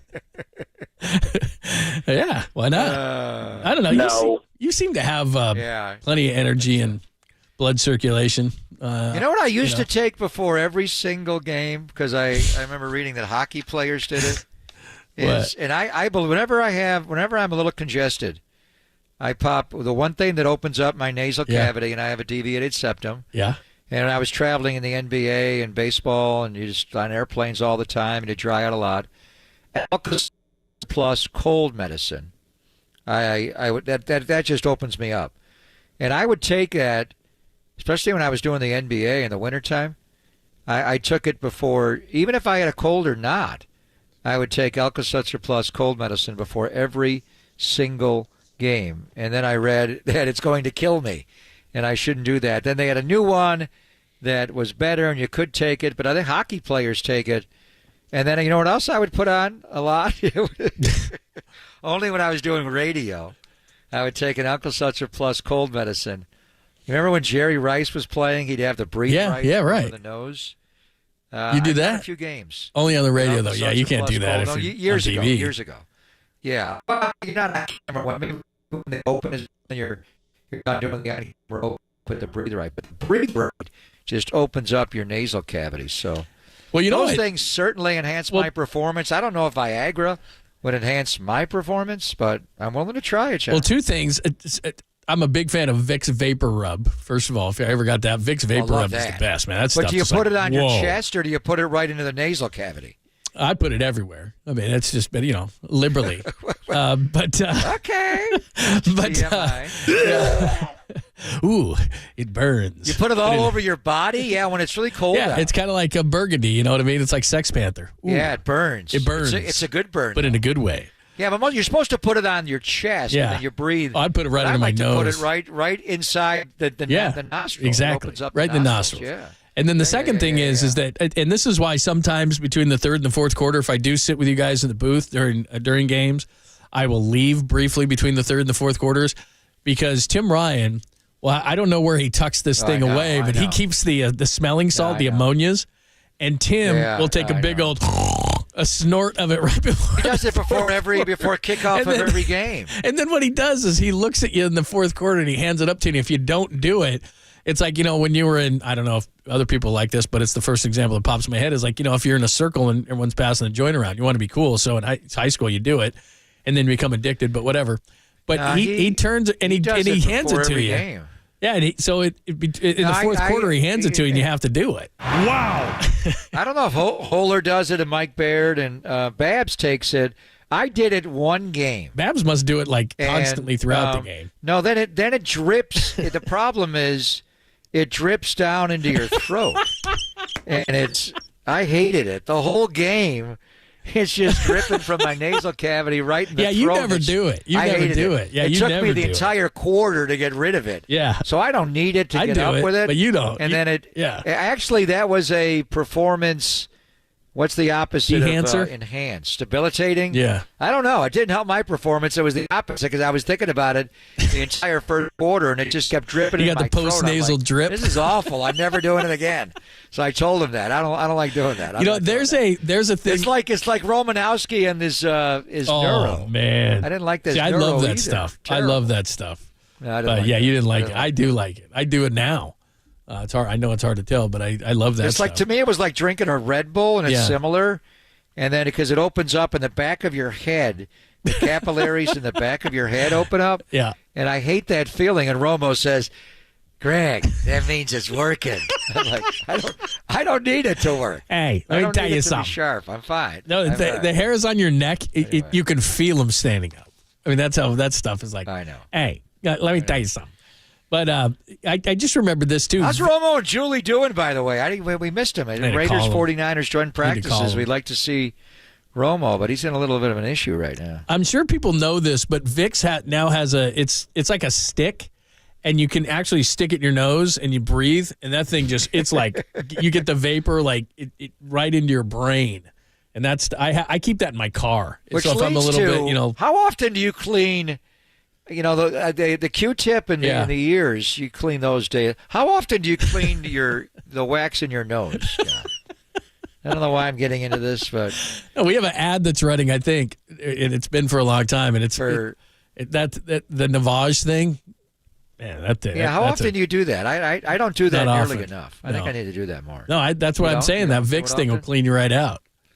You ever go into it's a whole different, thing. See, here's the thing though. You don't have eyebrows, so you don't have this issue. But I've got these. Be nice on my lack of eyebrows. I have these thick caterpillars, and if I'm not quite Anthony Davis, but I have to get them done. And so when I have them done, I've told you this before. The hairs in your nose. I hope people aren't eating lunch now. But the girl that does them for me, she sticks this Q-tip in wax. And then she sticks them in my nose, and she waits till for it to harden, and then she yanks it out of my nose, and it takes all the nose hair out. Oh! It's awesome. It's the best. That is ever. disgusting. No, it's incredible. You just went Joe Buck on Randy Moss at Lambeau. It's incredible. That is a disgusting. And you don't have a hair in your nose, and then you stick that Vicks vapor thing up your nose, and man, you are good to go. Why don't I have eyebrows, by the way? Do I need to have them painted in? I don't have any eyebrows. The only time you did is when you did the Anthony nice Davis. Border. I need eyebrows. You and Gary St. Jean, didn't you guys do the Anthony Davis bit? And they gave you eyebrows? Linda, but the problem with my eyebrows when they were, maybe I should get a Sharpie and do it now. They're also crooked. My the eyebrows you maybe don't the reason have I have no crooked. hair is because my eyebrows are not linear. I think when you were in high school, you burned them off. They're an offset formation. I need them in a true eye. I think they're an offset. I think when you were in high school, you were on a chairlift and you turned the lighter up too high, and they just never came back. Is that what happened? Yeah, that might have happened. They just Kissing never came. Bridge. I remember exactly. They never came exactly back. what had happened. Yeah. Now you can't light it on a chairlift. No, there's no way that's going to happen. No, yeah, that's a tough one. You can't turn it up too high. So we got preseason football tonight. What do we have? Vikings D'Amico Seahawks. Ryans makes his debut. Yeah. Vikings Seahawks is the late game. Yeah. The early game is D'Amico against the New England Patriots tonight. We got some stuff to watch. Texans and Patriots. It is officially CJ back. Stroud. Yeah. Mac Jones is not playing, though, right? No. And I think it'll be Drew Lock for Seattle. But, you got the Seahawks. So a lot of Drew Lock Lock tonight. No, yeah, no Gino. Sure. Are they going to play their rookie class? And Jigba and Witherspoon's hurt. Witherspoon? Witherspoon's got a hamstring injury, so I don't think he's playing. Oh, he's not playing? Yeah. How about the running back, Charbonnet? Oh, he'll from probably play him. UCLA? Yeah, I'd like to see that guy play. Yeah. And are they playing their rookie? So we got two games tonight, right? Texans, Patriots at 4, Vikings, Seahawks at 7. And I'll be watching the Vikings, Seahawks on my phone from Summerlin. Yeah. Because I'll be watching Kyle Harrison. Will this be his last AAA start tonight? Before he comes up and is a bulk innings guy for the Giants. Let's hope so. I don't know. Kyle Harrison will not start, but he'll be the feature. Was last start he walked 4 in the first inning? Is that what it was? Are you going to sit behind home plate again? I'm sure. They're going to treat you like a king there. I don't know. Yeah, it's going to be good. I don't know. I'm going to be $2 beer night. I may bring a 20. That'll be nice. Thirsty Thursday. That's what you got. That's awesome, man. Thirsty Thursday. Especially in Vegas. Yeah, I just broke my microphone. 95 degrees. You did? Yeah, look, I'm holding it. Anyway. So a little different on the live stream today from where I was yesterday, huh? Yeah, a little different. Just a tiny bit. So the maid has been knocking on the door every 10 minutes to make my bed. Talking about I actually made my bed today. You want to see the bed? I actually made it a little bit. I need you to fix the fax machine. Yes. No, you're not going to be doing that. What, you're going Marv Albert? Wow. When I'm done with my show, you can come in. Yes. Well, no, we're not going to do the maid came in last night, and she said she was going to give turn-down service. I said, I don't need turn-down service. She said, sir, no woman could turn down your bed. Oh, very nice. Very nice. Okay. All right, on that front. Right, don't get me in trouble. We will see you exactly. We'll see you tomorrow. You'll be live from the field. Maybe tomorrow they can put you on like the 7th field. Yeah. Yeah, that'd be nice of them. I'm going to go on. Where could I buy a telescope in Vegas, Jim? Do they have one here? Who's the guy with the telescope? Sir, you're going to have to move back. You're in the... I need Dr. Hubble. Is Dr. Hubble here? What is that about? I need Carl Hubble with a screwball. That's what I need. Thanks, as always, to Danny and to Walter. We'll see you tomorrow with the Friday edition of the show. You'll be live on the field. Call right now. You can win $100 to Pacific Catch. This number only, 415-896-KNBR. Caller 10 only right now. $100 gift card to Pacific Catch, 415-896-KNBR. Tolbert and Cope's coming up right now on KNBR AM and FM San Francisco, the sports leader, a Cumulus media station. Are you picking up what I'm putting down?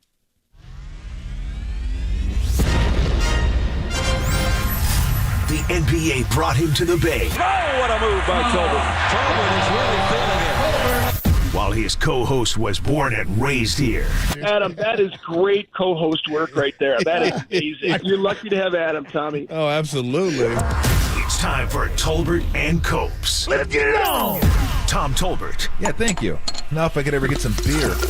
And Adam Copeland. We're going to get after it today, man. It's got to come with swagger. On KNBR 104.5 and 680, the sports leader.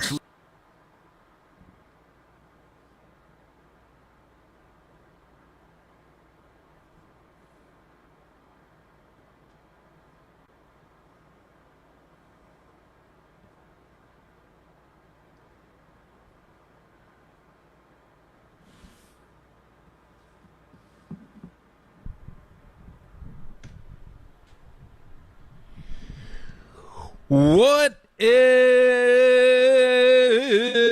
shaking?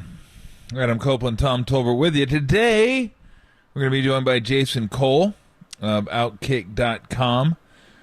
We will talk a little football with Jason Cole. Marcus Thompson, 350. Little Raiders-Niners. He was out there.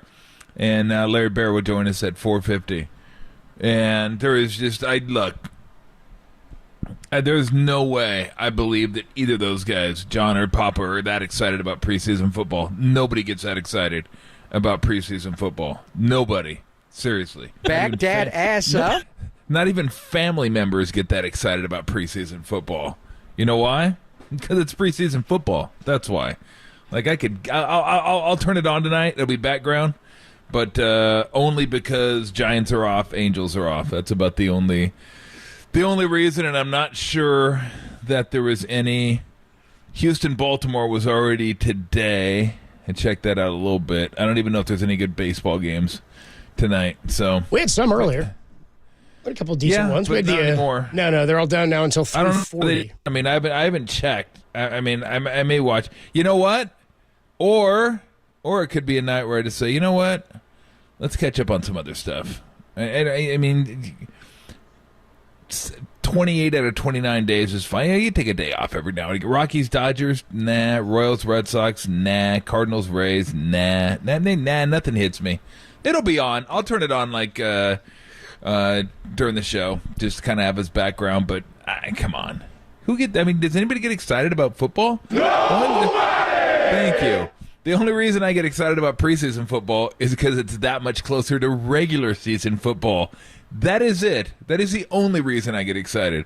Now, Niners will be interesting to watch to see what Trey Lance looks like, right? That's kind of the only reason I'm watching the Niners, to see what Trey Lance does and how he looks. But even that, does it really mean that much? Probably not. No. I mean, we already know who the starter is, but I'm kind of curious to see him. I am. And I'd like to see him do well, but whatever. I don't know. Are you looking forward to anything? I mean, you probably have a wager on every game, but are you looking? I have a wager on some baseball tonight. I do not have a wager on any football games for this weekend. No, nothing as of now. And, I'm very disappointed in you. Dang. Well, we briefly brushed up against it the other day, and then I looked and I was like, I don't even know what to make of these lines. Like, betting preseason, it's like betting a spring training baseball game. By the time you turn it on and remember you had action on it, the guys you bet on are out of the game if they were ever in the game to begin with. So who cares if you win? Right. Given the option to pay my debt to you in watching Game 6 of the O2 World Series, or we're watching preseason football. Oh, I totally forgot about that. That's what that was. I was wondering what Derek was talking about. What's he even talking about? And I go, that's right. You lost the bet. Oh, that's right. I may not make you do it. Derek wants me to just set up a camera at home tonight and watch from that inning on. I think we should watch it together at work sometime. Yeah, I think we should too. I think we should do it we should do it on a day where like the Giants are off early, so we're off at a short one or something. Yeah. So we're not having. Yeah, we'll have to do it that way because it'd be fun to sit and watch that inning. For you, it might be funny. It won't be as humorous for me when Scott Spezio and that little soul patch super funny for around you. in the bags. P-Rod. Was that P-Rod or Worrell? It was both. Which part? No, I think Spezio was P-Rod, wasn't he? That's right. Yeah, the hanging slider. Correct. Yeah. But the wheels came off. Gloss gets involved. I think Sean Figgins is a rookie. He's in that rally. Choney's in there. I like to call him Choney Figgins. Well, how about Shohei Ohtani last night? Picks up his 10th win. First guy ever with 40 homers and 10 wins in a season. Yeah. He's gonna have a lot of those. He's gonna have a lot of this. How about this? 12 of his. This is my favorite note of the game. 12 of his 22 starts now, he's given up 1 run or less. Except the Giants' run was unearned. Nice. That's terrible. Yeah. That's terrible. So Giants get 5 hits last night, but they give up 4 hits and they lose. Jock Peterson overruns that ball in the outfield and. Things just got away. I mean, Tristan Beck gives up the homer and lands in the pen. They just a couple of bad 2-strike pitches and offense just isn't there, man. I mean, you got to hit. You got to hit, and they are in the worst stretch offensively of the season. And they were a pretty damn good road team. You said this a couple of weeks ago. You're like they could fare better or worse on the road. They need to play a little bit better at home. They've lost 10 of their last 11 road games. Wow, that's wild. Wow. Well, I will say this. And this isn't going to come as a massive surprise to anybody. If they don't start hitting a little bit, they're looking at 4-11 right in the face over the next 15 games. Because they're not going to beat anybody scoring 2-3 runs, but even 4, you're going to have to score to beat the Rangers, to beat the Rays, to beat the Braves, to beat the Phillies. I mean, you're going to have to score. That's your next 15 games right there. And if the offense doesn't start picking it up a little bit, they're looking at 4-11 right in the face. Right in the face. In the face. In the face. Is what they're looking at because those teams can score. Those teams can score. Slide it on back, fat Jesus. Yeah, they got to figure it out. I don't know how. Somehow, some way. But they better figure out how to get some runs across the board because the next 15 games, it could get ugly. I thought 2 out of 3 would have been good to get them off to nope, they lost 2 out of 3 to the Angels. So thank you. And now you got the team that's like 10 games up on the Angels. I mean, they're way better than the Angels. So then they can pitch. The Rangers can pitch a little bit. And, oh yeah, they can hit. So this is. I think if you're the Giants, again, I said by the 28th, they're going to know where they are. And it's still a good thing no one around them is really doing anything. So while they're kind of floundering a little bit, the other teams around them are floundering as well. I mean, Arizona can't get out of their own way. They've lost 8 in a row. They're terrible. Padres are the Padres, basically. Phillies are kind of, I mean, they're right there, but they're not making a move of any sort. They lost to the Nats they were down. Did they sweep that doublehetter? Let me look. Anyway, they play the Nats again later today. They are in first place now in the wild card, in the National League wild card. Giants are second. Nats beat them in game 2. There you go. So Phillies, and they get them one more today. So Giants have lost 2 in a row. Marlins have won 2 in a row. The Cubs, who got hot, have cooled. They lost yesterday. They're now 59 and 56. They're a half game behind the Marlins. Giants are 2.5 clear of being out of the wild card, of being that third wild card spot. So. They are still, that's to your point, nobody has claimed any sort of, staked any sort of claim to a spot in the National League wild card. The Phillies right now look like the sure thing wild card. Sir, they got a pretty easy schedule coming down the home stretch, too. A bunch of games against the Pirates, bunch of games against the Mets, also the Braves, but they definitely have an easier schedule than the Giants are going to have. To your point, Tom, you look at the National League wildcard standings right now. Phillies in their last 10, 7-3. Giants 5-5. Marlins are 3-7. Okay, then you run down all the teams that are sitting right outside of the wild card. So Cubs are a half game back. Reds a half game. D-backs 2.5. Padres 4.5. Check out the last 10s for all these teams. The Cubs 6-4. Yep. Then it goes Reds 2-8. D-backs 1-9. Padres 4-6. Mets 3-7. Pirates 5-5. Cardinals 4-6. Nats 6-4. Rockies 5-5. As bad as the Giants have felt, they really are better than most of these teams. And all of these teams are playing bad baseball. Like the Giants seem like they're bad. It's because the whole National League sucks. National League is not good. Yep. No, I agree.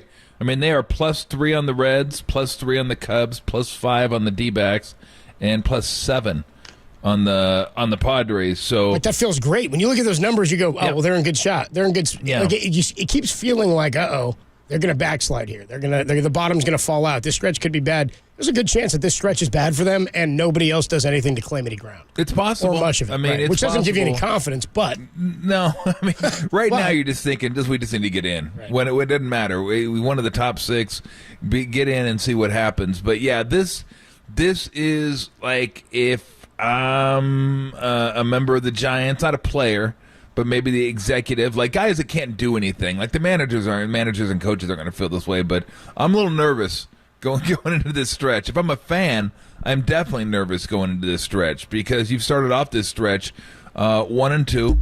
You can't score, and again, these are the worst teams in the league to go up against if you can't score, because they all can score. Let me look real quick. Well, I'll tell you, the Rangers right now are the best offense in baseball. They've got the best record since the All-Star break and the best record since the trading deadline. And the Rays are the second best. Yeah, we're going to get into all that, offense. actually. We'll talk about a bunch of that because we got some Bochy stuff coming up. He comes to town tomorrow. We can talk about what Ohtani did last night, and we'll look at this stretch coming up because you said what? It's a 15-game stretch? Did you say 4-11? Was that I think it's 15-game stretch. Like I said, yes. You're looking at 4-11, like right in the face if you can't. Exactly. If you can't start scoring a little bit, because not only do you have the number 1 offense in the American League, Yep. you have the number 2 offense in the American League, and then you have the number 1 offense in the National League. Yep. 6 times is what you have. So this is rugged, and I don't mean to be like a alarmist, but I thought of that today. I go, damn, man, this is like 15 games. If you're not scoring, 4-11 right in the face is what I go, God, they got to get going. They got to start scoring a little bit. They do. Or they're going to get slapped around. They got to hit to score, and they're not hitting it all right now. Ohtani, 6 more innings last night, 5 strikeouts, 3 hits. Doesn't pick up a hit at the plate, but he does reach base 2 more times. He was questioned a couple of years back by Andy Baggerly about his interest in the San Francisco Giants. Giants players are clamoring for Shohei. We'll talk about him next and what this next 15-game stretch could look like. Tolbert and Copes, Thursday afternoon on the Sports Leader. Morgan Hill, shout out to you for supporting KNBR. Morgan Hill's Sports Leader.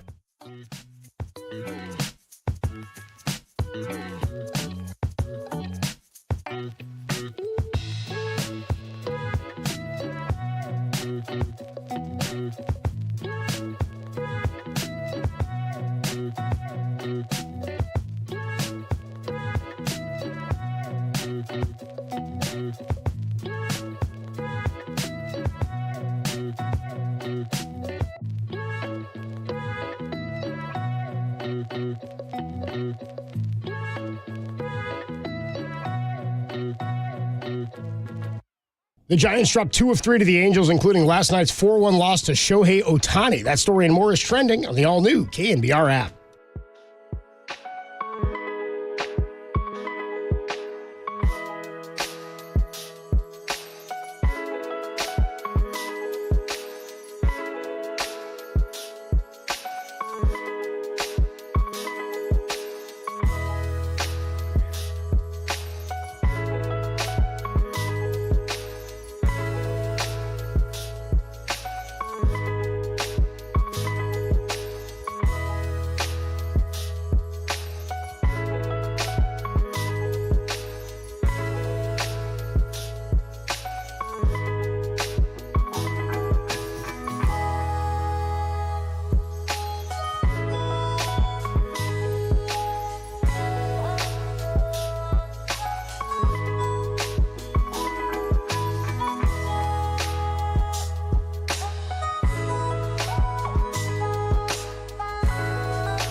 And now, time for the Protect Your Assets with David Hollander Business and Technology Report.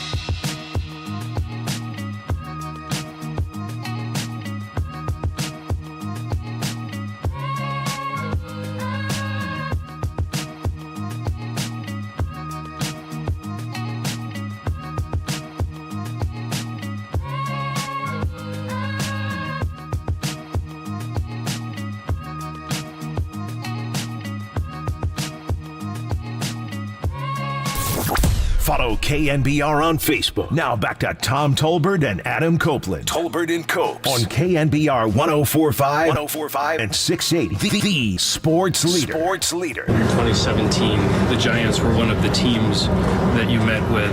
Do you remember what it was about the Giants that made them enticing to put them on your short list at the time? And if they had a designated hitter, do you think you could have made a different choice? 現時点で過去のことをコメントすることはないので、今日まず勝ったということと切り替えて明日頑張り、明後日頑張りたいなということだけですかね。I don't really like to reflect on the past. We're still trying to win ball games here, and I don't really want to talk about the past. So I'm just happy we got that win today. Trying to keep the momentum going.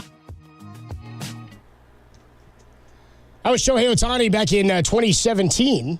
Excuse me, that was a couple of years ago. Andy Baggerly asked him about 2017, right, when he was first coming over to the U.S. and meeting with teams and deciding on who to sign with. I should let you know, by the way, Tolbert & Copes is sponsored by the Fortinet Championship. The Fortinet Championship returns to Silverado Resort in Napa. The Fortinet Championship, September 14th through the 17th. For tickets, go to FortinetChampionship.com. Did you like him going full Mark McGuire there?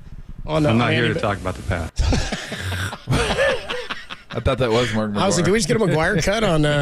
By the way, I love that Mark. It's like, this is we're not here to talk about the future. What the hell are we here to talk about then? You're on Capitol Hill. I'm here to be positive. I'm just here to be positive. I'm not here to talk about the past.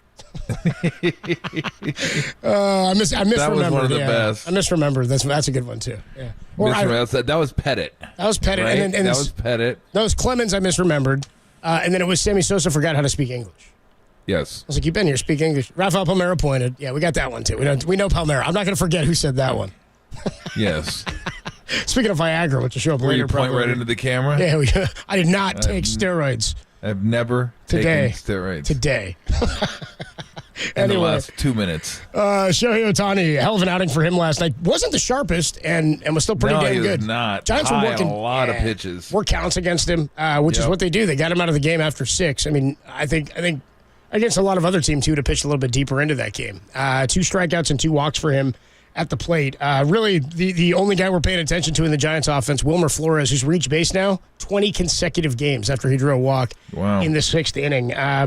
In terms of what Shohei said there, and again, Bags asked him this a couple of years ago, no guy's ever going to, I don't think any guy's going to mention or answer to another team's pursuit of him once he's under contract with another team. Like he may say, I had other conversations with other organizations and whatnot, but usually they don't speak on exact conversations or interest in or by other teams until long after their career's over, if they ever do at all. With Shohei, I do wonder about that because that's the key difference here is when he came over, there were 15 teams available to him in that he wanted to pitch and hit. And if you were going to do that, you were likely not to play every day. And he wants to play every day, at least at the plate. Why would you sign a guy and allow him to do this if you're not going to let him hit every day? So now when he's got 15 more teams with a designated hitter, does beg the question, why did he have interest in the Giants as one of those original teams? It's, in my opinion, probably a West Coast thing and a status within baseball thing, but Angels didn't have that status. He had an opportunity to do something special, and maybe back then it was more about, let me do this. Let me have this element. Let me play both of these positions. And that might have been the first and foremost thing, and after that, you can figure out the rest. So now everybody's going to let him do both. Now he holds the cards. Yeah, again, I mean, who knows? I would assume that had a lot to do with it early on, like that West Coast, and they're going to accommodate me. Yeah. And pitch every 6 days. I don't think when he first started, if I remember correctly, I don't think he hit the day after. Yeah. He pitched, so there was some stuff there that, and they were good with it. They're just like, okay, cool. That's what you want to do? That's what you want to do. So, look, everybody's going to, whatever he wants to do now, everybody's going to be like, yep, you're good. We got you. Way to go. But I don't know. See, this is something no one ever talks about, is you're getting the benefit of Shohei Ohtani, no doubt about it. But what do you lose in that with a 6-man rotation? Because now you're throwing another starter out there that really wouldn't be starting. So the Angels do go 6-man. I think they do. I thought they went 5, but I guess they go 5 only when there's a day off. Like if there's a day off, 5 days rest is what he gets. Correct. Yeah. Correct. So if there's a day off, then he will pitch. Like it'll be a 5-man rotation. No days off, 6-man rotation. Hell, when after he pitched that one hitter in Detroit, I think they went to Toronto, and then I can't remember where they went. Oh, Atlanta. He didn't pitch. I don't think he pitched in any of those cities. I think it was like 0 for 3 Toronto, 0 for 3 in Atlanta. Also had the finger in the oblique, so he had been dealing with it. They were being careful, too. And then he pitched when he got home. So, I mean, they are careful with him. They make accommodations for him. But the thing that's amazing is I think the guy's missed 2 or 3 games all year long. For a guy that pitches and hits, like he posts. He leads the team in starts. He's there. He's got 22. That's what's ridiculous. They're accommodating him. He's still pitching more than everybody else. 22 starts for him. The next most is 2 guys with 20. Detmers and Patrick Sandoval. Both have 20. 19 for Tyler Anderson. Griffin Canning has 16, but he's on the IL now. And then after that, you got a guy with like you got Barria's got 6. You got 4 for, but these are all like openers, right? These are where they're mixing and matching guys in. So yep, exactly. So really, he is pitching almost every 5 days. We have to look at his calendar, but you're right. It's like every 5th start, just about he's making. Yeah, and like I said, I think he's missed 3 games all year, 2 or 3 games. Like he's there. You put him in pen, and he's going to show up. And I mean, that's such a valuable asset to have. We talked about that with Wiggins 2 years ago. Right. Last year he missed a lot of games, which was shocking for him because he's usually a guy that posts. And in sports today, like we never even thought about guys sitting out because they didn't sit out that much, back in the day. Now you have to expect everyone that's playing to miss 15% of the season. Just like they're going to miss it. Whether it's like maintenance or you get dinged up or the team wants to be safe or they're thinking about the playoffs. Like, remember general illness? That's my favorite. General illness was my favorite. The more teams you have in the playoffs now, the less concerned with teams are with the regular season.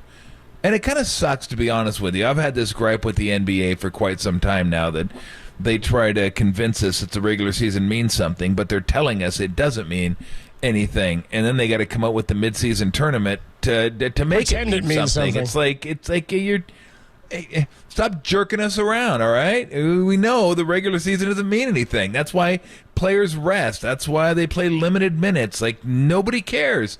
Nobody even cares about the 1 seed anymore. They're just like, give me to the dance and we'll be good. Give me to the tournament, as they all call it. Not even the playoffs anymore. It's a tournament. And that's what I was talking about yesterday with the Niners. Like, I think the Niners the last couple of years are like, hey, if we get off to a slow start, that's cool. Long season, 17 games. We just want to get in. It's like, we know you can win on the road, but it'd be so much easier if you're at home. And if you had one less game, it'd be a lot easier to. So I would just like to see teams treat the regular season with a little more urgency. I'm not saying go all out, have guys get injured. If they're dealing with little nicks, bruises, all that, you don't got to go play them. But don't rest them because you're like, you look a little peaked. Let me see. Yeah.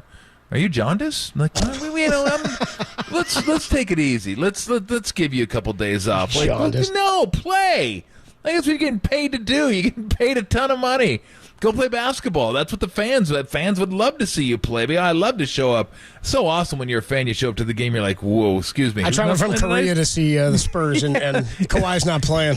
Who's not playing? I'll see you next year from Korea. My one game I make. Yeah, but it's like it seems like it's that.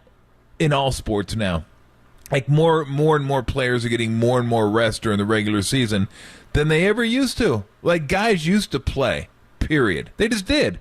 Now they don't. We got all the doctors and the analytics, and you got to rest after this and do after this and drink this and eat this and do that. It's like, and then, like I said last year, that always used to make me mad. They still miss games. They still miss games. Like, well, what the hell? You're sitting out all the time. Why are you missing games? So I like guys that play. I like guys that play, and that's the one thing about Ohtani. He plays. He flat plays, and I just love that about him. And he's pitching and hitting. If anybody deserves like a day off every now and again, just say, you know what, I need a blow. I'm tired. He's played every day for 6 months. The basketball players are like, I can't play. I played today. I can't play tomorrow. Yeah. I can't play tomorrow, dude. I'm good. I can't play basketball tomorrow because I played basketball today. That's why I can't play tomorrow. Yeah, the back-to-back. Speaking of basketball, real quick, just to hit this on the way out because we're going to jump into some football. Hell yeah, we are. On the other side, breaking news as it relates to former Warriors president of basketball operations, Bob Myers. Yeah. Bob Myers is looking like he's agreeing on a deal or close to an agreement with ESPN to become an analyst on their NBA Countdown show. During last season, Myers hosted a podcast called Lead by Example. It was produced on Peyton Manning's Omaha Productions and distributed via ESPN. So Bob Myers cruising to TV, not a huge surprise. It's kind of what we thought would happen, right? Yep. Yeah. So good for him. A lot less stressful. Yeah, you think? A little bit less stressful going to ESPN than dealing with Joe Lacob on the daily. Like picking up those phone calls is wild. All right, so there you go. A little update on what's happening with Bob Myers. He is joining ESPN, and we'll jump now into some football. The 49ers and the Raiders in a joint practice session out in Vegas today and tomorrow, and then Saturday the walkthrough day for them, and Sunday we will have pregame over on 810 The Spread at 10 a.m. By the way, somebody on our Golden State Lumber and Building Materials text line checks in. It's the 408, and he says, Tom, preseason football, Big Lou is like you. He hates preseason, too. Nicely done. You. Nicely done by the 408. Big Lou. Mike Silver of the Chronicle had a chance to sit down for the first one-on-one with Jimmy Garoppolo since he joined the Las Vegas Raiders. Had some comments about the relationship with he and Kyle Shanahan. What does Kyle see in Brock that he didn't see in Jimmy? We'll talk about it next on the Sports Leader.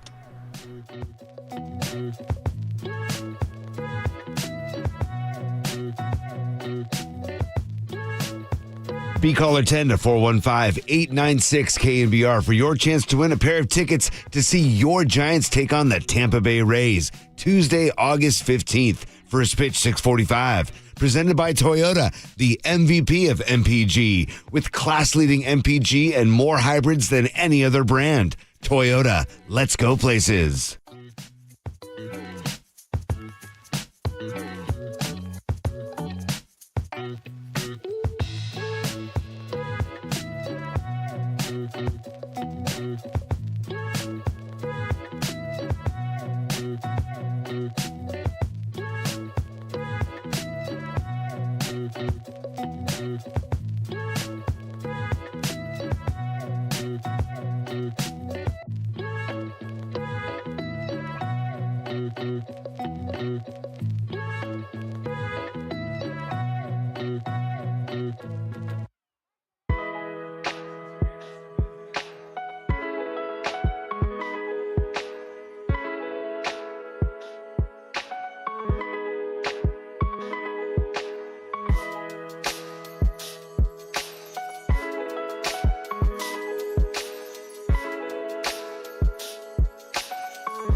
Listen to the sports leader anywhere, anytime. Download the all-new KNBR app. Now, Tolbert and Copes continue live from the KNBR Casino Matrix Studio. Casino Matrix Progressive Jackpots are here. Where are you? Just drop in. Please play responsibly. 1-800-GAMBLER. It was wild, man. I was doing my thing, trying to get my foot ready. That didn't work out, how I wished it would have. But those guys going through 3 quarterbacks and still making it to the NFC Championship game. I mean, that's damn impressive for a team. So I know Niners. They got a great team and everything. We had a great time. It's on to Vegas now. But yeah, I treasure those times. Those were good times. I don't know what to say to that. Jimmy Garoppolo speaking to the media in Vegas. He'll be out there Sunday. 49ers and the Las Vegas Raiders at 10 a.m. is the start of the pregame. We'll have it for you over on 810 The Spread, part of our 49ers family of networks here at KNBR.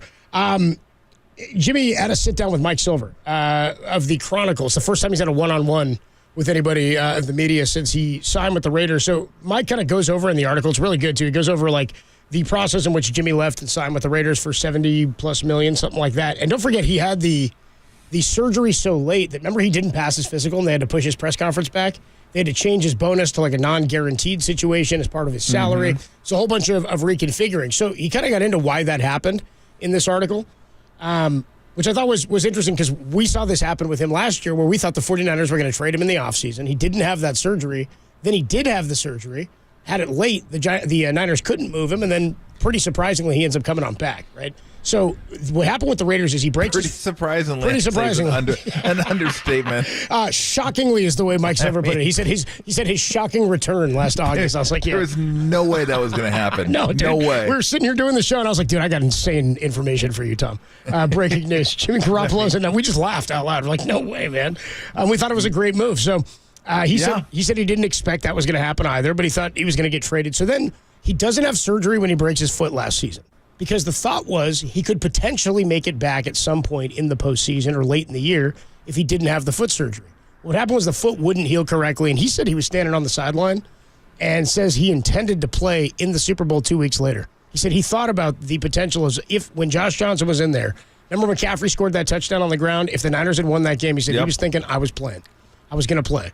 Then you get to the offseason, one of the toes that he'd broken, one of the bones wasn't healing and hadn't healed. So he then had to go in and have the surgery so that he'd be okay for free agency. Except they didn't tell the Raiders this, which is hysterical. He and his agent. It all worked out. He gets the deal. Well, then Mike asked him about his relationship with Kyle. And this is what I want to get into here, because the style of quarterback Jimmy is, to me, isn't that different than Brock. Brock maybe is more mobile. He's a little bit younger. He's got different, complete skill sets. I'm sure he does some things physically a little bit differently, but when I look at them, I go, this is the type of mold quarterback that he has wanted. He doesn't need the Patrick Mahomes or the Joe Burrow. That'd be fantastic, but Kyle needs somebody who's an extension of him to run the offense, who can understand and process what he needs to process when different plays need different things to happen. So I wonder with Jimmy, and just this is your opinion, Tom, or your perspective, what do you think Kyle sees in Brock that he didn't have in Jimmy? Well, someone he could probably reach via text. That was my number one, dude. That's got to be his number one thing that he hated about Jimmy. That was probably frustrated him, I would imagine, because when you think of quarterbacks and look, it's not like if you're a quarterback, you got to be beholden to the coach all year round. But I'm sure the coach would expect, a little common courtesy when you text him during the offseason that maybe you return the text. Whatever it's about. I'm sure that probably bothered him just a little bit. I still think he would like a guy. I don't think he needs a guy, but would like a guy that could push it down the numbers a little bit. And I don't know if Purdy does it a lot more, but he seemed to do it a little bit more than Garoppolo did last year. He doesn't have the quick release that Garoppolo does, obviously, but he's a better athlete. I think he's a little better. Garoppolo is an underrated athlete, but I think Purdy's a little bit better, a little shiftier. He did all that stuff in college, run the ball. So I don't know, but I do think communication was probably a big deal with Kyle. And by the way, I did see the Johnny Manziel. This is where I was going to go with this. Or Johnny Manziel. or Johnny Manziel or whatever. They said it about 4 different times. They couldn't get it right until he became a Heisman candidate winner. at 18. But yeah, you're right. I'm sure his communication with Manziel probably wasn't the best of all time. I can't imagine Kyle wanted anything to do with Johnny Manziel after we see. I mean, and again, my perspective of that guy is much different now. But what we're talking about as it relates to Jimmy is you want to be able to knowing who Kyle is now that we've had a few years to talk to him. And by the way, we get our first Kyle hit of the year coming Friday, 4:50. We're going to have it for you right here on KNBR, and he's going to join us every week throughout the season. So normally on Thursdays, this week on Fridays, they're out of town, and we'll maneuver it a little bit. But we're joined by Kyle, the head coach of the Niners, every single week throughout the season. 4:50 tomorrow is when we'll talk to him. I imagine because Kyle is such a football nut and maniac, and he eats, sleeps, and breathes this stuff, that he wants a guy who is thinking about it like that constantly. Who, remember a couple of times, I think he told us at one point last year, he went into a room and Brock was like the last guy in there, was still in there working. He's like, what are you doing here? I couldn't believe he was here. Then like McCaffrey showed up late night or something like that, and Brock was still around and could talk. It's just like I think Kyle loves having a guy that he can reach out and have that type of relationship and conversation with. I think he thinks of Kirk Cousins as that guy. And after seeing the quarterback show, I think Kirk Cousins is that guy. Yeah. You heard Manziel say, I wasn't an adult. You have to be that it's a job. You can't, he understands what you have to be that now. And he said, I didn't want any of that. It's not why I played football, which is why it didn't work out for him. So with Jimmy, I think the same can be said, where I think Jimmy loves the game of football. I don't think he's like Johnny Manziel. That's not what I'm getting at. But I don't think I don't know if he's obsessed with it in the way it appears Brock is. And maybe it has to do with needing to work twice as hard to get half as far for Brock. Maybe that's where it starts. I don't know where. I mean, the relationship had to be a pretty decent one. They traded for him, right? And then they gave him the monster contract. They bring him back. After they gave him the contract, maybe that's when he just decided, I'm just going to go do my own thing during the offseason, and that wasn't the foundation they were hoping to get started off on. I don't know. But, it seems like that. And then look, maybe Purdy comes in here a little bit differently too, right? He's younger. He doesn't have the expectations, and he's just trying to stay in the league at this point. Like Garoppolo came over, had 5 really good games, and signed a massive contract. So now that automatically puts you in a different space with your coach than maybe someone who's the last pick of the draft, who's just trying to make the league, and then all of a sudden plays really well. You've kind of forged that connection with your coach, because you have no errors. It's not like, you know what, I know this, I don't need to do it, I don't need to be in contact all the time during the offseason.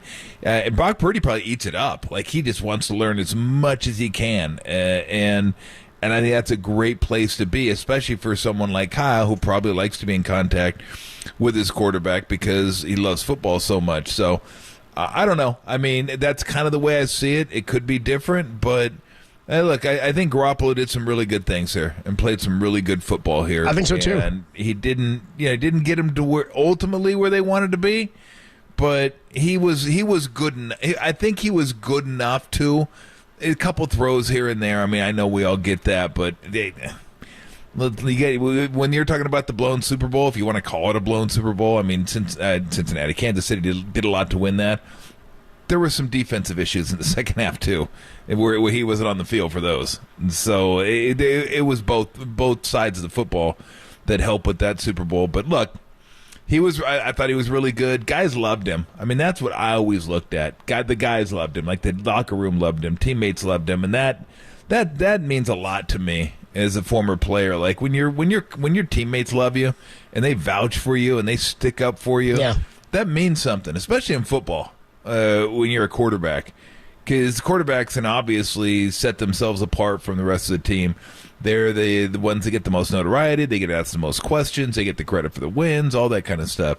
But he was just one of the guys, and they really responded to him. And he played his ass off, and he played his ass off hurt, and he kept playing hurt. So I got a lot of respect for him in the way he played.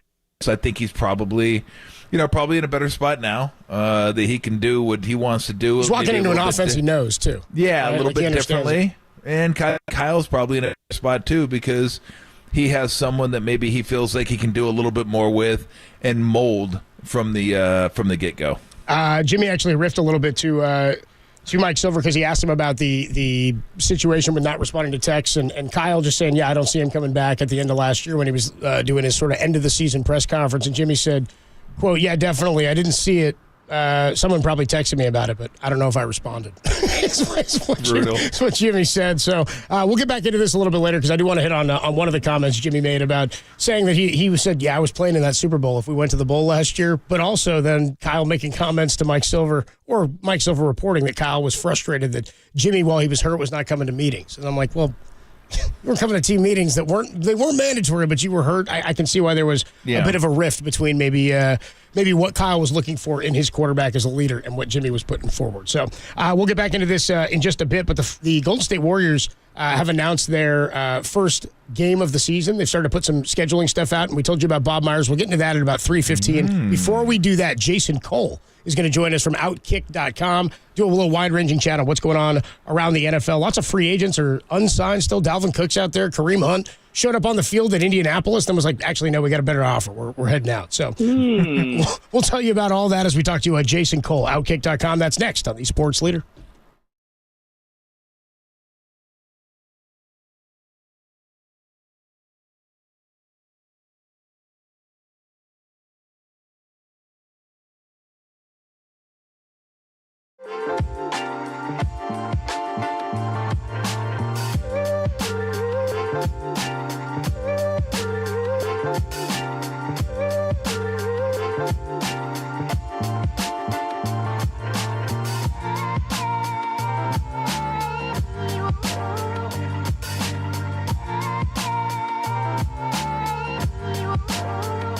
Coordinators, wide receiver, and special teams returner Ray McLeod suffered a broken wrist. He's going to undergo surgery and is going to miss 8 weeks. There's more on that story. It's trending on the all-new KNBR app.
Seamheads, there's a party happening on our podcast page. Hear every interview from every show on demand at knbr.com/podcast. Now on with the show on the sports leader. All right, 49ers and the Raiders get going on Sunday. They've got joint practices right now, today and tomorrow, out in Las Vegas or in Henderson. We got some news on Jimmy Garoppolo, his first meeting with the media since he joined the Raiders. And here to talk about that, among other things in the NFL, Jason Coles, covered the NFL for many years. He's with Outkick.com. What's up, Jason? Adam Copeland, Tom Tolbert. How are you today, man? Life is beautiful. Life is beautiful, except for Stanford and Cal, though, right? Well, I knew this was going to happen. I just knew this was going to happen. I mean, I'm on Twitter. I'm talking with my friends. I'm ready to spit nails at the president of my school. I've been sending emails to him for over a year. They don't listen, and this is what happens. I'm so fearful we're never going to have football again after 2023. It was brutal. It is. It's scary. I mean, well, that's why they're trying to glom onto the ACC, which makes no sense whatsoever. But you realize... Actually, Tom, I told them a year ago that was their best option in terms of leverage. The ACC? And they ignored it, said, oh, we thought about that. And it's like, the Big Ten doesn't want you.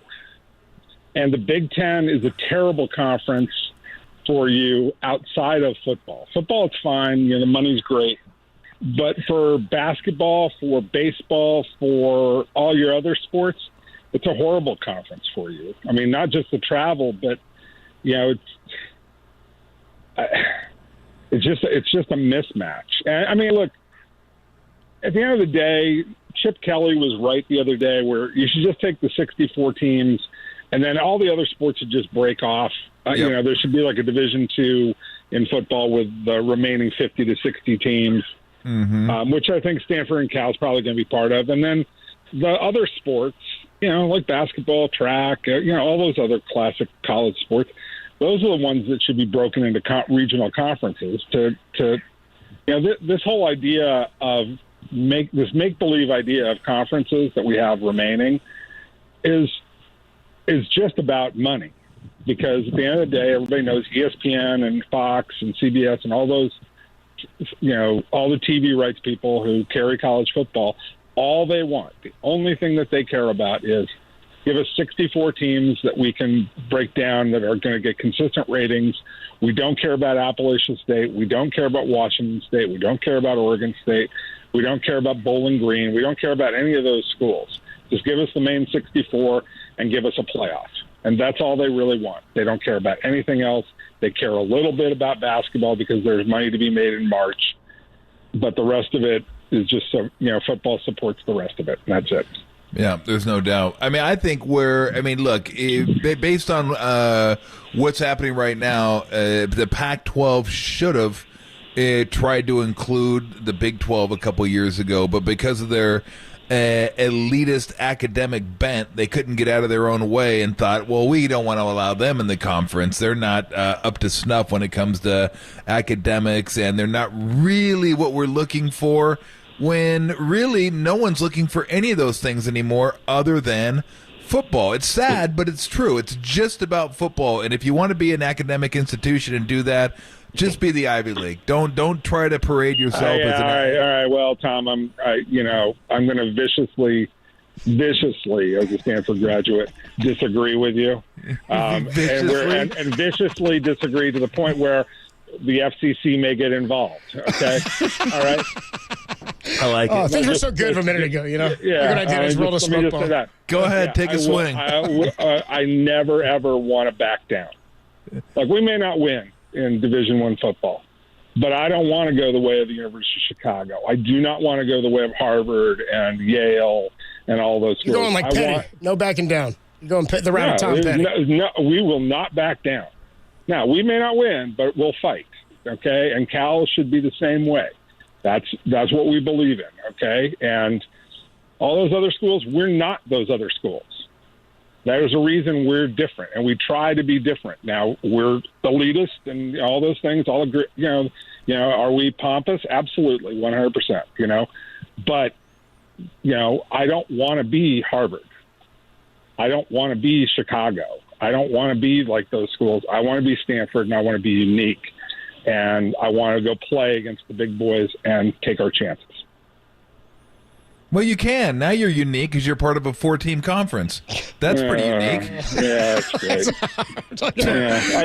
Look, I'm not going to answer. I am not going to answer for the legacy of Mark Tessier-Levine destroying Stanford athletics. Okay, I wrote the man a letter telling him that this was coming a year ago. As soon as the USC and UCLA left, I told him, what I thought. I told other members of the Board of Trustees what I thought. They sat there and did nothing, and they trusted other people within their conference who were all looking for a bailout and all looking for where to go. And they were like, oh, well, this Apple thing will work. Yeah, it's actually a really good idea. But who's the university that has the best relationship with Apple as a corporation to keep that together and hold it together and make it a palatable idea? Who should have been selling that idea at the forefront instead of sitting back on our hands? Did we maybe, have a lot to do with the creation of Apple? Just maybe. Maybe. Just maybe. Did we invent all that stuff that people make money on social media on, especially those young athletes who are getting NIL deals? We made that stuff. We did. We should have figured this out. All right, on NFL, let's go.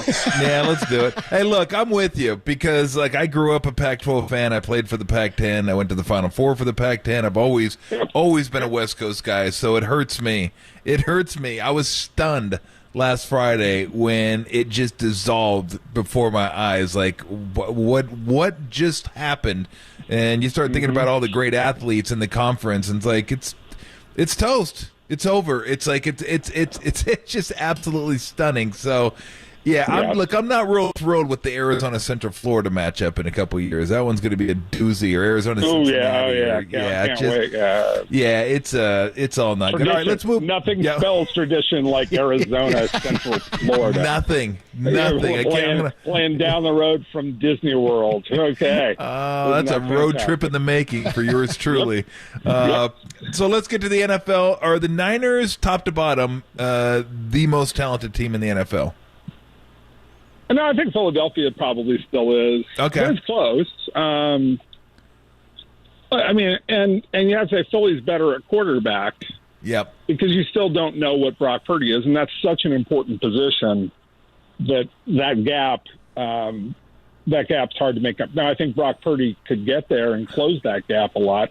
I don't think he's ever going to be the kind of athlete that Jalen Hurts is in terms of being able to run around and create plays. And Jalen Hurts may become a really great thrower down the line. He's a decent thrower right now. But Jalen Hurts is just a better player. Now, the 49ers, the Hargrave kid, that's a pretty big get to take off of Philadelphia. But Philadelphia is pretty loaded up. And I think they're just deeper. The 49ers at wide receiver and tight end, they better knock on wood a lot this year. Let's just say that. Thank you, Jason Cole on the UMA guest line. Outkick.com covers the NFL. I've been saying that for a couple of weeks now. Ray McLeod broke his wrist today in practice. He's going to be out for, they said, about 8 weeks. I guess they'll find out after the surgery exactly. But to me, that wide receiver room is the most shallow of probably any position group. I know you said tight end, too. It's top-heavy with George Kittle there. But beyond Juwan Jennings at number 3, and really he's a third-down specialist, they don't have anybody that really excites me. I mean, Debo's been banged up in the past. Ayuk played every game last year, and they're expecting more big things from him. But is there any speculative help on the way? Is there anyone in camp you think in free agency that could help? Or what's the outlook there? Willie Snead IV, is he your bottom guy? If it ain't there now, it ain't coming. Let's just say that. At this time of the year, okay, maybe somebody becomes available in trade who's good in a little while. It's not going to happen now. Maybe you pluck somebody off of somebody's roster who's a little bit better developmental guy, but that guy's going to take a lot of time to learn your offense because it's a very, very complicated offense and a lot of verbiage to it. So you need to have people who come in and learn really fast, right? But really, for what they are, what they got is what they got, and you're just knocking on wood every day that they stay healthy. And they have unfortunately been, and I was looking at a Warren Sharp analysis of it. I think they've been the most injured team in the league for the last 5 years. And I don't know if there's a reason or rhyme to it other than bad luck, but you just hope that luck starts to change a little bit because, again, they're just not deep. Jennings is a nice player, again, on third down. He's more of a straight line guy. He can replace Ayuk. I don't think he can really replace Debo in any significant way. Just kind of jumping around the NFL, this is something I haven't really delved into, so I'm curious what the deal is with Taylor and Irsay, and is he going to maybe he's already signed and I missed it, but what the hell is going on there? Oh, right. He wants more money. I mean, it's you're holding out because you know that it takes forever for a running back to get paid. But it's the same story as Josh Jacobs, same story as Saquon Barkley. The way that the collective bargaining agreement is written works against running backs. It just kills those guys because most of those guys, their best years are their first 4, 5, or 6 years. Yep. Well, the way the CBA is written, the teams control basically at least your first 5 years, if not 6. If you're a first-round pick, they control you for at least 6 at a reasonable sum. It gets a little more expensive after that, but they can squat on your rights. And by that time, most guys' careers are done. So the only thing that Jonathan Taylor can really do at this point in time is exactly what he's doing, which is say, hey, I'm playing until I get a new contract. And eventually the team may budge. The problem he has is the Colts can say, look, we sucked with you last year. Why should we, pay for you to be around if we're just going to be bad for another year and we're developing a quarterback? So he really doesn't have a lot of leverage. I mean, Maurice Jones-Drew went through this years ago. He led the league in rushing on a team that won 4 games. He tried to hold out. They looked at him and said, we won 4 games with you. We can probably win 4 without you. That's rough. It's not bad logic, but you got to have leverage. And but it's just that's how this business works. Yeah, it's not it's not complex. It's just leverage. So a handful of guys, and you mentioned some of the big name guys, Jonathan Taylor and Josh Jacobs. Le'Veon Bell had that situation a few years ago, albeit with a better team in Pittsburgh. There's some bigger name guys out of the backfield that are still unsigned. Leonard Fournette, Zeke Elliott, Kareem Hunt, Dalvin Cook. Kareem Hunt had made news this week as he went to visit the Colts and then found out, who was it? Somebody else called and said, actually, we have a better deal for you. And he left, and he's still unsigned. He's not signed with anybody. Is the reason they're out there because they're asking for too much, or is there teams are investing in the cheaper running back now just because of what we just talked about? We've seen the Niners have great success with guys like Matt Breida and Raheem Mostert. You don't need the high-end battered running back. I mean, you just laid out the case. I mean, there's no reason to pay those guys. Right. That's just the way it is. So, and they will come and play when they're. I mean, like those guys will play, and they'll play for what they're offered, but they're not willing to do it right now. And I don't blame them in this respect. And sometimes it works this way with teams. They sit there and they bring you in and they say, "Okay, look, we don't need you here for training camp. You're fine. You're in good shape. We don't need you to go out and hit in the preseason. We need you healthy.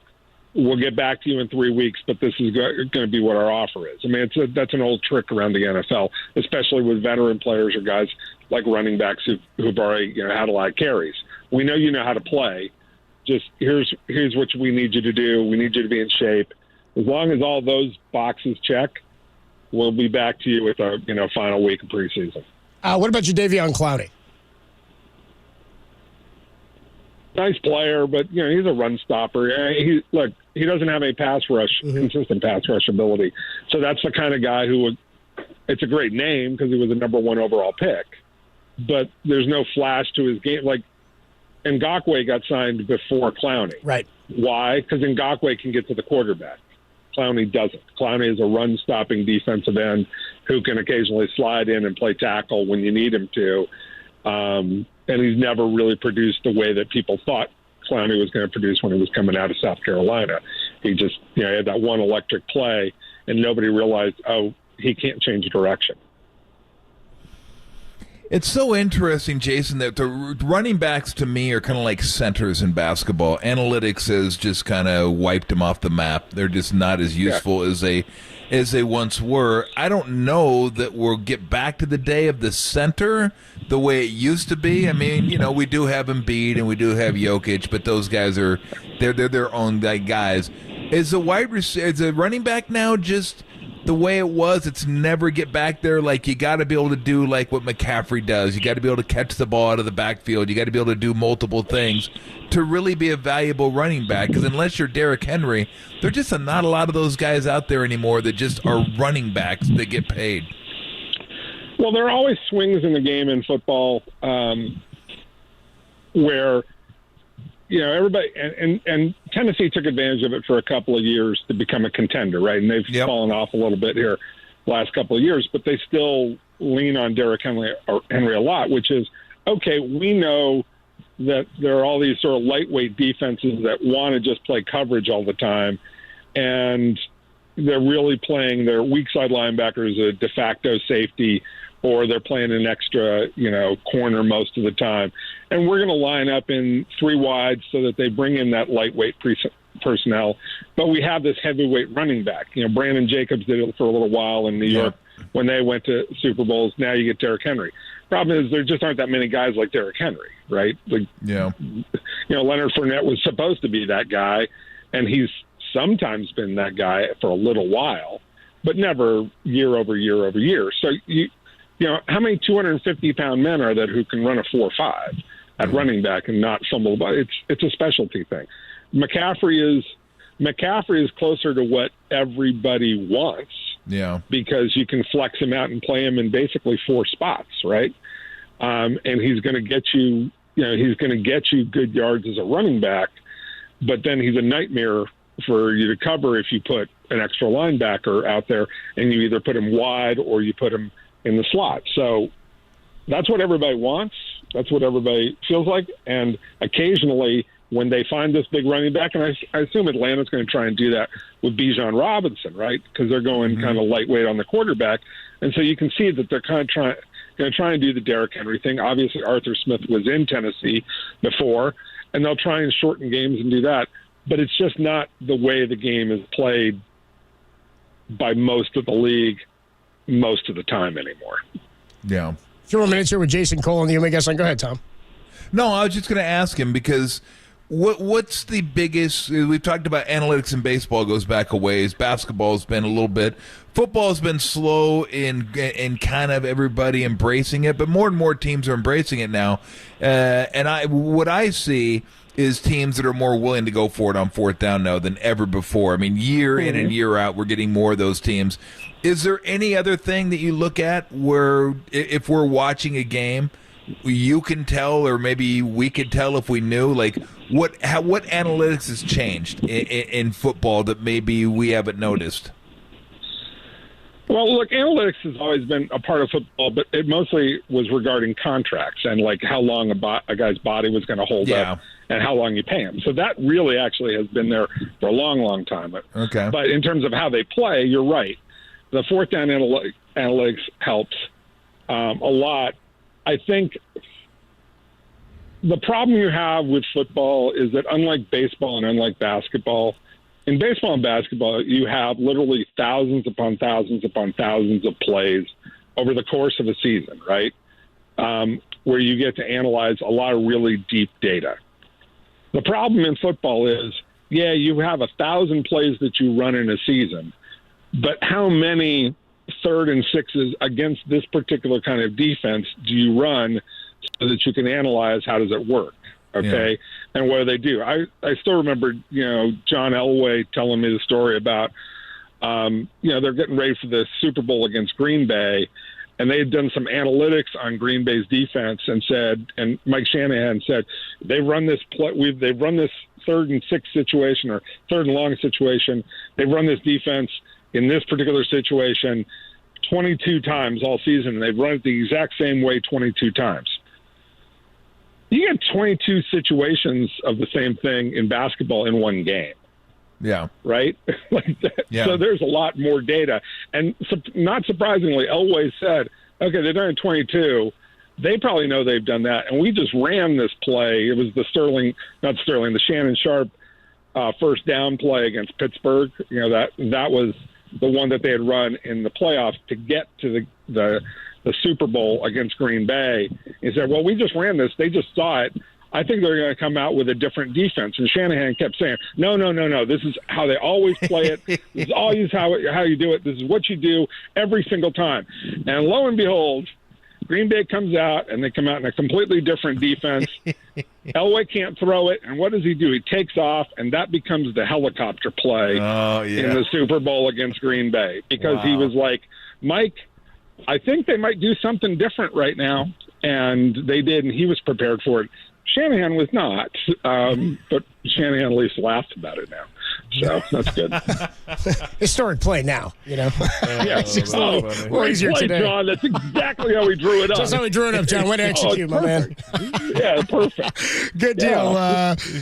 Before I let you go, Jason Cole of Outkick.com. Wondering, because Tom and I were discussing this the other day. I think it was Steve Young last year said to us, whichever quarterback in the AFC for the next decade has to get through 2 of the 3 of Joe Burrow, Mahomes, or Josh Allen. Whoever's got to beat 2 of the others is going to have, obviously, a more difficult road, but he says that's the guy who's going to run into problems. And then you get Justin Herbert and Lamar Jackson. There's landmines all over the place in the AFC. In the NFC, is there anybody behind the Niners and the Eagles that you can see? There's obviously not a clear cut. Who's the closest to becoming the 3rd power in the NFC? Power? Well, I mean... Power's not the right word. Who can be competitive? I mean, the Cowboys can be competitive. Their problem is that Jerry Jones is going to Jerry Jones. They're going to screw it up somehow. I think I said there are things that will happen in this world. There'll be death, taxes, and Jerry Jones will screw it up. Yeah.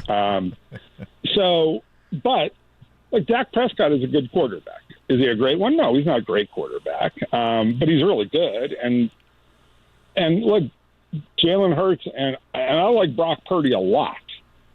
But I still don't know what Brock Purdy really, truly is.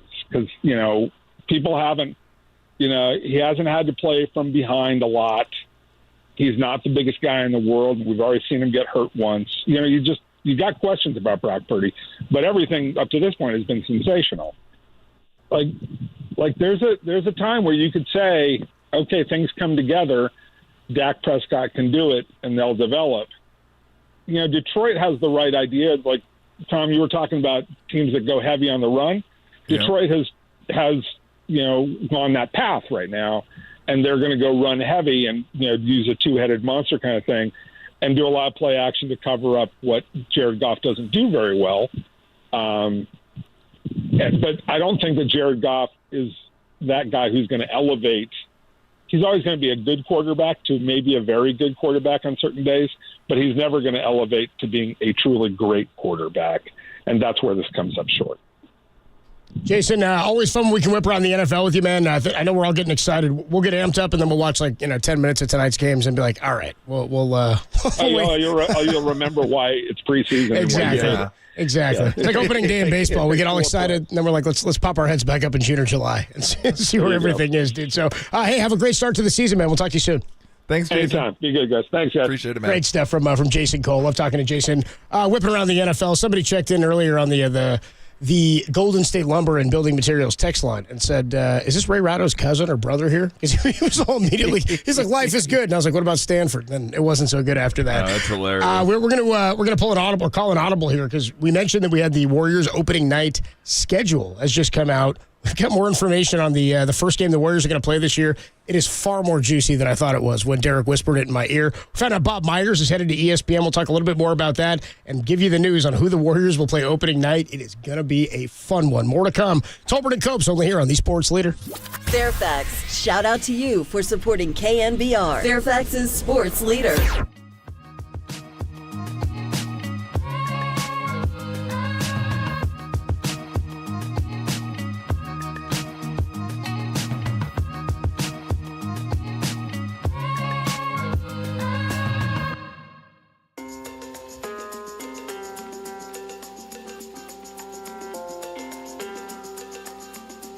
ESPN suggested a hypothetical trade that would send Trey Lance to another NFC team. That story and more are trending on the all-new KNBR app.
Since we're the sports leader, it only makes sense that you should follow. Find us on Twitter at KNBR. For once again, we are the sports leader. From your Warriors family, welcome back, Kevin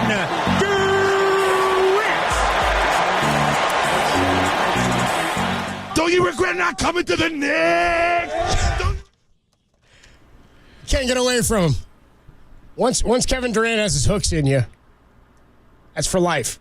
What happens in Kevin Durant stays in Kevin Durant. In the NBA stays in the NBA, except for Kevin Durant. That S comes back with you. Shams Charania of Stadium Network and The Athletic reporting the NBA's opening night games have been announced. First, the Lakers are at the Denver Nuggets. The Warriors are opening at home against the Phoenix Suns. Kevin Durant's first game in San Francisco in front of fans since he left at the end of 2019 season. I remember when we started the season in 2021, we had no fans in attendance in the arena. That was when visiting fans visiting players didn't have to be vaxxed, but all the Warriors had to be vaxxed. There was all the funky stuff going on in San Francisco. So he came back in February of 2021, February 13th, scored 20 points on 8 of 19 shooting, though the Nets won. 134-117, no fans in attendance. So there will be this time. And then the other side of the coin, I'd forgotten about this till Derek whispered it in my ear. Dude, it's CP3's first game as the Warriors against the Suns. You coach there. Which is kind of funny, but I was also like, is there any juice there for the Warriors? Like, it's not like the Suns were the team that made you have beef with Chris Paul. If it was like, if the Clippers were in town, like opening night, that would be kind of cool. First time the Warriors play the Clippers with Chris Paul, while none of those guys were his teammates, I think that has more. That's why basketball is funky, because entire rosters will like turn over in 5 years. So it's hard to hate one team consistently sometimes. Well, I hope that one of the featured games, like I'm hoping maybe, because the Warriors will play on Christmas, but it'll be a late game. They're not getting primetime slots this year. What, opposite the Niners? I don't think. Probably. Do you think they'll play them still, even if the Niners are at home? Will the NBA change that at all or look into that at all? I don't think so.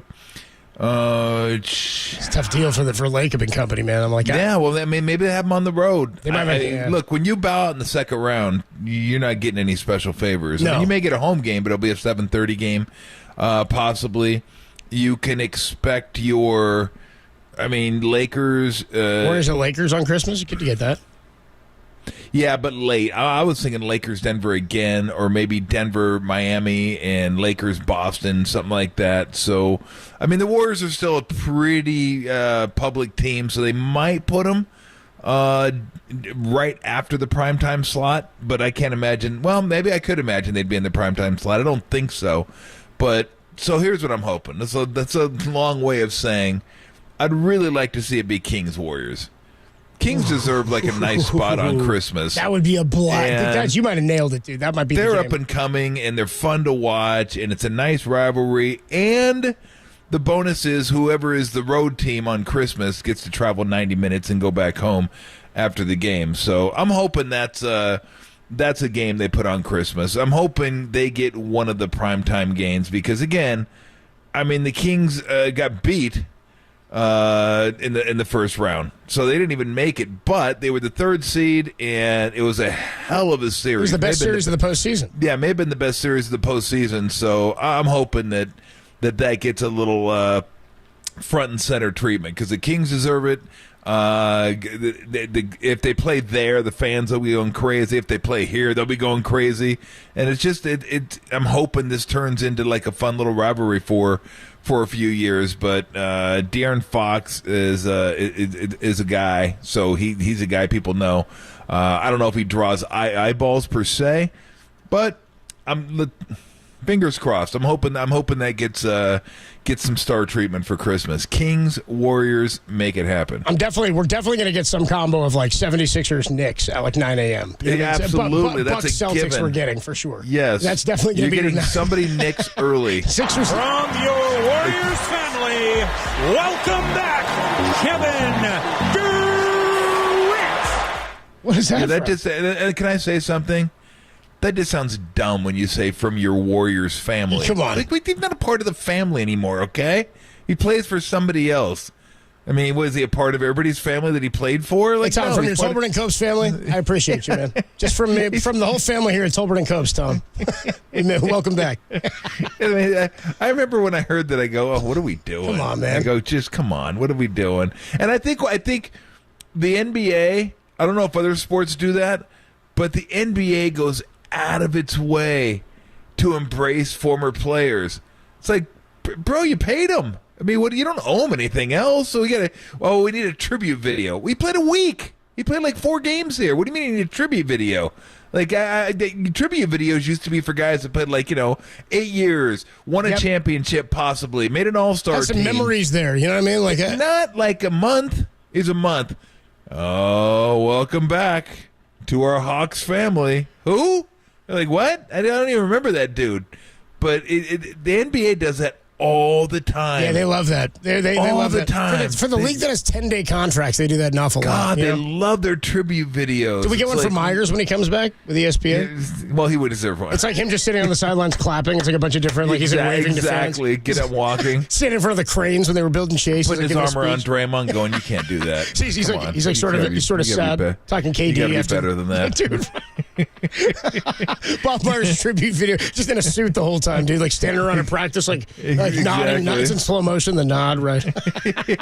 They could have him talking on a phone, Joe Lacob on the other end. He's like rolling his eyes in slow motion. Oh, man, 22, 23, 24. That would be good. But I'm just tired of it. I'm tired of everybody getting like tribute videos. Like, you pay, again, you don't owe them anything. I don't know why we feel like when you say welcome back party your Warriors. Like, what are you trying to do? What are you trying? He left. He's the one that left. Why do you have to embrace him? Like, if you want to give him a tribute video, cool. He helped win you 2 championships and was the MVP of both of them. Yeah, absolutely. Tribute video, of course. He's not a part of your family anymore. Oh, Tom, once you're on the team, you're always part of the family. My ass, you are. There are guys that have played there that aren't part of the family anymore. Oh, come on. You treat him differently because he's a star. And as part of your Warrior family. Yeah, that bugged me. That bugged me a little bit. Maybe a little old school in that way, a little salty. I'm okay with that, though, because, do you remember, in the era where the Giants are winning championships, remember in 2016, I always forget they went out and got this guy, Eduardo Nunez. That was our trade deadline pickup. That was like a solid guy. Could play some left, play some third. Played 50 games for the Giants in 2016 at a 744 OPS. All right, 4 bombs, 20 ribs. I forgot he even started 2017 with the Giants. They ended up moving him after 76 games. They traded him to the Red Sox. He was hitting 308 with a 750 OPS, 4 homers, 30 ribs. When he left, he played a total of 126 games here over the parts of 2 seasons. Giants put out the whole, thanks for your time as a Giant, Eduardo Nunez. And Giants were like, oh, I hate to see you go, forever Giant. Forever Giant? What? I can't remember an Eduardo Nunez at bat.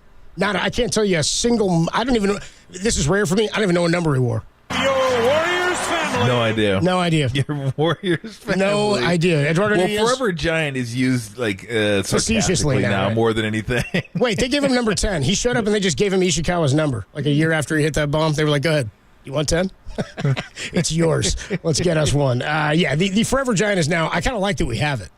Because it's funny now when a guy comes up for an at-bat, and they've sent him down. You're like, Forever Giant. Forever Giant. Like Mike Ford.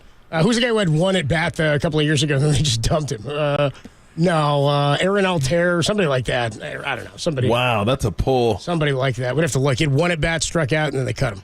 Is Dan Ugla a Forever Giant? He is, yeah. Definitely a Forever Giant. Yeah. Definitely a Forever Giant. One more thing on Bob Myers. We mentioned that he's agreeing with ESPN. What kind of clarity or behind the curtain do you think we'll get? Because a lot of the Bob leaving stuff, our conversation centered around Draymond. What it's going to mean for Draymond and how guys are going to have they relied on Bob. And we don't know what role Mike Dunleavy plays in all that. He always gave credit to the entire team of his front office staff. But we know about his relationship with Dre. And so I wonder how much behind the curtain do we get when inevitably Draymond, I don't know, pulls somebody down by their jersey this year, gets teed up, or whatever. Something's going to happen.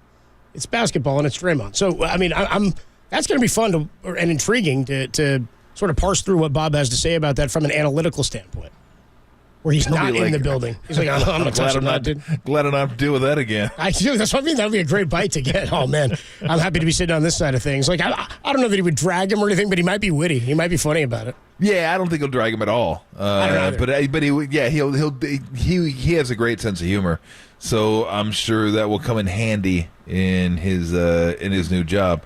Like, we all know it's coming. It just to what degree it's coming. But it comes every year. It's like clockwork. It's like the Swallows going to Capistrano. I don't even think they go back there anymore, though. I think they go somewhere else. Capistrano? Yeah, they go San Juan Capistrano. It's where the Swallows used to go. You went Dumb and Dumber on that? Yeah. Derek looked up and he was like, what? Yeah. San Juan Capistrano. I was going to Austin Powers. Which is it, baby? Spits the Swallows. Okay, I went. But I don't know where they that's go. for you. They stopped going there for some reason. I don't know what happened. Inflation. And they could be. San Juan Capistrano, very expensive. Kind of exploded during the pandemic, and now it's just too pricey to get done. So, but I know they went somewhere else. I'll look that up. I'm going to dig that up. I'm going to find that info. I try to be full service here on KNBR. I try to find the info for everybody. Let's get it right. So the salmon do go upstream, though. They still go upstream and then get eaten by the bears on the way down. But like. Draymond does things every year. Like, he's going to get teased every year. He's going to blow his top every year. There's going to be something that happens. He may get suspended for a game, but that one's kind of debatable. But you always lean toward, I'll go with at least one game suspension. But that's just who he is. And again, we've talked about this. The analogy is kind of him and Bumgarner a little bit. Like, are there things they do that you look at and go, God, that'd be great if he didn't do that? Yeah. Absolutely. We didn't need Bumgarner to be the sheriff of baseball. But that's who he was, and that's what makes them who they are. You deal with it. You deal with it because that's the intensity that they needed to succeed. If you ask them to be something else, they're not going to be the same player. They just aren't. And everybody wants to have somebody like Steph on your team or Buster on your team. Go about your business, keep your head down. And Buster is even a little more kind of, I'll just go. I don't want to. I don't want to be example noticed. And be expected. Like Steph. Like Steph likes to be noticed. Like Steph does a shimmy, and Steph does all this stuff. So he doesn't mind mugging. Yeah, exactly. I did see that. But Buster just was like, just let me go to work. I don't need any attention whatsoever. Just let me go to work. But some guys are different than that, and that's what gets them going. So you deal with it. With Draymond, it's not always great. You always don't love to deal with it. I'm sure they hated to have to deal with that at the beginning of last year. Hated it even more when it got leaked. Still never found out who that was. They had to have a decent idea. The conspiracy, the conspiracy behind it. What was it? Is that it's from Draymond, from Jordan Poole's side of things. Yeah, I heard that because it got him. Whether he's there or not, it got him. They believe it got him the deal, right? I don't think it's. I mean, who knows what went into that? Who knows if that was... I heard that, but my first thought was, how would he get it? Yeah, again, who got the video then? Who got access? How did he get it? How did they get it? Because you'd think the Warriors would shut it down right away. Like, there's only a few people only a few people that have access to it now. It could have been somebody that wasn't with the Warriors at all, because they probably have somebody that runs some sort of server. They were pissed, that stores all this stuff. Nothing came afterwards. So who knows? I don't know. But I bet you they found out. I bet you they did. Maybe. Yeah. Can you imagine though, like if that didn't come out, how different it would have been? Again, every time video comes out, it changes everything. I always go back to Ray Rice. Ray Rice is the number one. Changed everything. And I still remember people telling me, what'd you think it was going to look like? I was like, well, kind of, but when you see it, it's different. It is just, I'm sorry, it is different. You can tell me somebody got hit in the face and fell down in the elevator, and then when you see it and they get dragged by the hair, then video takes a whole new element. I don't care how they explain it to you. John Miller can explain it to you, and he paints a word picture as well as anybody. But when you watch it with your own eyes, it's different. It is totally different. So we could have heard that Draymond Green punched Jordan Poole in the face. It would have sounded bad. We would have said, oh, gosh. Yeah. You got to get there. You got to get under control over there. But then when you see how it happened, and you see that Jordan Poole wasn't even looking, and he just sucker punched him right in the face, and then was all on top of him, like it looked bad. Like it looked worse than you even thought it looked. Yeah. And you thought it was going to be bad.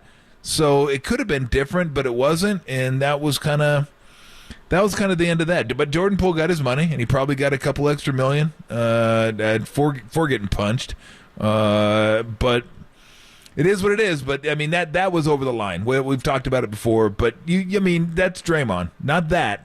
Again, that wasn't really him, but he does have that temper, and he wears it, and that's what kind of gets him going. But you know what's interesting? He was the guy that had that temper. Now they got another one. Chris Paul's another guy like that too. Chris Paul is a dirty SOB, man. He is, and he gets into you. He is physical. He doesn't mind getting in your face.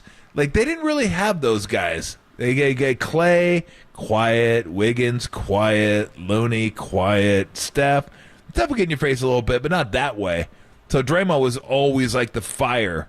He was for the Warriors. Well, now they got another guy. So it'll be interesting to see what happens with those two on the court at the same time, because they both burn a little hotter than the rest of them. You're going to get Chris Paul with his Apollo Creed. Ding, ding. He and Draymond go toe-to-toe. We will get back into this. Great guy to have on today. Marcus Thompson is going to speak with us today from 49ers and Raiders practice, and we can talk to him about this opening night for the Warriors, and Bob Myers joining ESPN, Warriors and the Suns on opening night. When we come on back for the first time this preseason and training camp, the 49ers have a big injury, and it's an injury to a starter. They now have a position battle going on in camp. We'll tell you about Ray McCloud's injury and what Kyle had to say about Jimmy Garoppolo. That's all next, only here on the Sports Leader.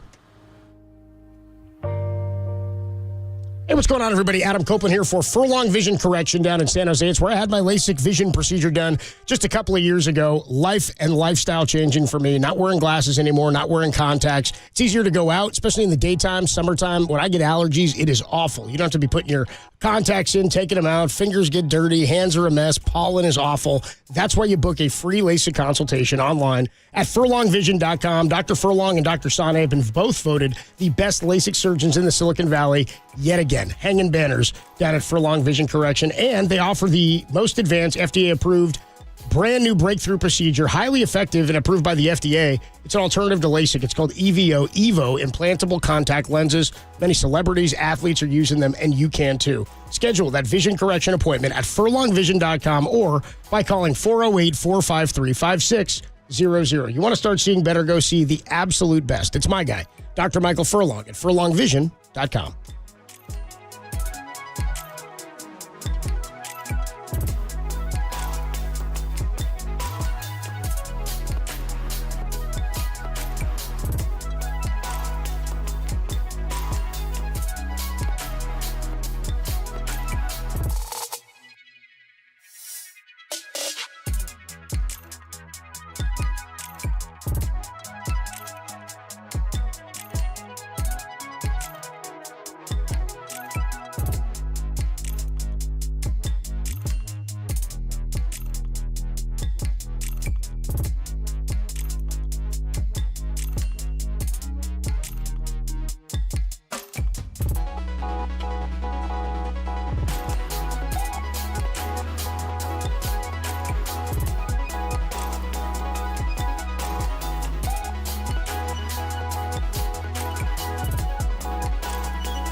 Listen to the Sports Leader anywhere, anytime. Download the all-new KNBR app. Now, Tolbert and Copes continue live from the KNBR Casino Matrix Studio. Casino Matrix Progressive Jackpots are here. Where are you? Just drop in. Please play responsibly. 1-800-GAMBLER.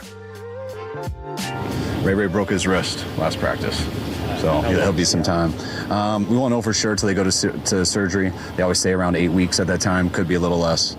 Hopefully it is. We'll see. I think he's getting surgery Friday. It's Kyle Shanahan speaking to the media earlier today, and we will speak to Kyle Shanahan tomorrow, starting weekly throughout the NFL season. Kyle's going to join us here on Tolbert and Copes tomorrow, 4:50. Don't miss it, 4:50. We'll be out at the patio at the Public House tomorrow at 2 o'clock. So anybody coming by for the return of Bruce Bochy, stop by and say hi. And to follow that up, Bruce Bochy is going to be on with Murph and Mac tomorrow morning. So Bruce Bochy, 9:30 tomorrow morning. Kyle Shanahan tomorrow evening with us at 4:50. Let's get into what Kyle was having to talk about there. So we were saying there's nothing really, no major concern. And I get, not that this isn't a concern. I mean, Ray McCloud, you signed him to be the kick returner. And special teams is that element that it's funny. You don't weight all three phases the same, but you have to play all three phases well in order to be a good team and to win, because it's like defense in baseball. You can pitch it great, you can hit it great, but if you're not making outs and putting the other team away, you're not going to win the game. There's things you have to do. In basketball, you got to rebound, you got to score, you got to stop, you got to get rebounds. Like you're not out rebounding teams. It's going to be really, really tough to win when you're not pulling down missed shots from the opposition. In football, I look at it the same way. Obviously it's not apples to apples, but special teams can break you.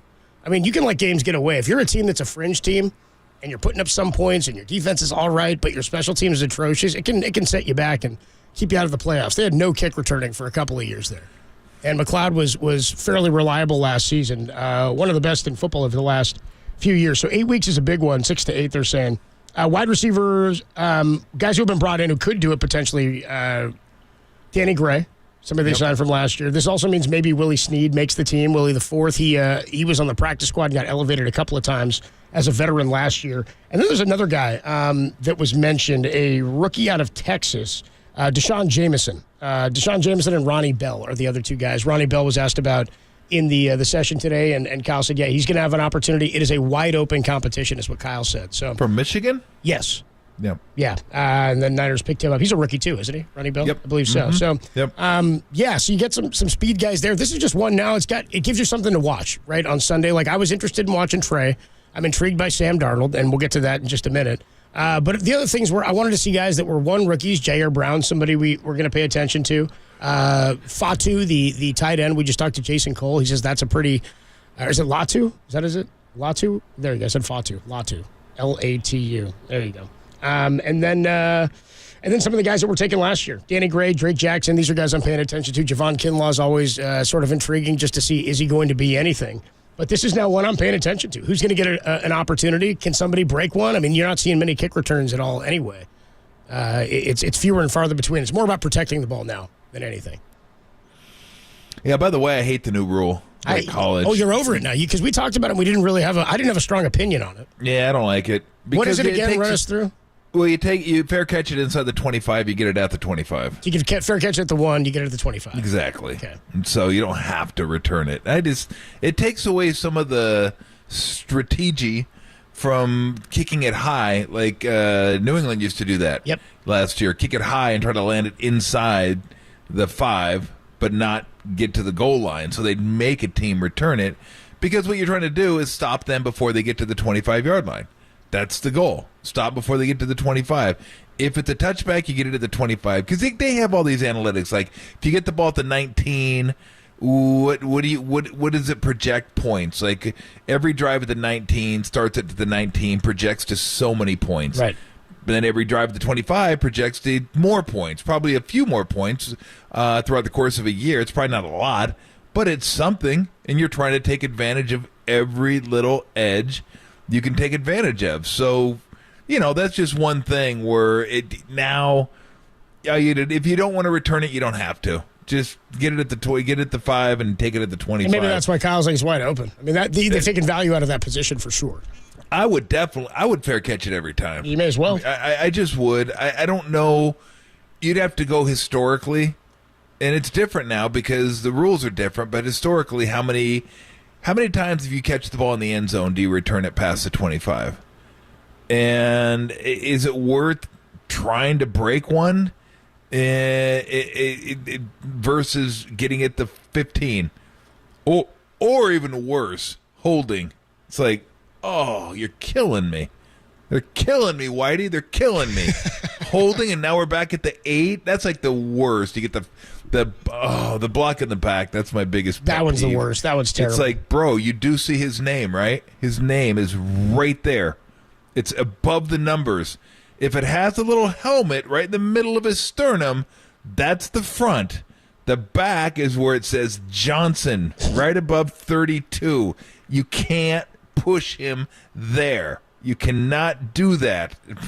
But they continue to do it anyway. So, yeah, I would just almost take it at the 25 all the times I screw it. I don't want to screw it up. I don't want us holding. I don't want us blocking in the back. And I don't want to fumble. Yeah. I'll take my chances. We'll probably miss out on a couple decent returns throughout the year. But I'm not taking the ball at the 9, at the 11, when I can have it at the 25-yard line. We've got I'm with you there too. Maybe that's the way they go about it. Maybe they coach it differently now with this new rule. Yeah, see how teams they're trying to get it out of they're trying to get out of football. Yeah, they don't want it to be there. They're giving you no incentive to return it. Exactly. They're trying to make it. They're trying to disincentivize return. They're like saying, "Hey, we're going to give you the ball at the 20." Don't return it. Yeah, and eventually they're just going to wipe it away, and then we'll just get the ball there. Take it at the 25. Why wouldn't you take it at the 25? Just take it. Here you.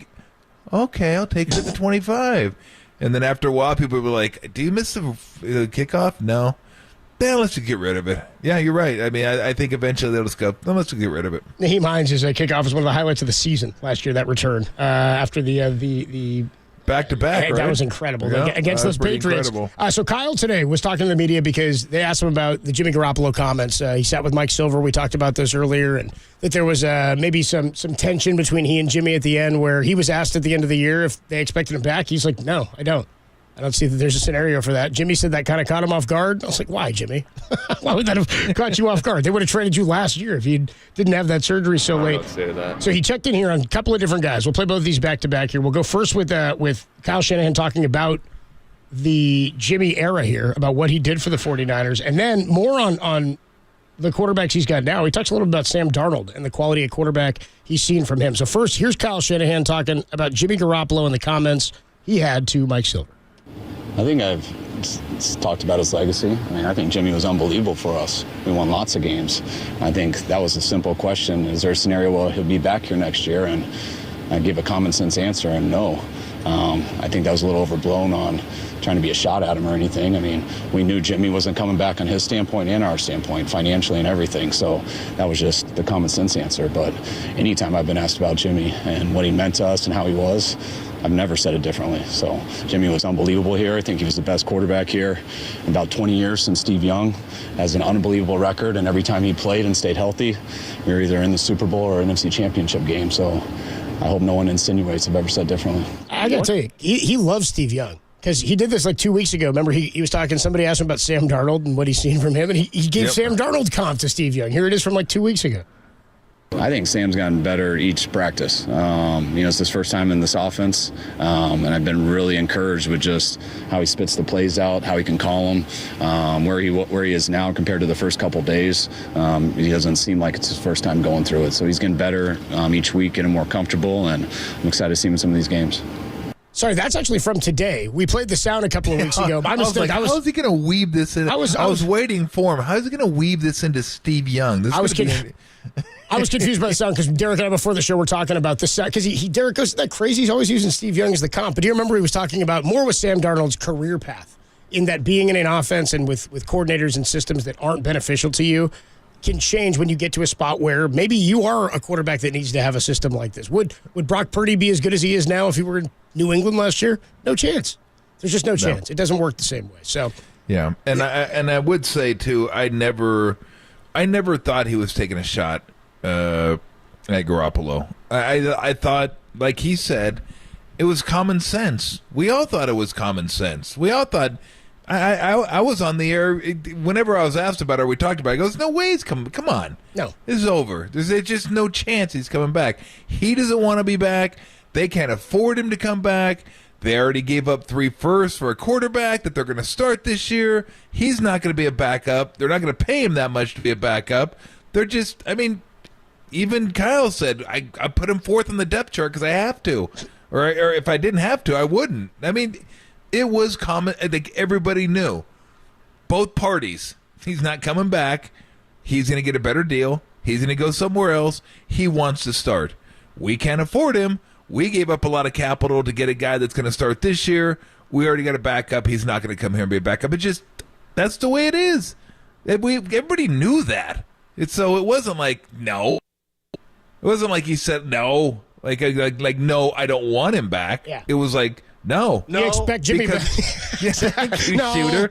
Because it's not going to hapen. You eat pieces of ass That's for why. breakfast? It was just common sense no. Like, no. No, it's not going to happen. and then it did happen. I mean, it was like, you got to be kidding. It was one of the more amazing things. Really, this is happening, isn't it? This just happened. I think he said it was surprising to him, too. I think Jimmy and Kyle were like, we're all surprised to be here. Everybody was surprised. I expected this. So Garoppolo's like, how the hell did they get back here? Yeah. The hell's going on here? Much like KD or a CP3 coming to the Warriors and then turning around and facing the Suns. Jimmy Garoppolo, first game as a Raider on Sunday in the preseason against the 49ers. And you know who's down there? Our next guest, Marcus Thompson, is at the joint practices. We'll see what he thinks about the Jimmy Garoppolo comments. He's also got a great piece out right now in The Athletic on the potential, the building of a breakout season for Brandon Ayuk, who had 78 catches, 8 TDs, and 1,000 yards last year. We'll talk to Marcus Thompson of The Athletic about all this next. No. On the Sports Leader. No.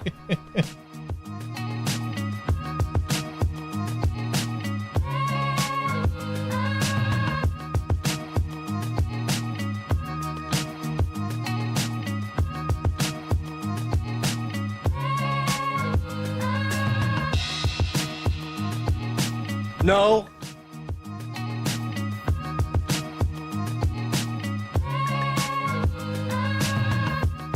Shohei Ohtani was asked by Andrew Baggerly about the Giants being on his short list of teams in 2017. He declined to expand on why he met with the Giants before signing with the Angels. There's more on that story trending on the all-new KNBR app.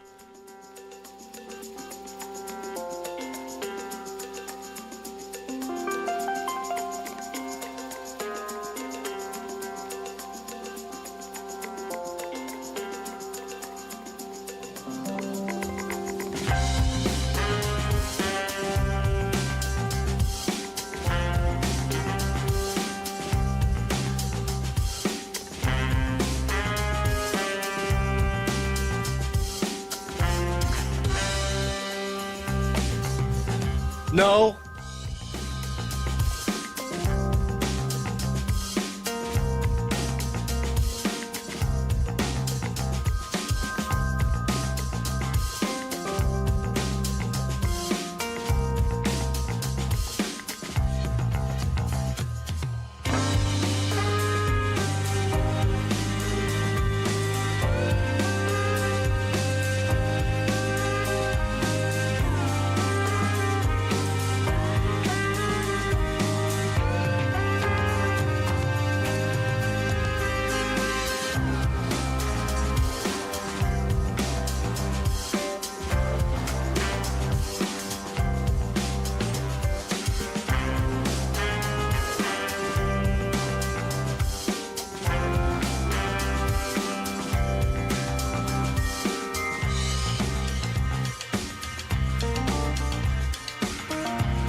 It's time for Tolbert, Copes, and Thompson. Tom Tolbert and Adam Copeland with The Athletic's Marcus Thompson. Sponsored by Truett & White, trusted by the pros for over 75 years. Let them be a one-stop shop for all your building material needs. Visit TruettandWhite.com. On KNBR 104.5 and 680, the sports leader. Normally do it on Fridays. We're doing it Thursday this week because he is down at 49ers and Raiders joint practice in Henderson. Marcus Thompson of The Athletic. He's got a great piece out right now on Brandon Ayuk, and there's a lot of hype for the second year in a row on Brandon Ayuk. What's up, Marcus? How are you, man? Man, you saying the hype like it ain't real. Are you hating on Brandon Ayuk already? We just started. No, I'm not hating on him at all. I'm hyped on him, but I was looking at his numbers. I am. He went to ASU. Yeah, I know you don't like him. Forks down for Tom. Does that even count anymore? It always counts, Marcus. The whole rivalry stuff with a dead conference. It always. Nice. I don't even know you went to a conference, okay? I did. I went to the Bite your tongue. We had better fans, though. We gotta reconnect. I think Marcus. He's he's like robotic. He's no good. See what happens as soon as he mentioned ASU. They all got out of whack. See what happens? That's what happened. Tom hit the button. He was like, he was like my man in Grandma's Boy talking to it. Conference. That was like Jason Cole said, life is good. When I said, how are you, Jason? He goes, life's good. And I go, really? Even for Stanford? He's like, oh, man. And then he ranted for like 10 minutes. Then he was pissed off. It's like easy to do that to Cal and Stanford people now. It's like you just cut them down. It's too soon for me because I'm part of it. Yeah. But Arizona got a chair. They might not have got the biggest chair, but they got a chair. You're looking over there, you're like, they don't even have a chair. They're out of musical chairs. They don't have a chair, man. I feel bad. Standing with their plate in the corner. Sit on my face. Please sit on my face. I like when he shuts down. He gets all embarrassed and he does it. Grandma's voice. The grandma's voice. Grandma's voice. Underrated funny. Underrated funny. Tim was saying to me yesterday, we were talking about what the official movie of the show is, and I was like, well, it's got to be like Grandma's Boys up there as his Deed. What's the Shooter McGavin? No, Dirty Work. There we go. I was gonna say Dirty Deed. Dirty Work's good. Yeah, that's good. We use a lot of sound. And good. No. Yes. I said to Marcus just because they've been talking about it. They kept saying breakout year. I'm just saying because last year they were saying could be the breakout year for Brandon Ayuk. He had a pretty damn good year last year. So played all 17 games, 78 catches, 1,015 yards, and 8 touchdowns receiving. I'm wondering what a bigger because like Marcus's piece is all about how he's not happy with that. And I'm going, good, that's fantastic. I think he was better last year than the year before. And I think what was interesting about 2021 was that was the year that he started kind of in the doghouse, right? Like, remember we thought 2 years ago was like, this is the year for Ayuk. Yep. And then he came out and he was like hardly playing any snaps. Not hardly, but they weren't throwing him the ball. He wasn't as much a part of the offense. And we got Marcus Thompson back. So a couple of years ago, Marcus, what I was getting at is entering 2021, Ayuk, we were hyped on Ayuk then. And then the year started and there was that whole kind of doghouse thing. And we didn't really know what was up. And later in the year, Kyle had kind of alluded to what was going on with him and wasn't where he needed him to be in the offense. And then last season, he comes in and has a great year. And Kyle this year is maybe speaking with the most praise and hype about him that we've seen in terms of his offseason work. He said even he was impressed at the level that he rose to. I'm wondering just what a ceiling for this guy looks like. I mean, we haven't seen a consistent quarterback really for him, one guy that he could have some cohesion and chemistry with. What are you hearing? What are you seeing? And what's the prognosis or the thought on what Brandon Ayuk's year could look like? Well, first off, my bad. I'm in this Vegas establishment, and the internet isn't really good in here. If you get my drift. No worries. This, you could tell he's learned his lesson. And you know how before when it was like, he's not that good of a practice guy. His habits are bad. Like he had last year was all right. Get it together, get your life together, figure out how to do this, grow into the position, and then he saw it pay off. Right? He got the 1,000-yard season. He had big moments. He had some big games. He became vital to the offense, and so that kind of motivated him to really lean in this offseason. So now he looks good. I mean, you figure. I mean, obviously, we're not saying he's like Justin Jefferson at that level, but he'll be a worthy number one receiver. And keep in mind, in this offense, he doesn't have to carry the show. But if that's the compliment, Christian McCaffrey might be the best player on the team, right? But if Brandon Ayuk is playing at a level to where he will, destroy one-on-one coverage, he forces you to double him, he makes plays, it really just turns this offense up to another notch. But you could tell, like, he's locked in and he's comfortable in a way he hadn't been. He was always talented, but now he's figured out how to be a great professional, and you could just feel it in him. You could tell Kyle loves it too, because Kyle loves those maniacs anyway. Yeah. Like, he always likes those football players. But once you get it together and kind of harness that, you really become one of Kyle's favorites then. No, I totally agree with you. I mean, I half kid about the ASU stuff, but this guy is a stud. Like, he's going to be... He's impressive. Last year, remember, he did a lot of this stuff last year, and Debo said that he wasn't, I don't know, 60, 70, 80%, whatever he thought he was of himself because he was out of shape, and he just took it over. And now, I think you're right, Marcus. He's not going to be at that level, the Chase, the Kupps, the Jeffersons, that top five, but I don't think he's going to be that far beyond. Like, he'll be in that next level or two where, like, he's a legit number one. You don't look at him and go, well, yeah, but no. This guy's going to be a legit number one guy, and I think another 1,000 yards, 80 catches, something like that, maybe even more, is well within his grasp. And now, especially if you've got a stability at quarterback.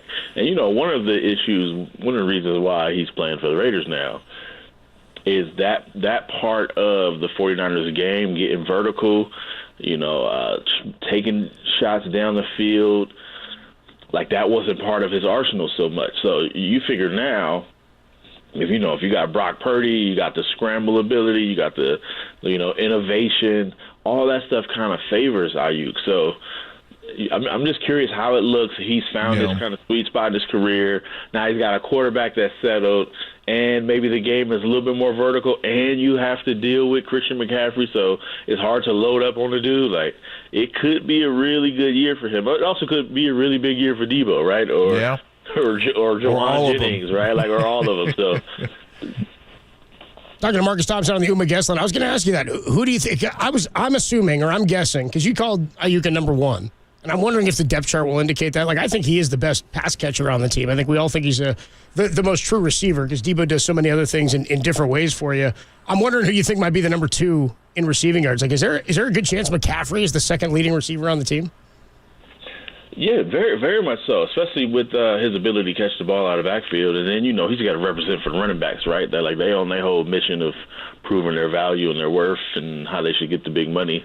So I imagine McCaffrey might have a pretty big year, right, with that on the line. I think another guy, George Kittle. I think we just forget about him and how good he is, but he's literally one of the best tight ends in the league at yards after catch and getting open. And to me, you start talking about the rapport.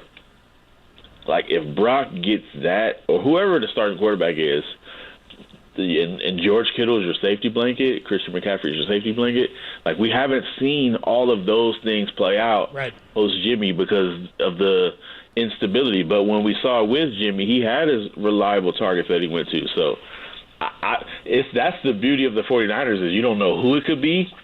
Jawan Jennings is getting a lot of looks. He's getting a lot of targets in these practices. So who knows? Maybe he come out of nowhere. But I'm thinking Kittle. I don't know it might be Debo, right? I mean, Debo might just get it on his yards after the catch might be more than anything. This is my point, though, is like it is that wide open. And the reason I have Kittle a little bit further back is everything you said is true. I have a tough time relying on Kittle for all 17. That's just where I go. He could play like 15 or 14. Because he's like a backup left tackle. Because he does so much for you. But that's it. I mean, again, he set the receiving record when he had Nick Mullins, right? He was that safety blanket for him. They're going to do tons in the run game. He's going to catch a bunch of touchdowns, but because of what he does as an extra guard or tackle for you, at times he just gets so beat up that it's tough to count on him to be a pass catcher for every game. So I just think Ayuk's going to be out. He plays damn near every day anyway. Debo does so many different things for you. I just think Ayuk's going to get the most targets. So it would seem to reason he's number one. But again, all the other guys you're mentioning, that's why it's a legit question, I think, because it could for real be all of them catching 50 balls or 55 passes, right? 60 passes. that's going to make them like potent. The craziest part is the big question mark about the team is quarterback, right? But all these other positions, you just feel really solid about, right? Today you have Max Crosby going up against Trent Williams, and it's like, yo, this Trent Williams cat is really good. Like, that's a big dude. He could you could see him getting low and like how quick his feet are. Max is a monster, but you could see like at every position they've got like, man, this dude is good. Like, he can play. And Mason is looking good out there.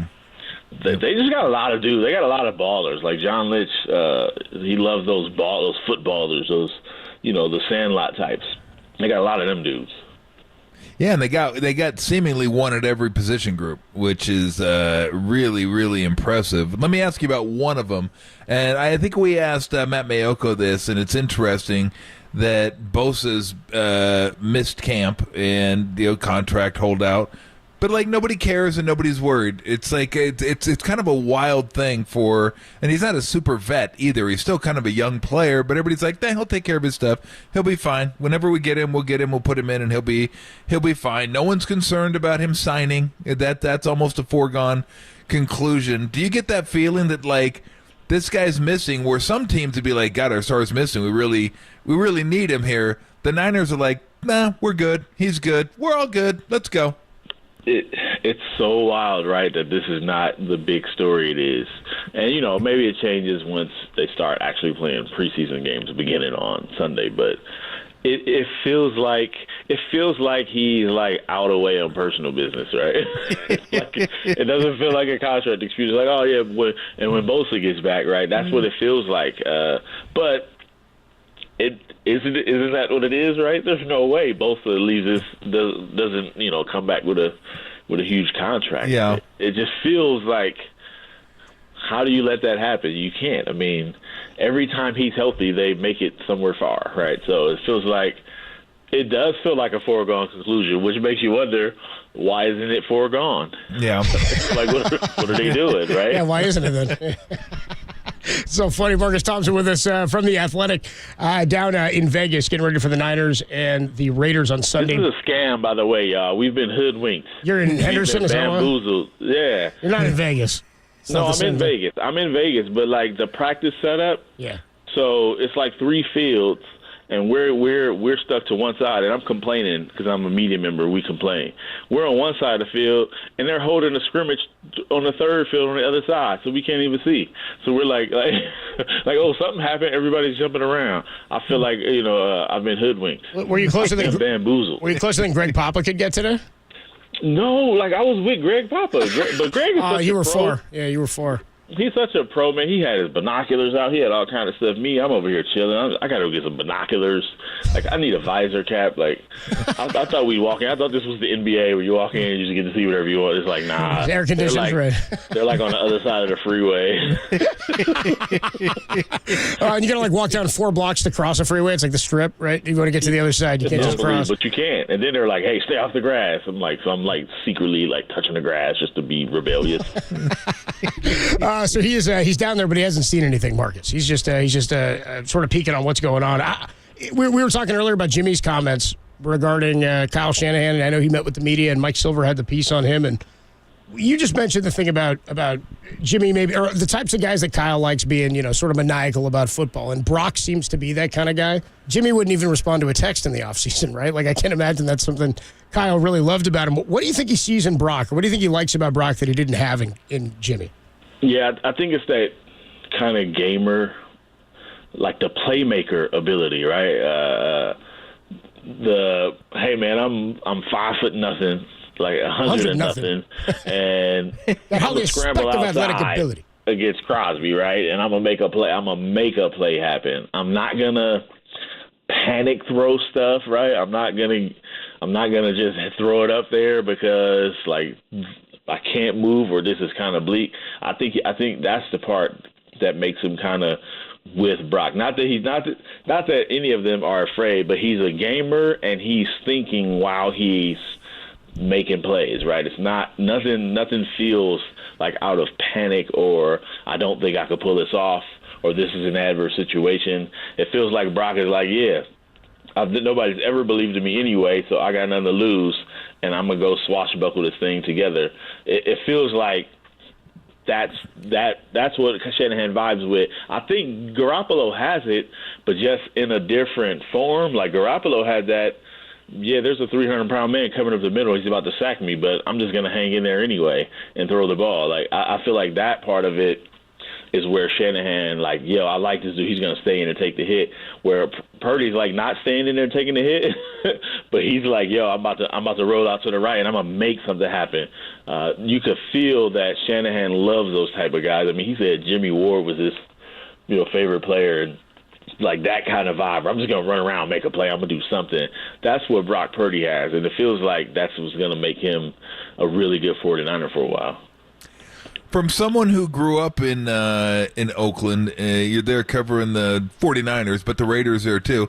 Are the Raiders, is there still, do you feel any vibe whatsoever, Oakland vibe there, or is that, how much of it is like still, Oakland, still there? You ever run into an ex and you don't know, you haven't seen her in a while, and then you see her and you're like, yeah, no, this is over.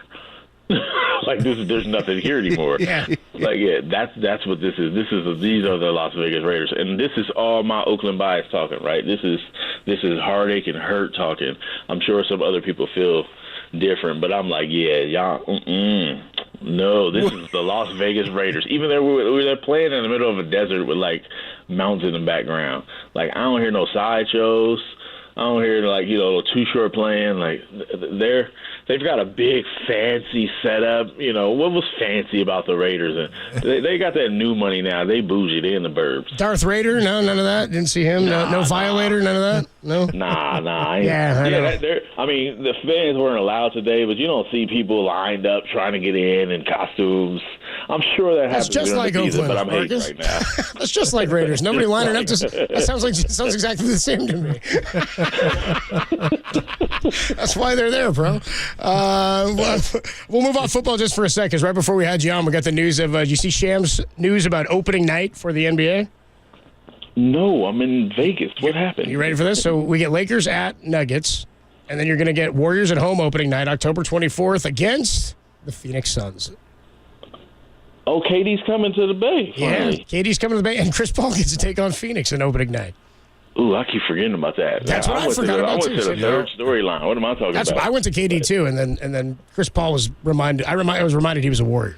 All right, so where are you ranking these? KD returns to the Bay for the first time. Chris Paul against his former team, or Clay versus Devin Booker? Well, that one to me, that's the first one. He might hug Devin Booker though. But it got a little warm and fuzzy with his podcast with Paul George. Did, right? Podcast Pete. I was like, come on, man. Yeah. I actually got to say I liked it. I liked that he had time to reflect and because I wouldn't say I was getting on him about it, but I mentioned it a lot last year. Like, we made fun of it. No, you were getting on why him. are you doing the 4 thing? Like, come on. Everybody knows you won 4 championships. Stop living in the past. And like he said, he said he was in his feelings in a bad spot, and it didn't age well, and it didn't. But I'm glad he was able to reflect and look at it. But from a WWE theatrical setup for a rematch, it's not exactly what you want to hear. You want to hear guys going at one another like, oh, I want to see this. So yeah, that I like that matchup, but it's gonna lose a little bit because Clay's like, yeah, I was wrong. It's like, no, don't say that. Say he's an a-hole and you're gonna kill him this time, and that'll work better. Yeah, that's not Clay. It's one of those things you love Clay, right? Because he's willing to say, what was I doing? Like, that was dumb. I shouldn't have done that. Like, I was mad. Booker was killing me, right? Like the candid and transparency. They're like, yes, this is why we love Clay. Like, nobody would say this, right? Nobody would that was stupid. I mean, he sounded like you. It was like you gave him the talking points. Like, what was I doing? I'm like 32 years old out here doing this. But also, like, you just robbed us of a great storyline because it was kind of riveting, right? It was riveting. Here's what I'm hoping. I'm hoping he said that for the pod, but really in his heart, he still want to kill Devin Booker. So maybe he don't throw up the 4 rings, but let's hope he goes at him. But you're right, that did kind of rob that storyline. He was so kind. Yeah. So Yeah, it I'm proud of absolutely him. did. I'm proud of that kid, man. You Yeah, get that I'm proud of contract. that I was kid. like, I should yeah, be proud damn. of that kid. Damn, Clay's not gonna. Clay went soft on it. It's tough to stay hungry sleeping in silk sheets. You know. Oh my goodness! But, well, it's funny because you get Memphis Warriors, and Dylan Brooks isn't there anymore, so that's like, that's kind of, I don't know. It's still kind of fun, I guess, but Dylan Brooks was one that made it fun. But here's the one I want to see, Marcus, and this is the one I said they got to do for Christmas, because logistically it works perfectly. Give me Kings Warriors. Works for everybody. Yeah. Works for people that have to travel. Works for the team that plays on the road. It was a great first-round series last year, and it's got some juice. So give me that one for Christmas. Yeah, that's to me that's pretty much a no-brainer. Especially it'll be in San Francisco because of, I'm assuming, right? Just because. Nah, you probably got to hold it in Sacramento, even though the Warriors won that series. Yeah. Like the lit games were in Sac, so yeah. My bad. You kind of got to put that in Sac. To me, I mean that series was. I think it still might have finished with at least 3 of the highest rated games in the whole playoffs. Yep. They found something there. They definitely should lean into that. The only part that kind of kills it for me is like the Kings didn't do anything to to up their game. Yeah, right? They just basically said, yeah, man, let's run it back, and that's good. It's not a bad strategy philosophically, but we just watched Steph say, hey, whenever I feel like it, I can beat y'all. It kind of took away a little bit of the edge. I'm not saying the Kings should have went and got Kevin Durant, but it just feels like maybe perhaps that might be something the Warriors could solve. And if that's the case, it maybe has a little less thing to me if they go get like a Kuz or something like that. And it's like, all right, we're coming, we're ready, we got to deal with y'all. So that took a little bit of luster, but it was an incredible series, and the numbers were ridiculous. So yeah, no doubt. To me, they got to do that. That might even be better than Warriors-Lakers. Quick thought from you on Bob Myers potentially joining ESPN here. That's a weird one. I didn't see that one coming. I'm just trying to picture Bob up there trying to be a statesman with like Richard Jefferson and Kendrick Perkins while After Draymond like drag somebody to the ground by their neck, I'm like waiting for that too. And he's like, "What? It was a regular foul." I'm waiting for Bob to. I was just trying to figure out how that's gonna work. I didn't expect that from him, but it's gonna be interesting. I don't know if he's willing to just talk and say his actual honest opinion, not like, "Hey man, I'm biding time till I go to the Clippers next year." Then it could be good. But if he's just up there, being generic and general and kind of like how he was with us when he couldn't say what he wanted to say, then I don't think it'd be that great. But if he's candid, he could be really good. Bob is definitely he's got a personality behind the suave that he lets out in public. So if he's gonna say some stuff, it could be really good. I was just surprised that that's the route he would go. Happened pretty quick. So a lot of changes. We got an opening night game. We got opening week 1 of the preseason. Sunday, we'll have pregame at 10 a.m. on 810 The Spread. Marcus, have a great time down there. Enjoy what you can see, I guess, tomorrow, and we'll talk to you next week, dude. Oh, I ain't going tomorrow. I can't see that. Forget that. I'm going to the pool. Yeah, attaboy. I'm about to go on and watch this, man. No, I'll be there. I'm just All right. Well, that's right. Get some binoculars and a visor. Friday at the Hard Rock. Go get it. Let's get it, huh? Get after it, Marcus.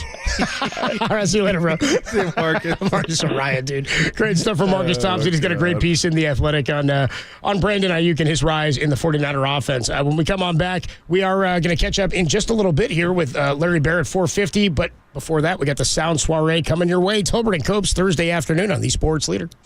Redwood City. Shout out to you for supporting KNBR. Redwood City's Sports Leader.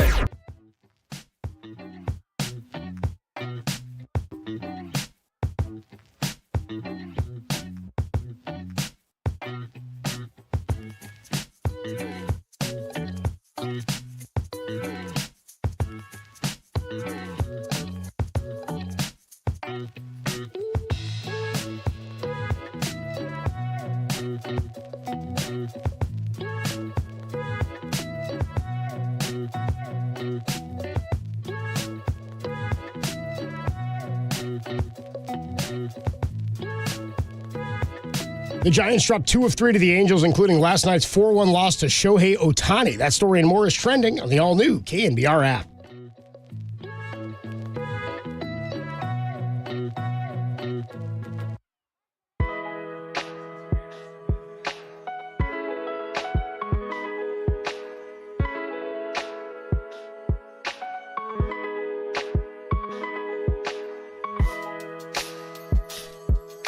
T here for Alex Kugelman and the Kugelman Law Team at sftaxteam.com. The IRS, in case you're not aware, is receiving billions of dollars to increase enforcement and audits of individuals and small business owners.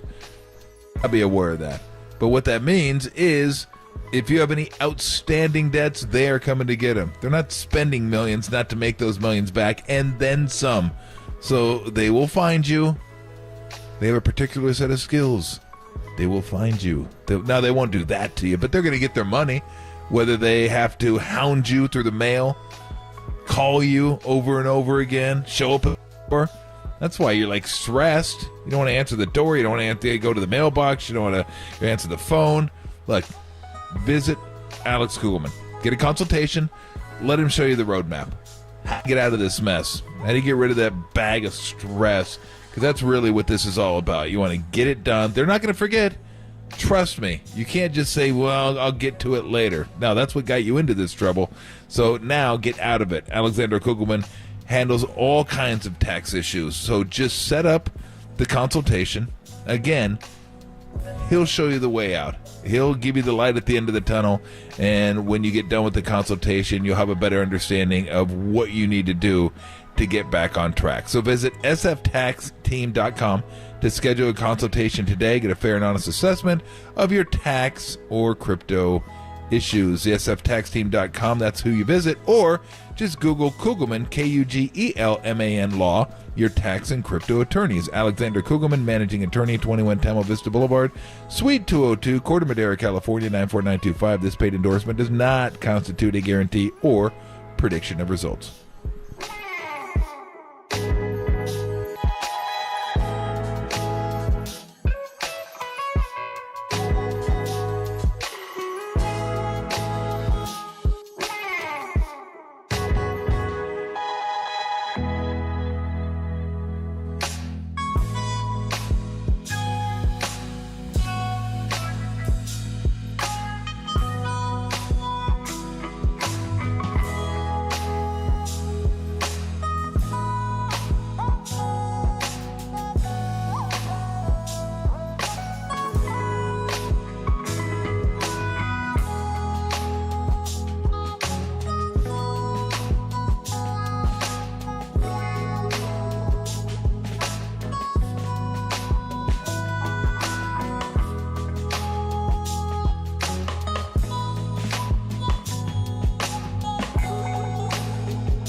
We gotta get out of this town. Yeah, and go where? Where are we gonna go? Someplace warm.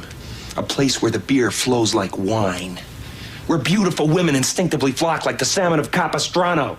I'm talking about a little place called Aspen. I don't know, Lloyd. The French are ass. It's time to peel some wigs with Mr. T.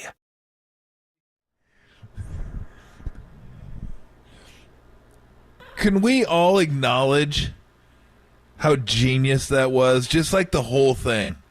The whole thing was just incredible. Like, I don't know if we could play that again, but it from start to finish, those 4 lines, 5 lines, however many lines there were, was just, it was incredible. I don't know, Lloyd. The French are ass. I mean, it was incredible.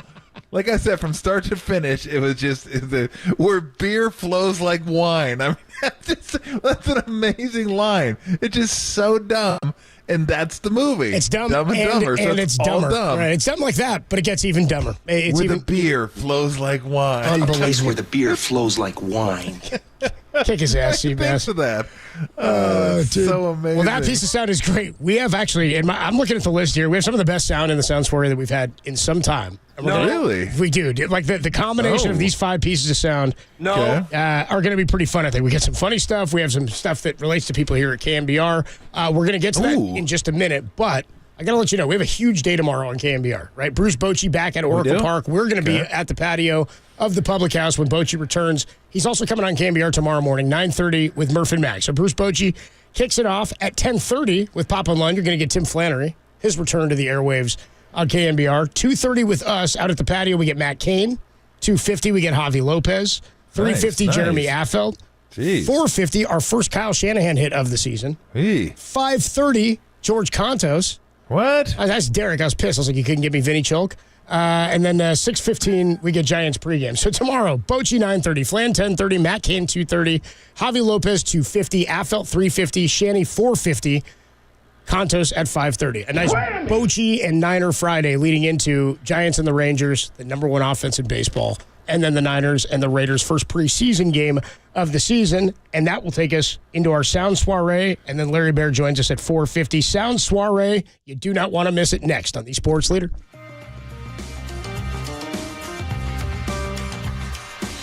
Hey everybody, Mr. T here for Xfinity. From unexpected lead changes to sudden death overtime, the big games, the games you want to watch. One of the reasons you want to watch? You want to love sports and the unpredictability.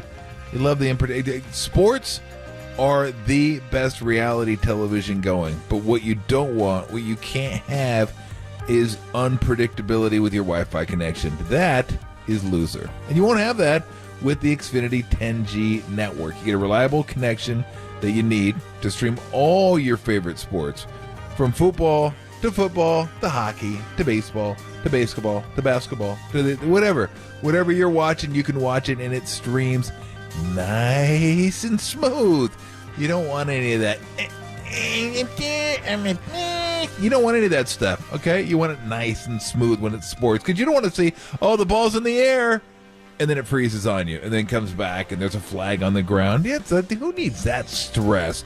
Don't need that stress. Also, you're looking for more entertainment? The Xfinity 10G network was made for streaming it all. Enjoy your favorite shows and movies like never before. So treat yourself to front row seats to all the games and get way more into all your sports you're into while you stream on the next generation Xfinity 10G network.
is Tolbert & Cope's Sound Soiree. No, I've whipped up this nasty little soiree.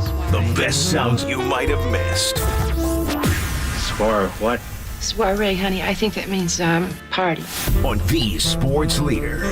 Sorry, Tom, I was putting out some fires in the other room, dude. Just found out Lee Hammer's engineering our show at the Public House tomorrow and tried to put a stop to that, but... What? It was an amateur hour again? So do we have to have somebody run the show? Golly. Can I just do it? And Lee What do you doesn't? mean do you have to have someone to run the show? You're not going to have anybody running the show. No. Your wish is your command. Remember I was trying to wave down JT Snow a couple weeks ago?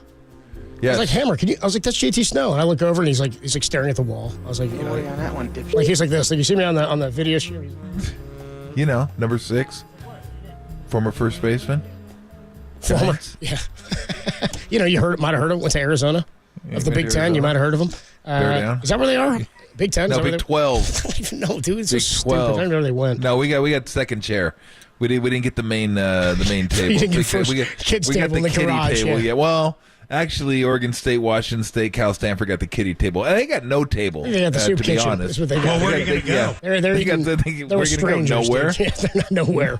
We got great sound here in the Sound Soiree. Of all the names that were out there for the Giants to potentially go get at the trade deadline, one is a guy that they were after this offseason, Michael Lorenzen. Maybe they'll be after him again. He may have made himself a whole bunch of money with what he did last night in his second start in Philadelphia after he won his first start against the Marlins.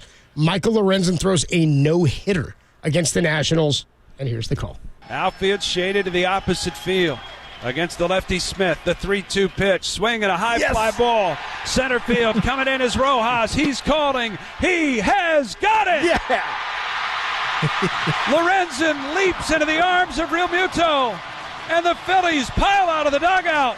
In front of the mound, they celebrate a no-hitter tonight by Michael Lorenzen in his second start as a Philly.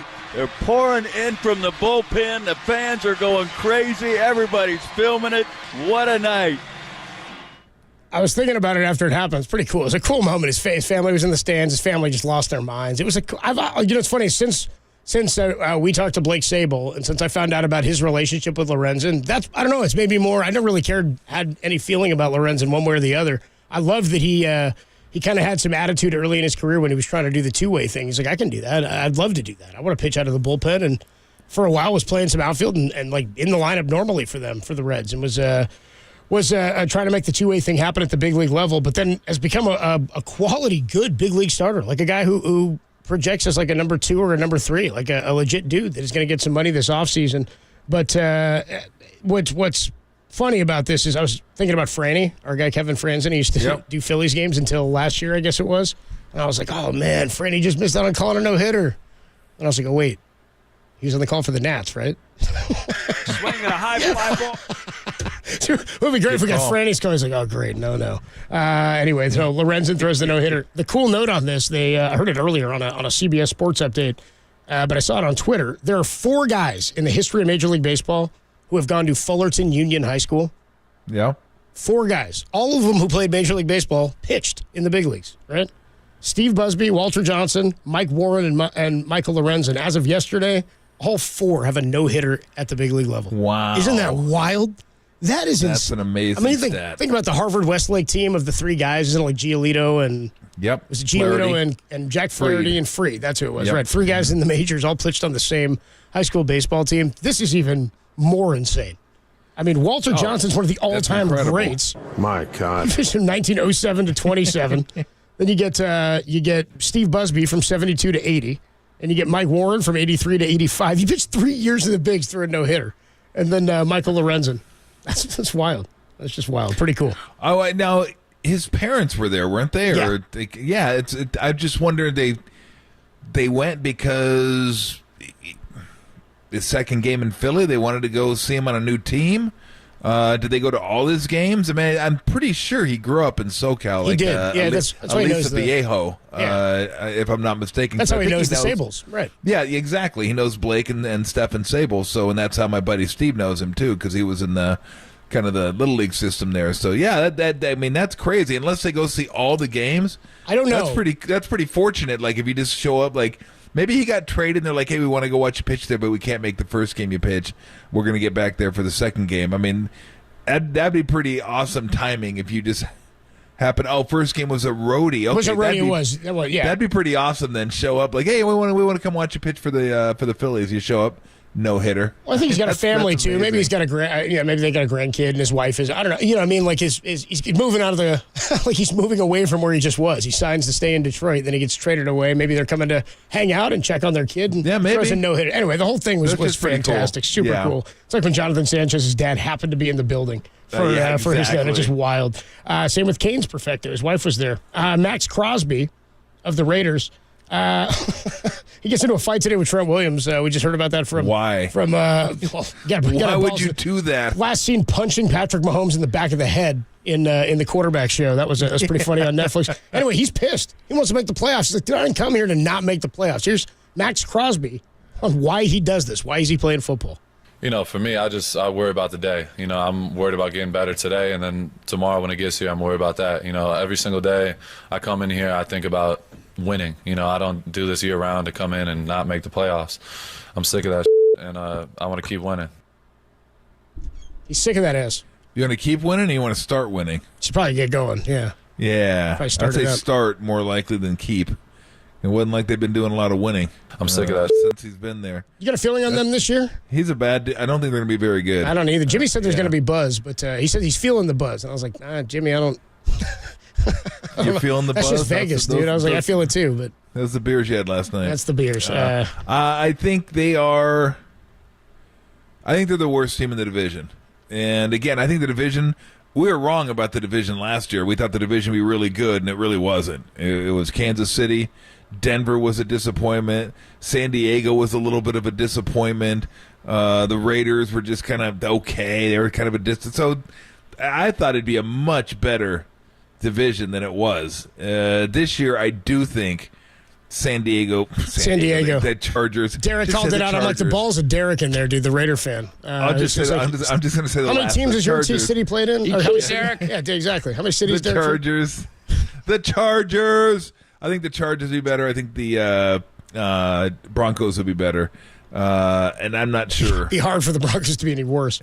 Yeah, the Broncos were brutal. Yeah, it was bad. They were brutal. So, yeah, I think, I don't know, 7-10 sounds about right for the Raiders. That sounds good. Or maybe 6-11, just for Derek. 6-11? Yeah, let's do it. Maybe 5-12. Wow. Just keep dropping them. I don't know. 59. Beep. How about this one? Chad Ochocinco. So he goes on the Pat McAfee show. Tom, do you have a pregame meal before every basketball game? You have a routine at all? Pregame meal?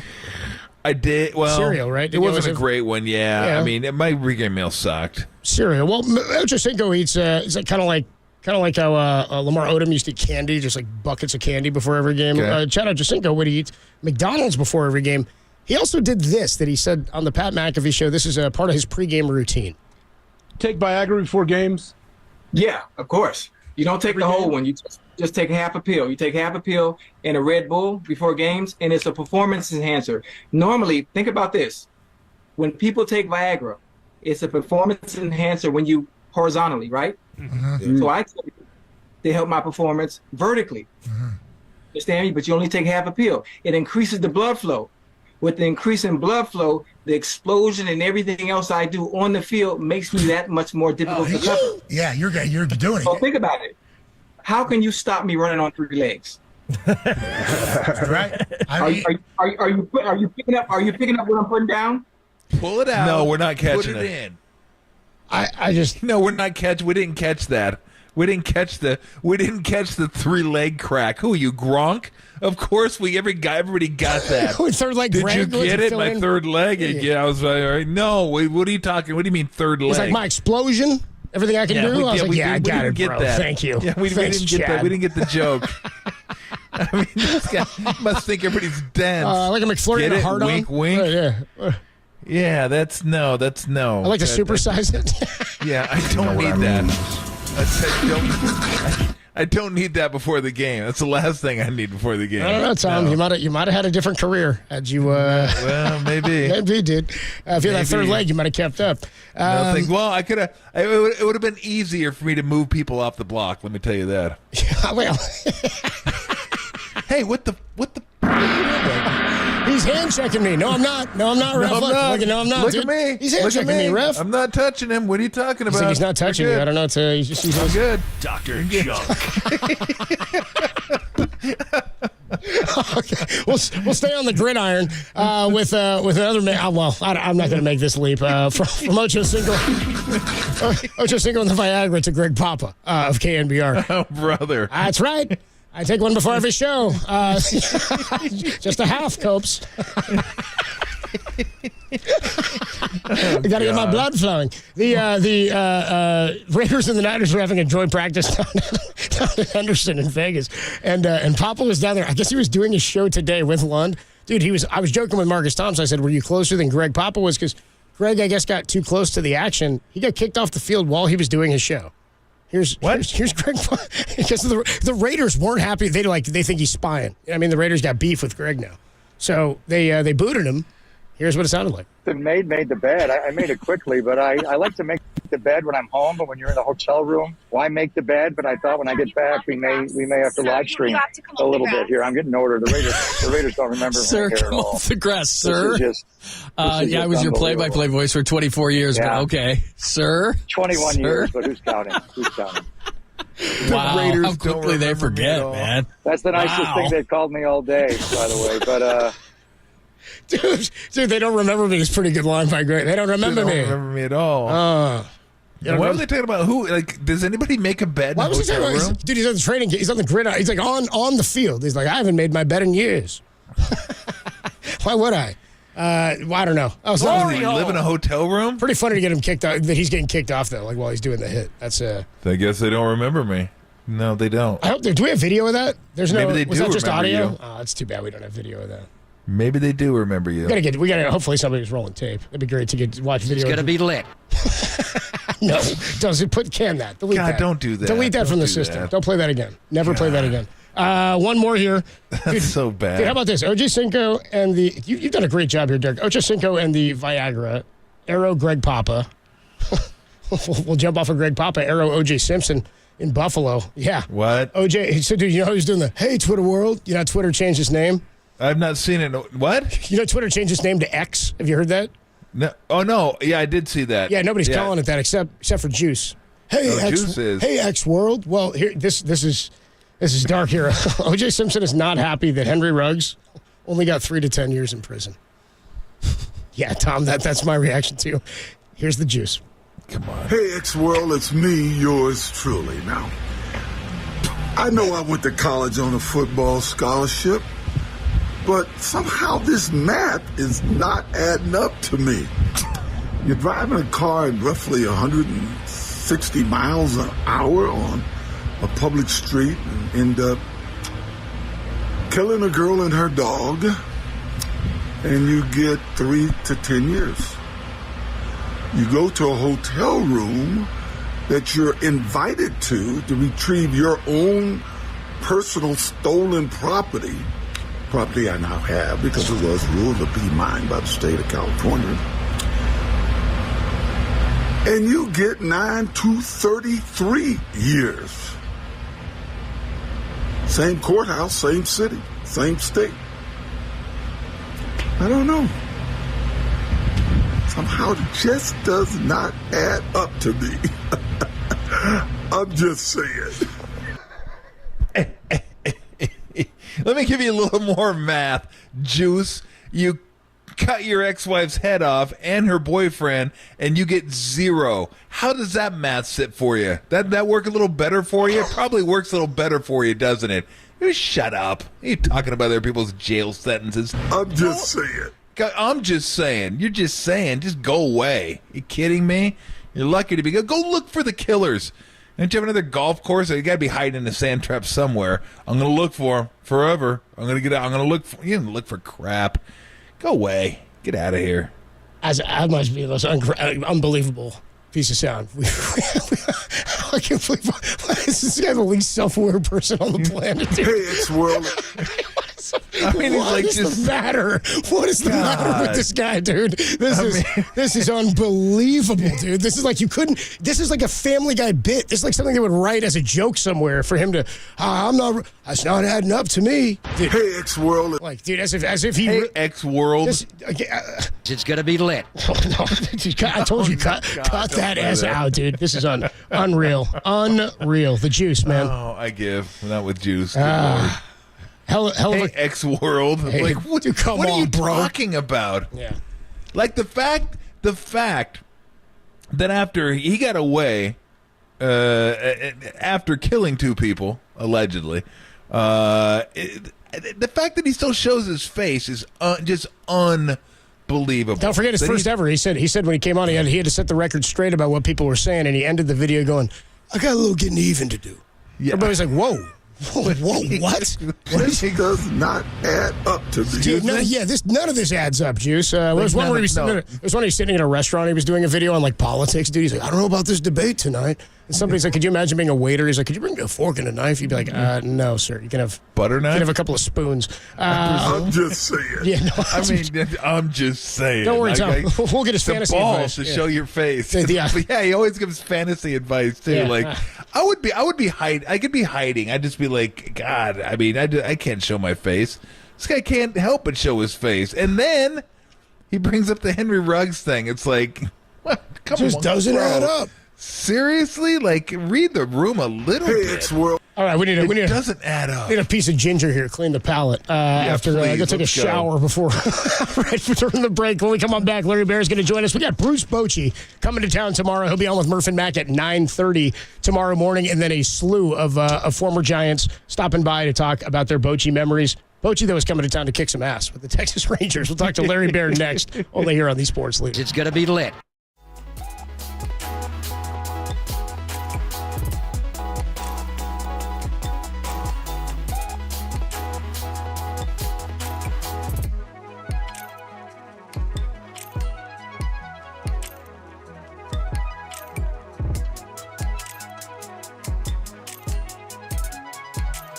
Fortinanders wide receiver and special teams returner Ray McLeod suffered a broken wrist. He's going to undergo surgery and is going to miss 8 weeks. There's more on that story. It's trending on the all-new KNBR app.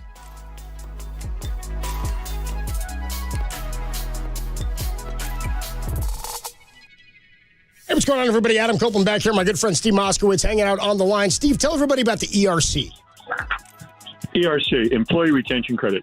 This is where the federal government is rewarding employers who employed people during the pandemic of 2020 and 21 by giving them. That's right, giving. It's a grant. It's like a gift. It's not a loan. They just give you the money of up to $26,000 for every employee you had that qualifies. You say, okay, how do I qualify? There's 2 ways. There's the easy way. That's a certain drop in gross revenue. But a lot of CPAs, and you know I was a CPA before I was a tax attorney, are stopping at the easy test because they only like to do math. I've talked to a lot of these CPAs. They don't want to do anything other than math. They're telling people they don't qualify and not looking at the second method. The second method is a facts and circumstances method. It's an analysis. Legal analysis is what we do. We're tax attorneys. Multiple licensed professionals in our office review this. We want to make sure if you qualify. Of course, not everybody qualifies, but if you do, and a lot of people that did not have the needed drop in gross revenue do qualify under this other test, and we do everything for you. But you better hurry up because I've heard some rumors that the government, to save money, is thinking about ending the ERC program early, and there's precedent for that. They've already ended early Q4 of 2021. Bottom line is you have nothing to lose. We have a free consult. Give us a call. Thanks so much, Steve. Give Steve Moskowitz a call. Get that second opinion. 1-888-TAX-DEALER. Find him at moskowitzllp.com.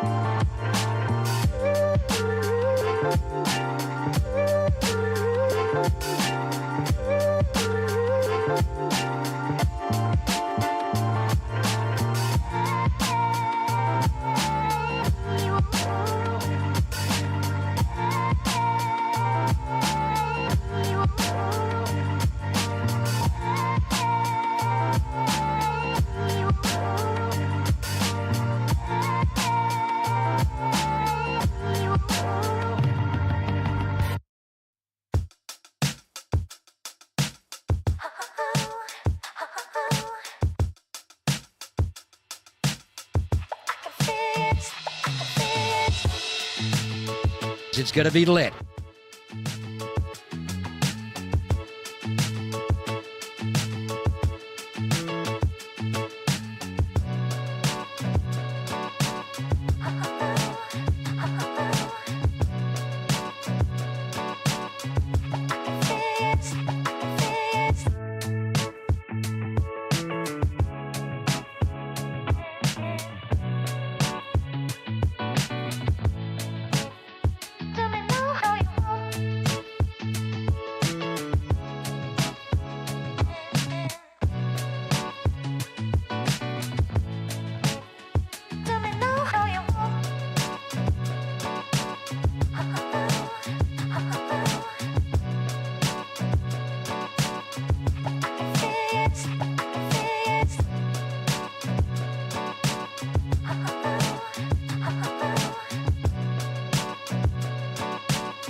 We do it every other week with the Giants CEO, Larry Baer. He joins us courtesy of the UMA guest line day before the return of Bruce Bochy. Larry, what's going on? I got mixed emotions because part of me is like, man, it's cool to see Boch back. But then I'm like, dude, this team is good, man. I'm looking for some W's. Yeah, well, that's for sure. We were in Anaheim last night, and, 3 close games. Copes just doesn't so much apply to you, but I guess Tom is the biggest Angels fan I know. You probably don't know a lot of them. There aren't many, I was going to fake left and go right, maybe reschedule or whatever, but, Tom, not to incur you. But you're going to be on good behavior, right, Tom? Of course. Have you seen their record? Trust me. When you're an Angel fan, you just kind of be quiet, go about your business, and hope for good things to happen. Yeah, I'm not one of those guys that crows with I don't crow anyway, but I certainly wouldn't with a 500 record. Like, if I was going to get on Copes, like, I took 2 out of 3, I'd be like, well, look at the record. I'd be like, yeah, you're right. Moving on. Let's go. I'm like, what are you, a Padres fan? Go away. Yeah, what are you? Get out of here. They're doing like a Rally Monkey promotion in August, and there's nothing wrong with that except for the PTSD it calls. Yeah, screw them. Screw that. Exactly. You don't have to say it. I'll say it. Screw them for that. They know what they were doing. I love the Rally Monkey. I hate the Thunder Stick. They're banging Reggie Sanders in the back out there. He's trying to field a ball. You know what I mean? What the hell's going on? That was pretty bad. What kind of fan is that? You know what I mean? I will tell. I don't think I've told you this before, but I will say this, and then let's talk about Texas and a lot of fun and big important games coming up. I don't think I've mentioned this to you because it was just hard to talk about.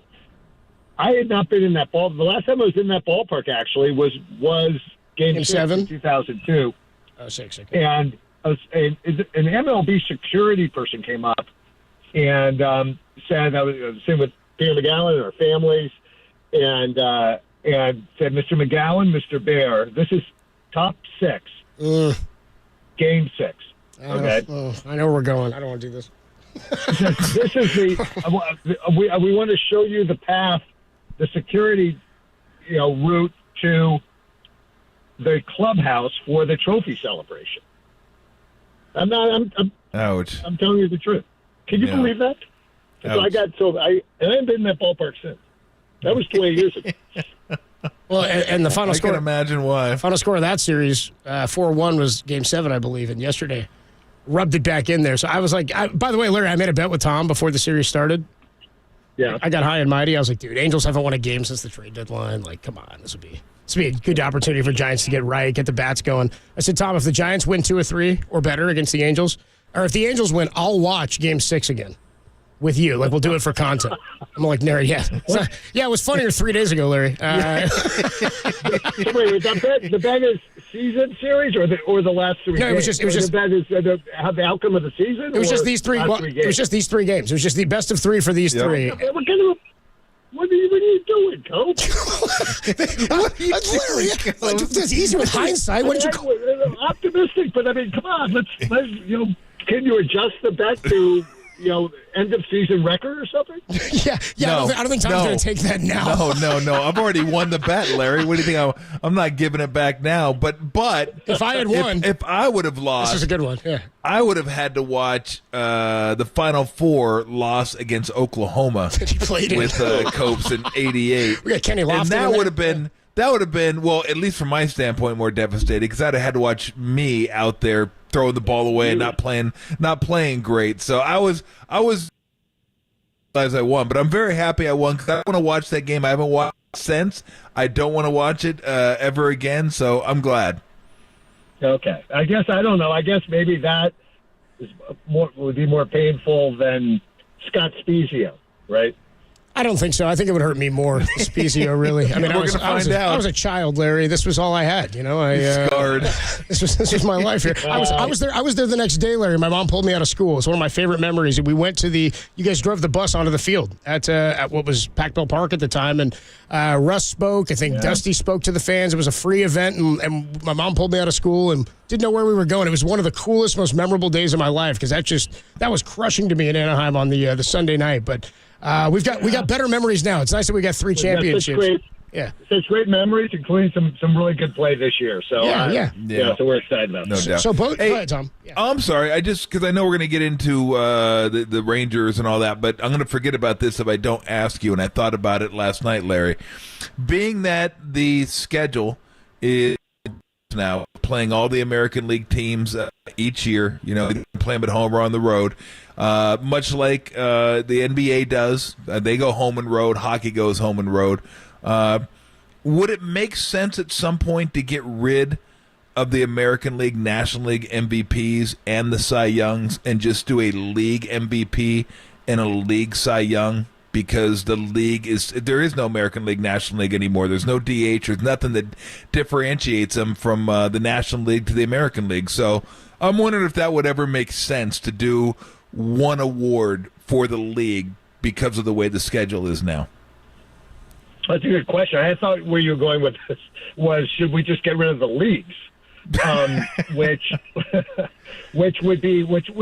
could be possible with expansion, right? If you get to 32 teams and then you become, you wouldn't call it this, but you become akin to the Western Conference, Eastern Conference of what the NBA has. Yes. I mean, in terms of the awards, I think so. It's fewer awards, and I don't know. You want to think that through. Yeah. There is a lot of tradition, obviously. NL, AL, and then you have people who have it's pretty cool, right? I think of Frank Robinson. I think Frank was MVP of both the National League and American League. So you have those distinctions, and so my sense is you want to kind of try to keep it until you get it to expansion, and then you're going to have to. It's all going to have to, I think, just be league awards. Okay. When you have, and there's actually in certain player contracts too, the existing player contracts. Not that there couldn't be some reform to it, but in existing player contracts there are incentive awards for league for getting awards at the league level. Yeah, the guys that win those awards get $25 million a year anyway, Larry. I'm not worried about them. You're not worried about them? No, they should give money back if they don't finish in the top 5. for the MVP award. So let me ask you though, what do you think your about? idea, not my idea. Yeah, I know it is. But what do you think about the new schedule? Because you guys are going through a stretch here where it's American League, Yeah. Angels, Rangers, and the Rays. I like it. I like watching all the teams play all the teams. I really do. I mean, I get to watch all the games anyway. I have the extra innings, so I watch. I mean, I know the teams. But it's fun to watch the Rays and the Giants play one another, or the Rangers and the Giants.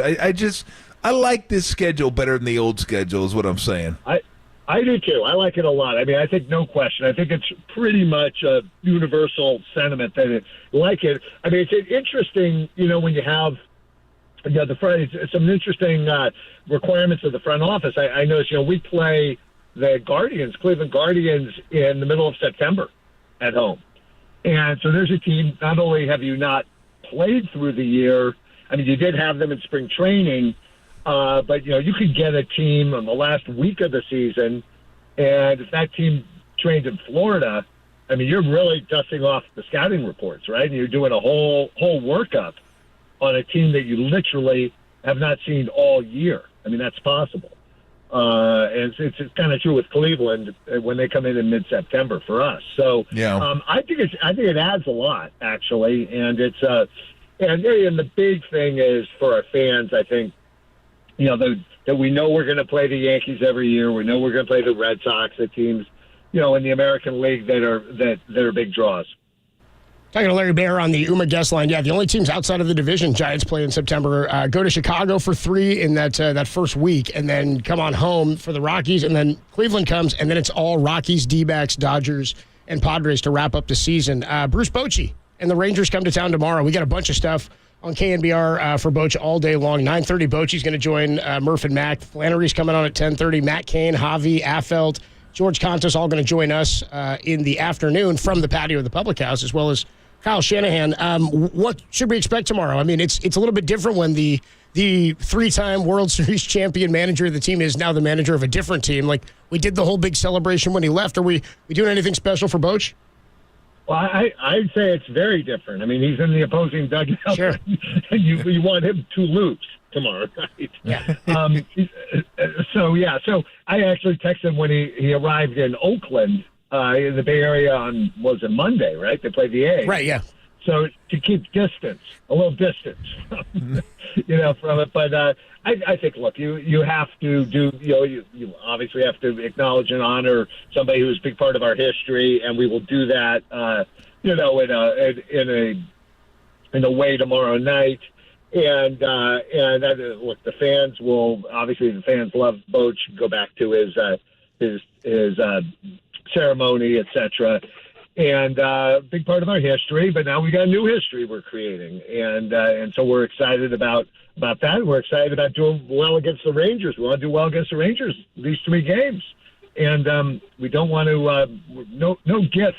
It's not like somebody coming back and who's retired, let's say, and we're honoring him for a great career and give him a present. No presents tomorrow night. The present's going to be we want to get a win. I think we should ask for presents back. We're like, dude, these were retirement gifts, and you came on back. Now you're trying to beat us. We're like, where's the All Blacks trip? Let's get that back, Larry. We're gonna need that. In fairness, you remember he said never say never. I do remember. I was like, everybody was giving him gifts. I was like, I don't think he said he was retiring. I think this was just it for this year. I actually am glad he's back, and I'm glad the Rangers are playing good ball. I just hope for not this weekend. This is going to be the. I don't know if he had a chance though, Copes. I don't know if he had a chance to drink the all those Silver Oak Magnums he received. Oh my goodness! Oh, you don't think he has? I would have. A couple of years off. He might have finished them and then came back. I got some Silver Oak to put away. Winery. Everywhere he went, they were giving the magnums of the finest wine. That's fantastic. Good stuff for Boch, and well deserved. This stretch, though, I mean, this is a tough one to wrap up this month. It's Texas, then Tampa come to town, then at Atlanta, at Philly, home for Atlanta against the Reds, and then you open a series against the Padres to start September. Do you look at this as, I know division is probably more crucial at the end of the year because you could make up a lot of ground and even catch the Dodgers with 7 left, but this stretch, does this seem like a stretch that could really, really damage you if you don't go at least 500 here? Well, I think we'd probably look at it the other way. I mean, in the sense that we played well against good teams, right? Our struggles have been, some of the teams that are under 500. And that's not to say that this is going to be easy at all, but I think we've really played pretty much all the teams tough that are over 500, and we haven't seen some of them, like Atlanta, et cetera. But I think it's a challenge. I think the off days come at a pretty good time, right?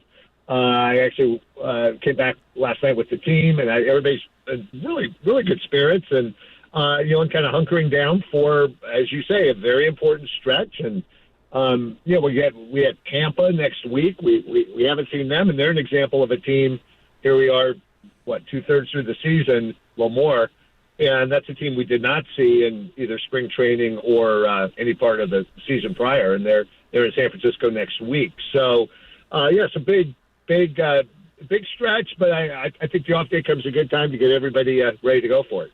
After a couple bullpen days, and it looks like Scott Alexander may be the opener again tomorrow. So 3 in a row. Good to get the arms rested. Larry, it should be a fun weekend out at the ballpark, and then it starts a tough stretch. But hopefully it starts with a series win over Bochy and the Rangers. We'll talk to you in a couple of weeks, Larry. Thanks so much. Yeah. Sounds good, Copes. We'll see you out there this weekend. And a reminder to our fans, Saturday night we're going to have a fun night. It's actually a reunion of the 93 team. 93. So, some of the 93 participants are actually in the major leagues, like Dusty, obviously, and Matt Williams as well. But Barry will be there, and a bunch of folks will be there. So folks that want to harken back to that era, that'll be fun before the game on 6:00 game on Saturday. Just wear your no Fred McGriff T-shirts is all we got to do. That's all I'm looking for. Screw Fred McGriff. All right, Larry. We'll talk to you later, man. Thanks, Larry. Good deal. All right, that was Larry Bear. Any of that you can catch on KNBR.com and the all-new KNBR app. Bochy and the Rangers coming back tomorrow. They've got the best offense in baseball. They've got some tough pitching. This is going to be a really, really tough series for the Giants. I think the pleasantries will go over pretty quickly.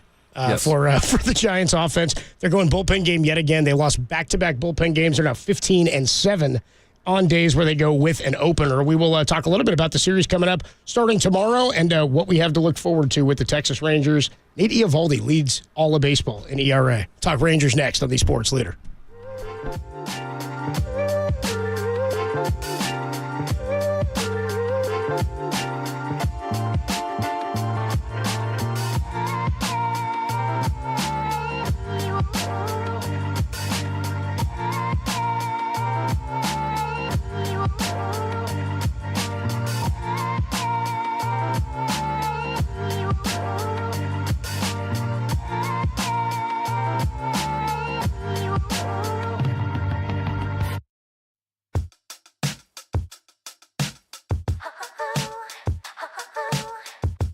ESPN suggested a hypothetical trade that would send Trey Lance to another NFC team. That story and more are trending on the all-new KNBR app.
Hey, what's going on, everybody? Adam Copeland here for Furlong Vision Correction down in San Jose. It's where I had my LASIK vision procedure done just a couple of years ago. Life and lifestyle changing for me. Not wearing glasses anymore, not wearing contacts. It's easier to go out, especially in the daytime, summertime. When I get allergies, it is awful. You don't have to be putting your contacts in, taking them out. Fingers get dirty. Hands are a mess. Pollen is awful. That's why you book a free LASIK consultation online at furlongvision.com. Dr. Furlong and Dr. Sane have been both voted the best LASIK surgeons in the Silicon Valley yet again, hanging banners down at Furlong Vision Correction. And they offer the most advanced FDA-approved brand new breakthrough procedure, highly effective and approved by the FDA. It's an alternative to LASIK. It's called EVO implantable contact lenses. Many celebrities, athletes are using them, and you can too. Schedule that vision correction appointment at furlongvision.com or by calling 408-453-5600. You want to start seeing better, go see the absolute best. It's my guy, Dr. Michael Furlong at furlongvision.com.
Listen to the sports leader anywhere, anytime. Download the all-new KNBR app. Now, Tolbert and Copes continue live from the KNBR Casino Matrix Studio. Casino Matrix progressive jackpots are here. Where are you? Just drop in. Please play responsibly. 1-800-GAMBLER. This place has enriched our lives with friendships, experiences, and memories beyond what words can express. So maybe I'll just echo the words of the great Lou Gehrig. I consider myself the luckiest man on the face of this earth. Thank you. Thank you. Thank you for making it so. I love y'all. Thank you.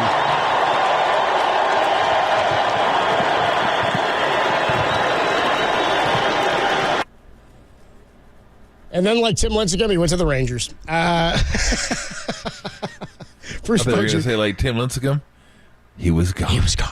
Like Benji Molina, he was a Ranger. Other Giants gone Rangers. Bruce Bochy comes back with the Rangers tomorrow, and they're playing damn good baseball, man. I thought this was a funky place for him to land based on what they did last year. They made a couple of huge signings, and they were okay. I mean, Semien had a really rough start.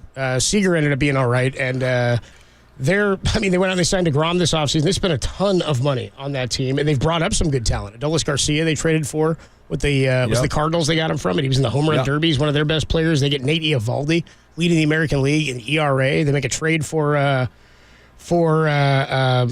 I'm blanking on Scherzer, of course, and he's been good in his first 2 starts. He had a rough first inning with them, and then both of the starts he's made. He's got a 2.7 ERA right now. So they're coming in as the number 1 offense in the American League, number 2 in a lot of categories in all of baseball, but their OPS leads all of the American League, 805.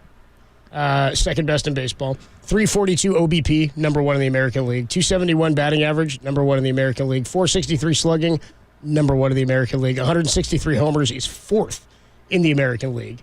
Their pitching is where they're not as good, but still, with the offense they have, it doesn't need to be quite as good. A 4.06 ERA, that's like middle of the pack in all of baseball, number 13. Giants pitching in a lot of categories is actually better, but they have allowed Texas pitching 6th fewest hits in all of baseball, the 8th fewest homers in all of baseball, and they are tied with the Giants for the 5th best whip at 1-2-3 in all of baseball. So they've got actual starting pitchers, though. Dane Dunning, Nate Eovaldi. We mentioned Scherzer. Jordan Montgomery threw really well yesterday, I thought, against the A's and lost 2-0. Got no run support. And that snapped an 8-game winning streak. So Texas red hot paired with the Angels, who were struggling, and the Astros haven't been spectacular since the trading deadline. They've done a nice job up at the top there. So they're coming in hot. The thing that concerns me, too, is they've been in town. They've been sitting here since Sunday. Yeah. Right? They flew in Sunday night. It's not like they got an off day in town. Like, this has got to be one of the best weeks of the year for the Rangers.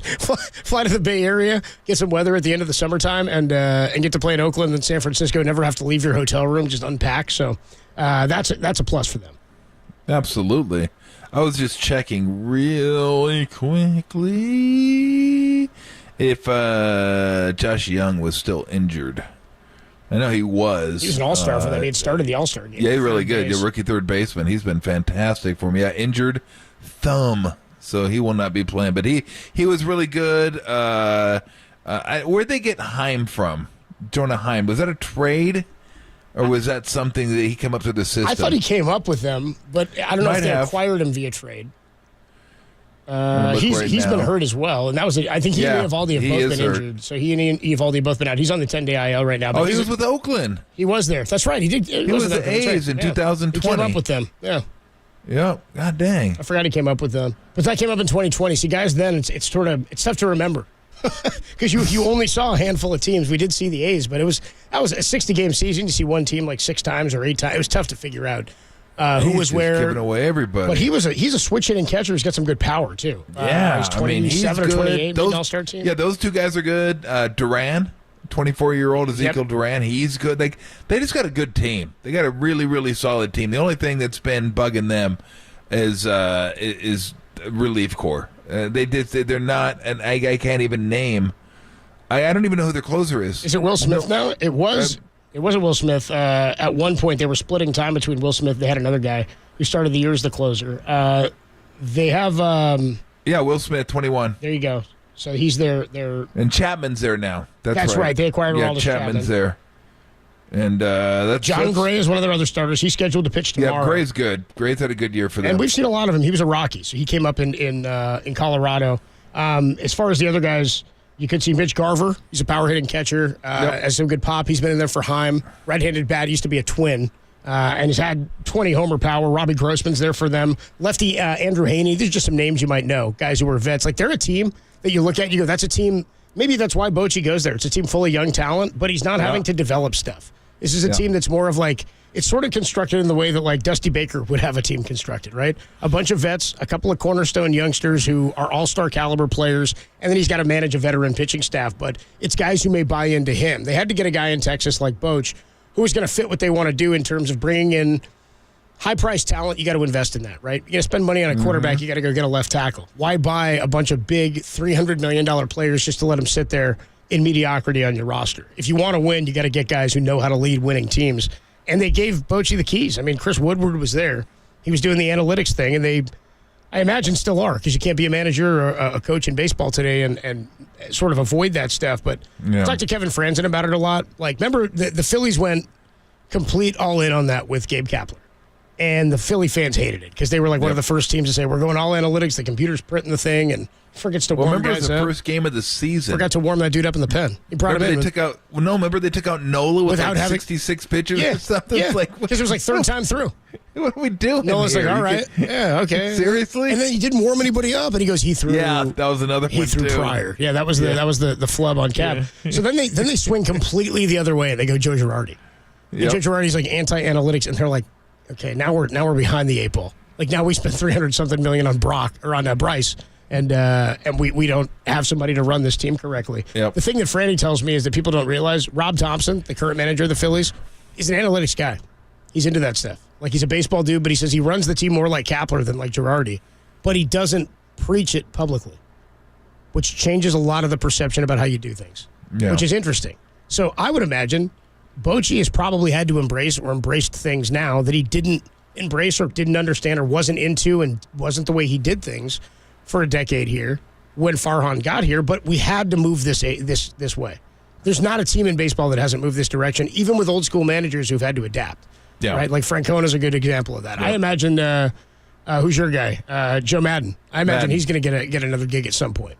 But he even said they've swung too far. They're too involved with the analytics. So it had to be the right opportunity for Bochy. But to me, this is the type of team I envisioned him managing, a veteran-led team. Yeah. Well, how many guys are there? Bochy, Francona? Successful ones, yeah.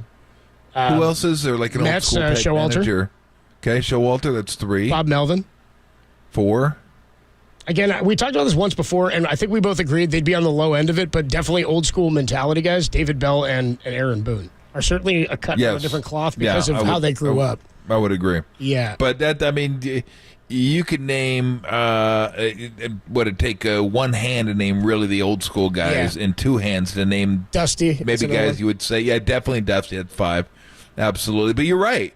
I mean, you got to be, you got to be up to speed with the analytics. And I talk to Steve about it all the time when it comes to hoops. And he goes, yeah, it's great, and he said that Kenny Atkins has helped him out a lot with that because Kenny Atkins is big into analytics. So he goes, it's just something that I didn't use and wasn't really into. He goes, like, and you can use analytics without calling it analytics. They're just numbers or stats is what they are. But he said, really, what you're trying to figure out is what makes sense. Like, what analytics makes sense for your team. The application, right. Yeah, not do them just because this says do it. Like he goes, that never makes sense to me. But why are you doing it? Why does it make sense in this situation? And that's kind of you try to blend them together and use your eyes, use your feel, use your expertise, but also use the numbers. And I think that's where the difference is. A lot of managers will use the numbers to justify what they're seeing. And then Instead others of vice will use versa. what they're saying to justify the numbers. And I think it's got to come. And I think Cap has done a better job with that. Like I think he's different now than he was when he was Philly. And it's hard to say it precisely. We just know the stories, and we talk to Franny and stuff like that. But we see him all the time now. We didn't get a chance to see him all the time in Philadelphia. I think Farhan gets a little bit of a bad rap. I don't think he's as analytically driven. He grew up a baseball as fan. Everybody says, Collecting cards. He wasn't into the old game. He doesn't not believe in playing baseball. Yeah, I mean we've talked to him plenty. Like he believes in the old school philosophies and stuff like that. It's just it can be sharpened, complemented by the numbers, and like everybody does that. Everybody does that. We don't talk about it as much with the Dodgers. But Friedman came from Tampa Bay, and that's kind of where the whole thing started. Because look, if you're Tampa, you got to figure out how do we get an edge? How do we compete with the Yankees and Red Sox? We can't spend with these guys. We're never going to be able to spend with them.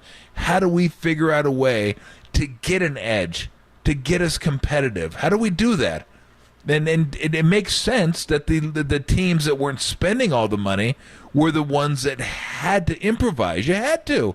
If everybody's going and just going by spending, well, then the top market teams are always going to win because they can spend more than everybody.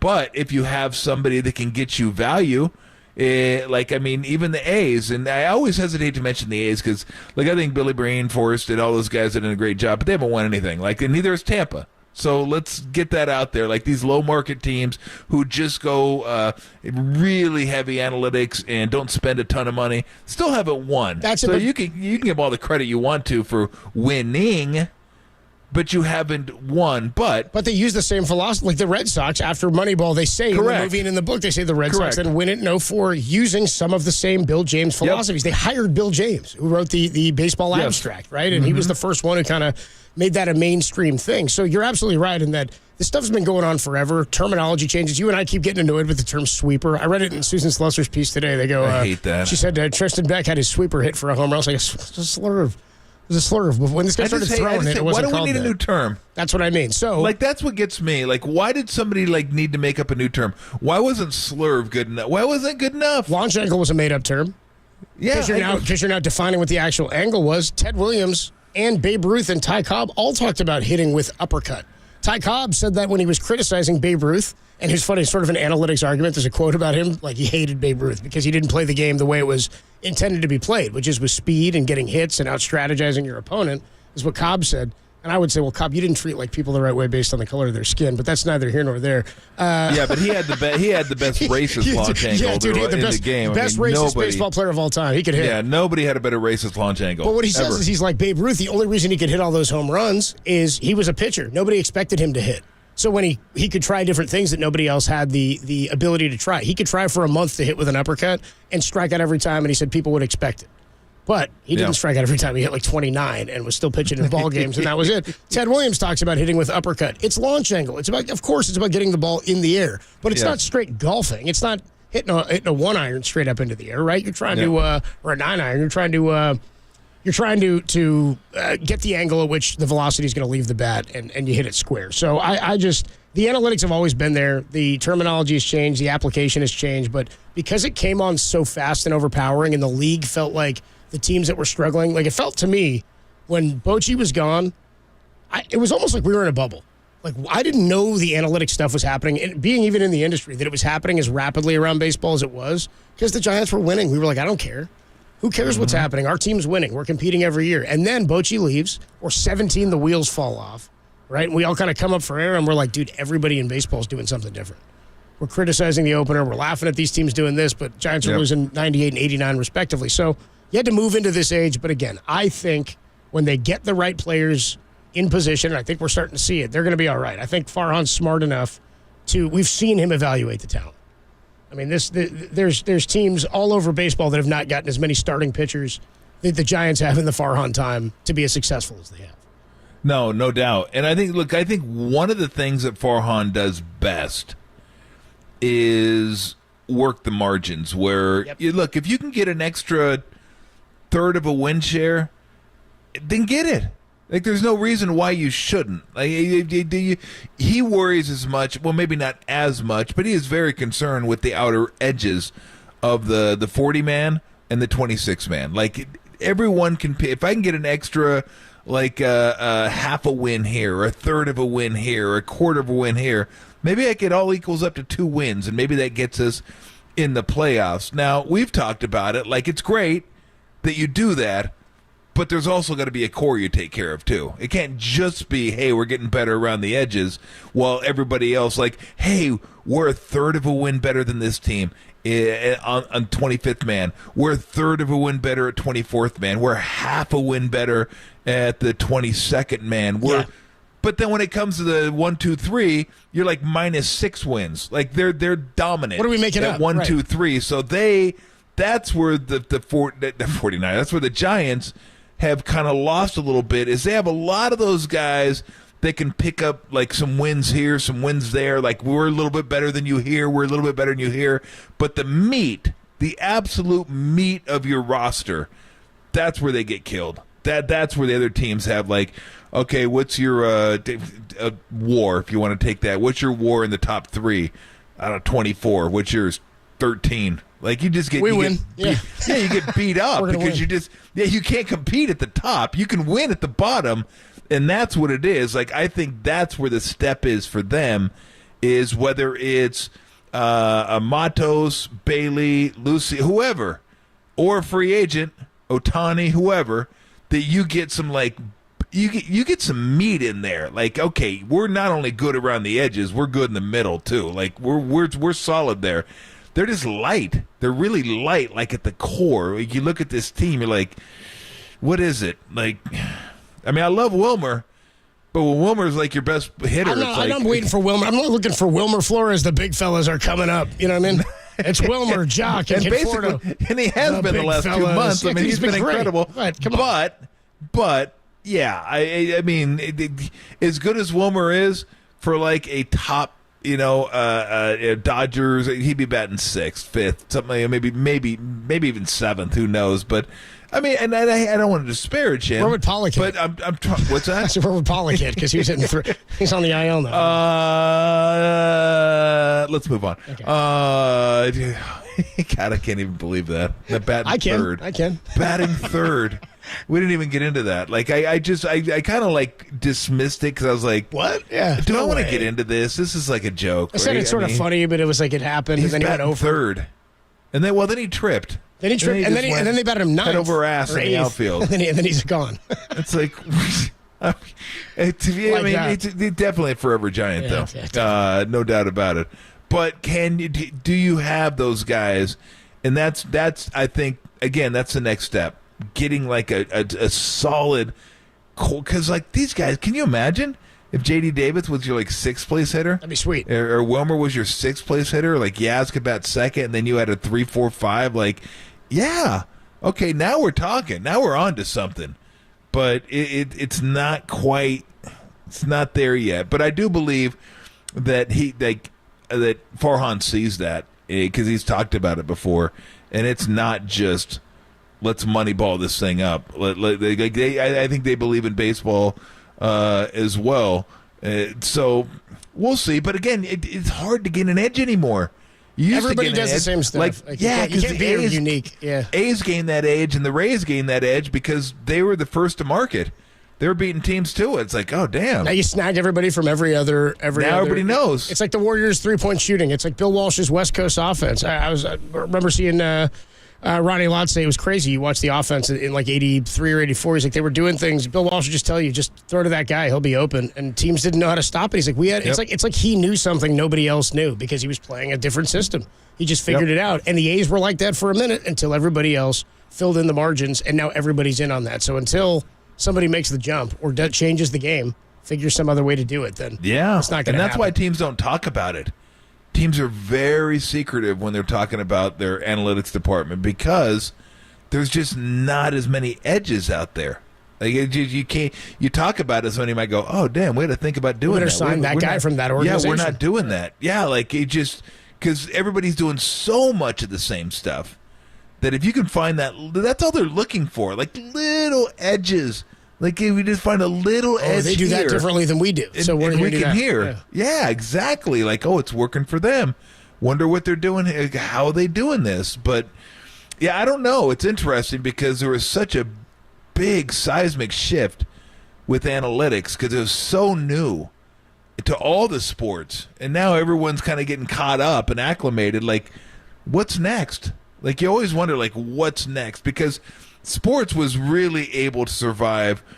I mean, kind of, and again, analytics are just numbers. Yeah. They're stats. It's what they are. So it's a fancy word for stats. They're just a little more maybe precise and a little harder. Like you just got to come by. They give you different information for why something happens and what the likelihood is that it may happen again. And you're able to do it because of the strength of computer. I mean, you can run all these and the sample size simulation, all these thousands and thousands and thousands of times, and you have super smart nerds who went to Ivy League schools who sucked at sports but wanted to be in sports, and this was their way. This was their way to be in sports. Well, I mean, let's be honest here. I mean, these guys. I mean, come on. Comic books are cool, and the nerds are running sports teams. What the hell's going on? You know? Yeah, I mean, these guys got picked. This got picked 11th in a 10-man basketball game. They're like, no, you can't play. It's the kid in Little Giants. I know. Kids my age know Little Giants. The kid who draws up to play, little door kid. Yeah, they kept stats for you in the annex of Puerto Rico. Yeah, that's how he comes up. How you doing? Annexation you were 5 for 7, but I noticed you were better from the right side. Is that so, nerd? Nice, I appreciate that. I'm going to hit right side. So, but yeah, I mean, you're really smart. You want to be involved in sports, and now They're running sports pretty much. I mean, how many teams do you think have somebody that went to the Ivy League that works for them? 30. Probably a lot of them. All 30 of them. Probably a lot of them. Where's the Ivy League? Far There was Cornell. I like to go to Brown. We want to check out Brown. Right. The Brown Bears. I like them. Bruce Bochy's on with Murphy Mac tomorrow morning, 9:30. We'll be on the patio tomorrow, 2 until 6:15 when Giants pregame gets going against the Rangers. Giants going to go with an opener. Rangers are sending John Gray to the mound. When we come on back, we got your soup du jour, and we got to get into this story at the top of the soup du jour, Tom. Yep. America's favorite golfer turned gambler, Phil Mickelson, is back. Oh, I saw back in the news. It's amazing. That's coming your way next on the Sports Leader. Menlo Park, shout out to you for supporting KNBR. Menlo Park's Sports Leader.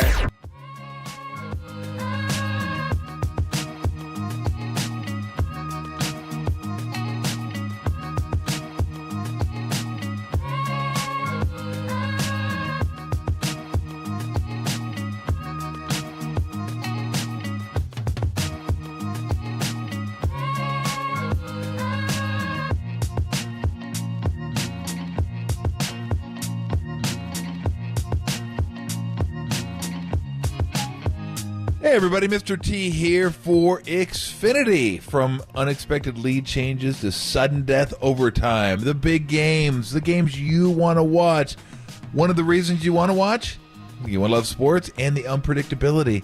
You love the unpredictability. Sports are the best reality television going, but what you don't want, what you can't have, is unpredictability with your Wi-Fi connection. That is loser. And you won't have that with the Xfinity 10G network. You get a reliable connection that you need to stream all your favorite sports, from football to hockey to baseball to basketball to basketball to whatever you're watching, you can watch it, and it streams nice and smooth. You don't want any of that. You don't want any of that stuff, okay? You want it nice and smooth when it's sports, because you don't want to see, the ball's in the air, and then it freezes on you, and then comes back, and there's a flag on the ground. Yeah, who needs that stress? I don't need that stress. Also, you're looking for more entertainment? The Xfinity 10G network was made for streaming it all. Enjoy your favorite shows and movies like never before. So treat yourself to front row seats to all the games and get way more into all your sports you're into while you stream on the next generation Xfinity 10G network.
Excuse me, Flo? It's that time of day. What is the soup du jour? It's the soup of the day. Tolbert and Cope's Soup du Jour. That sounds good. I'll have that. Your soup du jour for Thursday, August 10th, 2023. Kyle Shanahan to join us tomorrow at 4:50 for his first hit of the football season. Bruce Bochy with Murphy Mac tomorrow at 9:30. Tom, I came across this story, and I didn't know where to put it today. I thought this was a good way to kick off the soup. So we've been following this Phil Mickelson, just the gambling news and stories. Hitting bombs. That have been coming out and trickling out for the last couple of years. And most all of it has come from this guy, Billy Walters, right? Yes. Now, Billy Walters is the guy who, we actually talked about this last year when he came out with the statement that Phil had placed. It was like hundreds of thousands of dollars or something on bets. Correct. Maybe it was millions. I don't know. He made like over 3,000 bets in 2011. Remember, that was like the story, and you and I were running through like, dude, he had to be betting the entire board and not even looking at what the games were. Like, he was just picking numbers, and it was bizarre, right? So this guy, Billy Walters, I guess, has a book out. or a book coming out. Which I will be getting. Dude, as I'm reading excerpts from this thing, it's going to be amazing. I'm gonna read this thing cover to cover twice. Like this thing is the news. You know he was part of the computer group, right? So I was going to ask you to explain more about who he is, because I didn't know about him until last year when you were explaining who this guy was. He was a pro gambler, but give his background, Billy Walters. So in early 1980s, I want to say, the computer group. It was a betting group that just crushed football in Vegas. One of the reasons was, computers. They were ahead of the game, much like we just got through talking about with analytics. They were ahead of the game. They were able to crunch numbers faster, the right numbers, and get the best numbers. So when they did that, they just completely blew up Vegas. And maybe, I'm not sure how many of the offshore books were around at that point, but no, they did very, very, very well. And that's kind of where it started. And then he's always been like a major gambler and huge bets. And one of the reasons why he partnered with Phil, and I'll let you get to the story, but one of the reasons he partnered with Phil was Phil is like a whale, but kind of a sucker where they don't think he's a sharp. So he's going to be able to bet whatever he wants to. He's really high limits at every account. So correct. They meet at a golf tournament in Monterey, actually. And then they run into each other again a couple months later, and Phil walks up to him in the locker room and says, "I heard you do partnerships." And he said, "I do, if it's like the right, situation or whatever it is." So they start talking and they start looking into this and they start playing golf and hanging together. And I've got the limits here. I'm reading an actual excerpt from the book. He says, "My reason with partnering with him was simple. Given my reputation in the gambling world, my limits with Phil's two bookmakers were roughly $20,000 a game on college and $50,000 on the pros. So this guy's limit was $20,000 on college, $50,000 on the pro. Even after we split everything 50-50, Phil's limits of $400,000 on a college offshore book and another $400,000 on the NFL enabled me to at least double my limits. Phil also had a $100,000 limit on college over-under bets with each book. That was 20 times my maximum, is what he says. So on his own admission, Phil says at the time he was worth $250 million. He was bringing in about $50 million annually on endorsements alone. He said, "We agreed that anytime our winnings reached $3 million, we would settle up. In truth," he said, "I was no more worried about Phil paying me $3 million than I was an average person paying me like $1,000. So I'm like, okay. Whenever we get to $3 million, we'll settle up. He says, "Yeah, if we lose $3 million, we'll settle up." He says, "In the beginning, I didn't know Phil's habits or background. So what he had to do is this guy starts disguising his bets. Like Phil. So we had to study Phil's patterns to make sure he wasn't placing bets that look like it's not coming from him and they look like they're coming from Phil." So he said, "As I said, Phil liked to gamble as much as anyone I've ever met. Frankly, given his annual income and net worth at the time, I had no problems with his betting, and I still don't."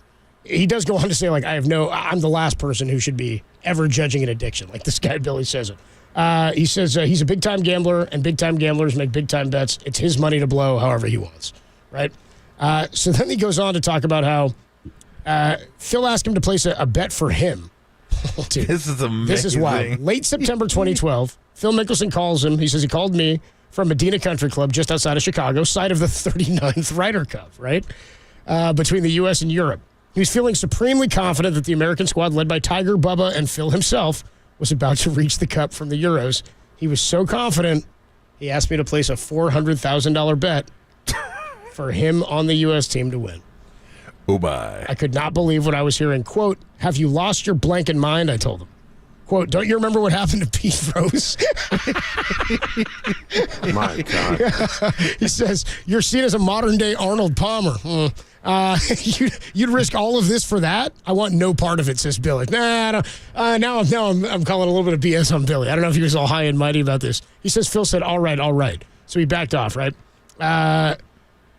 Goes on to say, no idea whether or not he placed the bet elsewhere. He was trailing going into the final day of the singles matches. Europeans pulled off the comeback. They won 8 matches and tied 1 to beat the Americans by a single point, 14.5 to 13.5, right? After my betting partnership with Phil ended in 2014, I learned a lot more about his gambling on 2 very specific occasions.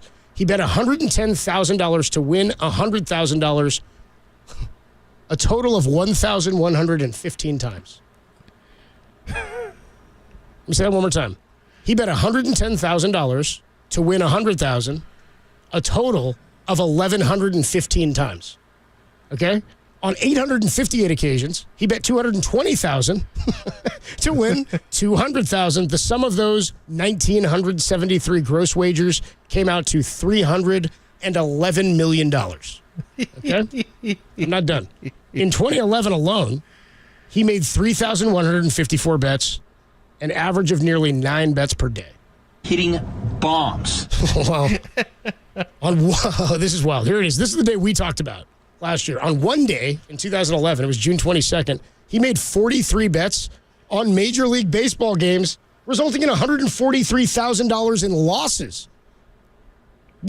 43 bets on Major League games. He made a staggering 7,065 bets on football, basketball, and baseball. Based on the relationship and what I've learned from others, Phil's gambling losses approach not $40 million, as has been previously reported, but closer to $100 million. In all, he wagered more than $1 billion over the last 30 years. Someone took a dump.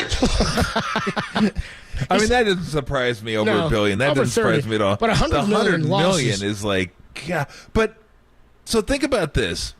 Think about how much of an action junkie this guy is. There are 30 baseball teams. That means the most there can be is 15 games. There can be one spread, one money line, and one total for 30. So now he's got 13 extra wagers to make, whether they be run lines, whether they be first half wagers, whether they be second half wagers, first team to so there could be all kinds of stuff.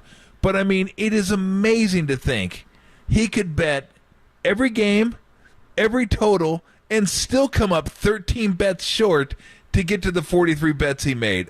43 bets in one day. I mean, I've brought out the Tommy gun before. I've sprayed before. I would say the most I've ever done, maybe on a college football day, might be 15 to 18. And that's a lot. I mean, that's a lot of games. I might have gone 20, maybe. I don't know. But I mean, 43. I mean, college football. At least I could bet. I could bet a single game, a side spread. Yep. I could come up with 43 games. I mean, I could bet them. I wouldn't have to even include any totals or first halves or second halves. But for baseball, there's enough games. What are you doing? For baseball. What's the matter with this guy? I mean, it's like, all right, I've taken care of all the totals and money lines. What else do we got?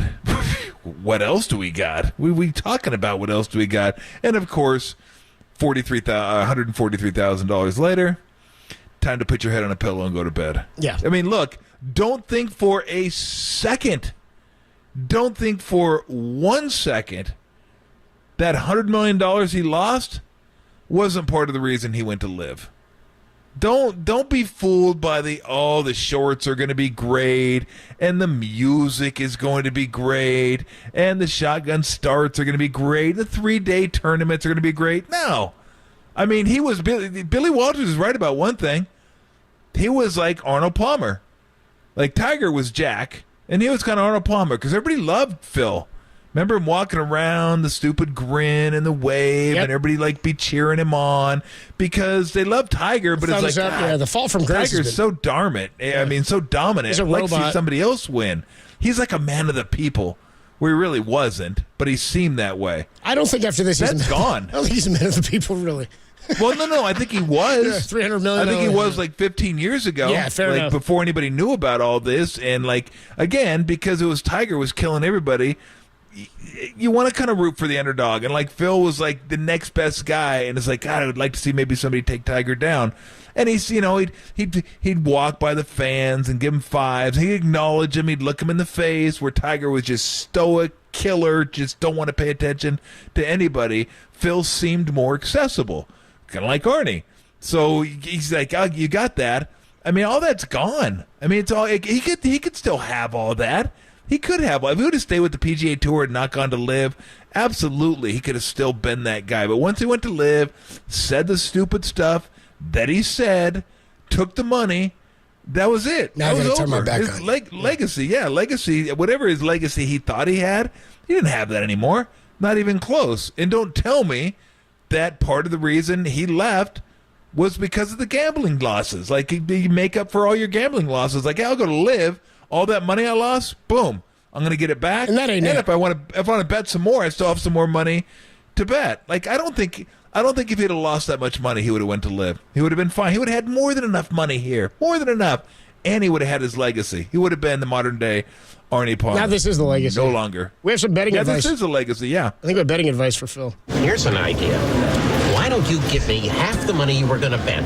Then we'll go out back. I'll kick you in the nuts, and we'll call it a day. That's basically what Walters did. He's like, why don't you give me half of it? He did. And then Pretty much did. Then he Yeah. By the way, then Phil ratted to like the FBI. And Walters is like, that was brutal. And by the way, I'm pretty convinced that Billy Walters, like, he didn't give it. He was like, he got him for insider trading. He went to prison for like 5 years. He was like, dude, I did. All Phil had to say was like, he declined. That I didn't, like, he could have left me out of it. He didn't have to rat me or like include me for any reason. So now he's like, well, now I'm going to tell everybody the totals of your losses. So we'll see what FP Santangelo has going on the other side, taking you up until 10 o'clock tonight. It's Tolbert and Copes only here on the Sports Leader.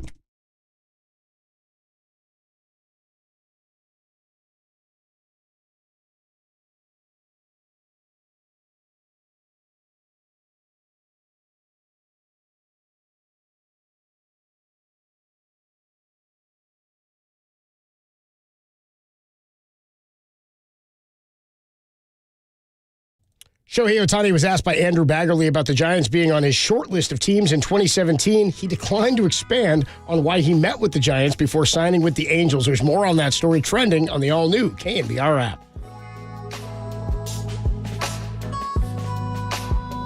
Hey, everybody. Mr. T here for Honda. NorCal Honda, to be precise.